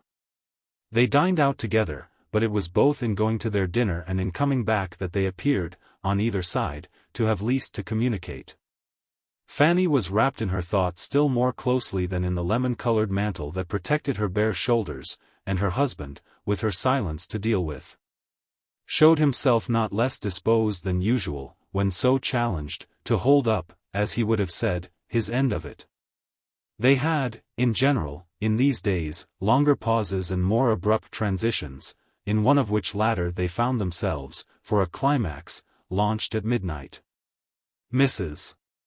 Assingham, rather wearily housed again, ascended to the first floor, there to sink, overburdened, on the landing outside the drawing-room, into a great gilded Venetian chair, of which at first, however, she but made, with her brooding face, a sort of throne of meditation. She would thus have recalled a little, with her so free orientalism of type, the immemorially speechless Sphinx about at last to become articulate. The colonel, not unlike, on his side, some old pilgrim of the desert camping at the foot of that monument, went, by way of reconnaissance, into the drawing-room. He visited, according to his wont, the windows and their fastenings. He cast round the place the eye, all at once, of the master and the manager, the commandant and the ratepayer. Then he came back to his wife, before whom, for a moment, he stood waiting. But she herself, for a time, continued to wait, only looking up at him inscrutably. There was in these minor maneuvers and conscious patiences something of a suspension of their old custom of divergent discussion, that intercourse by misunderstanding which had grown so clumsy now. This familiar pleasantry seemed to desire to show it could yield, on occasion, to any clear trouble. Though it was also sensibly, and just incoherently, in the air that no trouble was at present to be vulgarly recognized as clear. There might, for that matter, even have been in Mr. Assingham's face a mild perception of some finer sense, a sense for his wife's situation, and the very situation she was, oddly enough, about to repudiate, that she had fairly caused to grow in him. But it was a flower to breathe upon gently, and this was very much what she finally did. She knew he needed no telling that she had given herself, all the afternoon, to her friends in Eaton Square, and that her doing so would have been but the prompt result of impressions gathered in quantities, in brimming baskets, like the purple grapes of the vintage, at Matcham. A process surrounded by him, while it so unmistakably went on, with abstentions and discretions that might almost have counted as solemnities. The solemnities, at the same time, had committed him to nothing beyond this confession itself of a consciousness of deep waters. She had been out on these waters, for him, visibly. And his tribute to the fact had been his keeping her, even if without a word, well in sight. He had not quitted for an hour, during her adventure, the shore of the mystic lake. He had on the contrary stationed himself where she could signal to him at need. Her need would have arisen if the planks of her bark had parted, then some sort of plunge would have become his immediate duty. His present position, clearly, was that of seeing her in the center of her sheet of dark water, and of wondering if her actual mute gaze at him didn't perhaps mean that her planks were now parting. He held himself so ready that it was quite as if the inward man had pulled off coat and waistcoat. Before he had plunged, however, that is before he had uttered a question, he perceived, not without relief, that she was making for land. He watched her steadily paddle, always a little nearer, and at last he felt her boat bump. The bump was distinct, and in fact she stepped ashore. We were all wrong. There's nothing. Nothing? It was like giving her his hand up the bank. Between Charlotte Verver and the prince. I was uneasy, but I'm satisfied now. I was in fact quite mistaken. There's nothing. But I thought, said Bob Assingham, that was just what you did persistently asseverate. You've guaranteed their straightness from the first. No, I've never till now guaranteed anything but my own disposition to worry. I've never till now, Fanny went on gravely from her chair, had such a chance to see and to judge. I had it at that place, if I had, in my infatuation and my folly, she added with expression, nothing else. So I did see, I have seen. And now I know. Her emphasis, as she repeated the word, made her head, in her seat of infallibility, rise higher. I know. The colonel took it, but took it at first in silence. Do you mean they've told you? No, I mean nothing so absurd.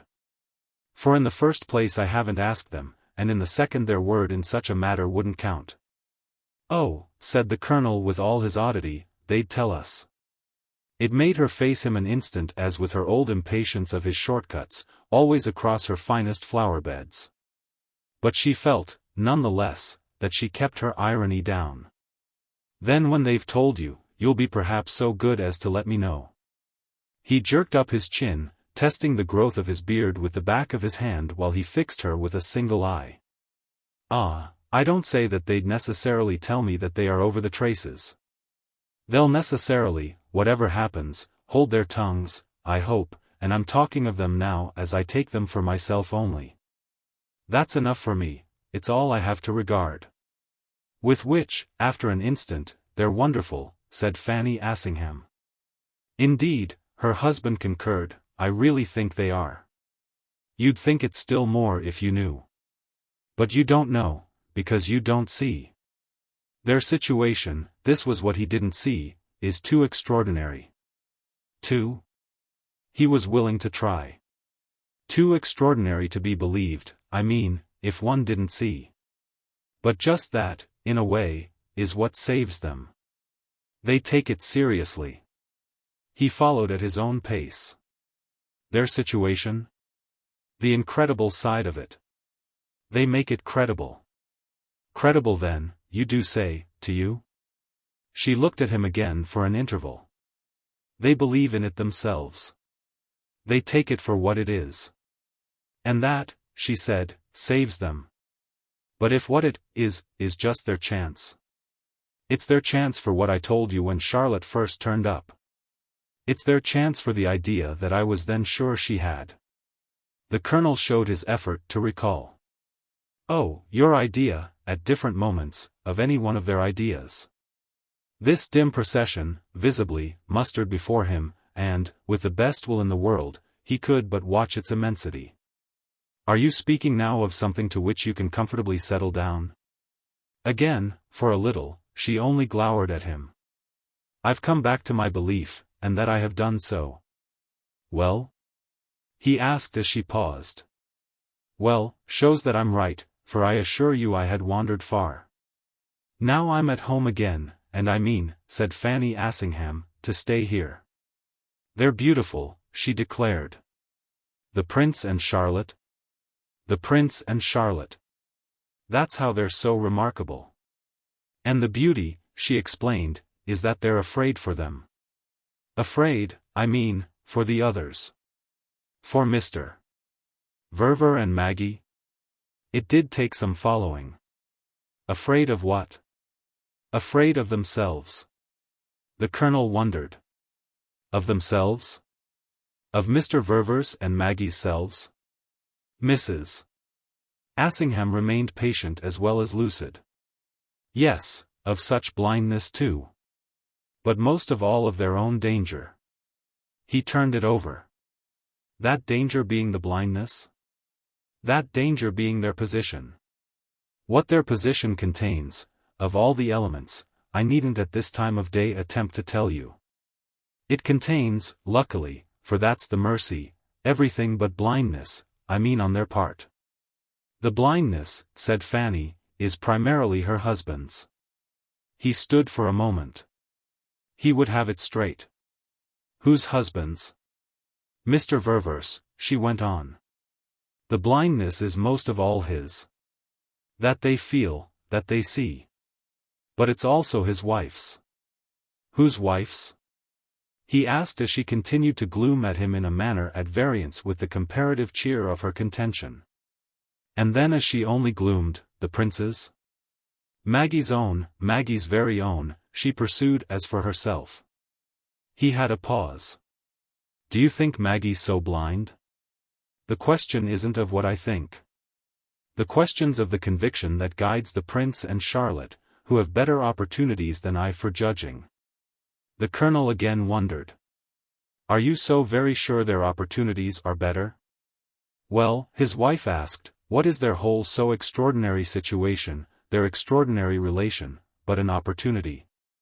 Ah, my dear, you have that opportunity, of their extraordinary situation and relation, as much as they. With the difference, darling, she returned with some spirit, that neither of those matters are, if you please, mine. I see the boat they're in, but I'm not, thank God, in it myself. Today, however, Mrs. Assingham added, today in Eaton Square I did see. Well then, what? But she mused over it still. Oh, many things. More, somehow, than ever before.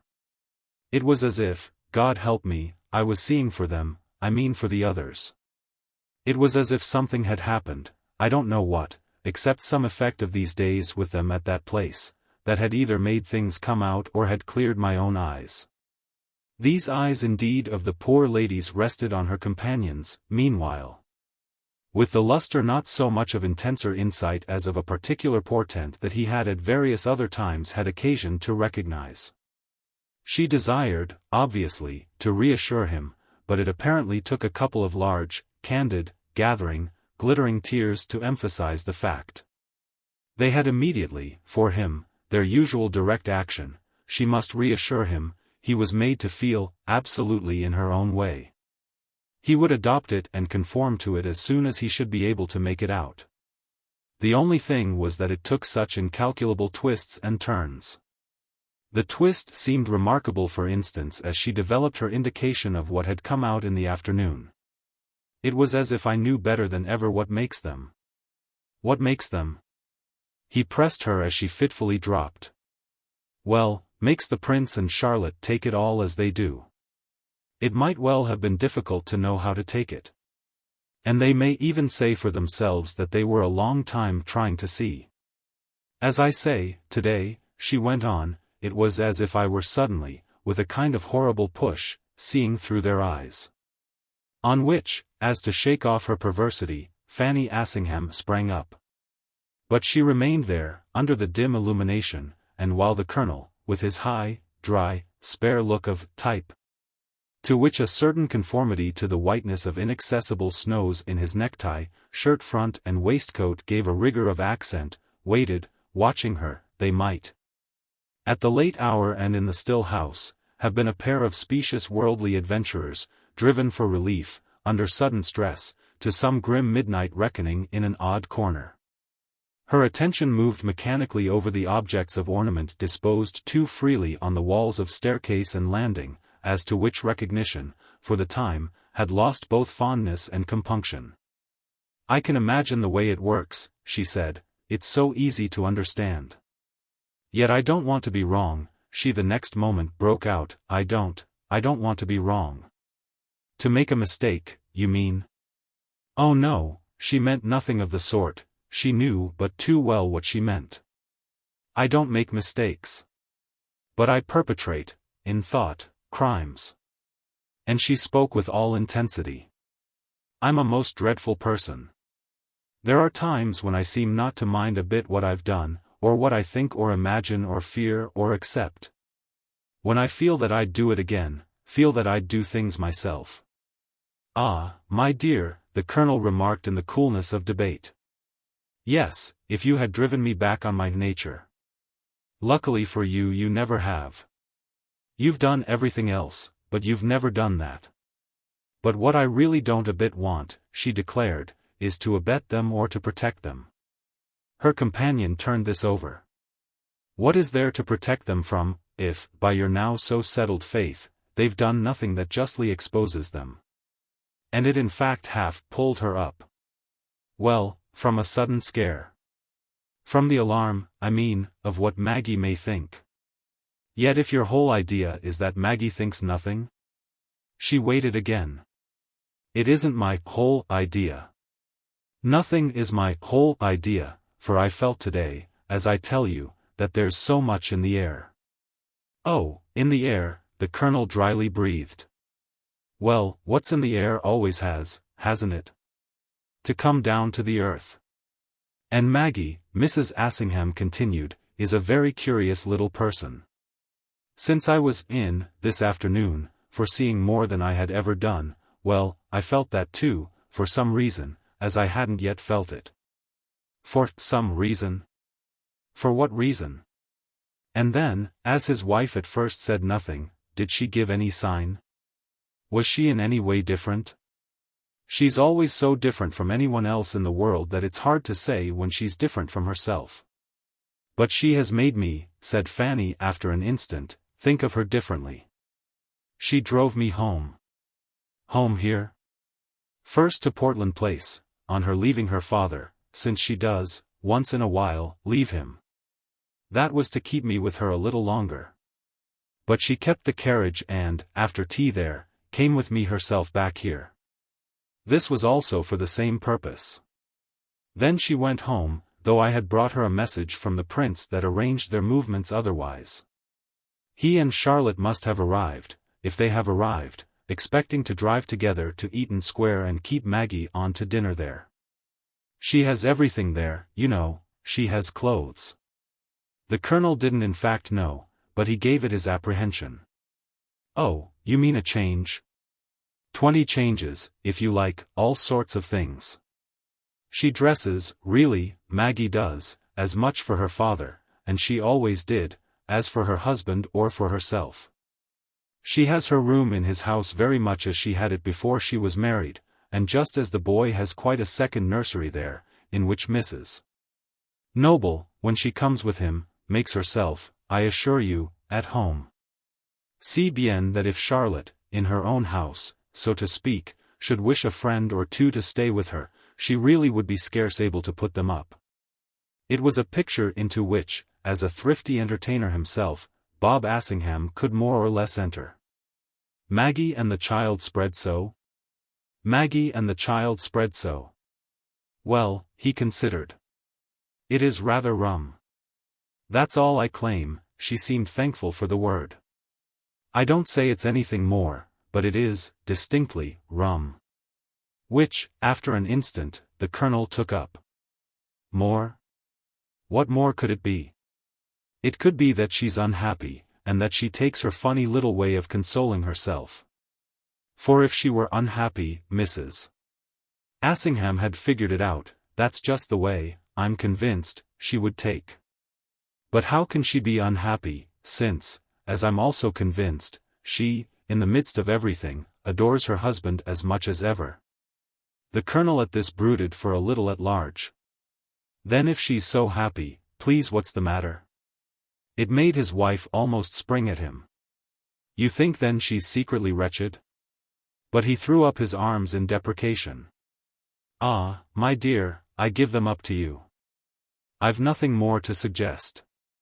Then it's not sweet of you. She spoke at present as if he were frequently sweet. You admit that it is, rum. And this indeed fixed again, for a moment, his intention. Has Charlotte complained of the want of rooms for her friends? Never, that I know of, a word. It isn't the sort of thing she does. And whom has she, after all, Mrs. Assingham added, to complain to? Hasn't she always you? Oh, me. Charlotte and I, nowadays. She spoke as of a chapter closed. Yet see the justice I still do her. She strikes me, more and more, as extraordinary. A deeper shade, at the renewal of the word, had come into the Colonel's face. If they're each and all so extraordinary then, isn't that why one must just resign oneself to wash one's hands of them, to be lost?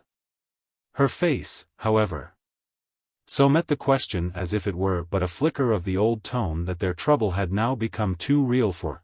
Her charged eyes so betrayed the condition of her nerves that he stepped back. Alertly enough, to firmer ground. He had spoken before in this light of a plain man's vision, but he must be something more than a plain man now. Hasn't she then, Charlotte, always her husband to complain to? She'd rather die. Oh.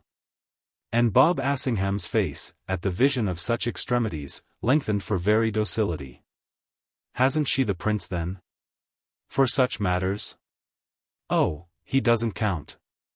I thought that was just what, as the basis of our agitation, he does do. Mrs. Assingham, however, had her distinction ready. Not a bit as a person to bore with complaints. The ground of my agitation is, exactly, that she never on any pretext bores him. Not Charlotte. And in the imagination of Mrs. Verver's superiority to any such mistake she gave, characteristically, something like a toss of her head, as marked a tribute to that lady's general grace, in all the conditions. As the personage referred to doubtless had ever received. Ah, only Maggie. With which the Colonel gave a short low gurgle. But it found his wife again prepared.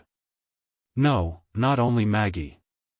A great many people in London, and small wonder, bore him. Maggie only worse then? But it was a question that he had promptly dropped at the returning brush of another, of which she had shortly before sown the seed. You said just now that he would by this time be back with Charlotte, if they have arrived. You think it then possible that they really won't have returned? His companion exhibited to view, for the idea, a sense of her responsibility, but this was insufficient, clearly, to keep her from entertaining it. I think there's nothing they're not now capable of, in their so intense good faith. Good faith? He echoed the words, which had in fact something of an odd ring, critically. Their false position. It comes to the same thing. And she bore down, with her decision, the superficial lack of sequence. They may very possibly, for a demonstration, as I see them, not have come back. He wondered, visibly, at this, how she did see them. May have bolted somewhere together. May have stayed over at Matcham itself till tomorrow. May have wired home, each of them, since Maggie left me. May have done, Fanny Assingham continued, God knows what. She went on, suddenly, with more emotion, which, at the pressure of some spring of her inner vision, broke out in a wail of distress, imperfectly smothered. Whatever they've done I shall never know. Never, never, because I don't want to, and because nothing will induce me. So they may do as they like. But I've worked for them all. She uttered this last with another irrepressible quaver, and the next moment her tears had come, though she had, with the explosion, quitted her husband as if to hide it from him. She passed into the dusky drawing-room, where, during his own prowl, shortly previous, he had drawn up a blind, so that the light of the street lamps came in a little at the window. She made for this window, against which she leaned her head, while the colonel, with his lengthened face, looked after her for a minute and hesitated. He might have been wondering what she had really done, to what extent, beyond his knowledge or his conception, in the affairs of these people, she could have committed herself.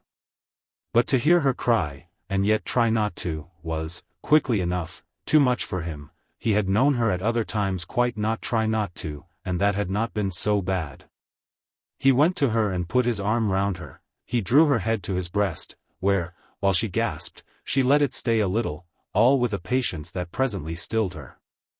Yet the effect of this small crisis, oddly enough, was not to close their colloquy, with the natural result of sending them to bed.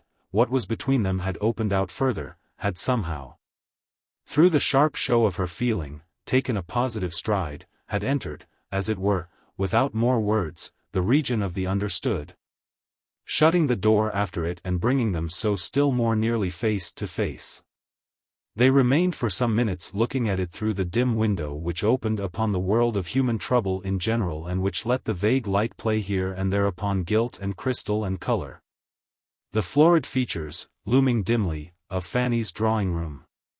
And the beauty of what thus passed between them, passed with her cry of pain, with her burst of tears, with his wonderment and his kindness and his comfort, with the moments of their silence.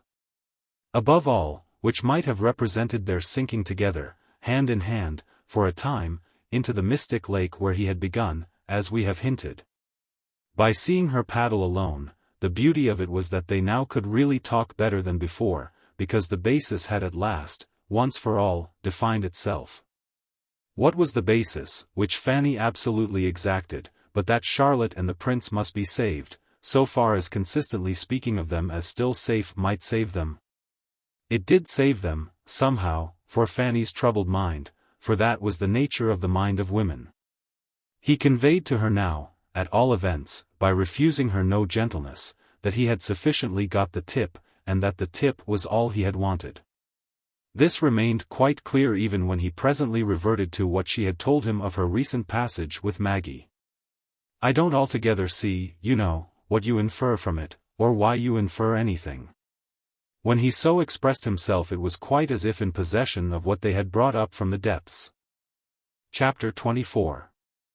I can't say more, this made his companion reply, than that something in her face, her voice and her whole manner acted upon me as nothing in her had ever acted before. And just for the reason, above all, that I felt her trying her very best, and her very best, poor duck, is very good, to be quiet and natural. It's when one sees people who always are natural making little pale, pathetic, blinking efforts for it, then it is that one knows something's the matter. I can't describe my impression, you would have had it for yourself. And the only thing that ever can be the matter with Maggie is that. By that, I mean her beginning to doubt. To doubt, for the first time, Mrs. Assingham wound up, of her wonderful little judgment of her wonderful little world. It was impressive, Fanny's vision, and the Colonel, as if himself agitated by it, took another turn of prowling. To doubt of fidelity, to doubt of friendship. Poor duck indeed. It will go hard with her. But she'll put it all, he concluded, on Charlotte. Mrs. Assingham, still darkly contemplative, denied this with a headshake. She won't put it anywhere. She won't do with it anything anyone else would. She'll take it all herself. You mean she'll make it out her own fault? Yes, she'll find means, somehow, to arrive at that. Ah then, the Colonel dutifully declared, she's indeed a little brick. Oh, his wife returned, you'll see, in one way or another, to what tune. And she spoke, of a sudden, with an approach to elation, so that, as if immediately feeling his surprise, she turned round to him. She'll see me somehow through. See you? Yes, me. I'm the worst. For, said Fanny Assingham, now with a harder exaltation, I did it all. I recognize that, I accept it. She won't cast it up at me, she won't cast up anything. So I throw myself upon her, she'll bear me up. She spoke almost volubly, she held him with her sudden sharpness. She'll carry the whole weight of us. There was still, nevertheless, wonder in it. You mean she won't mind? I say, love. And he not unkindly stared. Then where's the difficulty? There isn't any. Fanny declared with the same rich emphasis. It kept him indeed, as by the loss of the thread, looking at her longer. Ah, you mean there isn't any for us. She met his look for a minute as if it perhaps a little too much imputed a selfishness, a concern, at any cost, for their own surface. Then she might have been deciding that their own surface was, after all, what they had most to consider. Not, she said with dignity, if we properly keep our heads. She appeared even to signify that they would begin by keeping them now. This was what it was to have at last a constituted basis. Do you remember what you said to me that night of my first real anxiety, after the Foreign Office party? In the carriage, as we came home? Yes, he could recall it. Leave them to pull through? Precisely. Trust their own wit, you practically said, to save all appearances. Well, I've trusted it. I have left them to pull through. He hesitated. And your point is that they're not doing so? I've left them, she went on, but now I see how and where. I've been leaving them all the while, without knowing it, to her. To the princess? And that's what I mean, Mrs. Assingham pensively pursued. That's what happened to me with her today, she continued to explain. It came home to me that that's what I've really been doing. Oh, I see. I needn't torment myself. She has taken them over. The Colonel declared that he saw, yet it was as if, at this, he a little sightlessly stared. But what then has happened, from one day to the other, to her? What has opened her eyes? They were never really shut. She misses him. Then why hasn't she missed him before? Well, facing him there, among their domestic glooms and glints, Fanny worked it out. She did, but she wouldn't let herself know it. She had her reason, she wore her blind. Now, at last, her situation has come to a head. Today she does know it. And that's illuminating. It has been, Mrs. Assingham wound up, illuminating to me. Her husband attended, but the momentary effect of his attention was vagueness again, and the refuge of his vagueness was a gasp. Poor dear little girl. Ah no, don't pity her. This did, however, pull him up. We mayn't even be sorry for her. Not now, or at least not yet. It's too soon, that is if it isn't very much too late. This will depend, Mrs. Assingham went on. At any rate we shall see. We might have pitied her before, for all the good it would then have done her, we might have begun some time ago. Now, however, she has begun to live. And the way it comes to me, but again she projected her vision. The way it comes to you can scarcely be that she'll like it. The way it comes to me is that she will live. The way it comes to me is that she'll triumph. She said this with so sudden a prophetic flair that it fairly cheered her husband. Ah then, we must back her. No, we mustn't touch her. We mayn't touch any of them. We must keep our hands off, we must go on tiptoe. We must simply watch and wait. And meanwhile, said Mrs. Assingham, we must bear it as we can. That's where we are, and serves us right. We're in presence. And so, moving about the room as in communion with shadowy portents, she left it till he questioned again. In presence of what? Well, of something possibly beautiful. Beautiful as it may come off. She had paused there before him while he wondered. You mean she'll get the prince back? She raised her hand in quick impatience, the suggestion might have been almost abject. It isn't a question of recovery. It won't be a question of any vulgar struggle. To get him back, she must have lost him, and to have lost him she must have had him. With which Fanny shook her head.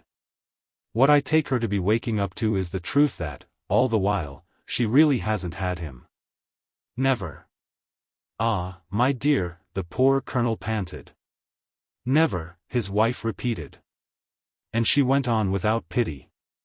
Do you remember what I said to you long ago, that evening, just before their marriage, when Charlotte had so suddenly turned up?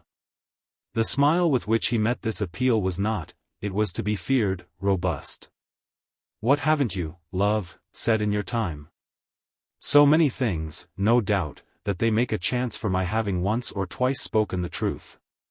I never spoke it more, at all events, than when I put it to you, that evening, that Maggie was the person in the world to whom a wrong thing could least be communicated. It was as if her imagination had been closed to it, her sense altogether sealed, that therefore, Fanny continued, is what will now have to happen. Her sense will have to open. I see. He nodded. To the wrong. He nodded again, almost cheerfully, as if he had been keeping the peace with a baby or a lunatic. To the very, very wrong. But his wife's spirit, after its effort of wing, was able to remain higher. To what's called evil, with a very big E, for the first time in her life. To the discovery of it, to the knowledge of it, to the crude experience of it. And she gave, for the possibility, the largest measure. To the harsh, bewildering brush, the daily chilling breath of it. Unless indeed, and here Mrs. Assingham noted a limit, unless indeed, as yet, so far as she has come, and if she comes no further, simply to the suspicion and the dread. What we shall see is whether that mere dose of alarm will prove enough. He considered. But enough for what then, dear, if not enough to break her heart? Enough to give her a shaking. Mrs. Assingham rather oddly replied. To give her, I mean, the right one. The right one won't break her heart. It will make her, she explained, well, it will make her, by way of a change, understand one or two things in the world. But isn't it a pity, the Colonel asked, that they should happen to be the one or two that will be the most disagreeable to her? Oh, disagreeable? They'll have had to be disagreeable, to show her a little where she is. They'll have had to be disagreeable to make her sit up.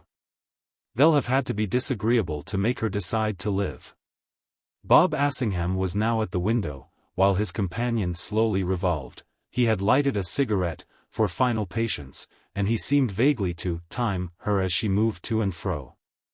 He had at the same time to do justice to the lucidity she had at last attained, and it was doubtless by way of expression of this teachability that he let his eyes, for a minute, roll, as from the force of feeling, over the upper dusk of the room. He had thought of the response his wife's words ideally implied. Decide to live, ah yes, for her child. Oh, bother her child. And he had never felt so snubbed, for an exemplary view, as when Fanny now stopped short. To live, you poor dear, for her father, which is another pair of sleeves. And Mrs. Assingham's whole ample, ornamented person irradiated, with this, the truth that had begun, under so much handling, to glow. Any idiot can do things for her child. She'll have a motive more original, and we shall see how it will work her. She'll have to save him. To save him? To keep her father from her own knowledge. That, and she seemed to see it, before her, in her husband's very eyes, will be work cut out. With which, as at the highest conceivable climax, she wound up their colloquy. Good night. There was something in her manner, however, or in the effect, at least, of this supreme demonstration that had fairly, and by a single touch, lifted him to her side. So that, after she had turned her back to regain the landing and the staircase, he overtook her, before she had begun to mount, with the ring of excited perception. Ah, but, you know, that's rather jolly. Jolly? She turned upon it, again, at the foot of the staircase. I mean it's rather charming. Charming? It had still to be their law, a little, that she was tragic when he was comic. I mean it's rather beautiful. You just said, yourself, it would be. Only, he pursued promptly, with the impetus of this idea. And as if it had suddenly touched with light for him connections hitherto dim, only I don't quite see why that very care for him which has carried her to such other lengths, precisely. As affect one as so, rum, hasn't also, by the same stroke, made her notice a little more what has been going on. Ah, there you are. It's the question that I've all along been asking myself. She had rested her eyes on the carpet, but she raised them as she pursued, she let him have it straight. And it's the question of an idiot. An idiot? Well, the idiot that I've been, in all sorts of ways, so often, of late, have I asked it. You're excusable, since you ask it but now. The answer, I saw today, has all the while been staring me in the face. Then what in the world is it? Why, the very intensity of her conscience about him, the very passion of her brave little piety. That's the way it has worked, Mrs. Assingham explained, and I admit it to have been as rum a way as possible. But it has been working from a rum start. From the moment the dear man married to ease his daughter off, and it then happened, by an extraordinary perversity, that the very opposite effect was produced. With the renewed vision of this fatality, however, she could give but a desperate shrug. I see, the Colonel sympathetically mused. That was a rum start. But his very response, as she again flung up her arms, seemed to make her sense, for a moment, intolerable.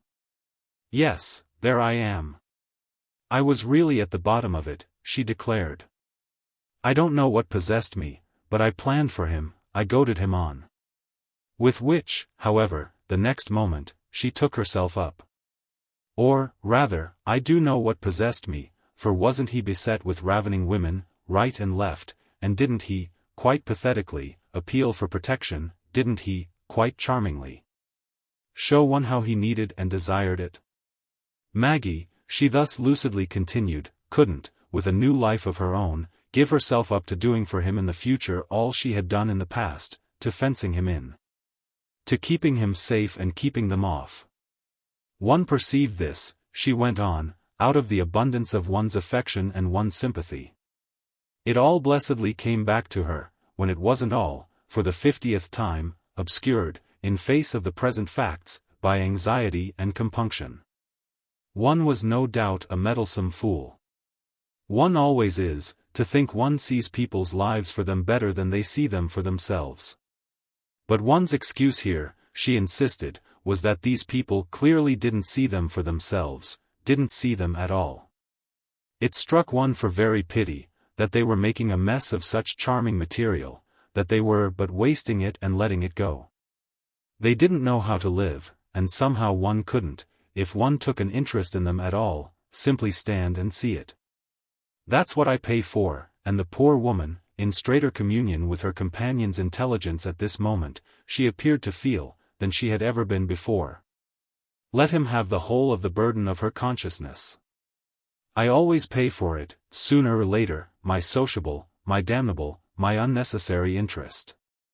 Nothing of course would suit me but that it should fix itself also on Charlotte, Charlotte who was hovering there on the edge of our lives, when not beautifully, and a trifle mysteriously flitting across them, and who was a piece of waste and a piece of threatened failure, just as, for any possible good to the world, Mr. Verver and Maggie were. It began to come over me, in the watches of the night, that Charlotte was a person who could keep off ravening women, without being one herself either, in the vulgar way of the others. And that this service to Mr. Verver would be a sweet employment for her future. There was something, of course, that might have stopped me, you know what I mean. It looks at me, she veritably moaned, out of your face. But all I can say is that it didn't. The reason largely being, once I had fallen in love with the beautiful symmetry of my plan, that I seemed to feel sure Maggie would accept Charlotte. Whereas I didn't quite make out either what other woman, or what other kind of woman, one could think of her accepting. I see. She had paused, meeting all the while his listening look, and the fever of her retrospect had so risen with her talk that the desire was visibly strong in him to meet her, on his side. But with cooling breath. One quite understands, my dear. It only, however, kept her there somber. I naturally see, love, what you understand, which sits again, perfectly, in your eyes. You see that I saw that Maggie would accept her in helpless ignorance. Yes, dearest, and the grimness of her dreariness suddenly once more possessed her. You've only to tell me that knowledge was my reason for what I did. How, when you do, can I stand up to you? You see, she said with an ineffable headshake, that I don't stand up. I'm down, she declared, yet, she as quickly added, there's just one little thing that helps to save my life. And she kept him waiting but an instant. They might easily, they would perhaps even certainly, have done something worse. He thought. Worse than that, Charlotte? Ah, don't tell me, she cried, that there could have been nothing worse. There might, as they were, have been many things.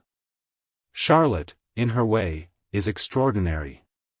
He was almost simultaneous. Extraordinary. She observes the forms, said Fanny Assingham. He hesitated. With the prince? For the prince. And with the others, she went on. With Mr. Verver, wonderfully. But above all with Maggie. And the forms, she had to do even them justice, are 2/3 of conduct. Say he had married a woman who would have made a hash of them. But he jerked back. Ah, my dear, I wouldn't say it for the world. Say, she none the less pursued, he had married a woman the prince would really have cared for. You mean then he doesn't care for Charlotte? This was still a new view to jump to, and the colonel, perceptibly, wished to make sure of the necessity of the effort. For that, while he stared, his wife allowed him time. At the end of which she simply said, no. Then what on earth are they up to? Still, however, she only looked at him. So that, standing there before her with his hands in his pockets, he had time, further, to risk, soothingly, another question. Are the forms you speak of, that are 2/3 of conduct, what will be keeping her now, by your hypothesis, from coming home with him till morning? Yes, absolutely. Their forms. Theirs? Maggie's and Mr. Verver's, those they impose on Charlotte and the prince. Those, she developed, that, so perversely, as I say, have succeeded in setting themselves up as the right ones. He considered, but only now, at last, really to relapse into woe. Your perversity, my dear, is exactly what I don't understand. The state of things existing hasn't grown, like a field of mushrooms, in a night.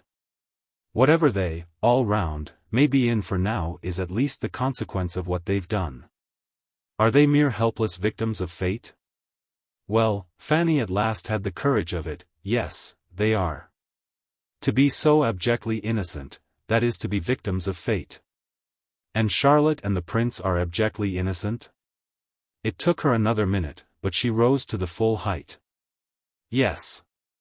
That is, they were, as much so in their way as the others. There were beautiful intentions all round. The prince's and Charlotte's were beautiful, of that I had my faith. They were, I'd go to the stake. Otherwise, she added, I should have been a wretch. And I've not been a wretch. I've only been a double-dyed donkey. Ah then, he asked, what does our muddle make them to have been? Well, too much taken up with considering each other. You may call such a mistake as that by whatever name you please. It at any rate means, all round, their case. It illustrates the misfortune, said Mrs. Assingham gravely, of being too charming. This was another matter that took some following, but the Colonel again did his best. Yes, but to whom, doesn't it rather depend on that?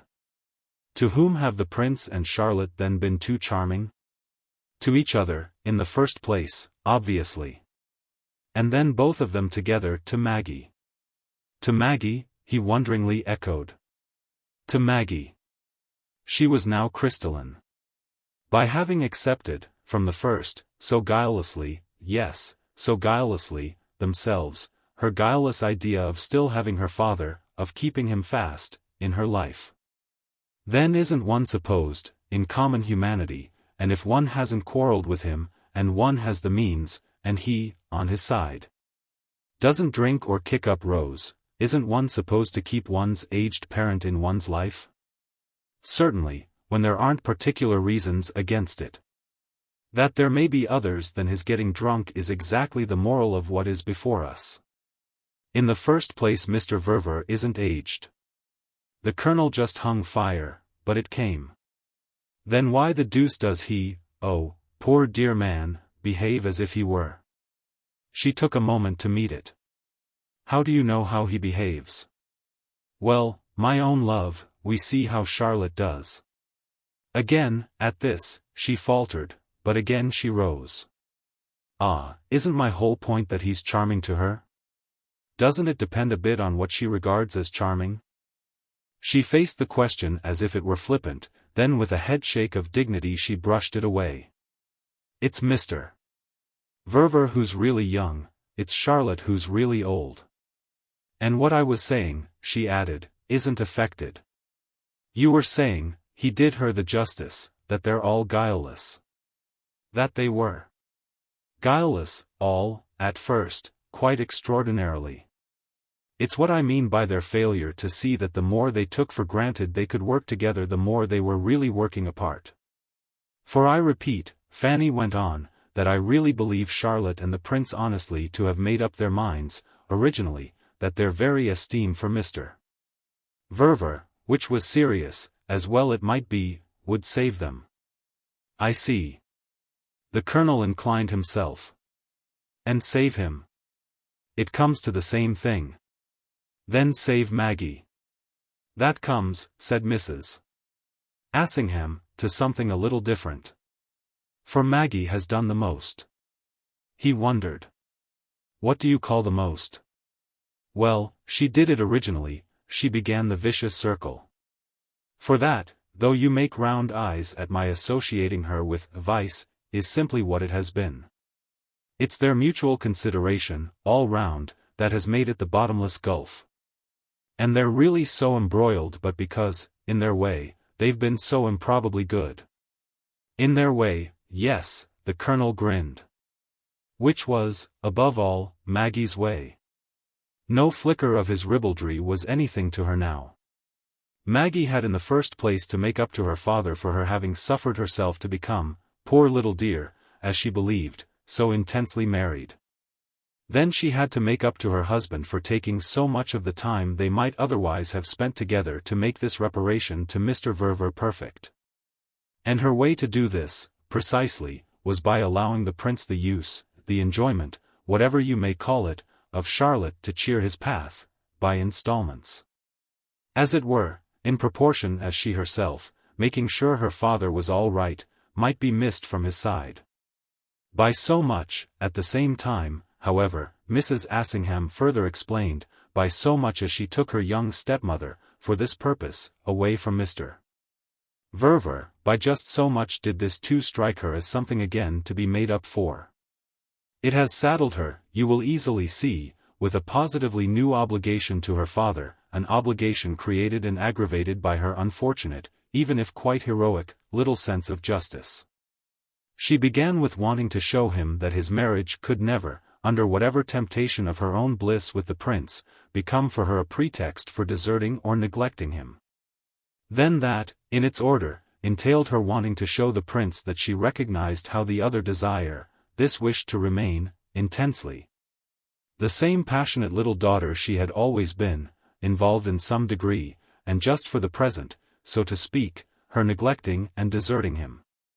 I quite hold, Fanny with characteristic amplitude parenthesist, that a person can mostly feel but one passion, one tender passion, that is, at a time.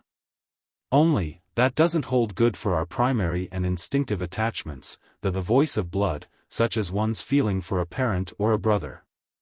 Those may be intense and yet not prevent other intensities, as you will recognize, my dear, when you remember how I continued, tout bêtement, to adore my mother, whom you didn't adore. For years after I had begun to adore you. Well, Maggie, she kept it up, is in the same situation as I was, plus complications from which I was, thank heaven, exempt, plus the complication, above all, of not having in the least begun with the sense for complications that I should have had. Before she knew it, at any rate, her little scruples and her little lucidities, which were really so divinely blind, her feverish little sense of justice, as I say, had brought the two others together as her grossest misconduct couldn't have done. And now she knows something or other has happened, yet hasn't heretofore known what. She has only piled up her remedy, poor child, something that she has earnestly but confusedly seen as her necessary policy. Piled it on top of the policy, on top of the remedy, that she at first thought out for herself, and that would really have needed, since then, so much modification. Her only modification has been the growth of her necessity to prevent her father's wondering if all, in their life in common, may be so certainly for the best. She has now as never before to keep him unconscious that, peculiar, if he makes a point of it, as their situation is, there's anything in it all uncomfortable or disagreeable. Anything morally the least out of the way. She has to keep touching it up to make it, each day, each month, look natural and normal to him, so that, God forgive me the comparison. She's like an old woman who has taken to painting and who has to lay it on thicker, to carry it off with a greater audacity, with a greater impudence even, the older she grows. And Fanny stood a moment captivated with the image she had thrown off. I like the idea of Maggie audacious and impudent, learning to be so to gloss things over. She could, she even will, yet, I believe, learn it, for that sacred purpose, consummately, diabolically. For from the moment the dear man should see it's all rouge. She paused, staring at the vision. It imparted itself even to Bob. Then the fun would begin? As it but made her look at him hard, however, he amended the form of his inquiry. You mean that in that case she will, charming creature, be lost? She was silent a moment more. As I've told you before, she won't be lost if her father's saved. She'll see that as salvation enough. The colonel took it in. Then she's a little heroine. Rather, she's a little heroine. But it's his innocence, above all, Mrs. Assingham added, that will pull them through. Her companion, at this, focused again Mr. Verver's innocence. It's awfully quaint. Of course it's awfully quaint. That it's awfully quaint, that the pair are awfully quaint, quaint with all our dear old quaintness, by which I don't mean yours and mine, but that of my own sweet country people. From whom I've so deplorably degenerated, that, Mrs. Assingham declared, was originally the head and front of their appeal to me and of my interest in them. And of course I shall feel them quainter still, she rather ruefully subjoined, before they've done with me. This might be, but it wasn't what most stood in the Colonel's way. You believe so in Mr. Verver's innocence after 2 years of Charlotte? She stared. But the whole point is just that 2 years of Charlotte are what he hasn't really, or what you may call undividedly, had. Any more than Maggie, by your theory, has really or undividedly, had 4 of the prince? It takes all she hasn't had, the Colonel conceded, to account for the innocence that in her, too, so leaves us in admiration. So far as it might be ribald again, she let this pass. It takes a great many things to account for Maggie. What is definite, at all events, is that, strange though this be, her effort for her father has, up to now, sufficiently succeeded. She has made him, she makes him, accept the tolerably obvious oddity of their relation, all round, for part of the game. Behind her there, protected and amused and, as it were, exquisitely humbugged, the Principino, in whom he delights. Always aiding, he has safely and serenely enough suffered the conditions of his life to pass for those he had sublimely projected. He hadn't worked them out in detail, any more than I had, heaven pity me, and the queerness has been, exactly, in the detail. This, for him, is what it was to have married Charlotte. And they both, she neatly wound up, help. Both? I mean that if Maggie, always in the breach, makes it seem to him all so flourishingly to fit, Charlotte does her part not less. And her part is very large. Charlotte, Fanny declared, works like a horse. So there it all was, and her husband looked at her a minute across it. And what does the prince work like? She fixed him in return. Like a prince. Whereupon, breaking short off, to ascend to her room, she presented her highly decorated back, in which, in odd places, controlling the complications of its aspect, the ruby or the garnet, the turquoise and the topaz, gleamed like faint symbols of the wit that pinned together the satin patches of her argument. He watched her as if she left him positively under the impression of her mastery of her subject.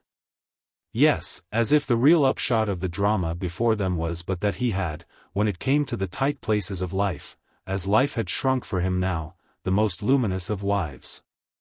He turned off, in this view of her majestic retreat, the comparatively faint little electric lamp which had presided over their talk. Then he went up as immediately behind her as the billows of her amber train allowed. Making out how all the clearness they had conquered was even for herself a relief, how at last the sense of the amplitude of her exposition sustained and floated her. Joining her, however, on the landing above, where she had already touched a metallic point into light, he found she had done perhaps even more to create than to extinguish in him the germ of a curiosity. He held her a minute longer, there was another plum in the pie. What did you mean some minutes ago by his not caring for Charlotte? The prince's? By his not really caring? She recalled, after a little, benevolently enough. I mean that men don't, when it has all been too easy. That's how, in 9 cases out of 10, a woman is treated who has risked her life. You asked me just now how he works, she added, but you might better perhaps have asked me how he plays. Well, he made it up. Like a prince? Like a prince. He is, profoundly, a prince. For that, she said with expression, he's, beautifully, a case. They're far rarer, even in the highest circles, than they pretend to be, and that's what makes so much of his value. He's perhaps one of the very last, the last of the real ones. So it is we must take him. We must take him all round. The Colonel considered. And how must Charlotte, if anything happens, take him? The question held her a minute, and while she waited, with her eyes on him, she put out a grasping hand to his arm, in the flesh of which he felt her answer distinctly enough registered. Thus she gave him, standing off a little, the firmest, longest, deepest injunction he had ever received from her. Nothing, in spite of everything, will happen. Nothing has happened. Nothing is happening. He looked a trifle disappointed. I see. For us. For us. For whom else? And he was to feel indeed how she wished him to understand it. We know nothing on earth. It was an undertaking he must sign. So he wrote, as it were, his name. We know nothing on earth. It was like the soldier's watchword at night. We're as innocent, she went on in the same way, as babes. Why not rather say, he asked, as innocent as they themselves are? Oh, for the best of reasons. Because we're much more so. He wondered. But how can we be more? For them? Oh, easily. We can be anything. Absolute idiots then? Absolute idiots. And oh, Fanny breathed, the way it will rest us. Well, he looked as if there were something in that. But won't they know we're not? She barely hesitated. Charlotte and the prince think we are, which is so much gained. Mr. Verver believes in our intelligence, but he doesn't matter. And Maggie? Doesn't she know? That we see before our noses? Yes, this indeed took longer. Oh, so far as she may guess it she'll give no sign. So it comes to the same thing. He raised his eyebrows. Comes to our not being able to help her? That's the way we shall help her. By looking like fools? She threw up her hands. She only wants, herself, to look like a bigger. So there we are. With which she brushed it away, his conformity was promised. Something, however, still held her, it broke, to her own vision, as a last wave of clearness. Moreover now, she said, I see. I mean, she added, what you were asking me, how I knew today, in Eaton Square, that Maggie's awake. And she had indeed visibly got it. It was by seeing them together. Seeing her with her father? He fell behind again. But you've seen her often enough before. Never with my present eyes. For nothing like such a test, that of this length of the other's absence together, has hitherto occurred. Possibly. But if she and Mr. Verver insisted upon it? Why is it such a test? Because it has become one without their intending it. It has spoiled, so to speak, on their hands. It has soured, the colonel said. The word's horrible, say rather it has changed. Perhaps, Fanny went on, she did wish to see how much she can bear. In that case she has seen. Only it was she alone who, about the visit, insisted. Her father insists on nothing. And she watches him do it. Her husband looked impressed. Watches him? For the first faint sign. I mean of his noticing. It doesn't, as I tell you, come. But she's there for it to see. And I felt, she continued, how she's there, I caught her, as it were, in the fact. She couldn't keep it from me, though she left her post on purpose, came home with me to throw dust in my eyes. I took it all, her dust, but it was what showed me. With which supreme lucidity she reached the door of her room. Luckily it showed me also how she has succeeded. Nothing, from him, has come. You're so awfully sure? Sure. Nothing will. Good night, she said. She'll die first. Book Second, The Princess. Part Fourth. Chapter 25. It was not till many days had passed that the princess began to accept the idea of having done, a little, something she was not always doing. Or indeed that of having listened to any inward voice that spoke in a new tone. Yet these instinctive postponements of reflection were the fruit, positively, of recognitions and perceptions already active. Of the sense, above all, that she had made, at a particular hour, made by the mere touch of her hand, a difference in the situation so long present to her as practically unattackable. This situation had been occupying, for months and months, the very center of the garden of her life, but it had reared itself there like some strange, tall tower of ivory. Or perhaps rather some wonderful, beautiful, but outlandish pagoda, a structure plated with hard, bright porcelain, colored and figured and adorned, at the overhanging eaves. with silver bells that tinkled, ever so charmingly, when stirred by chance airs. She had walked round and round it, that was what she felt.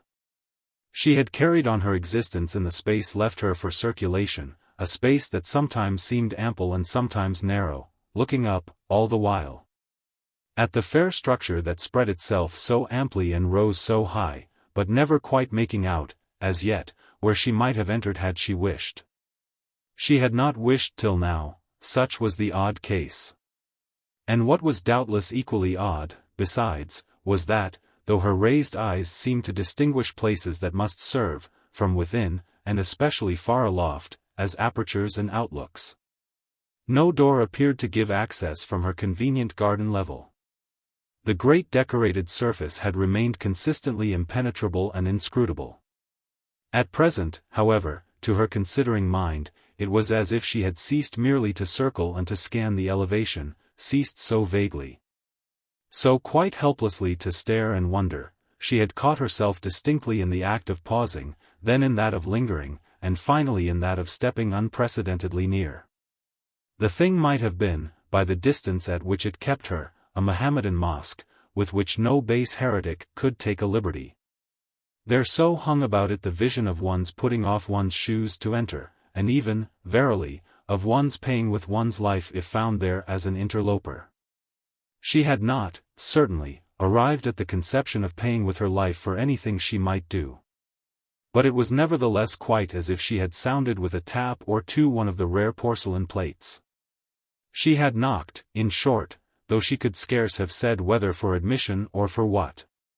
She had applied her hand to a cool smooth spot and had waited to see what would happen. Something had happened. It was as if a sound, at her touch, after a little, had come back to her from within. A sound sufficiently suggesting that her approach had been noted. If this image, however, may represent our young woman's consciousness of a recent change in her life, a change now but a few days old, it must at the same time be observed that she both sought and found in renewed circulation, as I have called it, a measure of relief from the idea of having perhaps to answer for what she had done. The pagoda in her blooming garden figured the arrangement, how otherwise was it to be named, by which, so strikingly, she had been able to marry without breaking, as she liked to put it, with the past. She had surrendered herself to her husband without the shadow of a reserve or a condition, and yet she had not, all the while, given up her father, the least little inch. She had compassed the high city of seeing the two men beautifully take to each other, and nothing in her marriage had marked it as more happy than this fact of its having practically given the elder, the lonelier, a new friend. What had moreover all the while enriched the whole aspect of success was that the latter's marriage had been no more measurably paid for than her own. His having taken the same great step in the same free way had not in the least involved the relegation of his daughter. That it was remarkable they should have been able at once so to separate and so to keep together had never for a moment, from however far back, been equivocal to her. That it was remarkable had in fact quite counted, at first and always, and for each of them equally, as part of their inspiration and their support. There were plenty of singular things they were not enamored of, flights of brilliancy, of audacity, of originality, that, speaking at least for the dear man and herself, were not at all in their line. But they liked to think they had given their life this unusual extension and this liberal form, which many families, many couples, and still more many pairs of couples, would not have found workable. That last truth had been distinctly brought home to them by the bright testimony, the quite explicit envy, of most of their friends, who had remarked to them again and again that they must, on all the showing, to keep on such terms, be people of the highest amiability, equally including in the praise, of course, Amerigo and Charlotte. It had given them pleasure, as how should it not, to find themselves shed such a glamour. It had certainly, that is, given pleasure to her father and herself. Both of them distinguishably of a nature so slow to presume that they would scarce have been sure of their triumph without this pretty reflection of it. So it was that their felicity had fructified, so it was that the ivory tower, visible and admirable doubtless, from any point of the social field, had risen stage by stage. Maggie's actual reluctance to ask herself with proportionate sharpness why she had ceased to take comfort in the sight of it represented accordingly a lapse from that ideal consistency on which her moral comfort almost at any time depended. To remain consistent she had always been capable of cutting down more or less her prior term. Moving for the first time in her life as in the darkening shadow of a false position, she reflected that she should either not have ceased to be right, that is, to be confident, or have recognized that she was wrong. Though she tried to deal with herself, for a space, only as a silken-coated spaniel who has scrambled out of a pond and who rattles the water from his ears. Her shake of her head, again and again, as she went, was much of that order, and she had the resource, to which, save for the rude equivalent of his generalizing bark, the spaniel would have been a stranger, of humming to herself hard as a sign that nothing had happened to her. She had not, so to speak, fallen in, she had had no accident and had not got wet. This at any rate was her pretension until after she began a little to wonder if she mightn't, with or without exposure, have taken cold. She could at all events remember no time at which she had felt so excited. And certainly none, which was another special point, that so brought with it as well the necessity for concealing excitement. This birth of a new eagerness became a high pastime, in her view, precisely by reason of the ingenuity required for keeping the thing born out of sight. The ingenuity was thus a private and absorbing exercise, in the light of which, might I so far multiply my metaphors, I should compare her to the frightened but clinging young mother of an unlawful child. The idea that had possession of her would be, by our new analogy, the proof of her misadventure, but likewise, all the while, only another sign of a relation that was more to her than anything on earth. She had lived long enough to make out for herself that any deep-seated passion has its pangs as well as its joys, and that we are made by its aches and its anxieties most richly conscious of it. She had never doubted of the force of the feeling that bound her to her husband. But to become aware, almost suddenly, that it had begun to vibrate with a violence that had some of the effect of a strain would, rightly looked at, after all but show that she was, like thousands of women, every day, acting up to the full privilege of passion. Why in the world shouldn't she, with every right, if, on consideration, she saw no good reason against it? The best reason against it would have been the possibility of some consequence disagreeable or inconvenient to others, especially to such others as had never incommoded her by the egotism of their passions. But if once that danger were duly guarded against, the fullness of one's measure amounted to no more than the equal use of one's faculties or the proper playing of one's part. It had come to the princess, obscurely at first, but little by little more conceivably, that her faculties had not for a good while been concomitantly used. The case resembled in a manner that of her once loved dancing, a matter of remembered steps that had grown vague from her ceasing to go to balls. She would go to balls again, that seemed, freely, even crudely, stated, the remedy. She would take out of the deep receptacles in which she had laid them away the various ornaments congruous with the greater occasions, and of which her store, she liked to think, was none of the smallest.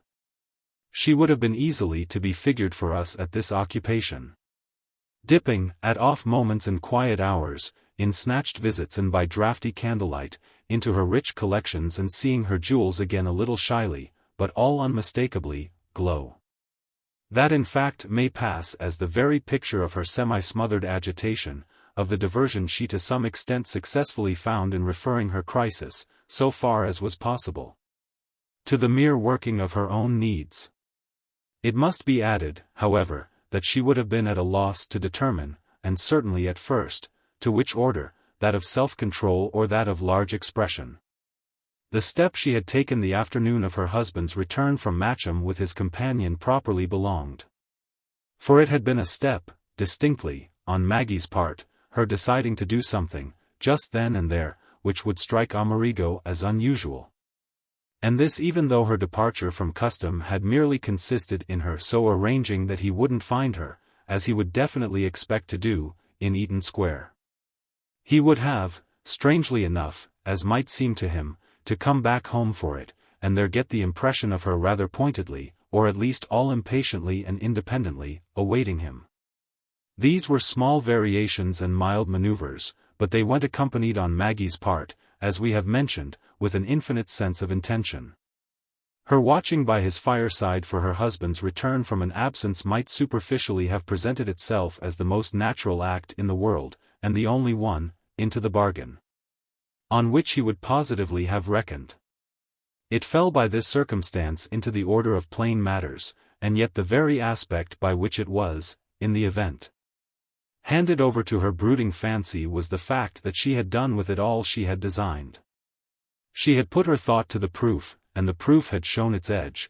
This was what was before her, that she was no longer playing with blunt and idle tools, with weapons that didn't cut.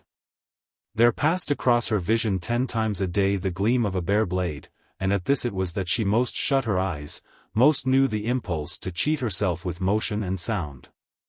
She had merely driven, on a certain Wednesday, to Portland Place, instead of remaining in Eaton Square. And she privately repeated it again and again. There had appeared beforehand no reason why she should have seen the mantle of history flung, by a single sharp sweep, over so commonplace a deed. That, all the same, was what had happened. It had been bitten into her mind, all in an hour, that nothing she had ever done would hereafter, in some way yet to be determined, so count for her, perhaps not even what she had done in accepting, in their old golden Rome, Amerigo's proposal of marriage. And yet, by her little crouching posture there, that of a timid tigress, she had meant nothing recklessly ultimate, nothing clumsily fundamental.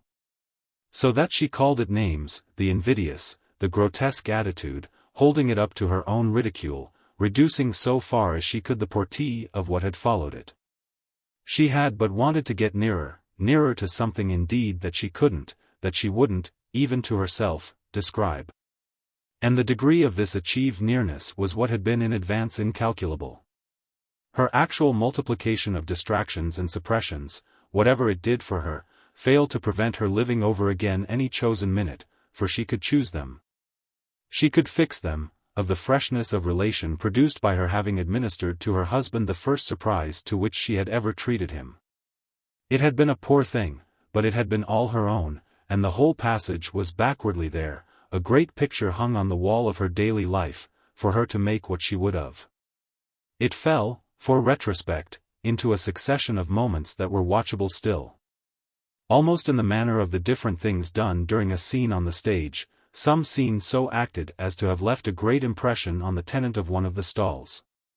Several of these moments stood out beyond the others, and those she could feel again most, count again like the firm pearls on a string, had belonged more particularly to the lapse of time before dinner which had been so late, quite at 9 o'clock, that evening, thanks to the final lateness of Amerigo's own advent.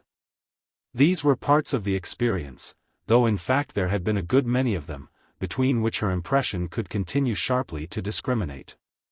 Before the subsequent passages, much later on, it was to be said, the flame of memory turned to an equalizing glow, that of a lamp in some side chapel in which incense was thick. The great moment, at any rate, for conscious repossession, was doubtless the first, the strange little timed silence which she had fully gauged, on the spot, as altogether beyond her own intention. But which, for just how long? Should she ever really know for just how long, she could do nothing to break. She was in the smaller drawing-room, in which she always sat, and she had, by calculation, dressed for dinner on finally coming in. It was a wonder how many things she had calculated in respect to this small incident, a matter for the importance of which she had so quite indefinite a measure. He would be late, he would be very late, that was the one certainty that seemed to look her in the face. There was still also the possibility that if he drove with Charlotte straight to Eaton Square he might think it best to remain there even on learning she had come away. She had left no message for him on any such chance. This was another of her small shades of decision, though the effect of it might be to keep him still longer absent. He might suppose she would already have dined, he might stay, with all he would have to tell, just on purpose to be nice to her father. She had known him to stretch the point, to these beautiful ends, far beyond that, he had more than once stretched it to the sacrifice of the opportunity of dressing. If she herself had now avoided any such sacrifice, and had made herself, during the time at her disposal, quite inordinately fresh and quite positively smart, this had probably added, while she waited and waited, to that very tension of spirit in which she was afterwards to find the image of her having crouched. She did her best, quite intensely, by herself, to banish any such appearance. She couldn't help it if she couldn't read her pale novel, that, par exemple, was beyond her. But she could at least sit by the lamp with the book, sit there with her newest frock, worn for the first time, sticking out, all round her, quite stiff and grand. Even perhaps a little too stiff and too grand for a familiar and domestic frock, yet marked none the less, this time, she ventured to hope, by incontestable intrinsic merit. She had glanced repeatedly at the clock, but she had refused herself the weak indulgence of walking up and down, though the act of doing so, she knew, would make her feel, on the polished floor, with the rustle and the hang, still more beautifully bedecked. The difficulty was that it would also make her feel herself still more sharply in a state, which was exactly what she proposed not to do. The only drops of her anxiety had been when her thought strayed complacently, with her eyes, to the front of her gown, which was in a manner a refuge, a beguilement. Especially when she was able to fix it long enough to wonder if it would at last really satisfy Charlotte. She had ever been, in respect to her clothes, rather timorous and uncertain. For the last year, above all, she had lived in the light of Charlotte's possible and rather inscrutable judgment of them. Charlotte's own were simply the most charming and interesting that any woman had ever put on. There was a kind of poetic justice in her being at last able, in this particular, thanks to means, thanks quite to omnipotence, freely to exercise her genius. But Maggie would have described herself as, in these connections, constantly and intimately torn. Conscious on one side of the impossibility of copying her companion and conscious on the other of the impossibility of sounding her, independently, to the bottom. Yes, it was one of the things she should go down to her grave without having known, how Charlotte, after all had been said, really thought her stepdaughter looked under any supposedly ingenious personal experiment. She had always been lovely about the stepdaughter's material braveries, had done, for her, the very best with them. But there had ever fitfully danced at the back of Maggie's head the suspicion that these expressions were mercies, not judgments, embodying no absolute, but only a relative, frankness. Hadn't Charlotte, with so perfect a critical vision, if the truth were known, given her up as hopeless, hopeless by a serious standard, and thereby invented for her a different and inferior one? In which, as the only thing to be done, she patiently and soothingly abetted her? Hadn't she, in other words, assented in secret despair, perhaps even in secret irritation, to her being ridiculous? So that the best now possible was to wonder, once in a great while, whether one mightn't give her the surprise of something a little less out of the true note than usual. Something of this kind was the question that Maggie, while the absentees still delayed, asked of the appearance she was endeavoring to present. But with the result, repeatedly again, that it only went and lost itself in the thick air that had begun more and more to hang, for our young woman, over her accumulations of the unanswered. They were there, these accumulations, they were like a roomful of confused objects, never as yet sorted, which for some time now she had been passing and repassing, along the corridor of her life. She passed it when she could without opening the door, then, on occasion, she turned the key to throw in a fresh contribution. So it was that she had been getting things out of the way. They rejoined the rest of the confusion, it was as if they found their place, by some instinct of affinity, in the heap. They knew, in short, where to go. And when she, at present, by a mental act, once more pushed the door open, she had practically a sense of method and experience. What she should never know about Charlotte's thought, she tossed that in. It would find itself in company, and she might at last have been standing there long enough to see it fall into its corner. The sight moreover would doubtless have made her stare, had her attention been more free, the sight of the mass of vain things, congruous, incongruous, that awaited every addition. It made her in fact, with a vague gasp, turn away, and what had further determined this was the final sharp extinction of the inward scene by the outward. The quite different door had opened and her husband was there. It had been as strange as she could consent, afterwards, to think it. It had been, essentially, what had made the abrupt bend in her life. He had come back, had followed her from the other house. Visibly uncertain, this was written in the face he for the first minute showed her. It had been written only for those seconds, and it had appeared to go, quickly, after they began to talk. But while it lasted it had been written large, and, though she didn't quite know what she had expected of him, she felt she hadn't expected the least shade of embarrassment. What had made the embarrassment? She called it embarrassment so as to be able to assure herself she put it at the very worst. What had made the particular look was his thus distinguishably wishing to see how he should find her. Why first, that had, later on, kept coming to her, the question dangled there as if it were the key to everything. With the sense of it on the spot, she had felt, overwhelmingly, that she was significant, that so she must instantly strike him, and that this had a kind of violence beyond what she had intended. It was in fact even at the moment not absent from her view that he might easily have made an abject fool of her, at least for the time.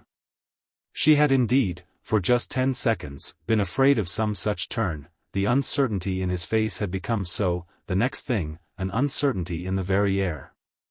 3 words of impatience the least bit loud, some outbreak of, "What in the world are you up to, and what do you mean?" Any note of that sort would instantly have brought her low, and this all the more that heaven knew she hadn't in any manner designed to be high. It was such a trifle, her small breach with custom, or at any rate with his natural presumption, that all magnitude of wonder had already had, before one could deprecate the shadow of it, the effect of a complication. It had made for him some difference that she couldn't measure, this meeting him at home and alone instead of elsewhere and with others. And back it kept coming to her that the blankness he showed her before he was able to see might, should she choose to insist on it, have a meaning, have, as who should say, an historic value, beyond the importance of momentary expressions in general. She had naturally had on the spot no ready notion of what he might want to see. It was enough for a ready notion, not to speak of a beating heart, that he did see, that he saw his wife in her own drawing-room at the hour when she would most properly be there. He hadn't in any way challenged her, it was true, and after those instants during which she now believed him to have been harboring the impression of something unusually prepared and pointed in her attitude and array, he had advanced upon her smiling, and thus, without hesitation at the last, had taken her into his arms. The hesitation had been at the first, and she at present saw that he had surmounted it without her help. She had given him no help. For if, on the one hand, she couldn't speak for hesitation, so on the other, and especially as he didn't ask her, she couldn't explain why she was agitated.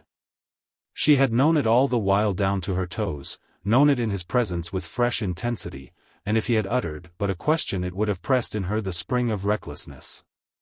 It had been strange that the most natural thing of all to say to him should have had that appearance.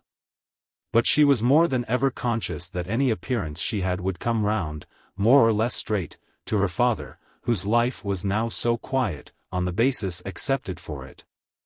That any alteration of his consciousness even in the possible sense of enlivenment, would make their precious equilibrium waver. That was at the bottom of her mind, that their equilibrium was everything, and that it was practically precarious, a matter of a hair's breadth for the loss of the balance. It was the equilibrium, or at all events her conscious fear about it, that had brought her heart into her mouth. And the same fear was, on either side, in the silent look she and Amerigo had exchanged. The happy balance that demanded this amount of consideration was truly thus, as by its own confession, a delicate matter. But that her husband had also his habit of anxiety in his general caution only brought them, after all, more closely together. It would have been most beautifully, therefore, in the name of the equilibrium, and in that of her joy at their feeling so exactly the same about it, that she might have spoken if she had permitted the truth on the subject of her behavior to ring out, on the subject of that poor little behavior which was for the moment so very limited a case of eccentricity. Why have I made this evening such a point of our not all dining together? Well, because I've all day been so wanting you alone that I finally couldn't bear it, and that there didn't seem any great reason why I should try to. That came to me, funny as it may at first sound, with all the things we've so wonderfully got into the way of bearing for each other. You've seemed these last days, I don't know what, more absent than ever before, too absent for us merely to go on so. It's all very well, and I perfectly see how beautiful it is, all round. But there comes a day when something snaps, when the full cup, filled to the very brim, begins to flow over. That's what has happened to my need of you. The cup, all day, has been too full to carry. So here I am with it, spilling it over you, and just for the reason that is the reason of my life. After all, I've scarcely to explain that I'm as much in love with you now as the first hour. Except that there are some hours, which I know when they come, because they almost frighten me, that show me I'm even more so. They come of themselves, and, they've been coming. After all. Some such words as those were what didn't ring out, yet it was as if even the unuttered sound had been quenched here in its own quaver. It was where utterance would have broken down by its very weight if he had let it get so far. Without that extremity, at the end of a moment, he had taken in what he needed to take, that his wife was testifying, that she adored and missed and desired him. After all, since she put it so, she was right. That was what he had to respond to. That was what, from the moment that, as has been said, he saw, he had to treat as the most pertinent thing possible. He held her close and long, in expression of their personal reunion. This, obviously, was one way of doing so. He rubbed his cheek, tenderly, and with a deep vague murmur, against her face, that side of her face she was not pressing to his breast. That was, not less obviously, another way, and there were ways enough, in short, for his extemporized ease, for the good humor she was afterwards to find herself thinking of as his infinite tact. This last was partly, no doubt, because the question of tact might be felt as having come up at the end of a quarter of an hour during which he had liberally talked and she had genially questioned. He had told her of his day, the happy thought of his roundabout journey with Charlotte, all their cathedral hunting adventure, and how it had turned out rather more of an affair than they expected. The moral of it was, at any rate, that he was tired, verily, and must have a bath and dress, to which end she would kindly excuse him for the shortest time possible. She was to remember afterwards something that had passed between them on this, how he had looked, for her, during an instant, at the door, before going out, how he had met her asking him. In hesitation first, then quickly in decision, whether she couldn't help him by going up with him. He had perhaps also for a moment hesitated, but he had declined her offer, and she was to preserve, as I say, the memory of the smile with which he had opined that at that rate they wouldn't dine till 10 o'clock and that he should go straighter and faster alone. Such things, as I say, were to come back to her. They played, through her full after-sense, like lights on the whole impression. The subsequent parts of the experience were not to have blurred their distinctness. One of these subsequent parts, the first, had been the not inconsiderable length, to her later and more analytic consciousness, of this second wait for her husband's reappearance. She might certainly, with the best will in the world, had she gone up with him, have been more in his way than not, since people could really, almost always, hurry better without help than with it. Still, she could actually hardly have made him take more time than he struck her taking. Though it must indeed be added that there was now in this much-thinking little person's state of mind no mere crudity of impatience. Something had happened, rapidly, with the beautiful sight of him and with the drop of her fear of having annoyed him by making him go to and fro. Subsidence of the fearsome, for Maggie's spirit, was always, at first, positive emergence of the sweet. And it was long since anything had been so sweet to her as the particular quality suddenly given by her present emotion to the sense of possession.